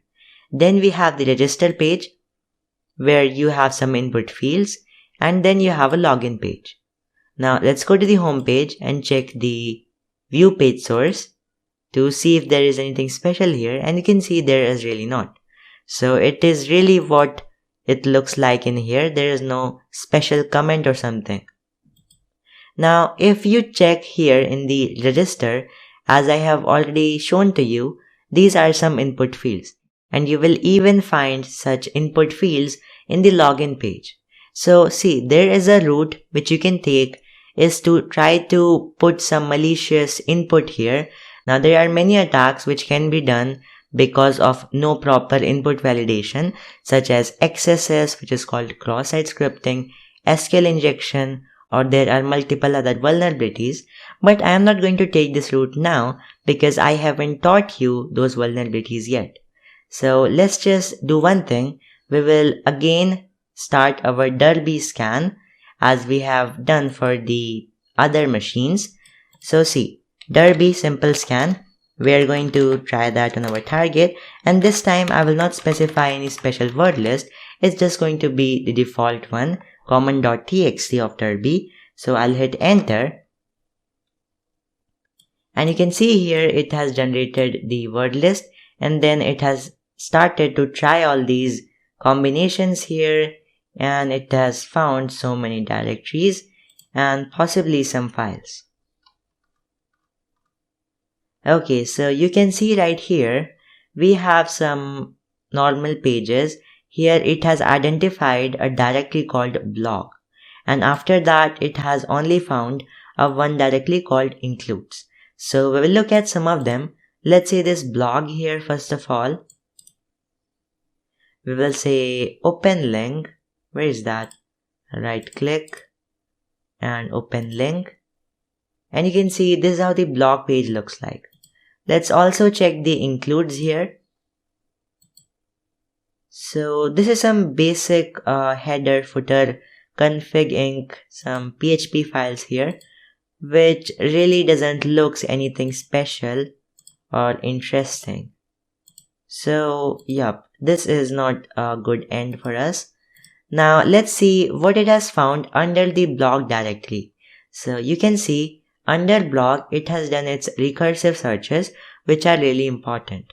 Many tools like GoBuster will not do recursive searches, means they will not search under this blog directly. They just search up to one level, which is for example this blog, but they will not go inside this blog and check for more subdirectories.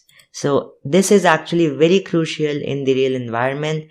So you should always make sure that you're using a tool with a proper option being used, which does these kind of recursive searches. Now from here you have many of them: add, atom, categories, comments, config. Let's check this config, maybe it's something interesting.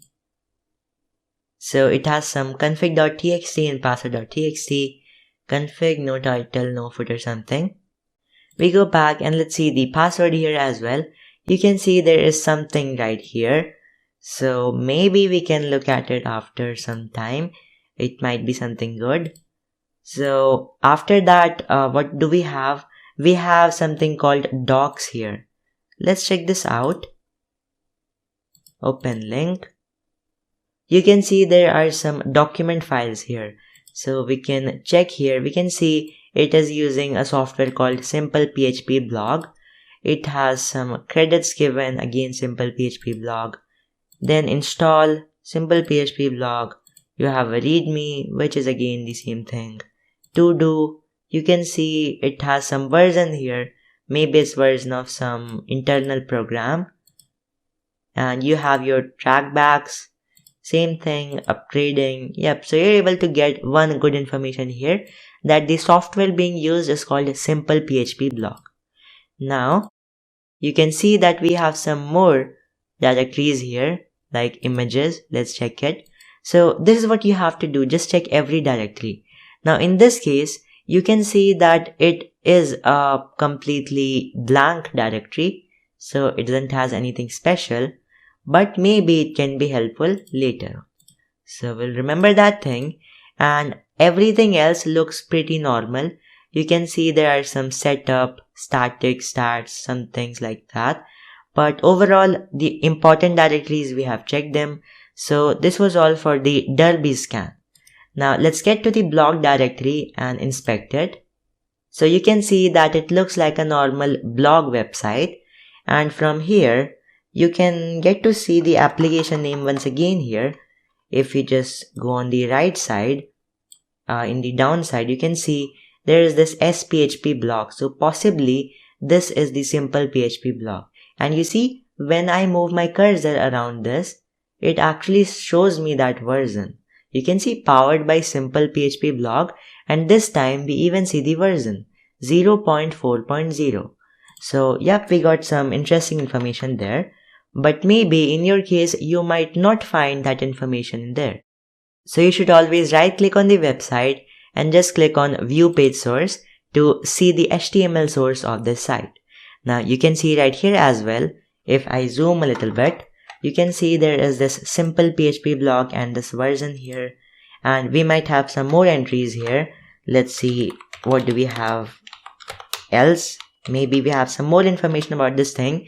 Since it is a big source code, I will not check everything manually. I have pressed two buttons on my keyboard, which are Ctrl plus F, and I have searched for here Simple PHP blog. So I just hit enter, and you will get to see we have some, again, powered by Simple PHP blog, which is simply what we have seen earlier. And we have more entries, Yep, so pretty much we had only one information from here, which is really this simple PHP blog and this version. Now that we have this version, that is what we wanted. So I'll copy this version and we are going to search about this on Google. So firstly, we will search about some vulnerabilities, or you can say CVEs. So I'll just search for vulnerabilities here. And you can see there are some vulnerabilities and exploits available right here. You can see ExploitDB exploits. You have some other vulnerabilities. So it looks like there are some vulnerabilities. You can see this Alexander Palmu simple PHP blog. This is a security issue. Let's check this out. And you can see this is not one issue. Actually, there are many of them. So looks like they are having vulnerabilities, but the score is not very high. So it doesn't seem like a very good vulnerability site. But apart from that, you can see it looks like there are some vulnerabilities. You can see this rapid7.com. This is probably a Metasploit exploit, but it says remote command execution. So this means that the software in reality has some problem. And you can see in the same site that it allows anyone to upload arbitrary data and does execute a shell. So that is what we are going to take advantage of. This is the vulnerability, and now let's search for exploits here. So in this place, you can see we have the first exploit from exploitdb.com. So I'll click on the first link. And you can see this is an exploit authored by Kenneth Belva. And there's something interesting here. Like, this is a very old vulnerability. 2005-91. This was the date where this exploit was published. But you can think it is a very old software then. Because if this will work, then probably the target has not been updated from a long time. Okay, so we have the exploit here. We are going to download it. Let's save the file.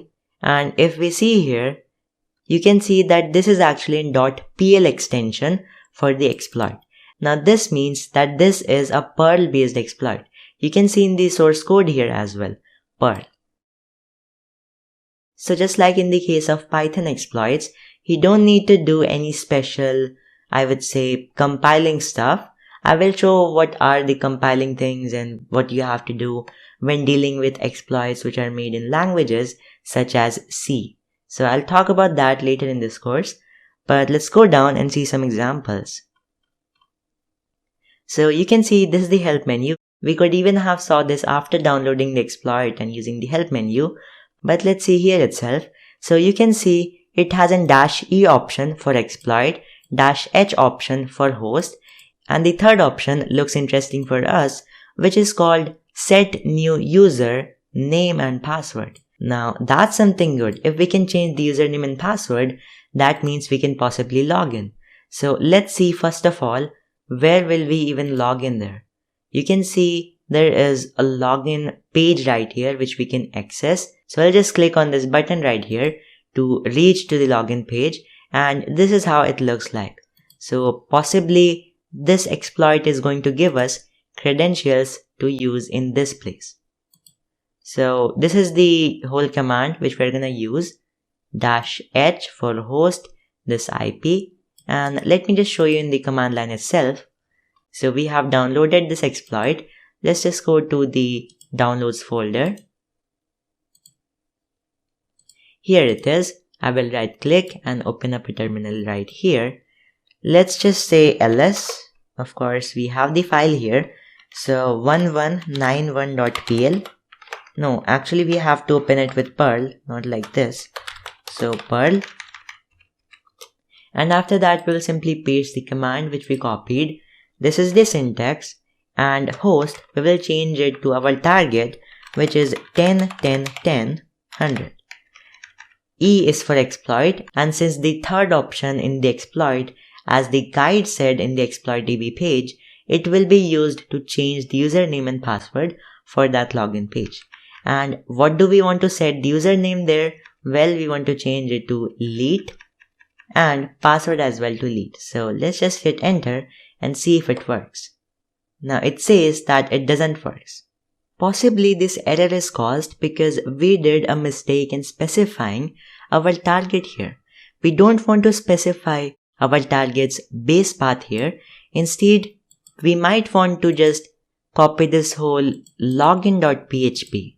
So the whole path, including this blog and /login.php. Let's try again with that one.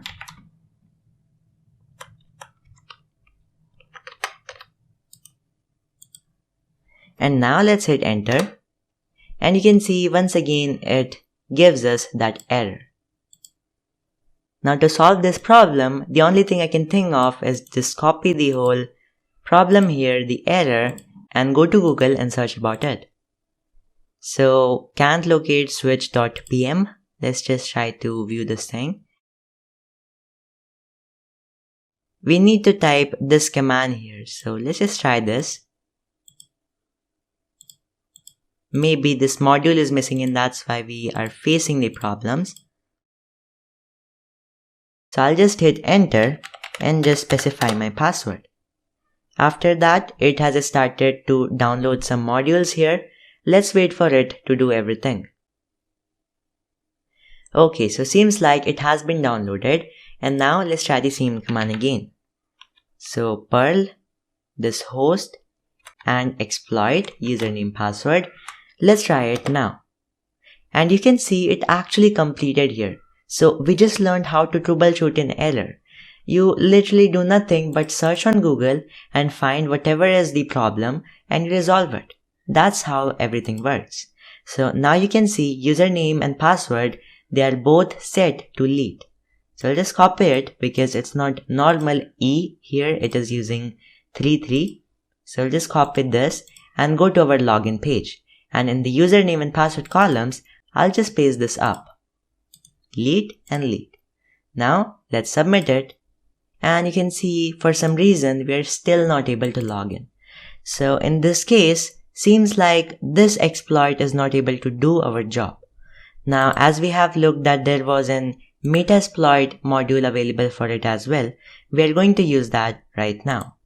So let's just try to open our Metasploit console and we'll search for that SPHP blog. So search SPHP blog. And you can see we have a file upload exploit here. So let's just try to use it.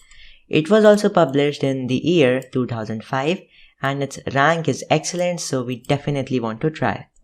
Now I'll just write use and then we'll paste the exploit here. Now we are going to show the options. So we can see we have got our R hosts in here. This is our target's IP. So we're going to set that 10, 10, 10 and 100. Then the R port should be 80. Then the URI of the target is going to be /blog. And once we are done with that, let's just show the payloads right here. What do we have which we can use here? So we have many of them which we can possibly use here. Now let me take any one of them here. So because I know most of them are not going to work anyways, you can try them if you want, but probably they are also not going to work. So I'll just set this payload right here and then try to run this module. Now you can see it has done a lot of things but was not able to get us a session. But you can see in the process it generated a password and username. So we're just gonna try them again and I'm still not sure if it will actually work, but let's try it. Submit and you can see we're still not able to log in. What can be the problem? Well, you can see it has reset the original password hash just a few seconds after it created that account. So now we can just try to run this module once again but abort the exploit in between. So we're just gonna run it and then ready with our Ctrl-C command. And I'm going to do that, okay. Yep, it is not able to work again for some reason. So maybe we want to exit the MSF console and open it again.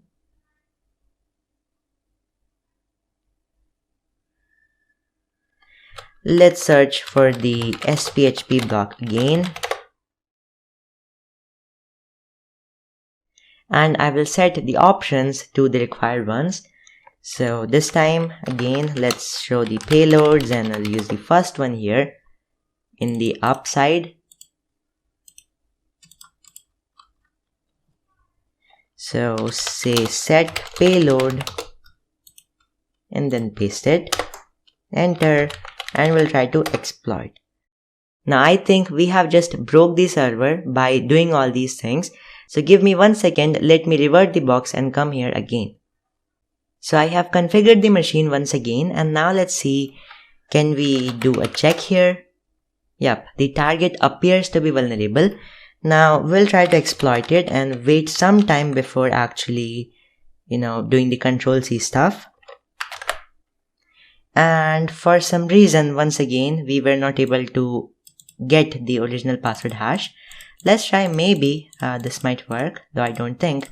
So still, let's try.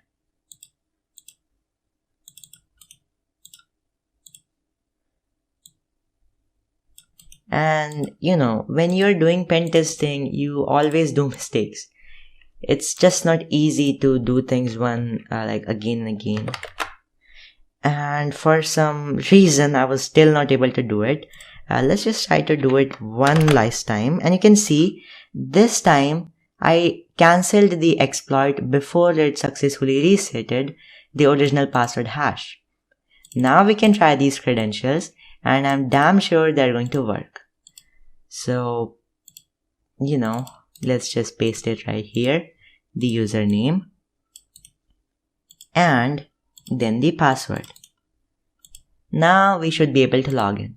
And you can see we are now logged in. So you can see how different kinds of things we have to do to make an exploit work. When the exploit was not able to give us a shell, we took a different path. Now that we are logged in, you would see that we have some additional options here. And to me, this upload image option right here seems to be interesting. So I'll just click on it. And you can see I have a browse option here. Now, even though it is meant for only images to be uploaded through this button, what if we just try to upload a shell here? Maybe it doesn't have any special restriction. So first of all, I will show you how to create your own payload. Now for that, there is an instance of Metasploit, which is called MSF Venom. So I'll show you how to create a payload at a minimum here, though we will learn more about it in the later sections of this course. So see, MSF Venom -p, and then we want to specify a payload here. Now for the payloads, we can just check the list of payloads using the command MSF Venom --list payloads.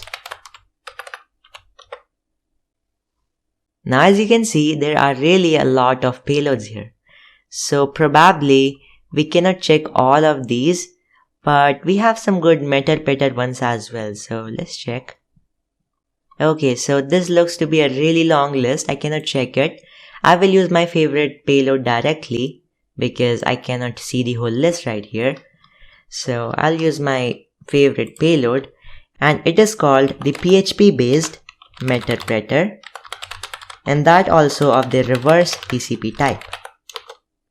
So this is going to be our payload here, and I just want to change it to / here, and then we just want to set our next option here as lhost. Now this is the listening host, because at the end we are going to upload this payload to the target, and we want that target to connect to us. Now in that process, that target will need to have our information, so our IP and a port. Now for the lhost or listening host, I will set my IP here, which is 10.10.10.128. Then we have to set the L port similarly, and you can take anything here. I like to take 123, and then we specify the format here with -f, and I will save it as raw, and I want it to go in a file called shell.php. So this is going to be the full command we're going to use to generate that payload, and hit enter. Now it has created that payload. Let's say ls, and you can see we have the shell.php right here. So this is the thing which we're gonna look at. You can see here we have it in the downloads folder. Now we just wanna try to upload it. So let's just click on the browse button, and in the downloads we want to select this shell.php and click on open. I will click on upload, and you can see it was actually uploaded since we did not get an error. But the question is, where exactly is that payload uploaded? Because to access it, we need its location. Now if you remember from the Derby scan which we did very initially, we had a folder called images in this blog. So possibly it's in there. We want to check it out, and you can see in reality it has been uploaded here. So this was one way to know it, but what else can you have done? Well, see, first thing was guessing because you were uploading image, so probably images folder. The second thing you might want to try is you might want to intercept the request during the upload process through a tool like Burp Suite and then see where it is saved. Okay, so these were the possible methods right here. And now let's just continue to our images folder, and here before clicking on this shell.php file, I want to create a listener. Since the last lab we did it with MSF console and specifically with the multi-handler module, this time let's use our netcat because that's a bit more handy. So I'll say nc-nvlp for setting up a listener, and after that just specify the listening port. Now while creating the shell.php file using MSF Venom, what we did was we used the 123 port. So this is what the shell.php on the target will try to connect to, and that's why we want to keep the same here. As soon as we press enter, we get to see that permissions are not enough. So we will try to do it with sudo now. Alright, so it has started to listen on any connection that tries to connect to our host and on this port. So now we can just try to execute that shell.php and let's see what happens. Now, because this was not able to load, we got to know that okay, we got the shell right here. Now you can do whatever you want. So you can see for some reason the shell died right here. Maybe there's some problem. So the shell is not very stable at the moment, but we want to still say shell and try to do it again. So probably this is not a very stable shell. Now in here, if we just check once again the MSF Venom command which we used right here, it was php meterpreter reverse TCP. So the payload was correct. lhost was our IP. Let me confirm it. ifconfig. Yep, it's right. lport was 123 as we did here. And format was raw and the file was shell.php. So I think it is actually correct. Let's just try to use it now once again. But maybe like how many times we'll try again. So let's just, modify this a bit. Shell.php open with Pluma text editor.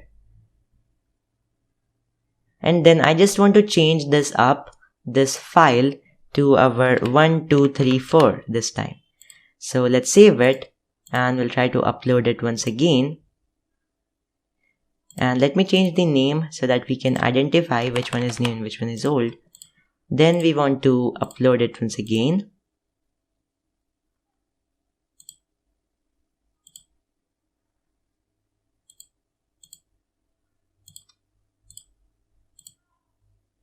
So it has been uploaded. Let's go to the images once again. And we will try to execute it. So nc-nvlp 1234 this time. Shell.php. Okay, sorry. It is ddd.php. So it is again not, okay, I have not even started the listener. Okay, now it should work. So let's see. We have got the shell and it's still not working. So possibly we might want to use MSF console and multi-handler module. Maybe I have broke this netcat listener a bit here in the process. So I just want to use and try with the multi-handler module. And you can see I can set the exact payload here, which was our PHP based Metasploit and reverse. For some reason I'm not able to type it, not sure what happened. Okay, now I am able to type. So it was reverse underscore TCP, and then this was the payload which we have, and it says it is not valid. Maybe the spelling is wrong. Metasploit,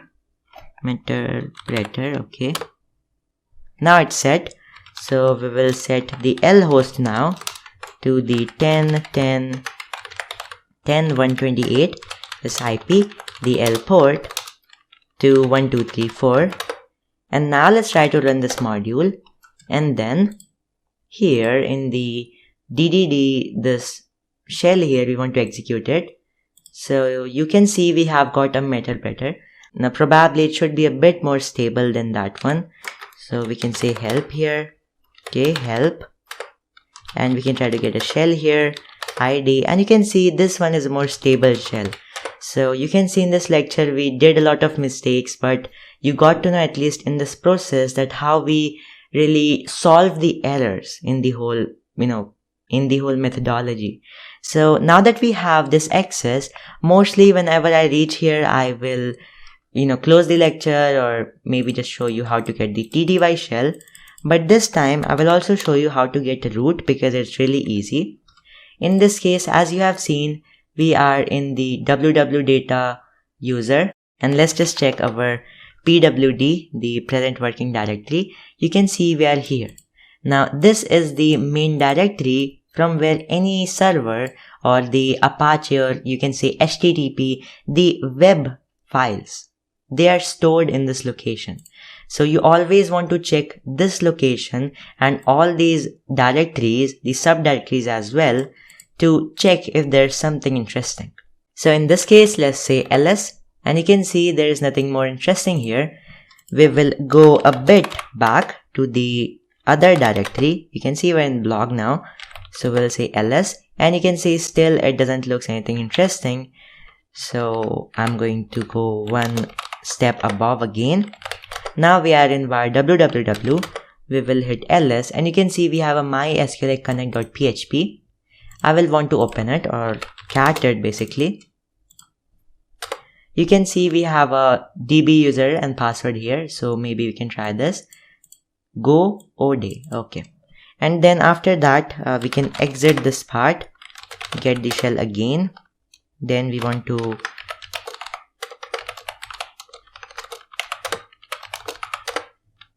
get to our other directory. So we are in var now, and in this also we have a file called mysql-connect.php. So we will try to open it.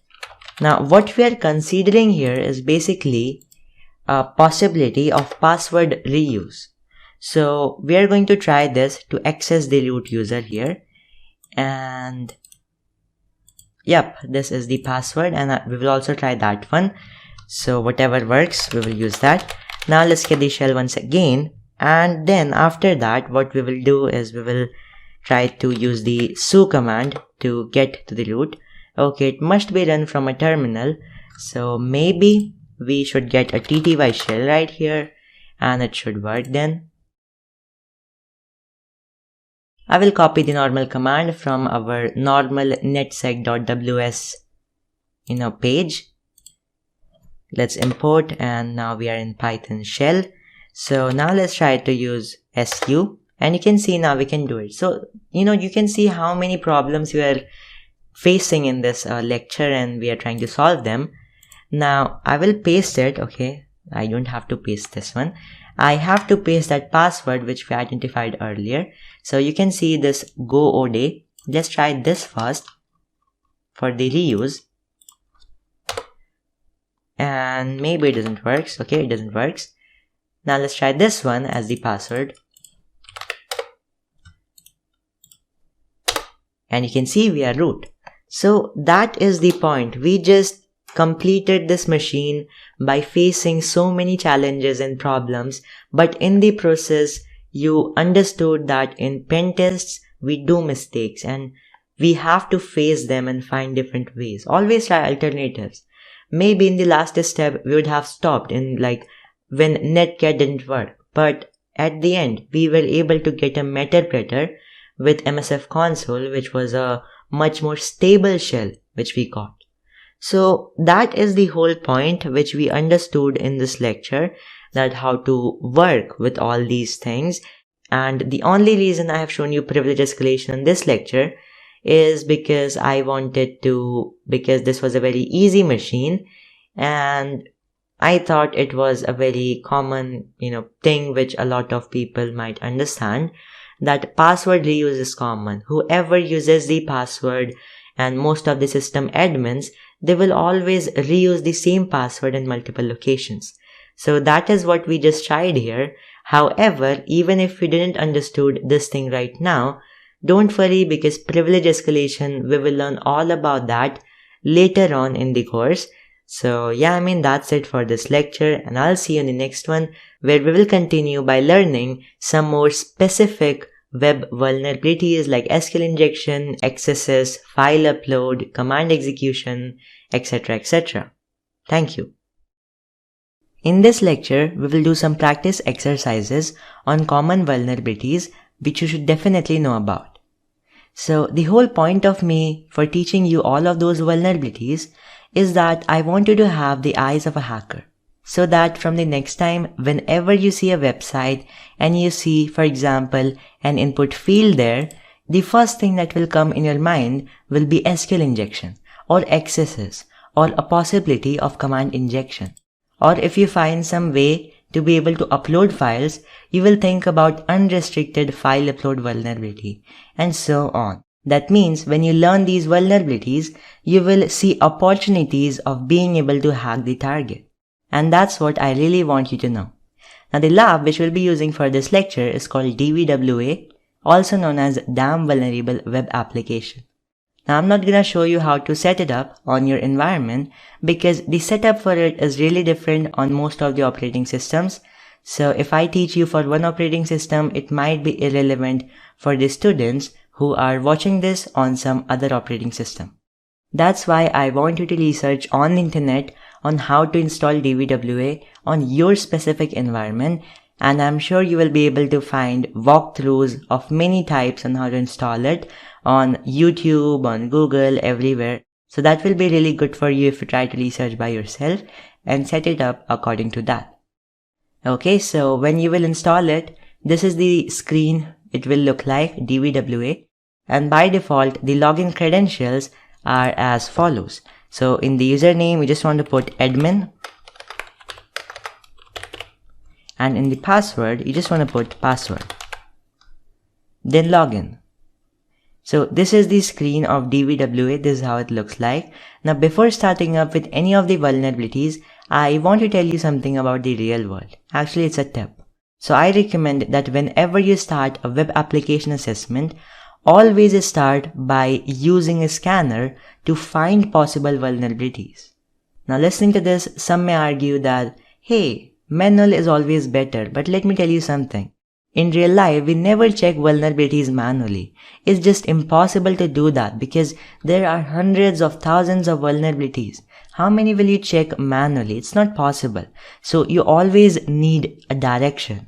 And for that direction, the process you follow is that first of all, you use a vulnerability scanner, then limit the scope, get your results and the vulnerabilities, and finally remove the false positives. Now false positives, what do they mean? Well, they just mean that, for example, the scanner has shown you some vulnerability which doesn't really exist. So to confirm those vulnerabilities, you have to test them, and finally what is left, that's your result. So that's the professional way we do it in real life. And now let's get started. Alright, so the first vulnerability we'll look at is called SQL Injection. But before that, let me go to DBW Security tab and just change the level of security to low so that we have a better learning environment. So you can see this is how the SQL injection looks like. Now we will come to this, but before that, let me explain the concept on another tab. So this is a more familiar environment, a login page, and this also has an SQL injection vulnerability. So I will explain you now that what is SQL injection and how is it dangerous. Basically, SQL injection is a very serious vulnerability which is found in many web applications, and if someone exploits this vulnerability, they can do a lot of stuff. They can create a whole database, they can remove the existing records, they can log in without a username and password like in this case. So you will see a lot of stuff which we can do with SQL injection. But before that, you should know that every website uses a database, and that database speaks a language called SQL, Structured Query Language. Now the vulnerability here is that the input fields which you see right here, username and password, these will not sanitize the input which we provide properly. That means whatever we will type here, that will directly take that and execute it in its database query. So let me show you how that looks like, and for better understanding, let me actually go to the command line to show you this stuff. So as you can see right here, I am in a database called W, and in this I have two tables right here, browser log and sign in. For this example, we are going to use sign in.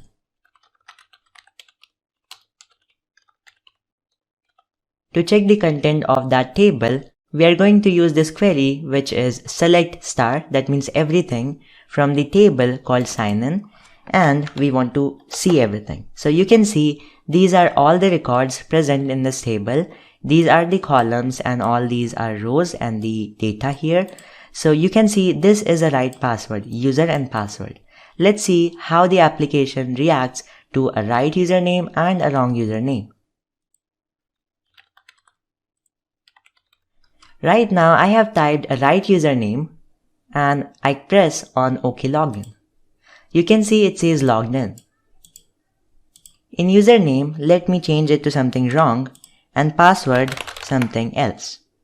Then I just say OK login, and you can see it says wrong username or password. So that is the working of the application. Now let's see how it really queries the database and how it validates that the username and password which we have typed are right or not.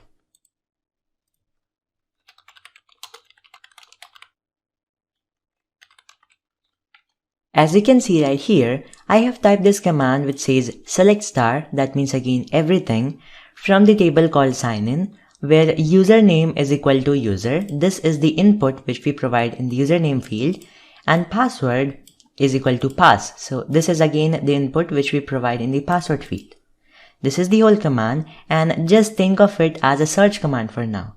So if there are any entries with this username and this password, it will show up. I just press enter and you will see we get only one entry with the correct username and password. Now the way this application works is that when a user types his username and password, this application will send this and put this in this query, and here it will replace this user part with whatever the user has typed, so the input, and same with the password field. And in case of a wrong password, it will change this. For example, I have typed user1 and password will be anything random. I just hit enter and you will see there is an empty set. That means there is no result coming. And this is how that application checks if the password is right or wrong. If there is some result, like in this case, then it will let it log in. And if there is no result, it will not let it log in. That's the way. Now let's see how hackers manipulate it. So as I previously mentioned, what is happening here is that these input fields are not properly sanitized. So how exactly is it checking if a user will type only a username here and only password here? Because in this case, developer is just trusting the user, but there is a rule, never trust the user. So what if someone types some string here, like or1 is equal to 1? And you will see in a moment how this is dangerous.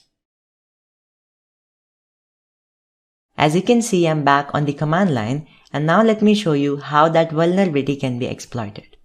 And I hope you're able to see these single quotes in here, here, here, and here. This is what we try to break first, because this is the part. This is what the user controls. This is what we control in the input field. Whatever we type here will simply get replaced in here and here, password and username fields. Okay? Now, how can we use it for something? See, the first thing we will ever do is that we just put a single quote by ourselves. We can also call it an apostrophe. So we just put that, and then whatever we type will be something extra. Now, did you just get what happened right here? Basically, we just broke out from that normal string, and now whatever we type will be extra.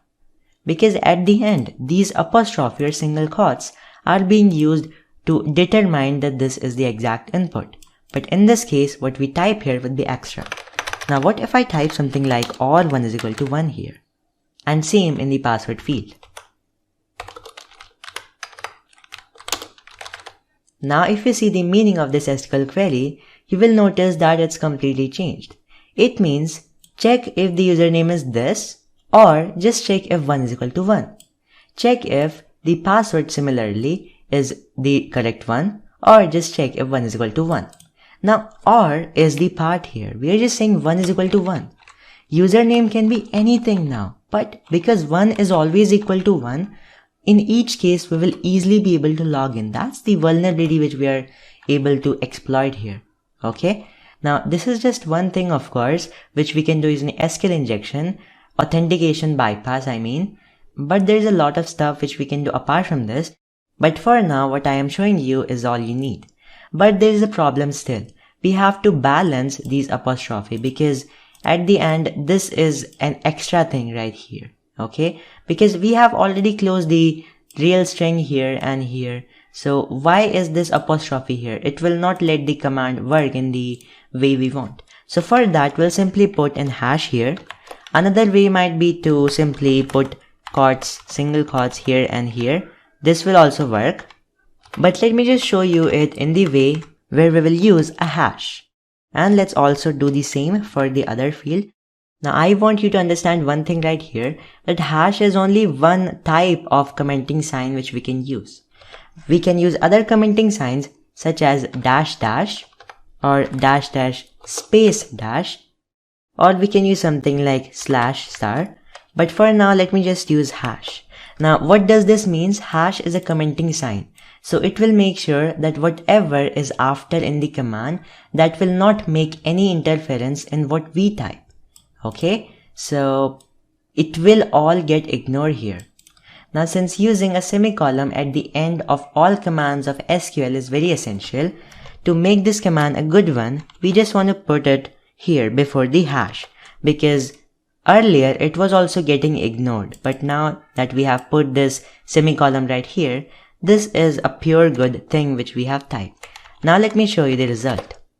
And now as you can see, we got the results even though the username and password which we typed right here, they are wrong. So this is the part, and this is what the application will check. It will just check if there is some result, and there is actually some result, even by using some wrong username right here, right? And password is also wrong. So we get some result, and this is what the application will check here and let us log in. Okay? So what we are going to put in the input field is this part right here. Let's just copy it. I'll just paste the same thing on the both fields, and let's see if they work. You can see we got logged in. However, you don't necessarily need these things right here. Like, you can even leave it without specifying a username, because at the end, whatever is there will be closed. So we don't care about that. And this is the exact command which we're gonna use. We can also try with dash dash here, which doesn't work. We can use with dash dash space dash commenting sign, which works. And we can try with the slash star right here,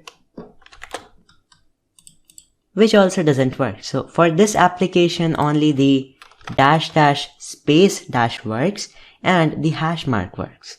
And one more thing, that even if you remove that semicolon, it might still work in a lot of cases. As you can see, we got logged in.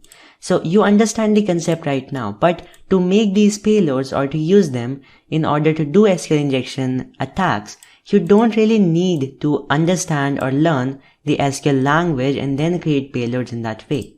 No, what you can do is very simple. You can use a semi-automated tool. For that, you need a word list. Now that list of payload, you can easily get it from the internet.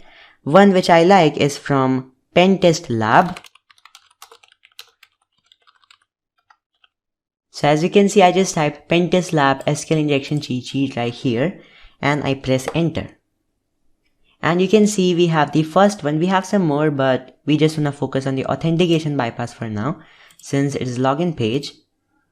So I will open this first link. And you can see right here, we got a good amount of payloads here. So this is what we can use, and you can even try to type them and copy paste them there manually and try everything. But you can use a better way, which is to create a list here. So let me just create a folder here, which is called SQLI. It is already created and it's in my desktop, as you can see. So I'm just gonna create a text file right here and I'll call it a word list. In this, I will paste all of the payloads which I have copied and I will save it. Now the best way we can brute force it is using a tool like Burp Suite. So let me open it.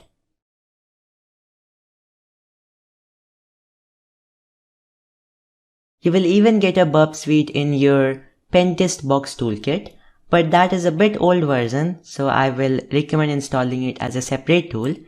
And we don't need an update, so I'll cut it. And we can open a temporary project, use Burp default settings and start Burp.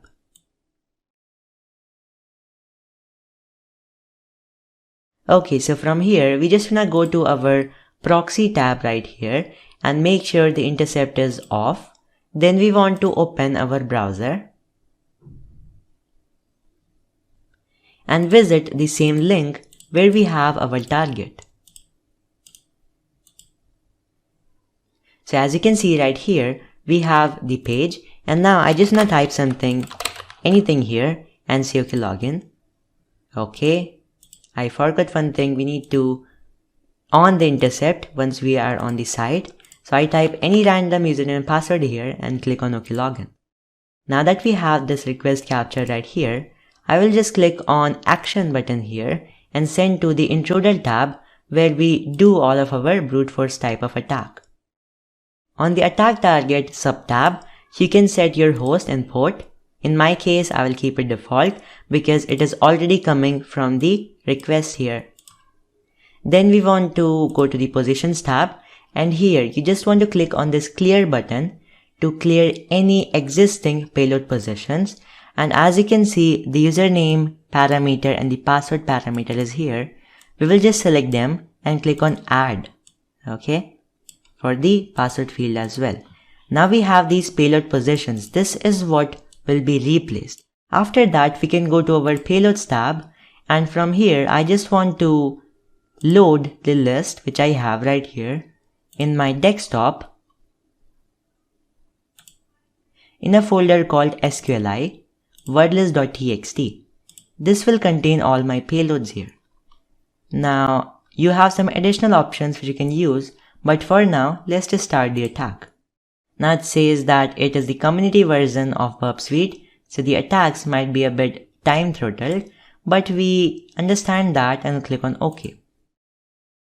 And as you can see right here, it has started to use multiple payloads. And by default, the 0 number request which it makes is without using any input at all. So that's good. And we just wanna wait for the results. And you can see the progress here in the downside of the screen. It is working and has used so many payloads here. You can see most of the times the length is 244. And actually, if you go to any payload here and just click on response and click on here render, you will be able to see what was the result of that payload. So as you can see with this payload, it says wrong username or password. So this doesn't work. Now one way to know which one worked is very simple. You can just try to view every single one of them, whichever worked, see their render here, but that's very time consuming. So what you can check here is the length. Okay, so you can see which length is different.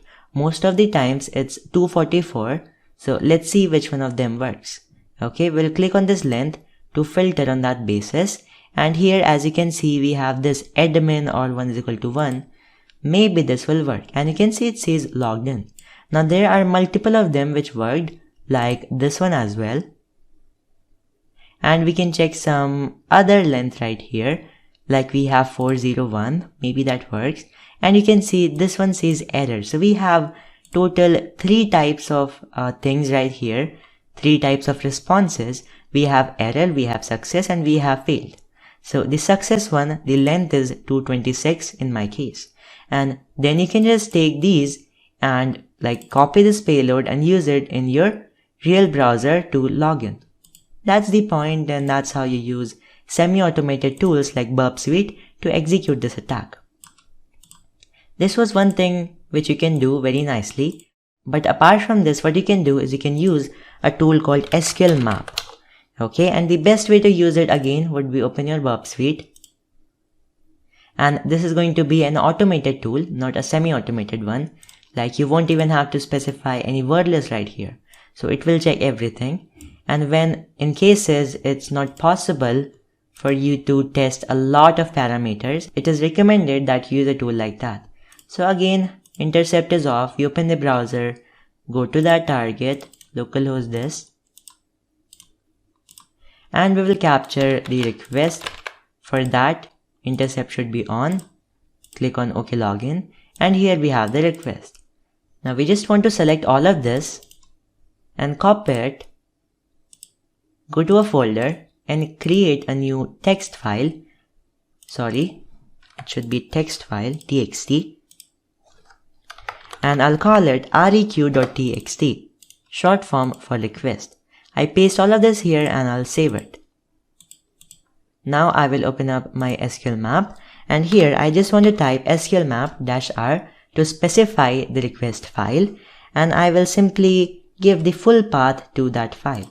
So to check the full path, you just want to right click on that file, click properties, and here you can see the location. So this is the location.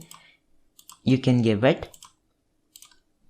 And under this folder, we have our request.txt. Now we can press enter and wait for it to try everything for us. So this is the same thing you can try on the DBW and it will also work. For that also, what you will do is just type anything in here, submit, capture the request, and use that on SQL map.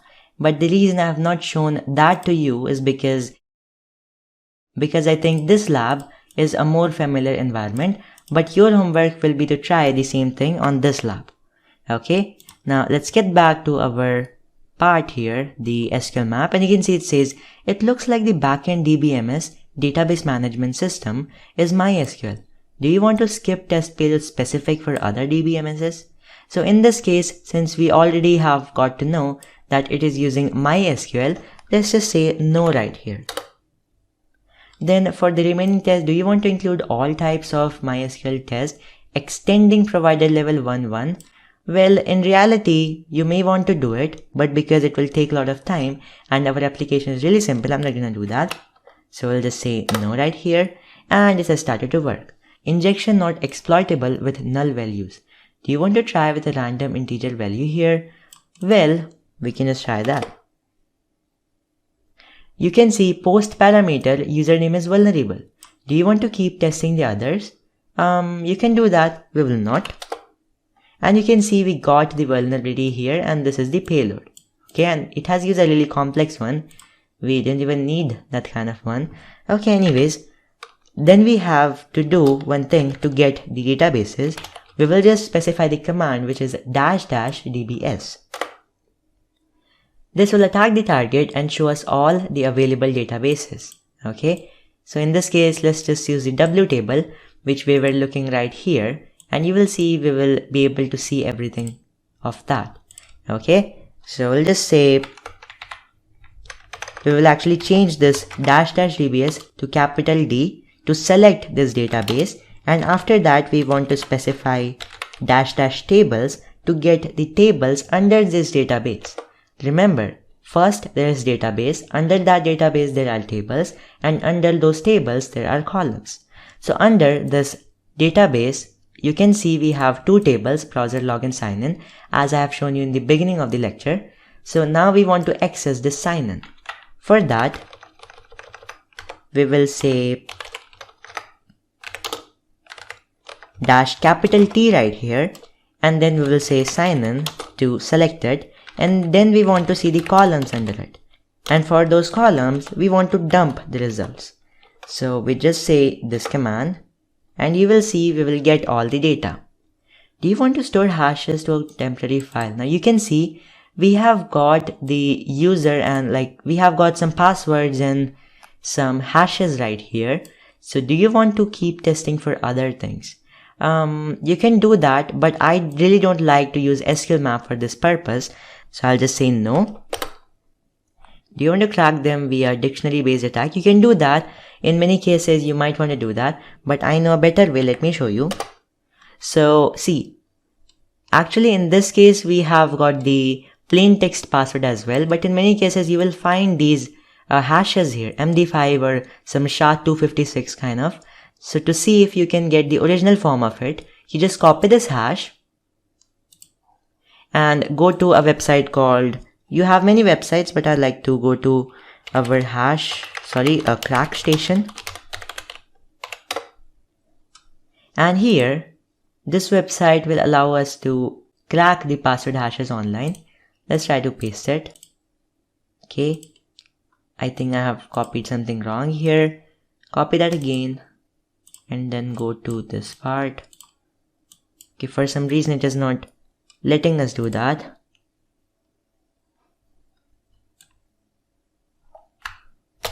I copy it using my keyboard shortcut and I have this. I will click on I'm not a robot. Okay, do this crosswalks. Crack hashes. As you can see right here, it was able to crack that hash and it got the result, which is password.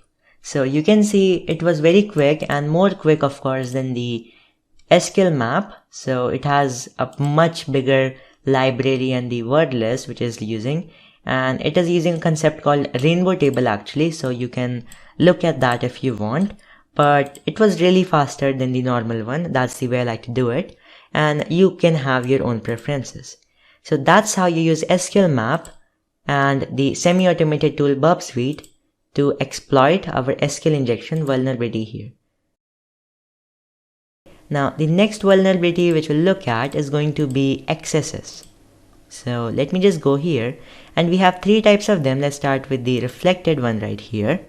So cross-site scripting or XSS is a client-side code injection method.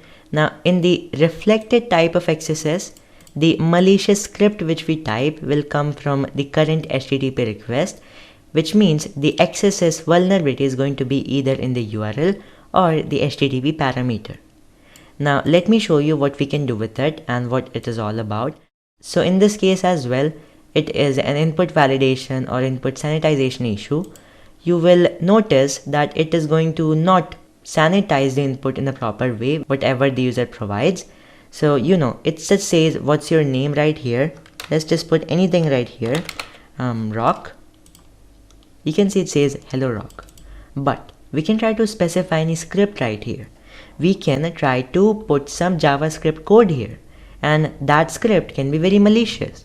Maybe that script will be about stealing the cookies of the admin user, or maybe that contains a virus. Maybe it redirects the user somewhere or make them to click a button. So you can do many things right here, but my goal is not to teach you how to do those things. Instead, I just want to prove this concept for you and bypass some common security measures. Okay, so I'll just make a script right here for the proof of concept. And let me just do a very simple alert here. So I'll just say alert and 1, 2, 3. So if this script works, it will show an alert which says 123. Let's submit it. You can see we actually get it. Now we can put any JavaScript command here in the input field and make it to do whatever we want. Now let's check in the medium security what's the case. So actually what happens is, let me first show that same script to you if that works. As you can see, it doesn't work. So what happens is, a lot of times script is blacklisted right here. Okay, let me show you the source here, which is available. Since it is a testing application, you get it. You will see right here that it replaces the script with the name. Okay, I mean, it will ignore that script or blacklist it. So basically that will not work properly. Okay. Now the catch is, it just blacklisted the lowercase script. So if we just make that script or a word of it, like a part of it, to be in capital letters, then you will see that it works. Okay, for some reason it doesn't. Medium security, let me just try again. Maybe we did some mistake right here. So I will just put a script here as well. Let's make the S capital and this try it. Okay, and you can see we have this script executed right here. So this is the way we do it. We like try in the uppercase, and it many times is a very common practice by a lot of so-called smart developers, but in reality that has some problem, like they just blacklisted the normal script. Let's check in the high security what they have in it. I'll go again to XSS reflected and try our previous payload, which is capital S and capital S here as well. I will submit it and you will see it doesn't work. Let's see what's the problem. In this case, you will see that this script, if anyone type it in lowercase, uppercase, doesn't matter. If someone types script or any combination of it, it's going to replace it with null value. So basically we cannot use a script tag right here. But you don't have to worry, because there are many other tags which we can use for the same purpose. For example, we can use the body tag. Okay, I will open the body tag, close the body tag, and in between this I just want to put the on load here. So when the site is completely loaded, what happens? So we just want to show an alert there. Here there is nothing like script, but we will be able to use it. You can see it shows the thing even in high security. Now there is another tag which you can try to use, very common one. You can specify an image source, but the thing is that image source will in reality be not present, or it will not be valid here. Okay, so let me show that to you. If we just say image source, this tag, and we just type an invalid image source here, we don't specify any website or something where it can take the image from, so definitely it will throw us an error. Now on that error, what we want to do is that we want to show an alert. Okay, so let's just put that like this, and this time let's say something like wow. Let's try it, and you can see it works even on high security. Those are the common protections which they put in the reflected cross-site scripting, and now you're aware of them. So let's go to the second type of XSS here, which is the stored XSS. Now in stored XSS, the malicious script will come from the website's database. Basically, let me show you this application, what exactly is it about. So the name, let's put my name here and a message. So something like maybe enroll and sign guestbook. Now the catch here is that we get this comment even if we go to some other website and return back, to the stored. You can see it is saved in the target's database. It is not a one-time thing which we type and see on the page.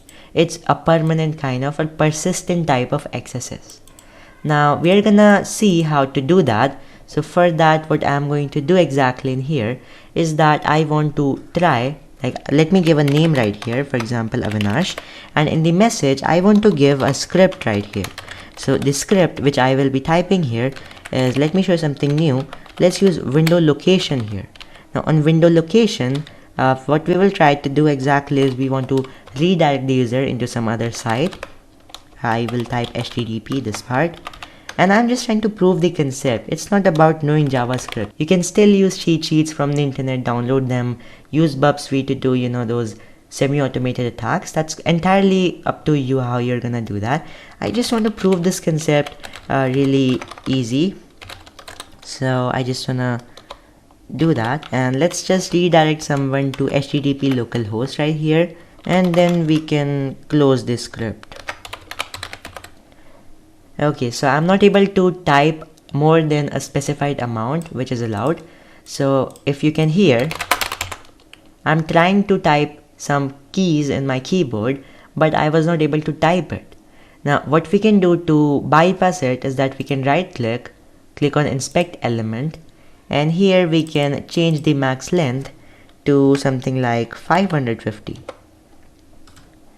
Now remember that this will only work if this is a client-side restriction. Sometimes this same might be for a server-side restriction.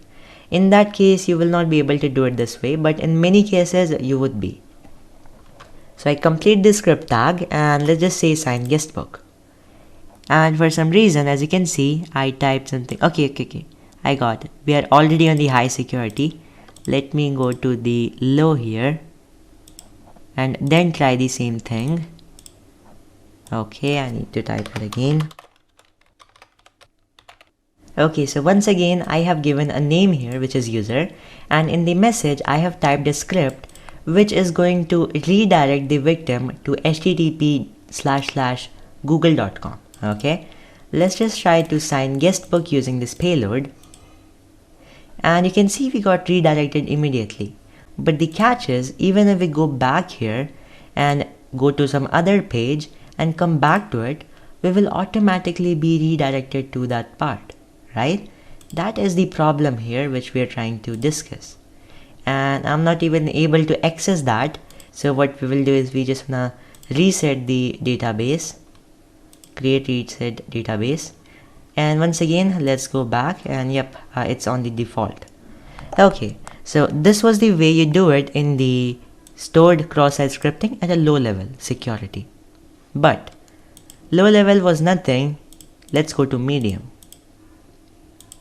If we try on the medium level the same thing, it will not work. Okay, so let's just try something else right here. Window.location. Let's use some other script actually, because each time I don't want to change the database, remove it or reset it. So I just want to keep this at alert, and the name will be Avinash. Let's try it. Sign guestbook, and you can see it doesn't work. So we can try in this case in the other field the vulnerability. Maybe it's present there. Again in this place as well, we just want to change the max length, the maximum length, to a good amount. For example 1000, and then I'll paste the payload right here, and you can see we are able to put it. So message can be anything, sign guestbook, and in this case also it is not working. So we are on the medium level and it's not working. In this case, let's try this on both of them, the script, and see if it ever works anywhere. For the first parameter, if that is vulnerable, we should be able to see an alert which will come from 1, and from the second one we would like to see alert which says 2. So I think it should work. Let's just click on sign guestbook, and it doesn't work. But we will not lose the hope here, and what we want to try once again is the same payload. I don't know why I have to change the length again and again. Okay, so this time let's do the same alert payload but we will see that restriction which we bypassed earlier. So just capitalize a letter. I will do I here and C here, okay? And in the message as well, let's try to use the same thing, sign guestbook, and you can see it works. So yeah, there are sometimes multiple restrictions which we have to bypass. This was it for the medium level, but let's go to the high level and see what they have in there. So on the medium level, XSS is stored. Okay, we still have that. Let's clear it. And now we want to have the name as something. Let's just try the same payload first. Okay. Change the max length. Try the payload at both places and see if they work. 1 and 2. Sign guestbook, and you can see it doesn't work. Let's see why. If we check the source here, you would be able to see that this is now sanitizing the message input. It is going to replace any type of script with nothing, but the thing is not even uppercase. So what we want to do now is, once again, we just want to use payloads which are of like different, okay? So we are directly going to focus on the name field now because we know that the message is extra protected, okay? So this time, we are just going to use some other type of tag here, not script. For example, let me just use imgsrc. We will specify an invalid source of image, and because that is going to throw an error, we'll just say that on that error, show an alert. And I think that's it. Let's just try to sign guestbook, and message cannot be empty. Alright, so we just wanna put something right here, sign guestbook, and you can see it works, even on high security. That's the way we perform it in the stored cross-site scripting, high level, low level, and medium level. The last one is DOM, so this is also important. In DOM-based XSS, how is it different from other types of XSS? Well, in DOM-based XSS, it's different in the sense that now the XSS vulnerability exists in the client-side code rather than being on the server side. So this time, it doesn't care about the server, it just cares about the user. On the user's end, on the browser's end, the script should get executed. Okay, so in this case, let me just see what this application is about, and I'll change the DVW security to low first.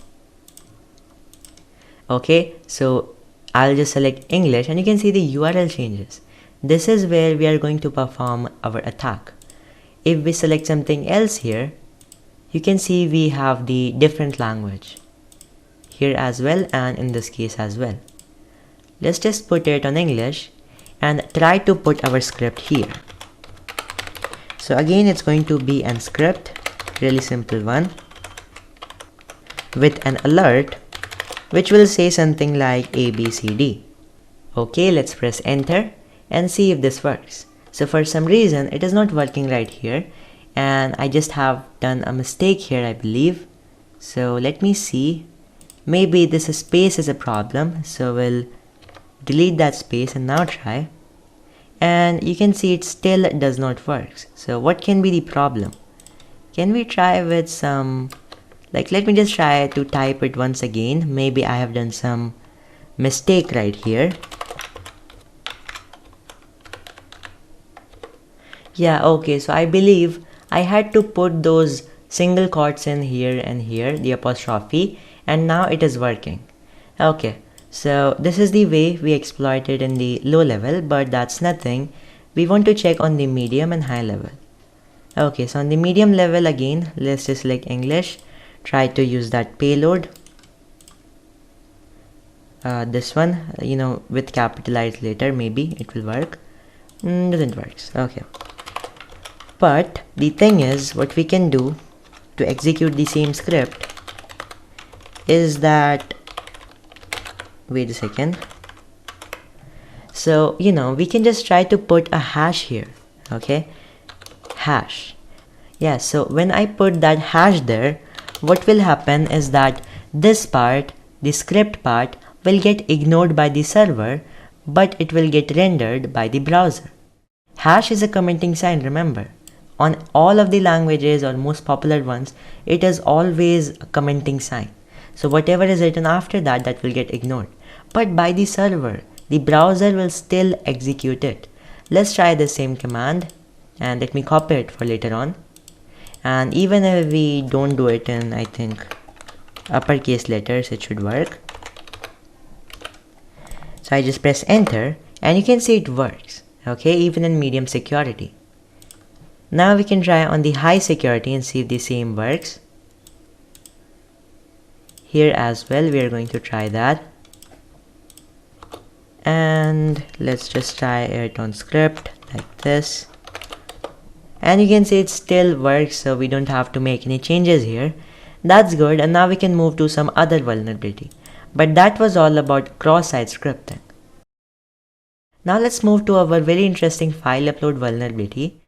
Now there are a lot of websites which allow you to upload files, but where do you think these files are saved? Well, in 90% of the cases, they are going to be saved on the same server where the application is hosted. And in these cases, if the files are not being sanitized properly before uploading, it can cause a lot of great damage. Just for an example, you can upload a malware, a virus, or you can get a shell, right? So in this case, I'm going to simply make a text file here. I'll make a txt and then I will change it to PHP. So I'll just change the extension to PHP here, .php. And you can see it is a PHP file now. Now you can just go ahead and use your other types of files here, your real shells or whatever you wanna use. And there are graphical shells, C99 or R57, lot of them. So you can use them. But for now, let's just consider that this is some malicious code right here, which we are trying to upload. The whole thing is we want to upload a PHP file, but the website expects an image file. That is what we are trying to exploit. Let me change the DVWA security to low first. And now let's try to upload that file. Okay, browse, then select it, upload it, upload. And you can see it got uploaded and we can see it in the hackable directory. In real life scenarios, you can even guess things like /images, or you can try to intercept the uploading request in Bub Suite and see where it is going, okay? Or actually in some other applications like WordPress or something, you will have default directories where files are saved. So they are the ways you check them. Let's try to view this file right here and uploads. You can see this file has been uploaded. In low security, we did not have to do anything, okay? Now in the medium security, there is a filter. So we just gonna try to upload this PHP file as it is, and you will see it doesn't work. So they only accept JPEG or PNG images. Let's see what they have in their source code. If we check clearly, what they will do is that they will only accept the request which will contain this image /png here. So let me tell you how to bypass this situation, where it's just checking the metadata of that file in the HTTP request, but in reality it is not checking the file itself.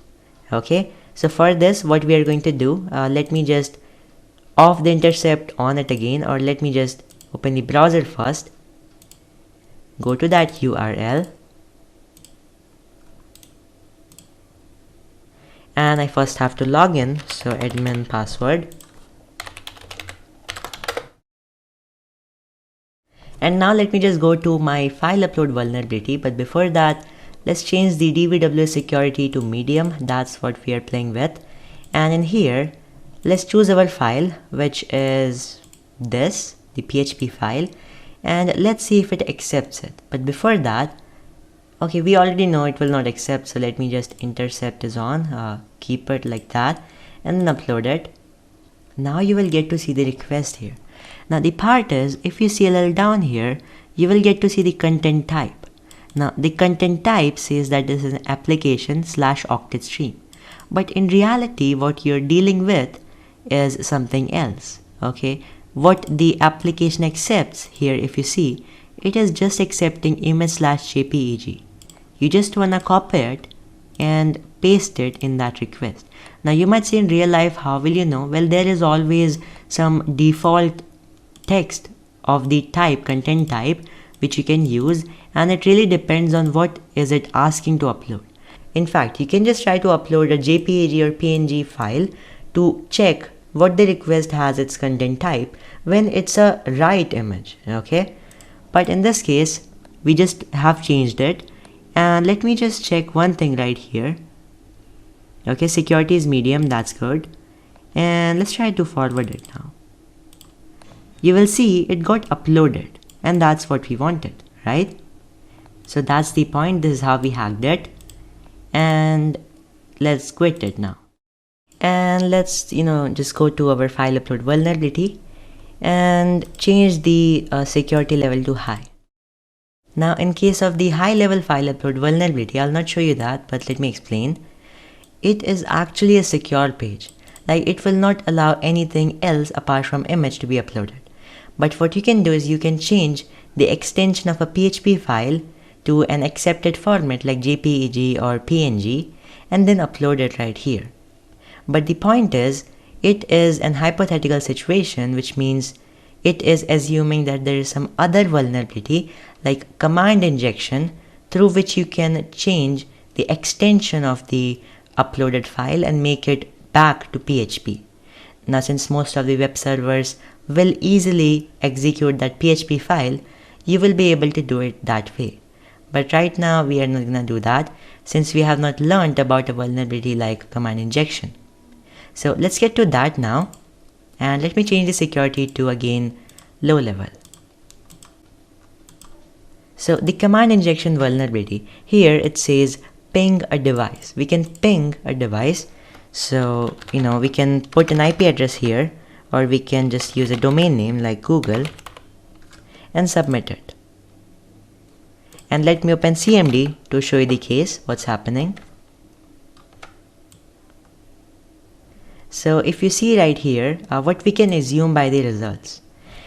See, we can assume this command is being run to get the IP and ping done. Okay. If you see right here, there are 4 replies. So definitely it's using a command which is going to have 4 retries. Okay. 4 times it will try the ping command and send the request and google.com. This is the case, and this is the part which we control. We cannot control this ping command, we cannot do anything with it, but this is what the IP or whatever we type in this place, in this input field, and this will be used right here. If I press enter,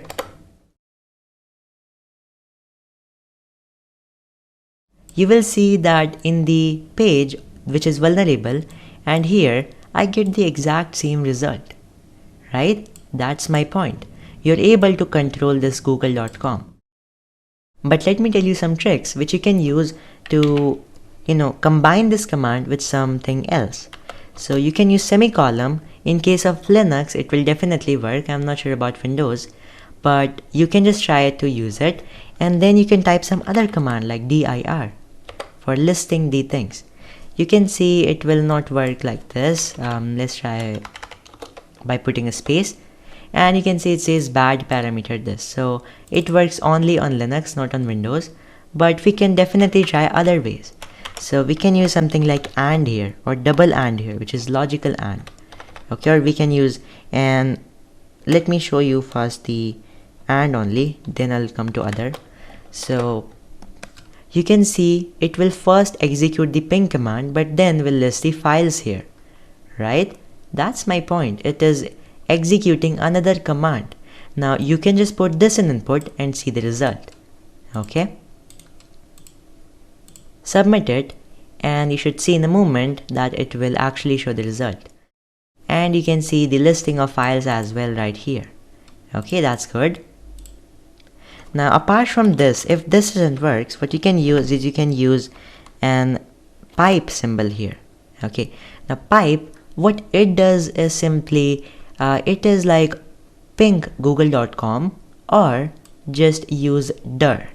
Now it's an either and or concept, but in this case what you need to do for making this to run is type an invalid IP here, anything, okay? Now this, since it is not an IP, it will execute this part, okay, this dir. So you can see, since that was not working, it just sent us the result which was working, the OR part for the dir command. Now you can use any command instead of that dir and maybe get your shell.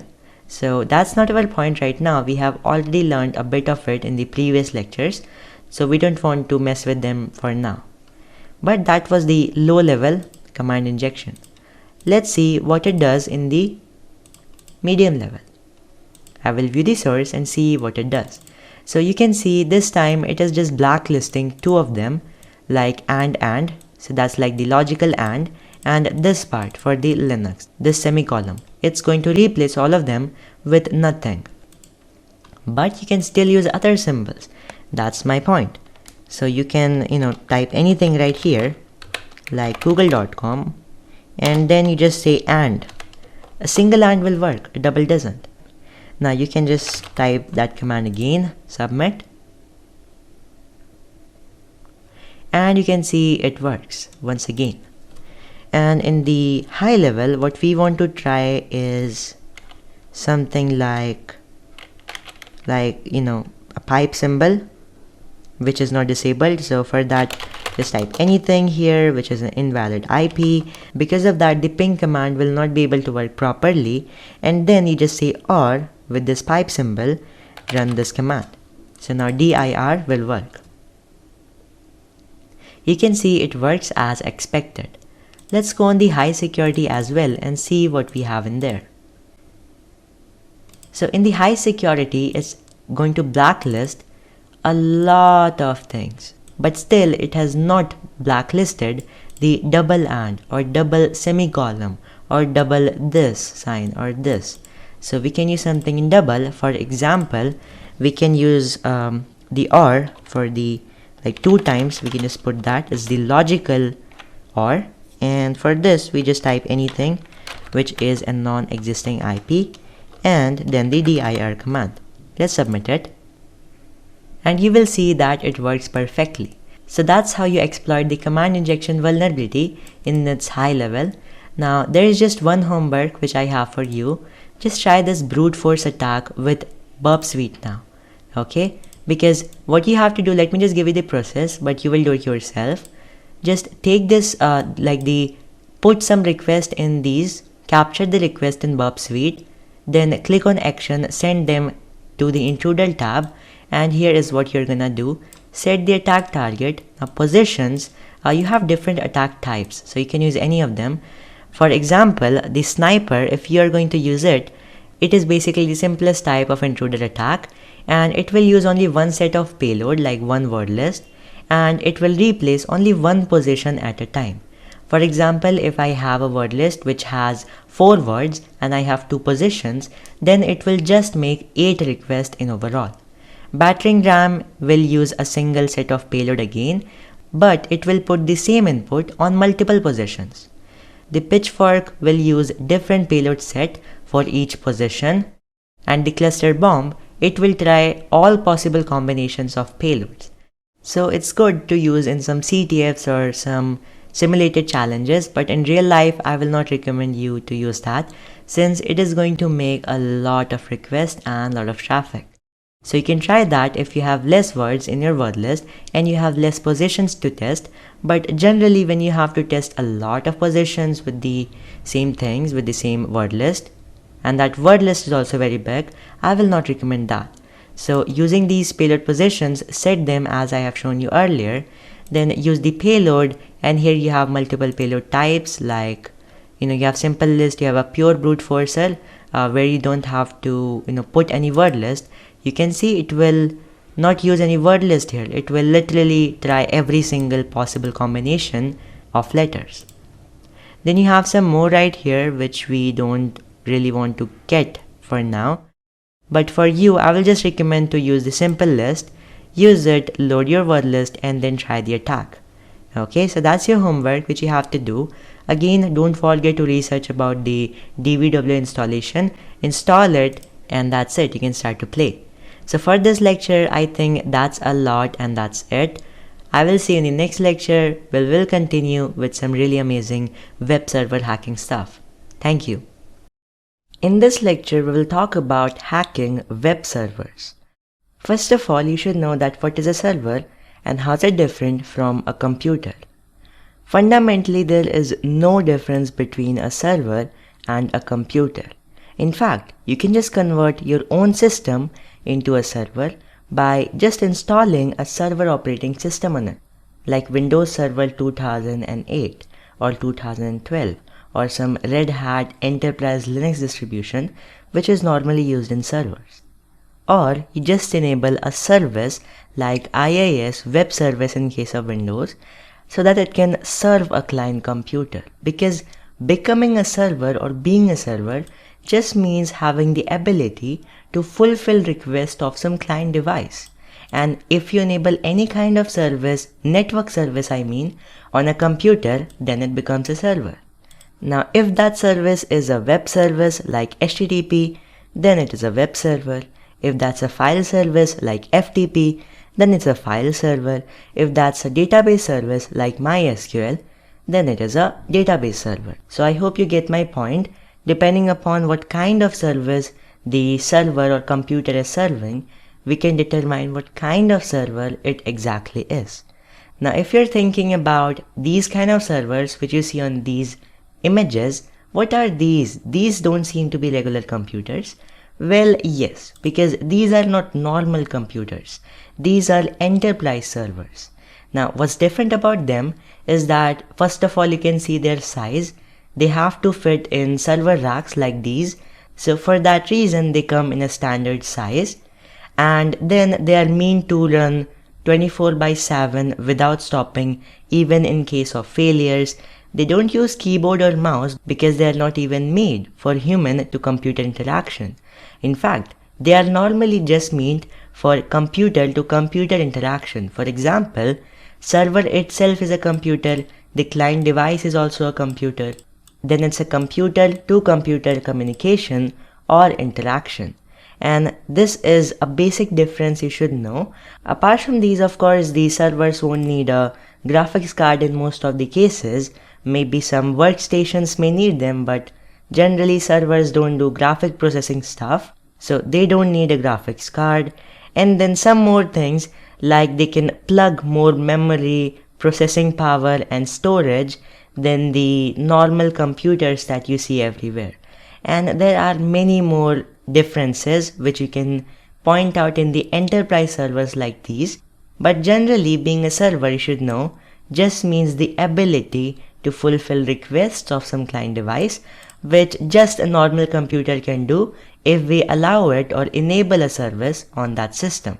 And if you want, on these servers, like these enterprise servers, which are fixed into server racks, what you can just do is sometimes if you need to interact with them and give some commands to them directly, if you are a part of that company and you have the access to the data centers where they are located, then you can possibly take some of these wires, connect them to your laptop or desktop and control it that way as well.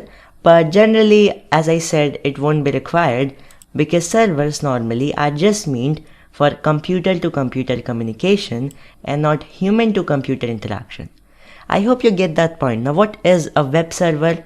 Well, as I said, the computer which has got web service like HTTP, Apache, IIS, things like that, then it is a web server. Now what it does is that it stores the web server software and of course the website's components, the pages, the application, the plugins. If it is using some CMS, then that. So everything, all the data of the web application is stored or hosted on the web server. I hope you get that point, and now we can just start with our hacking part. So for this lecture, the lab which we are gonna use is called SICK-OS 1.2, and the author, Dark, has done a really great job making it because it is a unique kind of lab where we look into something we have never looked into before, and it's different than exploiting the service versions which we have looked into so far. So it's gonna be a unique thing. We will look into a special technique on it, a possibility. Now you can just download this lab. Size is quite small, 664 MB. Download it from any of these links as you want, either Mirror or Torrent. You can read the description. The whole goal is to gain highest privileges on the system, but our focus will not be to gain highest privileges. Instead, we only want to explore the initial process of getting into the system, because that's what really is unique for this lab. Now once you have downloaded this, you can just go to the location where you have it, extract it using any tool like WinRAR or 7-zip, and then you will have a folder like this. Now in this lab, these are the 3 files that we have, and what we care about opening is this .ovf file. So just right click on that and say open with VMware. As soon as you do that, you will get to see in screen like this, and of course if it asks you to rename the lab, then you can do that, and then you will have this screen finally where you just have to make sure that the memory is 1 GB, the network adapter is NAT, and remember to keep Kali Linux also to NAT network, and then you can simply open up both of the machines. So I'll open SICK-OS 1.2 and let me close OneNote as well.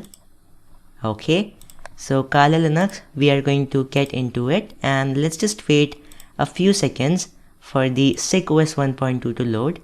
Okay, it has already loaded. What I can do now is of course get the IP of this target first. Open a terminal and say sudo arpscan-l for doing in local net scan, and it's faster than net discover. So I'll specify my password, and you can see really quick within seconds it has given us the IPs. Now as you know, we always ignore the .1, .2, .254 IPs, so what we are left with is our target. We can take this and then I can tell you what you can do with it. So of course, because our target server is also computed at its base, we can attempt all levels of attacks that we have discussed earlier, like the operating system attacks, the web application attacks because web server contains it, possibly some network attacks, and any other usual computer vulnerability like buffer overflow as well. So what that means is we can do whatever we have done and learned earlier as well. Let me use Nmap to do a full port scan on the target server, which is this IP, which we have just got to know using arpscan. And this full port scan is really important because you don't want to miss any port on the target. What happens is sometimes servers may have more than one HTTP port. So in those cases, you should know that each port can contain its own web application. Now in this case, I have already done these scans, so I will just show the results right here. And it should be with the name nmap sickos.txt here. I just did the full port scan. We will do service version scan together.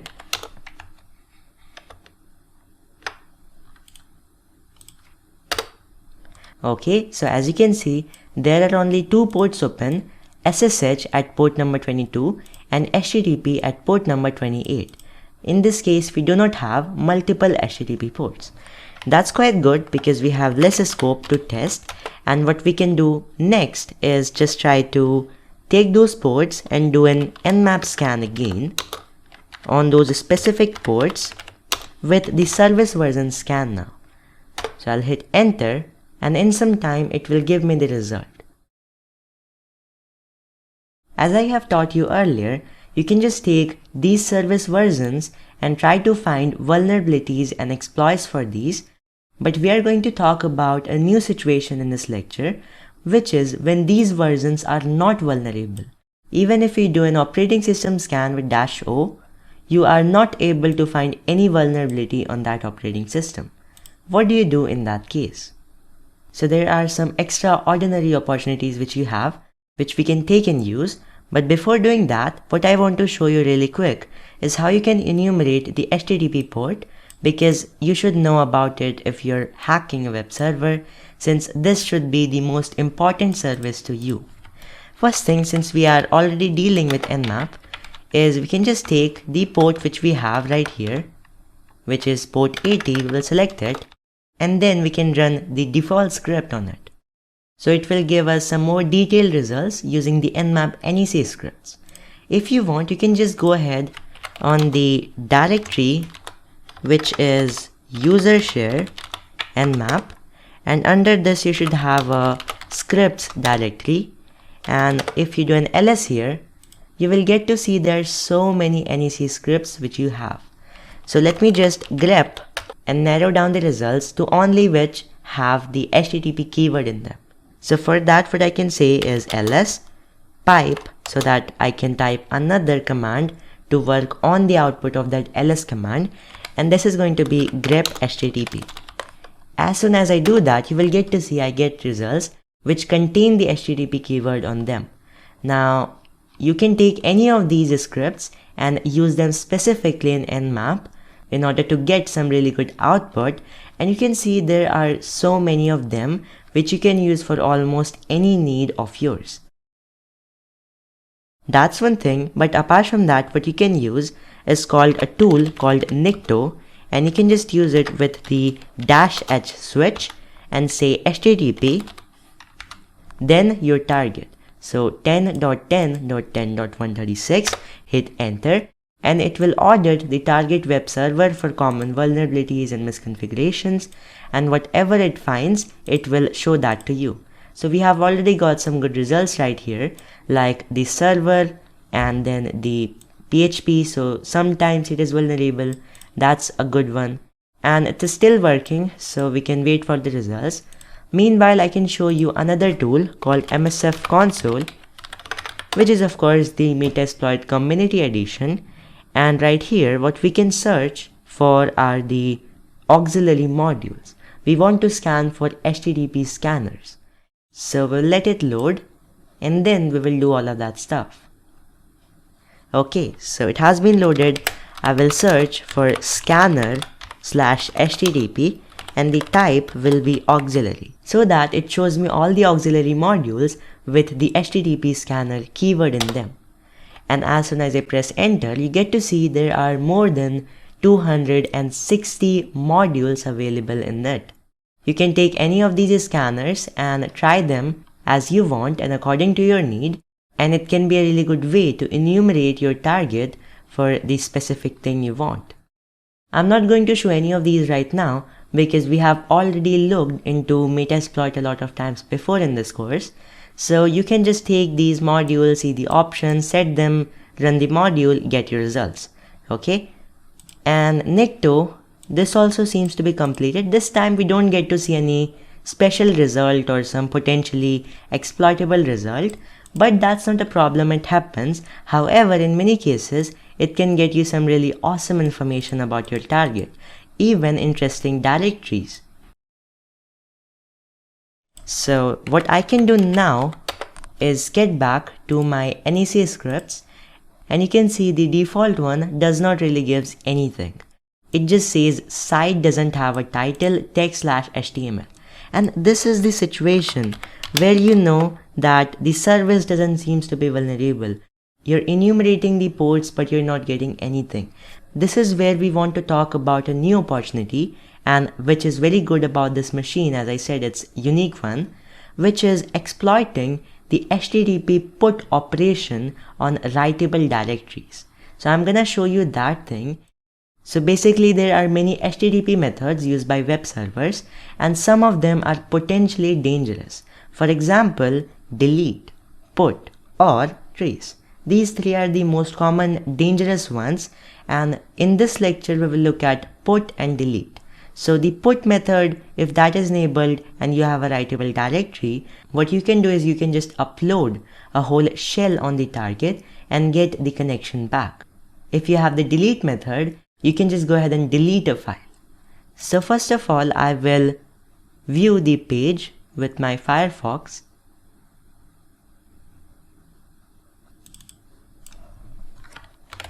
Type the IP, which is this, and you can see it just has a not so funny meme. No problem, we can view the page source by right clicking on the page and click on this option. You will see there is nothing here as well. Now, as I said, the first requirement for the special attack which we have is getting a writable directory. And for that, of course, we need to do a directory bursting scan.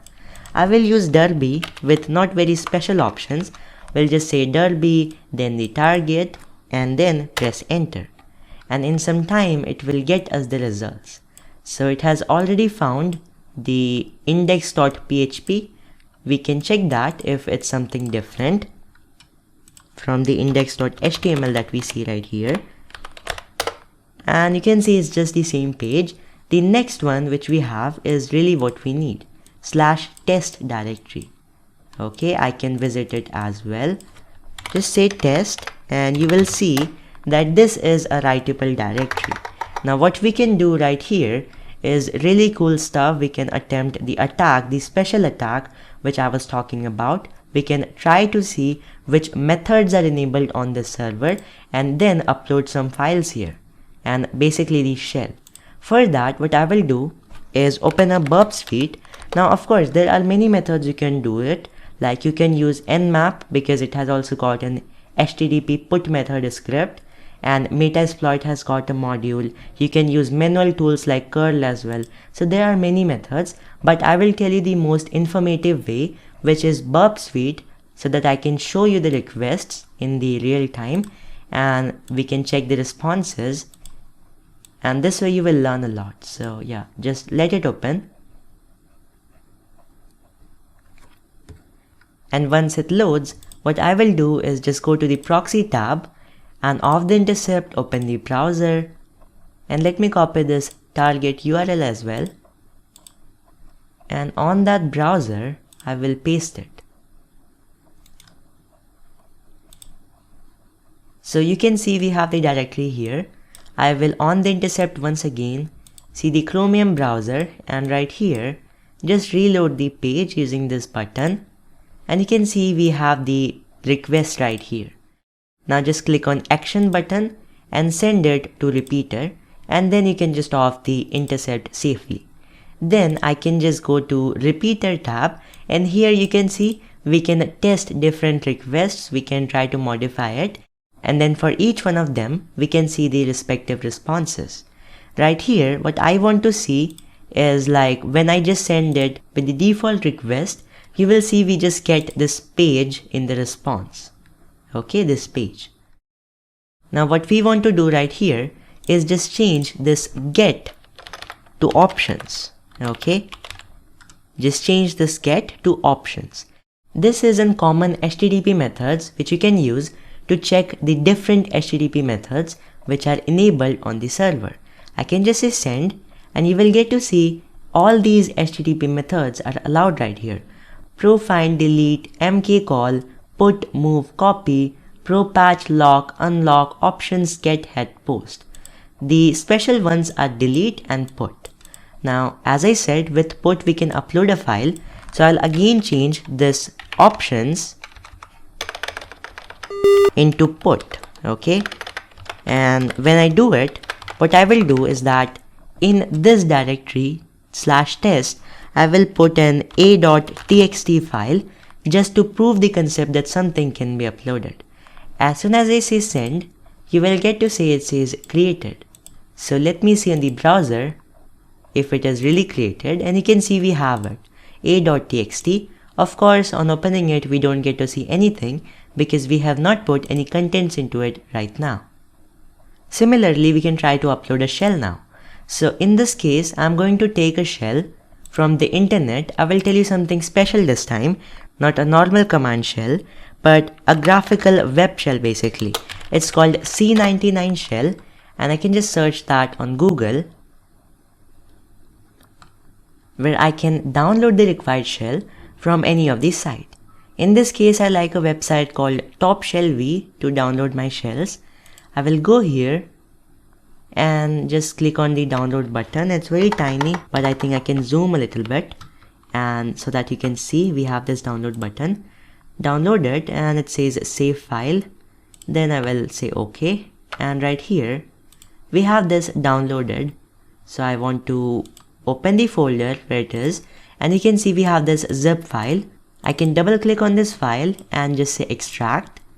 Right here, I will say extract again, and I will specify the password, which is just top shell v, the name of the site from where we have downloaded it. Press OK, and we have the files. Now in these files, we are looking to work with the c99 shell.php. What I will do with it is just copy all the contents, and then I will move back to Burp Suite, where I can paste this request on the very bottom. So I will paste it, and you can see this shell is thousands of lines. So it's not a small one, it's a really advanced shell. And then what I can do is change the name of the shell basically. So on the first line, put method, then on this directory I want to put this file called shell.php, or let me name it c99, and then I can say send. But before that, what this request finally means is we want to use the put method in order to create a file called c99.php on this specific location /test directory in this host with the following contents, which we have specified on the bottom of the request, which are all our c99 shell contents. I hope you understood it. I can just say send, and you can see it again says created. Now we can visit the site again, /test, reload the page, and you can see we have the c99 shell.php uploaded in here. I can open it, and you will see that this is an amazing one. We have a lot to do. So you can see the whole software, then the operating system, who are we, and then we have the location, the file manager, which we can use to do anything and everything we want with the server. We can take certain files and do some actions on them, and then we can most importantly execute any command that we want. Right here, let me just try really quick that if I can go ahead and search for a reverse shell cheat sheet on Google and try to get a command session using this. Okay, I will see the one from pentestmonkey.net, and right here the bash one, let's take it and we'll paste it on the enter location, say execute, and you can see what I can do right here is just change the L host and L port here. So I have to give my IP here, okay, 10.10.10.128. we have looked into it a lot of times earlier as well, and the port I will choose is going to be 5555. And let's start a listener as well with the same IP and port, which is going to be NC NLVP, and the port which we want to listen on, which is 5555. As soon as I do that and press execute, do we get something? Let's see. So seems like this command, this bash command doesn't work, but what we can try next is some other kind of like payload, okay, like this Python. So if Python is installed on the target, we would be able to use it. Let's try. I will paste it right here, and you can see I have to change it once again, the IP to mine, which is 10.10.10.128, and the port which I want to use for listening, 5555. Now remember, what this means is on the target server we are executing these commands. We want to direct the target server for connecting to us, so you have to give our IP and the listening port which you have used. I can show you if I do an ifconfig here really quick, you will get to see, okay, I did a typo here, ifconfig, and you will see I have set the same IP on the payload, which is mine, this attacker machine's IP, where I want the connection to come back. Now I can execute this and see the terminal. So does this works? I don't know what just happened right here. I will close it, and then is the machine running? Let me check. Yeah, it is. So I will, let me just go back and try to put it right here, the Python again. Maybe some problem was there. So what I want to do is change the IP again to mine 10.10.10.128, and right here we'll change the port. This time let's change it to 5556. Maybe that was already in use or something.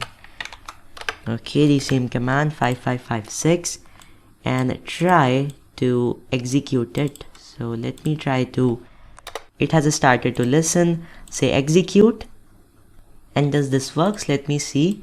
So yeah, seems like it does not works this time as well. Now it happens sometimes we are not able to get back a command shell for some reasons, but I hope you got my point with the put method that you can upload any file right here. Maybe you can try to create your own payload using MSF Venom or any other tool which you like, and then upload it to the server and try to get your shell back.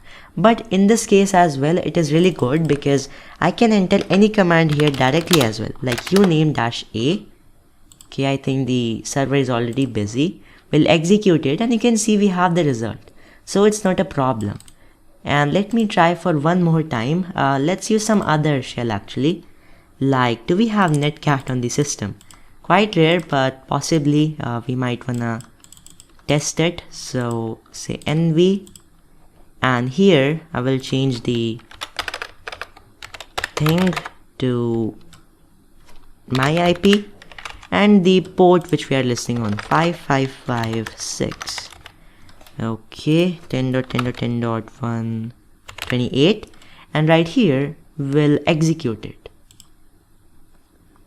So does this works? Does this works? No, it doesn't. So as I said, it doesn't work sometimes, and that's not something to worry about. Maybe netcat is not installed on the server. We cannot blame it for anything, but you can see we can, like as I have shown you, we can execute any normal command here directly, and it's very dangerous stuff. Okay, so I hope you got my point. You can upload a shell using put method.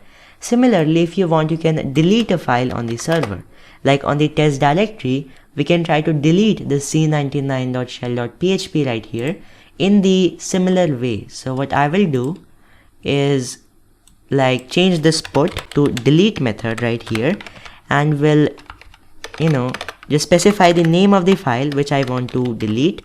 c99shell.php is what I want to delete. I will press send, and you can see it says no content.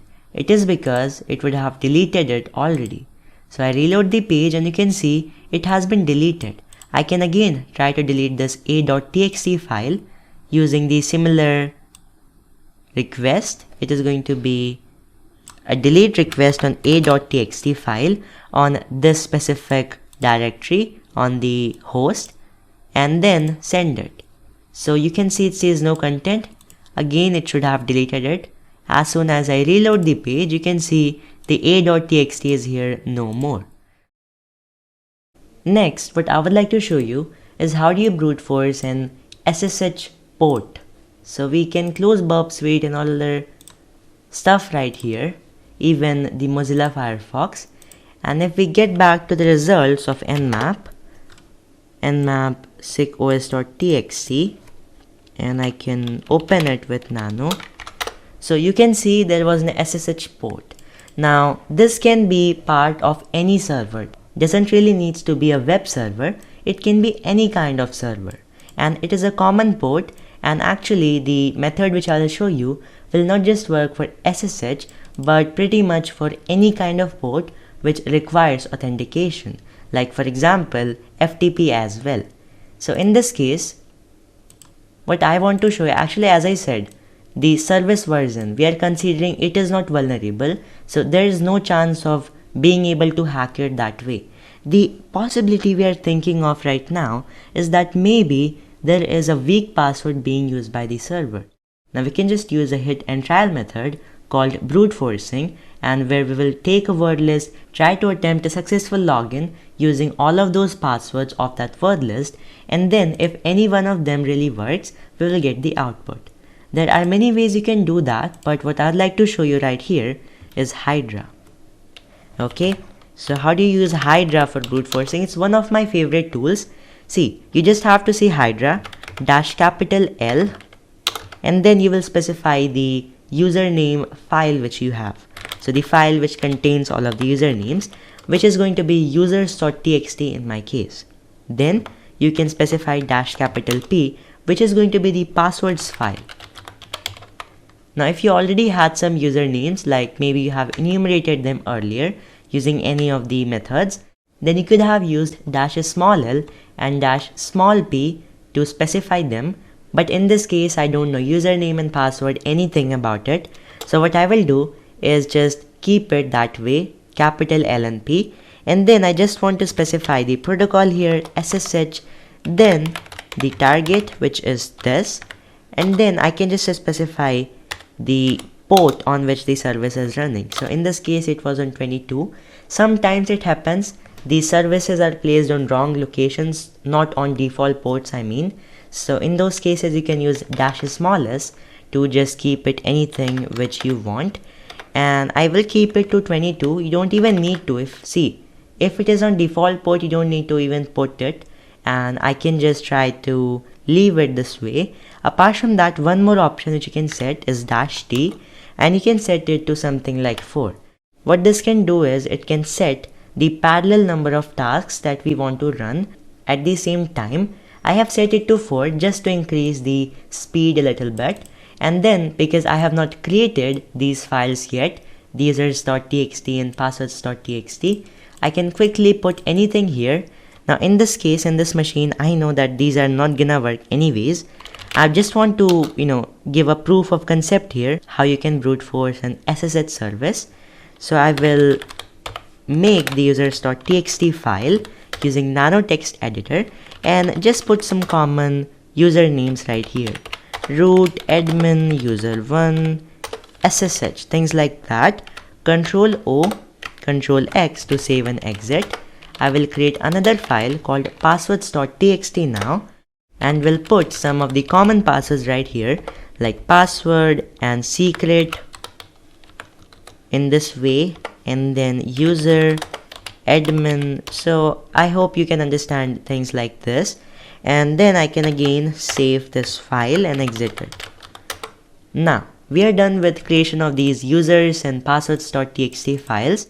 That's all we needed to do practically, and I will hit enter. And now it will start to attempt an SSH brute force attack on the target server.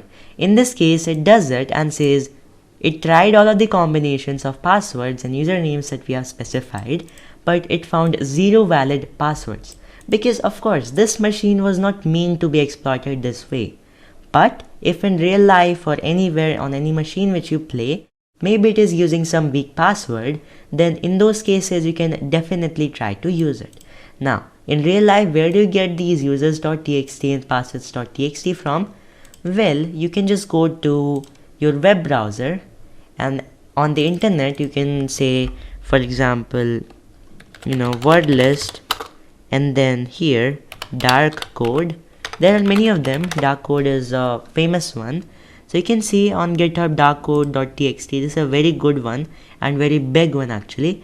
Then on Kali Linux itself, you have got many word lists. So you can see there are so many of them which you can use for different purposes, and quite good stuff. You can use them, you can utilize them.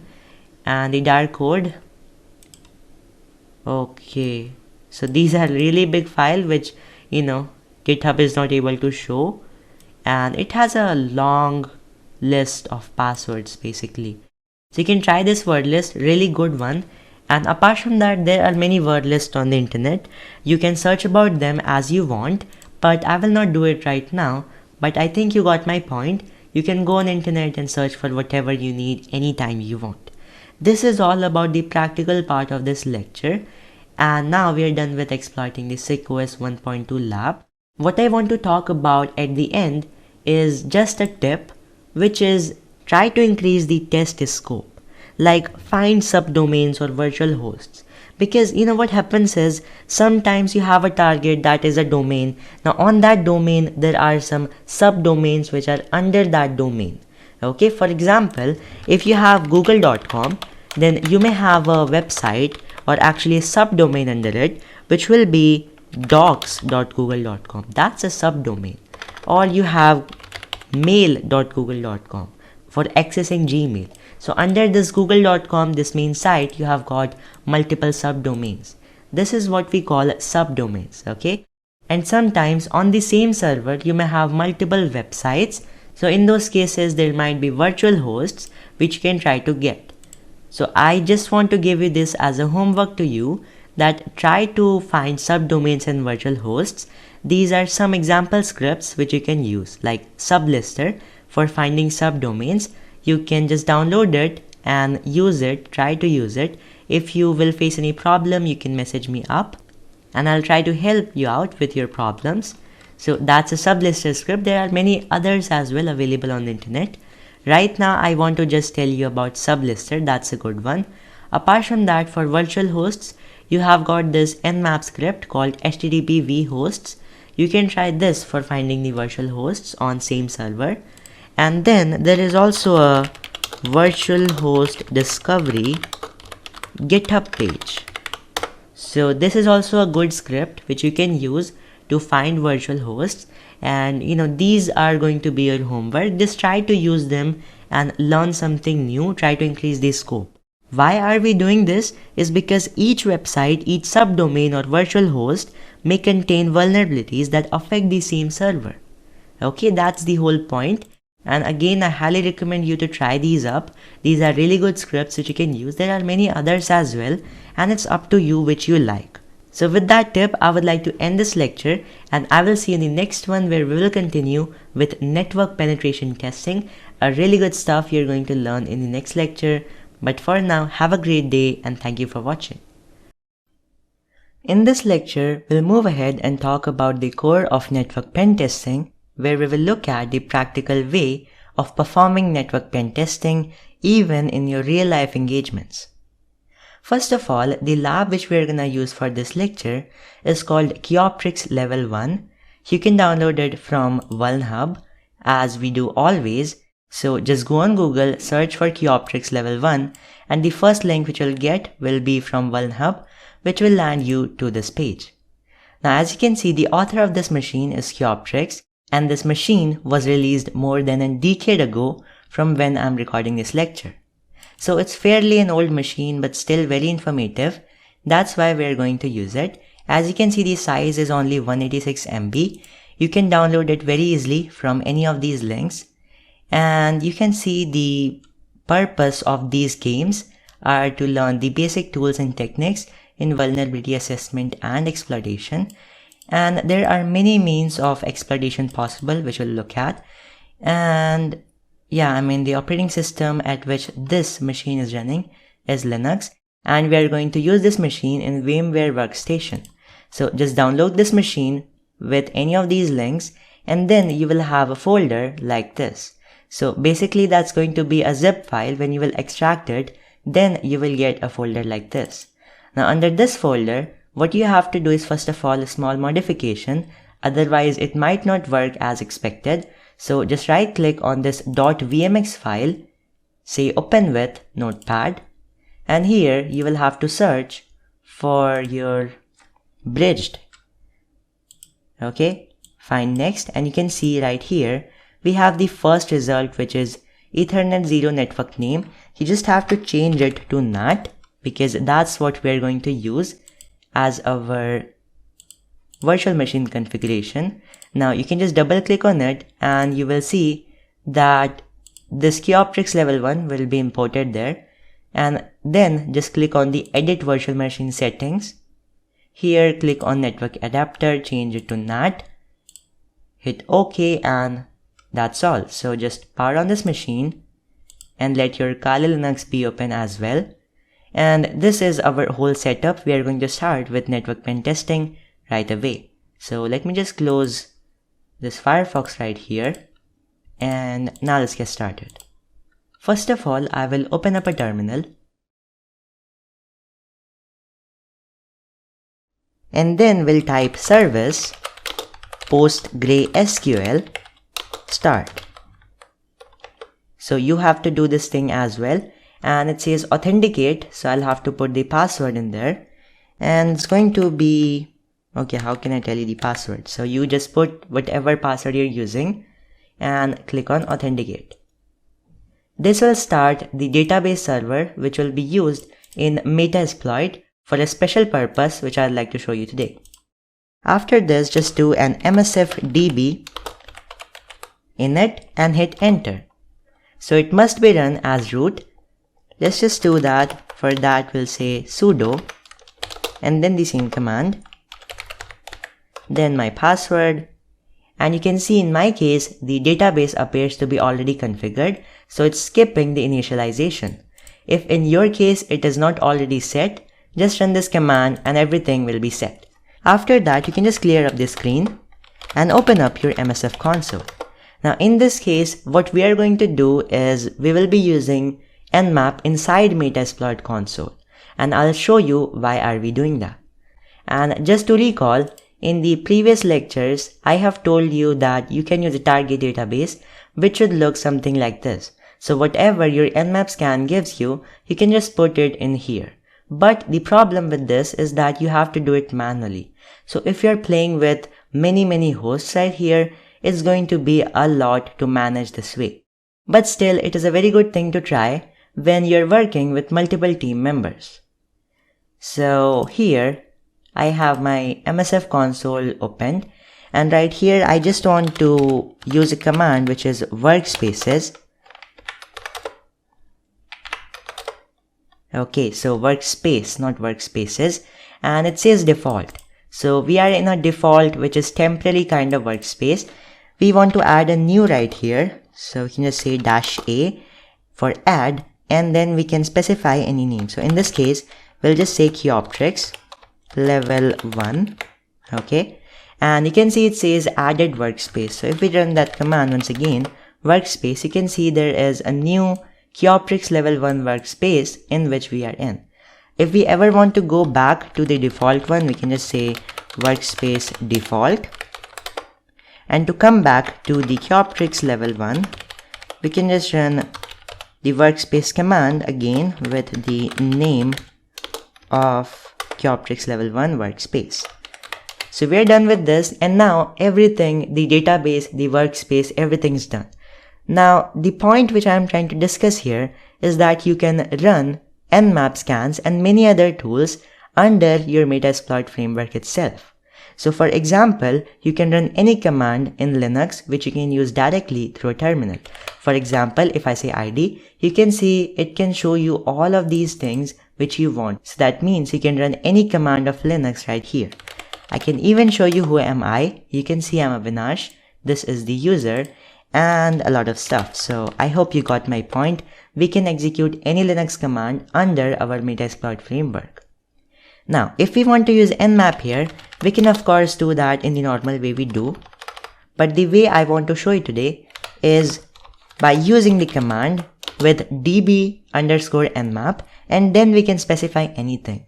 This will store all the Nmap results into an automatically made target database. So I'll show you that in a moment, but for now, let's just run this command.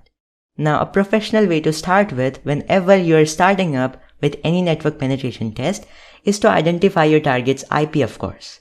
Now, in our previous lectures, we were using things like netdiscover, things like arbscan-l for local net. So we were using them, but in real life scenarios, when you're doing an external pen test, when you're not inside the local network already as with that target, so what you will have from your client in those cases will be some specific IP addresses, or they may give you an IP address range, or they can just ask you to hack a whole subnet, like all the machines which come into that. So for this purpose, we can use Nmap itself with the switch of -sp. What we are going to do is called ping sweep. Okay, so we're just gonna specify the whole subnet here.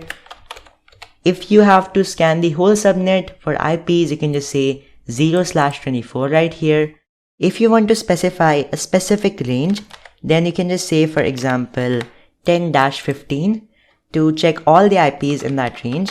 Otherwise, what you can do is you can specify specific IP addresses, whatever you have. In this case, we are not sure about the IPs, so we specify the subnet right here, and then 0/24 to scan all the IP addresses in that range. Now when I hit enter, you can see I quickly get the results with all the hosts which are up. Now as you know, we generally ignore any IP addresses which have .1, .2, .256. So the ones which are left right here is 10.10.128 and 10.10.130. If you know, my IP address at the moment is 10.10.10.128. So this is my IP address. The only thing we are left with is this 10.10.10.130. This is going to be our target for this lecture. It's the Q-optrix. Now after selecting your targets, what you want to run is basically a port scan with any of the switches which I am going to show you. So for example, we can do an DB Nmap, and then after that I can use something like -SS for steal scan, which is basically like a default TCP based scan, or you can run something like -SX, or you can use -SU for an UDP based attack. You can put all of them in just one command, but a professional way to do it is step by step. So first we will do an -SS for a default TCP based scan. As you can see, it has very quickly got us the results in a matter of some 0.28 seconds. So as you can see, there is an SSH service, HTTP, RPC bind netbios-ssn, HTTPS filenet.tms. So we have all these things right here. And now what I want to do is another scan just to check if there are any UDP scans. Now UDP scans, they are very slower when compared to the TCP scans which we generally do. So to make them a bit fast, I will set a min rate here, which is the minimum rate of sending the packet. So let's just set it to 10,000 for the moment so that it can be a bit faster, and I press enter. Now as you can see, we have got some UDP ports here, but the thing is all of them are closed. So whenever a port is closed, you cannot really do anything with them. Okay, so this was the normal scan. Now actually, all of the ports which we have right here, a professional way to move further from here is to do additional scans on them, but by selecting these so that it doesn't have to scan for them once again. Okay, and by the way, you could even have specified the -p- here just to make sure you have not missed any port, and Nmap has scanned all of them. However, in this case, I know that these are already the all ports which are open on this machine, so we don't really care about that at the moment. Now what professional way I was showing you was that you select these ports first of all, like you do in DB Nmap. After that, just select the ports which have been identified. From UDP side, we don't have any open ports, as you can see.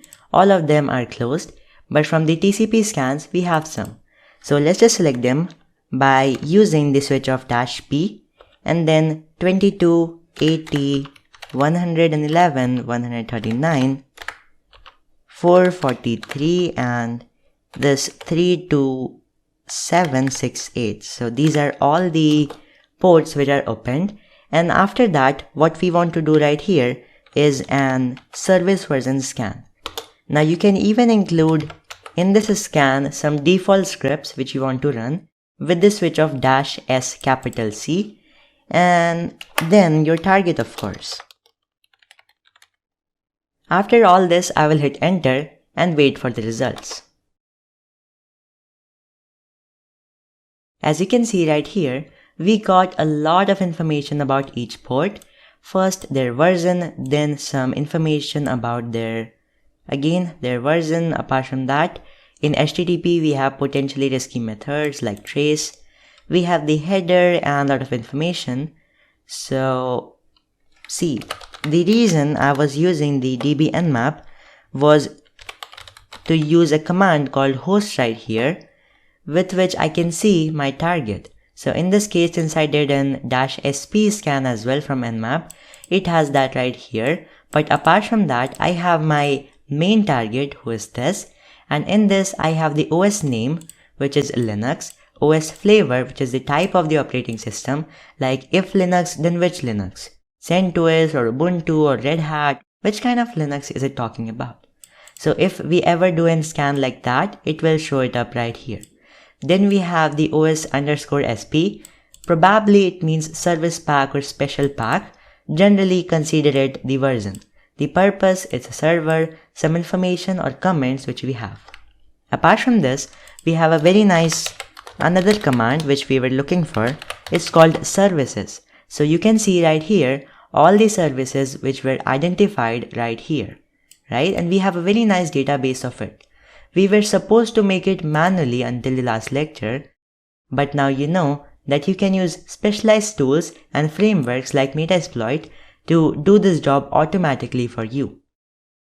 Now before dealing with the vulnerabilities on those ports, what we need to do is let's also potentially try to get the operating system in the target with the switch of -O right here for my target. So let's see if it works. And you can see it identified some things but not the exact version, and neither it identified the exact flavor of the operating system. However, in this case, from the results itself of the services, we can see it's a Red Hat Linux. So possibly we can combine these things and try to find some vulnerabilities on it, like Red Hat Linux and possibly some of these versions right here. Okay. Now, the reason I have shown you that is to see how hosts can be updated. You can see right here we got the version this time as well. Now let's get back to our services and start to see what we can do. So see, when we have this port, the first thing we can try is to do an DB Nmap again, but on this specific port which we are choosing, which is 22. And let me tell you something, in real life you cannot miss a port apart from the closed ones. So it's like you will just go from top to down, check every single port, and in real life normally it might take you around 3 to 4 days to just test a single system. So it's a thing of patience. Let's start with the SSH service as I said, and it's port number 22, and on this let's just try to use a script is equal to vul. So this one I want to use. I will hit enter and let Nmap scan for any common vulnerabilities here, and as you can see in this case it was not able to find anything. So probably SSH is not vulnerable. We can confirm that by taking this IP and try to search for some exploits. We can search in Metasploit as well, but to be a bit more thorough, we can just search using searchsploit or even take help of Google here. So we can just say searchsploit. Now what is searchsploit? It is the offline version of ExploitDB. So that's like an exploit database website, but this tool is like an offline version of that website, and it has got a lot of exploits which we can look at. So we can just try to search exploit this whole service, and you can see we have some exploits here, but the thing is they are not much interesting. Okay, we can enumerate the users. In real life you might want to try that. If you are able to enumerate the users, that in itself is a vulnerability, but probably it cannot help us to get a shell. I have personally tried multiple exploits, but they don't work. So we are not gonna look at that. Let me clear the screen and first of all go back and check the next service which we have right here, which is HTTP. So it has got an Apache service running. We can just go and try to visit this on the web page. So as you can see, it seems like a default Apache page right here. What I can do is I can just run a nicto scan here as we have looked into it earlier. So I'll just say nicto and http this target. As you can see, it was able to identify the web service. It detected that it was using Red Hat Linux and the version of Apache right here, mode SSL this. Okay. And then you can see there are these allowed HTTP methods. You already know from previous lectures that trace, put, delete, these are the potentially risky methods. Now we have a lot of results here, but what I can see really interesting in here are some vulnerabilities of that web service. So if you see right here, it is a remote buffer overflow vulnerability, right? So we have the CVE right here, which we can try to exploit. Now you might just want to check that out yourself, that website, but for me, for completing this lecture, let me just directly search for exploits right here using search exploit. So I'll just use the search exploit command and just copy this part here, Apache HTTPD. And since it is using some spaces in between, let me just put it between two double apostrophes right here. So you can see there are no results this way. What we can try now is slowly remove and be less specific. So this time let's remove 20. We are left with 1.3. You can see there is one exploit, but really doesn't seem very interesting right here because it's not a remote code execution or command execution kind of thing. It's some source retrieval. Let's be even more less specific and just search for Apache HTTPD. Now we have a few more exploits right here, but still you will see that there are no critical exploits. Like there is directly listing, there is error page cross-site scripting possibility, but really nothing very interesting. Now the thing is, if we go more or less specific, like just search for Apache, we get a lot of exploits, but this will contain also very irrelevant results. The reason is, we have not specified any detail of our target. How many exploits will we try this way? So we are done with this part, we don't get anything. Now let's see the other part which we have right here, which is mode SSL. We can try that. Again, search exploit and search for mode SSL. You can see we don't get anything directly, but we can slowly try to remove the versions, and with mode SSL we get to see some results right here. So these are pretty good because these are vulnerabilities like remote buffer overflow, like denial of service, things like that. So they can be very interesting for us. You can see there is this exploit for denial of service as well, which is really very dangerous if it is actually possible. But in this case, when you have to select exploits like which one to use first of all, and then actually you will have to try a lot of them if nothing is working. But I can give you some factors on which you can decide which exploit to try first. First thing, always use the exploit which is closest to the exact version of target which you have. So in this case, we were having that 2.8.4. Now that, as you can see right here, will fall into all these three, right? So we can see that 2.8.4 is less than 2.8.7, right? So that should probably work on that version. That's what we can use. Apart from that, you can check the severity and rank of the exploit if we were searching that on Metasploit. Since in this case we cannot see them, we are going to ignore that point, but definitely something to consider. The next factor is, you should always use the most recent or the updated version of the exploits which you have. So in this case, we have these three interesting exploits, but from these, as you can see, this third exploit seems to be the most updated and recent one, and that's what we are going to use. Apart from these, you can check from your specific situations, like in this case, we had a remote denial of service. If your client has requested not to do any denial of service or brute force attacks, you will not do these. Finally, the last point is, prefer commercial exploits over public ones.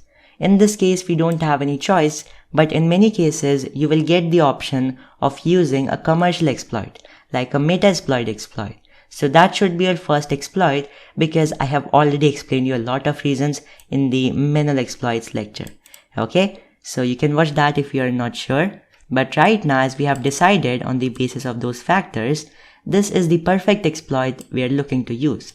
Okay, so how do we use it? The thing is, we can just try to use a command here, which is called -m, and the one we want to use here is this. So -m is for mirror. We want to copy this exploit into our present working directory. Okay, so I just do that and you can see it copied it to home Avinash, this part. Okay, now what we would like to do right here is possibly, let's just go there And actually we can go from the command line as well. So we can just, okay, we are already there, as you can see here in the pwd. And from here, what I want to do is I want to use a text editor, which is Pluma.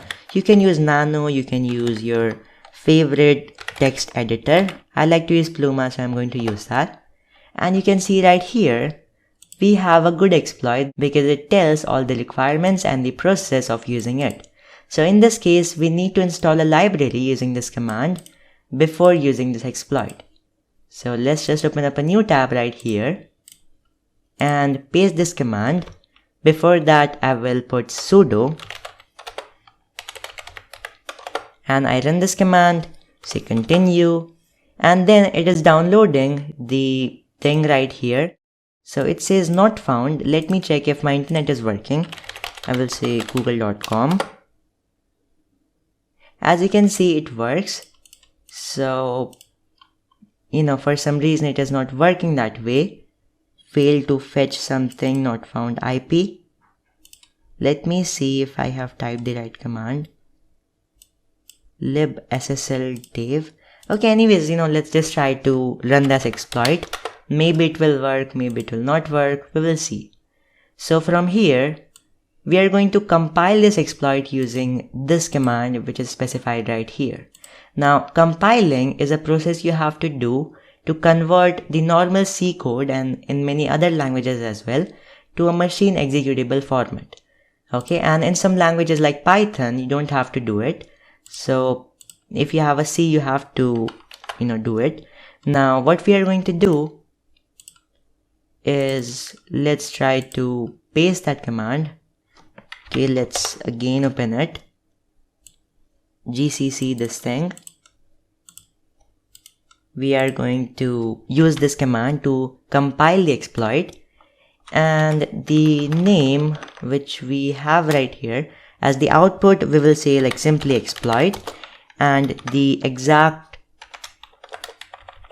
like the thing which we want to use as our input is this. So we will just specify 47080.c, and we are going to use the lcrypto library. I'm really not sure if it will work because we have not installed it properly, but let's just try to use. You can see it was not able to work this way. So maybe in my case, I was not able to install that, but this is a definitely working exploit. You can see it is not working on the 21st line, and let me just try that once again. Maybe it will work, though it makes no sense to try the same thing again and again, but still let's try to do it. And you can actually go to Google as well and search for this error which you get. So the error which we get, failed to fetch this thing. So what you can do, just copy it, go to Google and search about the problem, and just see right here what is this upgrade error, all these things. So you can try to troubleshoot this error, and let me just see one of the forums right here just for if we have a quick solution. Otherwise I will leave it to you. So when I type apt-get this, okay, and yeah, we get this thing.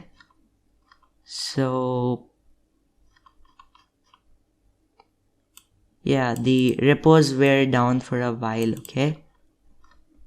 So probably it's just for this same app. We might want to upgrade our repositories, and this doesn't work this way at all. And it's probably a problem from their side. So if possible, you have this thing right here, like libssldave. You just want to go to Google and say download it. I really want to show you this thing, that's why I'm not quitting. And I'll also search on the second tab, which is install deb packages in Linux, just to see the exact process. So you can try to download it from here. Now in this case we have EMD64, but let me see. Like, yeah, I mean, probably this is the one we want to use. It's 64-bit. And okay, so where is the download button? Where is the download button?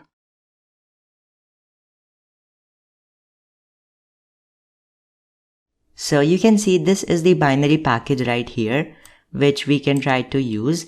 This command was not working directly, so we will simply copy it and go to our wget, like on our terminal, say wget this URL, hit enter, and you can see it has started downloaded.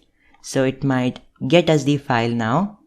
And after that, we will use the command, which is here in the other part. So sudo dpkg, whatever this is. And the download is almost finished, as you can see. Maybe my internet is very slow. Okay, so we have the file right here. And let's hit ls. Yep, we have it.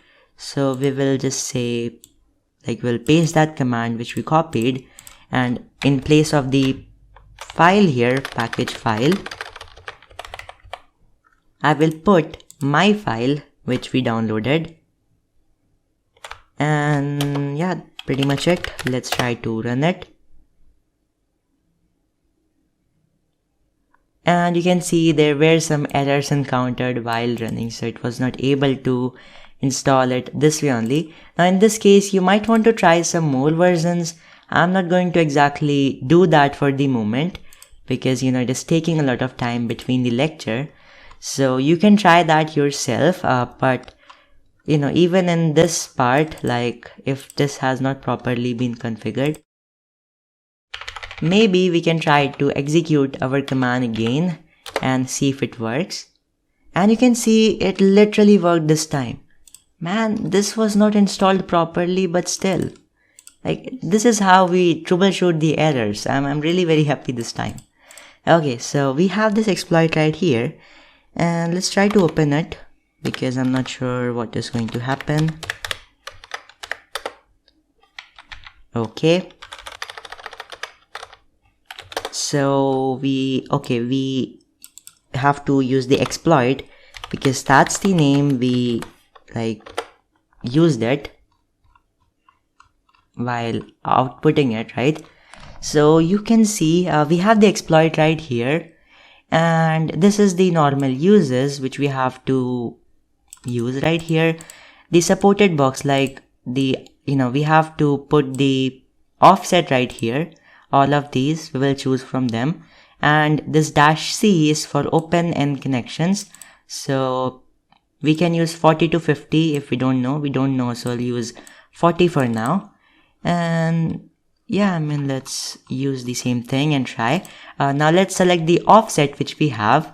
So if you remember from the the hosts and basically the scan which we did right here, we know that is Red Hat Linux and the version as well. So we will check it right here, and you can see that we have these two most relevant versions for our task. So 0x6a and 0x6b, we are going to use them and try one by one, whichever works. So in place of target box, I will put my target 130 and port is going to be 80, of course. So let's put that, and -c is n. Okay, we can put our 40 because we don't know, as it said. And okay, I did a mistake here. Who will specify the offset? Without that, it might not try and do anything. Okay, supported box, right? These are not clear instructions actually, host name or IP address, but 0x00, let's just put it in there. So before the IP, let's put 0x6a as we found it, and it's going to try that now. Okay, so I waited quite a long time on this, but it didn't seem to work. But the right way I found to run it was that I don't have to use the port. I just searched on the internet how to use this exploit. So, we have to put the name of the exploit, then the offset which we have specified right here, then the IP which we have, and -C should be 40. So let's try this now. And you can see it still doesn't work because it tries to spawn the shell but says goodbye. Now this is a big problem. However, we have one chance left, which is to simply try the second offset of the same kind, which is 0x6b.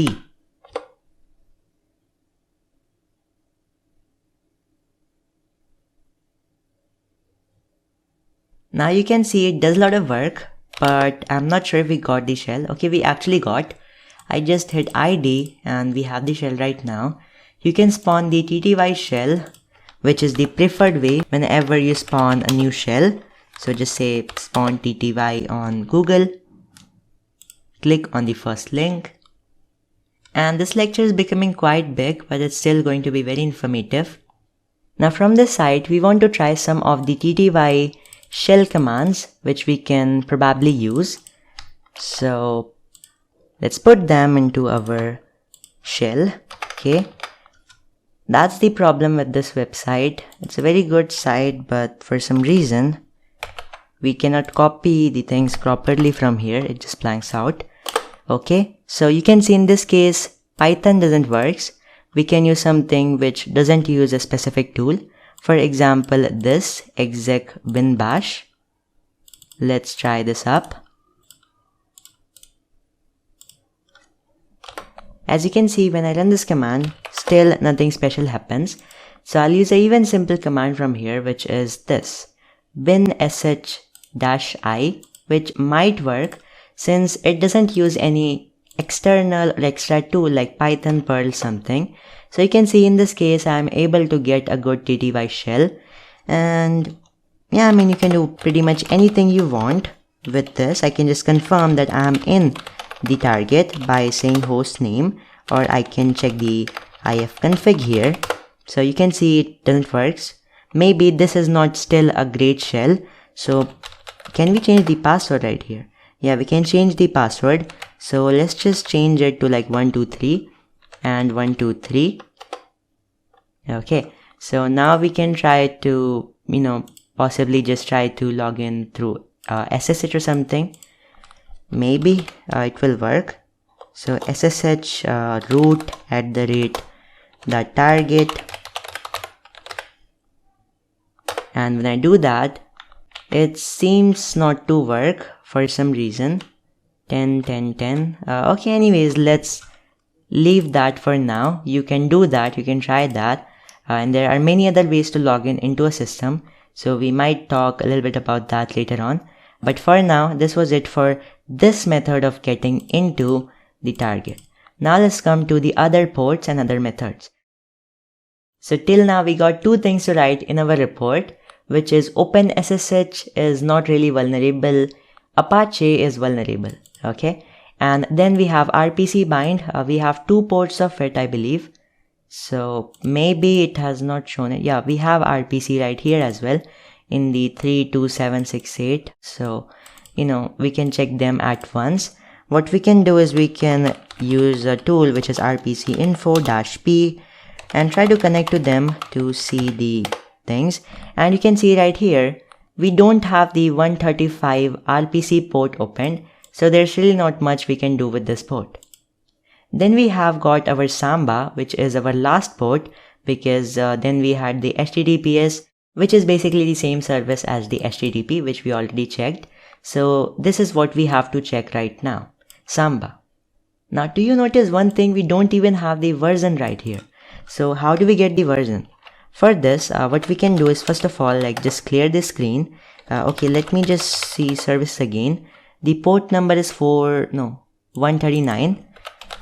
And what we can do is we can search some auxiliaries right here in Metasploit for the SMB, and you will see right here we have a very nice one called SMB version scan. Okay, so we can use this module. This will help us to get the version number of the Samba. And for the options, we have to set our hosts. So 10, 130, try to run it. And as you can see, the host could not be identified. However, it still got the Samba 2.2.1a version, which we wanted. So now we can just try to use this up to search some exploits. This time we can search in Metasploit itself if we have some. We don't have anything directly, let's search for 2.2. And as you can see, we have some exploits right here. One which you can see right here for Linux with a really great rank is trans to open. But before firing up any exploit, let's just also do a quick Nmap scan, maybe different from the database. So on the port number, I think 139, and let's try the vuln script again, as we do always. You can even search on Google. There is a website called CV Details, which I like, which can give you a really good list of vulnerabilities and problems.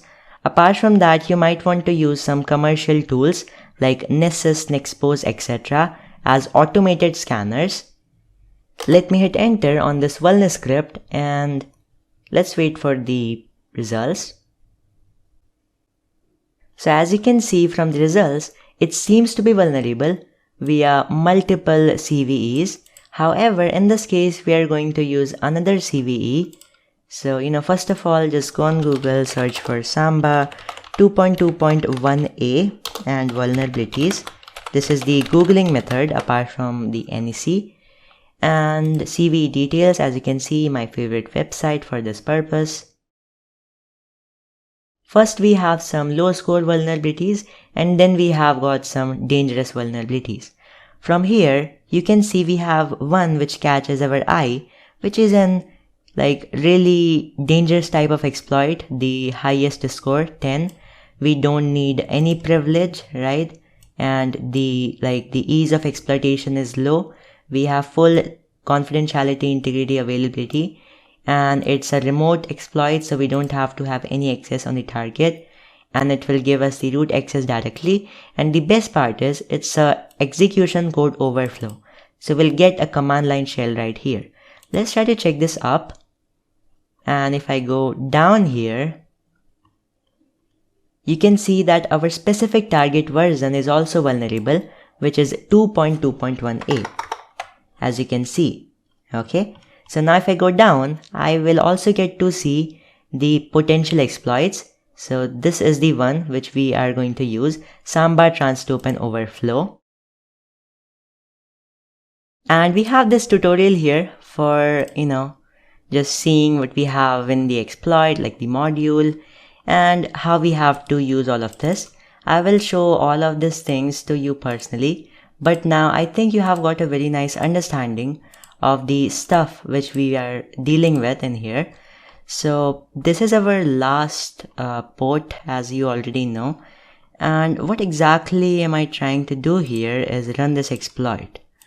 So let's try this. We'll say use exploit, then we can just say info right here. And from this point, you can see that we have only one option which we have to set, which is our hosts. So let's just try to set it up, and then I will say show options just to confirm that everything is set. You can see we have this payload as well already set, so we don't have to set it manually, and we have the L host, L port, everything. Okay, let's try to run it and test our luck. Alright, so as you can see, we get a session. However, every time it dies. Now, what can be the problem here? The problem is generally with the payload which we are using. There can be two things actually. Either your exploit itself is not something which can, exploit the specific vulnerability, or it's with the payload which you're using. So in this case, if we show the options, you can see right now we are using this payload, which is actually a staged payload. You see this slash here, it means a staged payload. Now staged payload, that is basically a payload which is not sent in one shot. So it's like it will be sent in multiple parts, in small sizes, different parts. It will be sent. First there goes a stub loader on the target, and then that stub loader will call the Metasploit handler to send the remaining parts of the payload, and then finally they will work together on the system to get us the shell. However, if this doesn't work, like in this case it's not, we can try to simply say set payload, and we are going to see for Linux, of course, that's our target, x86, and then from here we want to just press double tab, and you can see we have all these options right here. Now the thing is, we don't have any non-staged payload in case of Metasploit, so we'll have to choose some other type, and the one which I like from here is this, Linux x86 shell underscore reverse TCP. You can see it doesn't has that slash here, unlike many others. So it's a non-staged payload, and we're going to use this one now. So I just set it and then say run once again. And this time you can see we successfully got a command shell opened. So we can say ID here, right? We are in the system. Who am I? We are already root. We don't have to escalate any special privileges. We can check the if config as well. Doesn't work. Anyways, we can try some more things. For example, we can see the host name. And after this, you can do whatever you want with the system since you have this shell right here. Okay, so you might want to try to upgrade this, though I know it won't be upgraded because it doesn't really works with the staged payloads. But you might still want to try to upgrade it somehow to a Metasploit based shell. However, as I said, there are high chances it is not going to work. Now, this was the whole core which I taught you of the network penetration testing and how to deal with the ports. And I hope you enjoyed this lecture, learned a lot. We troubleshooted manual exploits, we did a lot of stuff there. I am going to close all the sessions now and just tell you your homework which you have to do, because for this specific, let me just say sessions right here. Sorry, the services. So from here you will see that Samba, we have this version right here. This is vulnerable to another exploit, like that's a manual exploit which we can try.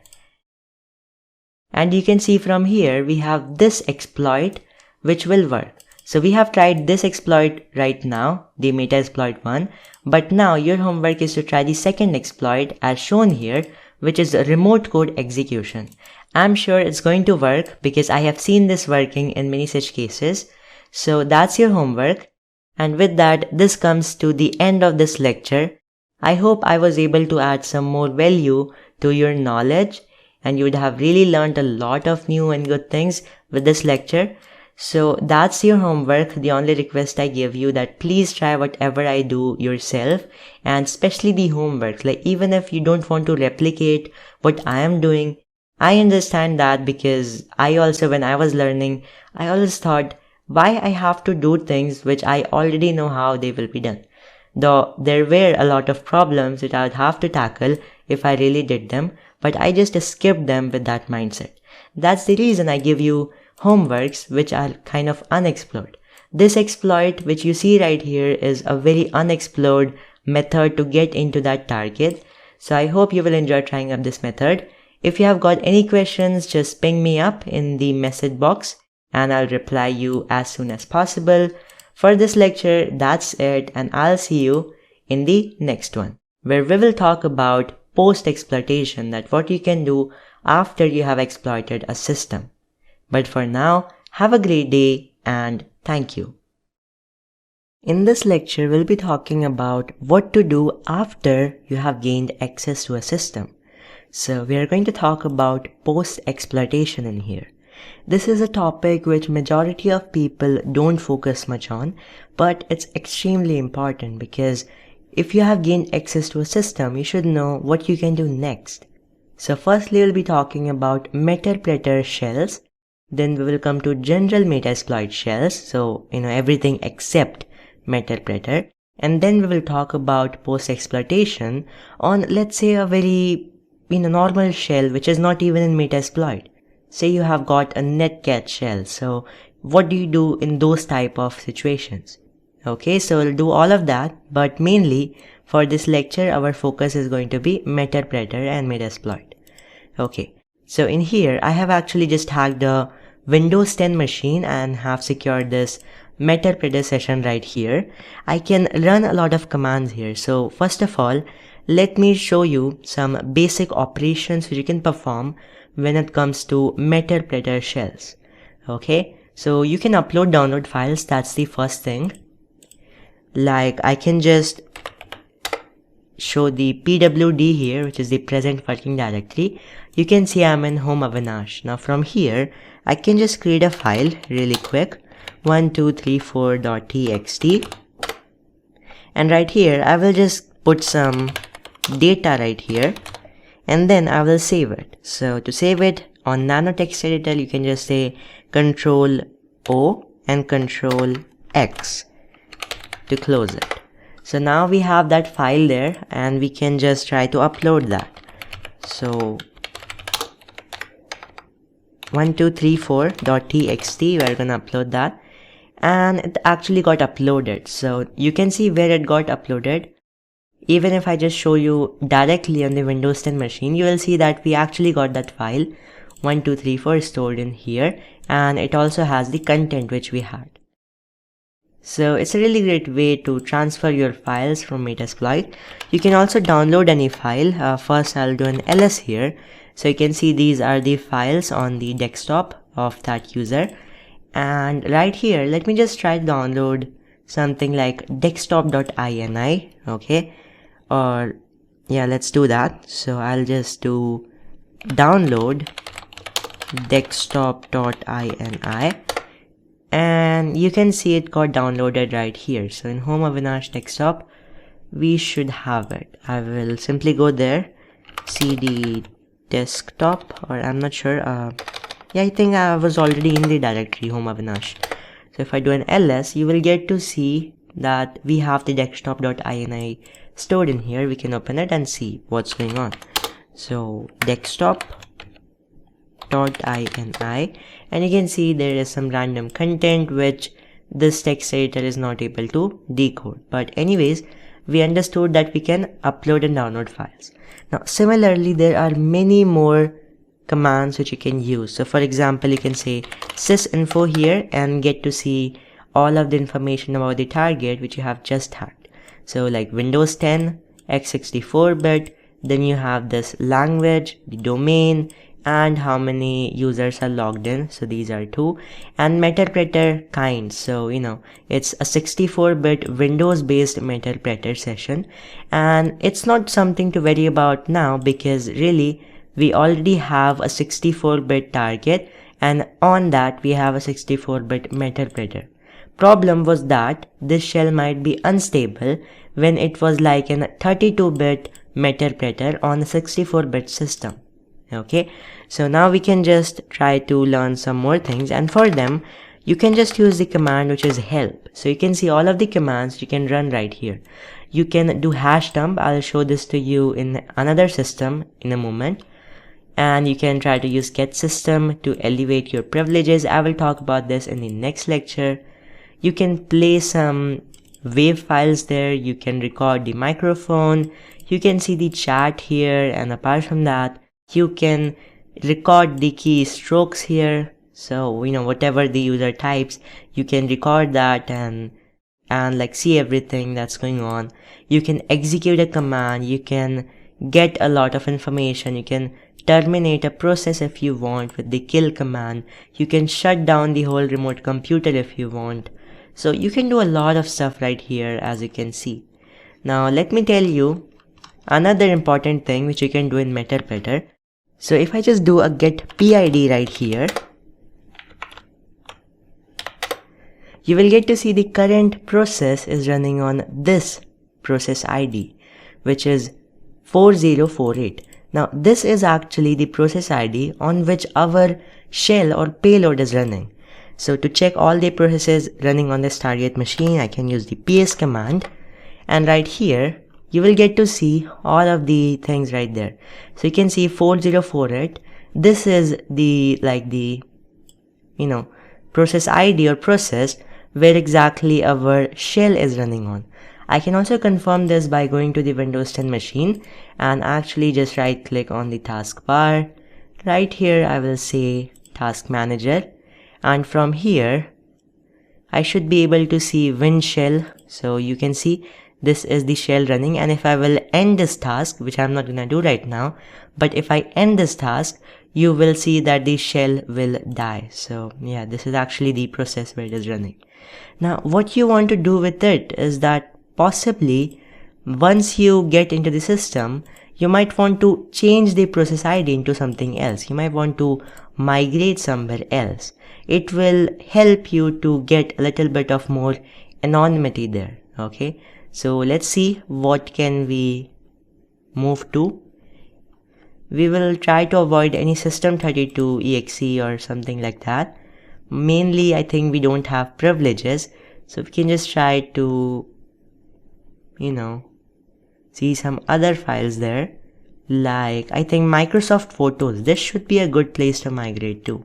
So we can try to just say migrate here, and then 6600 is where we want to migrate to. I'll just write that, and you can see it's trying to migrate on that process ID now. So it can ensure a little bit of more, I would say, anonymity there. And you can see it's giving some timeout error. I'm not sure what's the problem. Let's try with something else like 6772. So yeah, seems like it is not working properly in this case for any of this stuff. But you can just try this. It actually works in a lot of cases.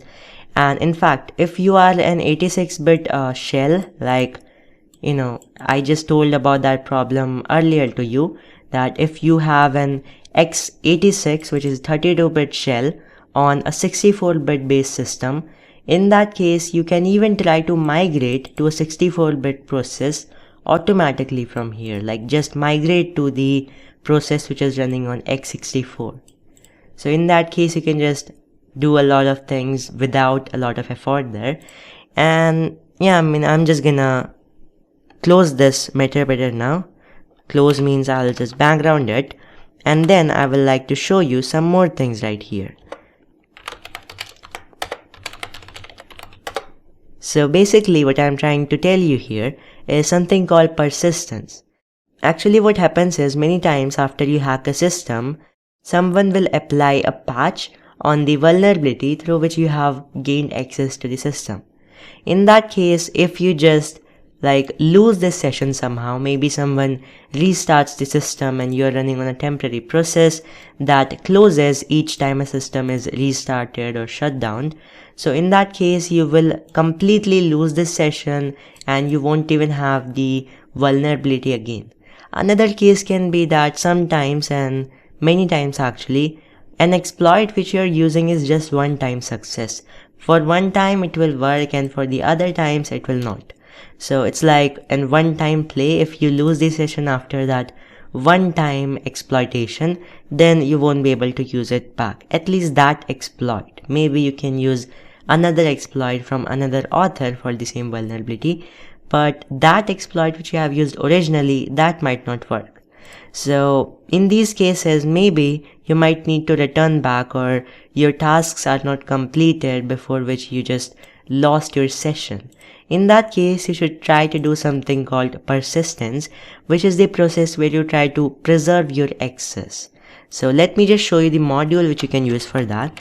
That's a post exploitation module. I will just say use exploit Windows local persistence. So it has defaulted the payload to Windows Metasploit reverse TCP. Let's just try to change it to something like Windows 64-bit here.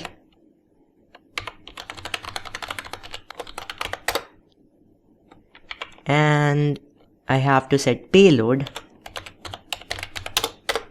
So yeah, the payload has been set to the required one. I can clear the screen and see the options which I have to set. So from here, what I need to set is like the session, which is important. So on which session do I want to preserve the access or do persistence? And seems like others are already set or either not required. we'll just try to set the session to 1, of course, and from here you don't have to do anything else, you can just say run. Now once you do run, what will happen is that every some time the target will try to connect back to you. So maybe you have a listener there, which you definitely need to have, or maybe this module will generate itself, so a handler or listener thing, and then it will start to listen each time the target is like calling back to just check, or like send the connection back here to make sure you have it. Then the listener will catch it. So that's the whole game. But let me tell you something very practical here. It's not gonna work. Okay, it's not going to work on most of the modern systems, because just think about it. If this was so easy, why would someone not be able to do it? Or why antiviruses are present there? So of course, antiviruses are going to detect it. Now there is something new which you can check right here, which is show advanced. So if you just write this command, you'll be able to see all the advanced options of the modules, and we haven't seen this before, so just check it out. And you can see that this module has got some advanced options both for the payload and module itself. Right here you will get to see that you can set exe custom right here, and actually this is something really good you can do. So maybe you can just watch my antivirus evasion lecture where I tell you how to bypass antiviruses and also some other types of security mechanisms. So you can just build an evaded payload and then use a custom exe right here. So that can be something really good, because the payloads which Metasploit will automatically generate or use, like that Meterpreter, that's still going to get detected by most of the antiviruses. Okay, so you can just try to use these special options right here, and not just for this module, pretty much all the modules will have an advanced options, so you can check them out. And I'm not gonna do that right now because persistence, you have to specify timing and then it will take a lot of time there. So I don't want to restart the system and show you, because that might break the temporary IPs which you get in like VMware. So I just told you the option, you can do that. And now let me tell you something else. So now the next topic is going to be pivoting. Let me explain that first to you, what it means. Actually, if we just go to the sessions, and I want to interact with the first one, which is the Windows 10, and right here, if I just check the ifconfig, so seems like the shell is dying or some problem there. I'm not exactly sure. Okay, so can I run something else right here? Yeah, so seems like our shell has died right here for some reason. Maybe the antivirus or some other problem, but it generally happens, so you don't care about that. You can just close the whole Meterpreter session right here, and then on your multi-handler you can again try to get a shell. So let me see the options. They are already set to the right ones. I'll say run, and on the Windows 10 machine I will execute my payload once again to get the shell, and you can see I have a new session right here. So what I was showing you was, if I just do an ifconfig right here, you will get to see all the interfaces this machine has. Now before telling you things right here, let me explain that to you in notes. So the concept of pivoting, that's what we are going to learn about. And first of all, just understand the way everything is set up in the lab environment. We have got 3 machines. First Kali Linux, then the Windows 10 machine, which we already have access to, and then the Metasploitable 2 machine, which is nothing but the final destination, and we have already hacked it through one manual exploitation method. I will also show you hacking it right now with some Metasploit exploit, but first let's understand the concept. One thing to understand is, to hack a machine you need to be in the same subnet as them. Okay, why? Because if you are not in the same subnet, you will not be able to talk to them. And if you are not able to talk to them or communicate to them or even ping them, you cannot do anything about them. Say you cannot execute your exploits, you cannot run Nmap scans, do anything. So to do anything with a machine, you need to be in the same subnet. What is the subnet? Like this. Before the final part of the IP, these three parts which you are seeing, these are subnet. So 10.10.10.0/24, that means everything in that range, that's a subnet. And similarly for other things. So as I told you, Kali Linux is the first machine, and this is the attacker's machine. So this is what we are using right now, and it has got the IP of 10.10.10.128. Okay, Windows 10 machine, we hacked it with the IP which is 10.10.10.135. But the twist here is that this machine has got another IP on a different subnet. So this subnet is now 11.11.11.0/24, and the IP for this specific machine there is 11.11.11.128. Now this subnet has got another machine which is Metasploit 2, which has got the IP which is 129 here. So till now the progress is that we have hacked the Windows 10 machine through Kali Linux, and that was possible, of course, because we were both in the same subnet. You see, 10.10.10.128, 10.10.10.135, these are in the same subnet right here, and that's why we were able to hack it. Now this Windows 10 machine, as I said, has got another subnet, another interface basically, which is 11.11.11, and IP is in that range. So right here, what I'm trying to do is, with pivoting, I will try to access the final machine right here, which is Metasploit 2, because I cannot access it directly. Think about it. I'm in a different subnet and I cannot access this machine directly. I cannot, move there directly. But the fact here is that Windows 10 machine, which we have already hacked, can access or can communicate to that machine, since they both share a subnet, right? Now that's what we are going to use in pivoting. Basically, when we are hacking, we need to communicate with the target, and in fact there is something we can do in very general way, which is that we can install all our tools in Windows 10 machine itself and then try to hack from there the other machines, but that's impractical since we already have a properly configured Kali Linux attacker environment right here. So what are we going to do to communicate to the other subnet machine? Pivoting. Now with pivoting, what we do is that the machine which you have already hacked, we use that as a pivot to communicate to the internal machines. Okay, so in other words, you can say that the machine which you have already hacked, you're going to use that as a gateway or tunnel to route all of your attack traffic through this machine to the Metasploit 2, which is the final machine. Okay, so it's like from Kali Linux, you're sending your traffic to Windows 10. Now that Windows 10 will automatically send the traffic to the internal network machine, which is the final destination. That's what we call pivoting. We are just routing our attack traffic through one machine to reach the internal parts. Okay, I hope you got the concept.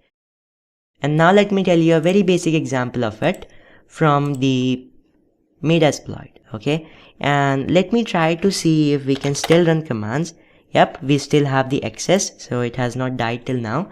And from here as well, when you will do an ifconfig command, as I did earlier, you will get to see that this machine has got multiple interfaces.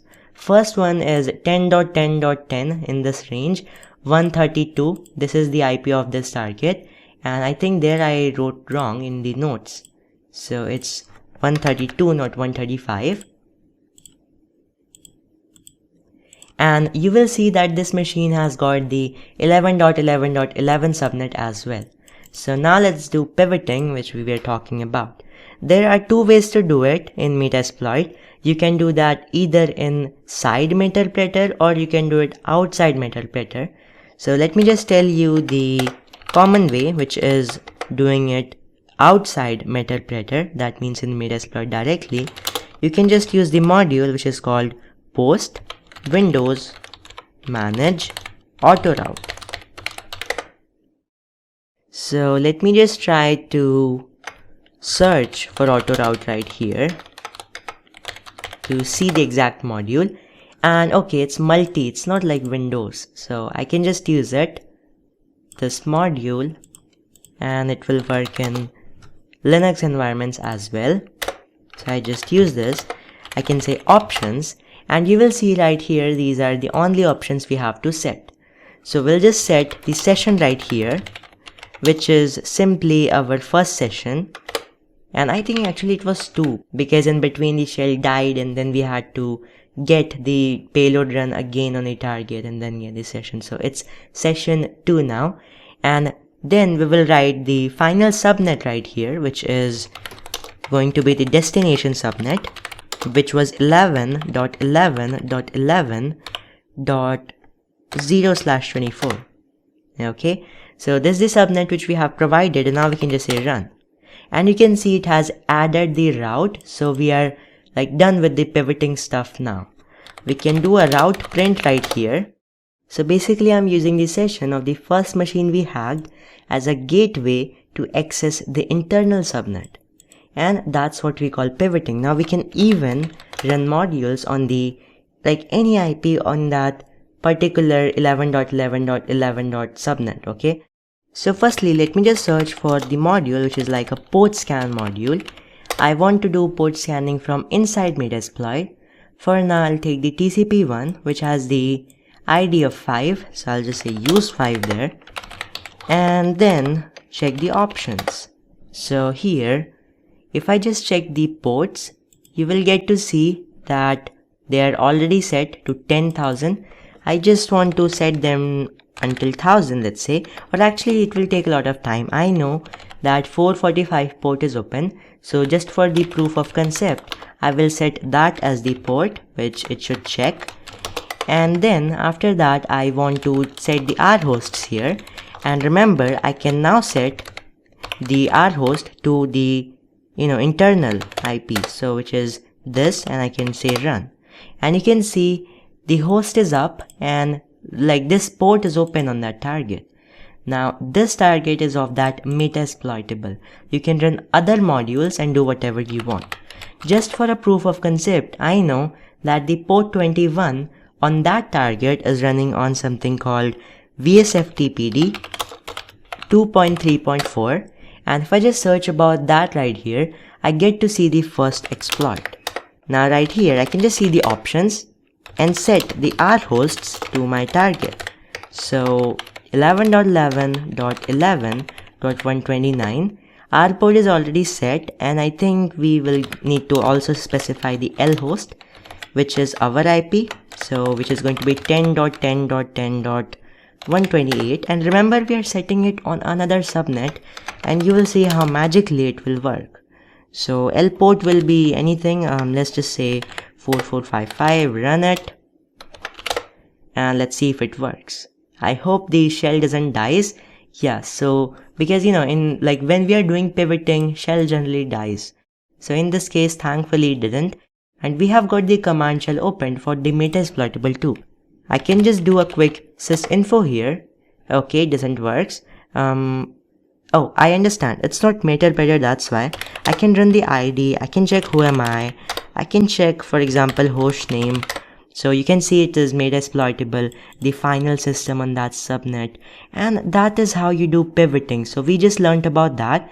And now let me show you some more modules which you can use, like post modules on this target, which we have newly hacked. So this is a Linux machine. And we can check that actually with the lsb release command.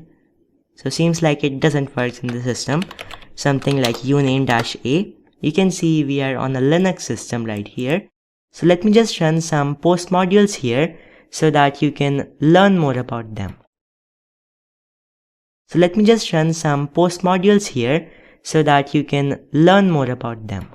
First of all, I'll just background this session with the background command. And yeah, I want to background it. And now what I'm gonna do is I'm just going to show you some of the post modules right here. So if I just do search post, you will get to see that there are more than 500 modules which can be used. So there are a wide range of things which you can try there. But mainly what I'm trying to do in here is that I want to use the popular modules which you should definitely know about. The whole goal for me teaching you all these things is just to make you understand how to configure a module. So first of all, I'll use the post linux gather hash dump module. Okay, I have to use hash dump, and yeah, I have it. And I'll say options, and I just have to set the session, so I'll set it to 5 right here. Actually, what happened is, again, the shell died and I had to do everything again. But doesn't matter, the final Linux shell is on the session 5. I'm just gonna use it and I can say run. Now when I do hash dump, you get to see that all these hashes of user accounts there are in front of your eyes now. So you can just copy these hashes, go on Google or use some tools like John the Ripper, crack these hashes and get the password of each user. That's the hash dump module. Then I can show you the check VM module. So this is the module you can use just to check if a target is is it a virtual machine or is it a normal machine? What kind of machine is it? So you're just gonna say set session 5 and then say run. Now right here, it appears to be a VMware virtual machine.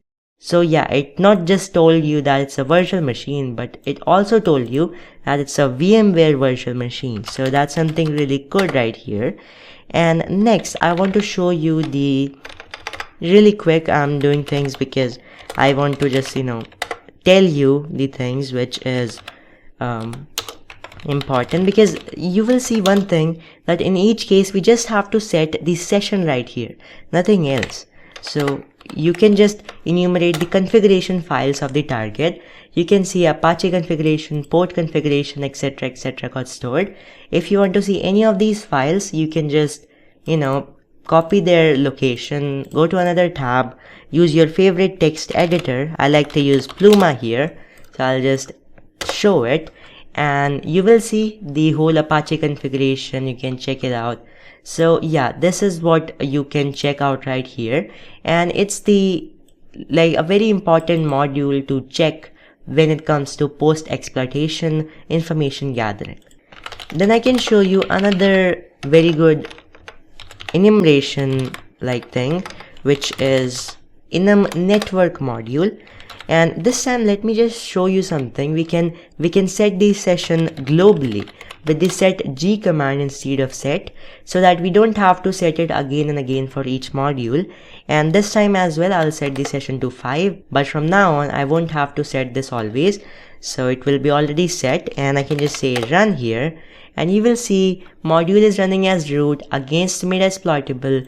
We got the network configuration. You can again take it and then view all of the configuration and understand the machine better. And then after that, I can show you in protections, so it will help you to know about the antiviruses or any other kind of security mechanism which might be running on the target. So you can just try to see the options now, and you will notice that the session is already set to 5. That's because we set the session globally last time. And now we can do run, and you can see this time seems like there are not any special types of finding here. So it doesn't tell you that there is an antivirus or something. So seems like this machine is old, and definitely it is. Metasploitable is very old, and it also doesn't have any special protections. So that's our information gathering. One last module which I can show you is called enum system. It's similarly enumeration of system. So it will enumerate and give you a lot of information about the user, about the system, and a lot of stuff. So let's wait. It can take a bit of time as it is quite a big module here. So it's running as module root, and you can see it told you about installed packages, cron jobs, services, log files, CPU vulnerabilities, etc., etc. You can again take it, check it with any of the text editor, and that's it for using post modules. So the overall thing is, you search for the post module which you want, set the session, and if any other options required, then you also set them, and then you just run the module to get everything done. So this was about the practical part of this lecture. Now, till now, I just told you about the post modules and the Metasploit shell. So what you can do there. And by the way, this post module will work also on non-Metasploit Metasploit sessions, as we have done now. So, that session 5 which we had, if I show you, you will see that this is the Linux machine. but the fact that it is a normal Linux shell, not a Metasploit. So whatever we were doing on directly this shell, and we didn't have to use Metasploit. Now just one more case, sometimes what happens is you don't exactly get a chance to have Metasploit shells or something. So in those cases, when you have, for example, netcat shells, reverse shells and things like that.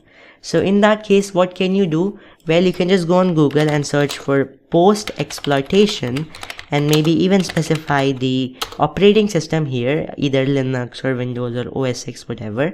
And then you just say cheat sheet. Okay. So I just say cheat sheet right here. And now it will search on Google and give many of the cheat sheets right here. So I can just show you one from GitHub, and actually this will give you commands to try to run. And see, when you're doing it manually, you have to be very specific about what you want to do. So it will never be like you will search for random stuff on Metasploit and things like that. It's always about something specific you want to do. You want to obtain users information, just use the command for the required purpose from this cheat sheet. You can cover your tracks as well. So that's like a clearing logs thing. Actually in Metasploit as well, if you want, you can just go ahead and access any of these sessions. I can show you. So in session 4 I would go, which is the Windows 10, and right here I can just use the command which is clear ev. This is to kind of remove the different logs which are saved in the machine. Now in this case it says access is denied, so it didn't work, but in many cases it will easily work. Now as I was saying, when you have a manual shell, what you can do is just take commands from here and check everything, like see configuration files. So these are the configuration files. You can manually cat them and see them. Okay, you can determine their distro, you can see the installed packages, sources, important files, etc, etc. So this is just a thing to know about. How do you do manual post exploitation? And for this lecture, this was basically the practical part.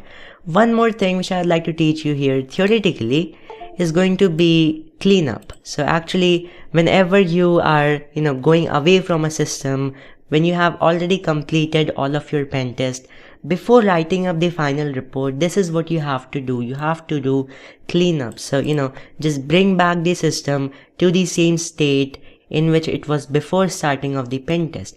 Don't leave it in a more vulnerable state when compared to which it previously was. So just remove all the executable scripts and temporary files.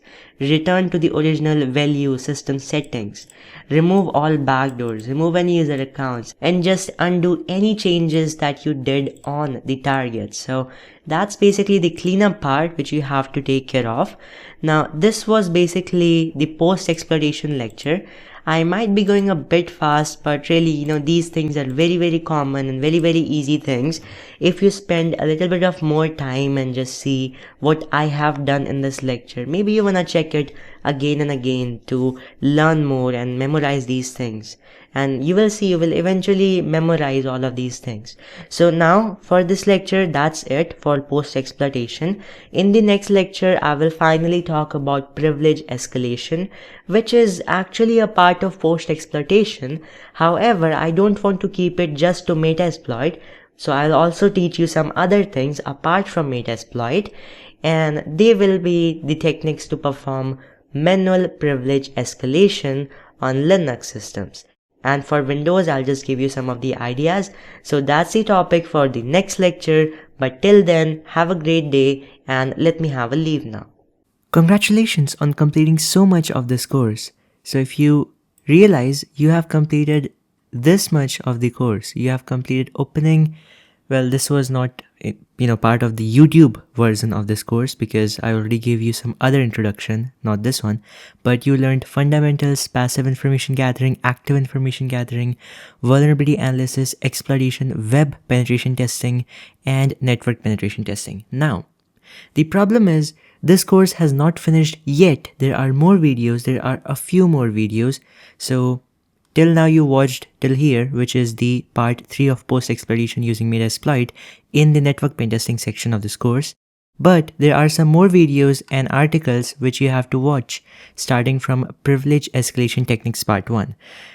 So the problem is YouTube does not allow videos longer than 12 hours. If I posted them on YouTube, the video will get much longer than 12 hours. So that's why if you really want to access these things, just go on my website. You will find a link in the description. You will find a link to access the course on my website directly. It's going to be free. And that's basically it for the whole course. I hope it was really useful. And you can complete the remaining of the course on my website. There is not much left. There are a few videos, but don't skip the topic of privilege escalation. It's a really important one. And if you want to receive regular updates about the contents I keep posting on my YouTube channel all the time, you can just click that subscribe button and be a permanent member of my community here on YouTube. And if you're interested in some of my other courses, you can visit my website courses.comproavi.com/courses, and you can find some other courses if you want to enroll in them. Thank you so much. I'll see you now in the next lecture, in the next video, whatever, in the next podcast. And that's it. Thank you so much. Goodbye.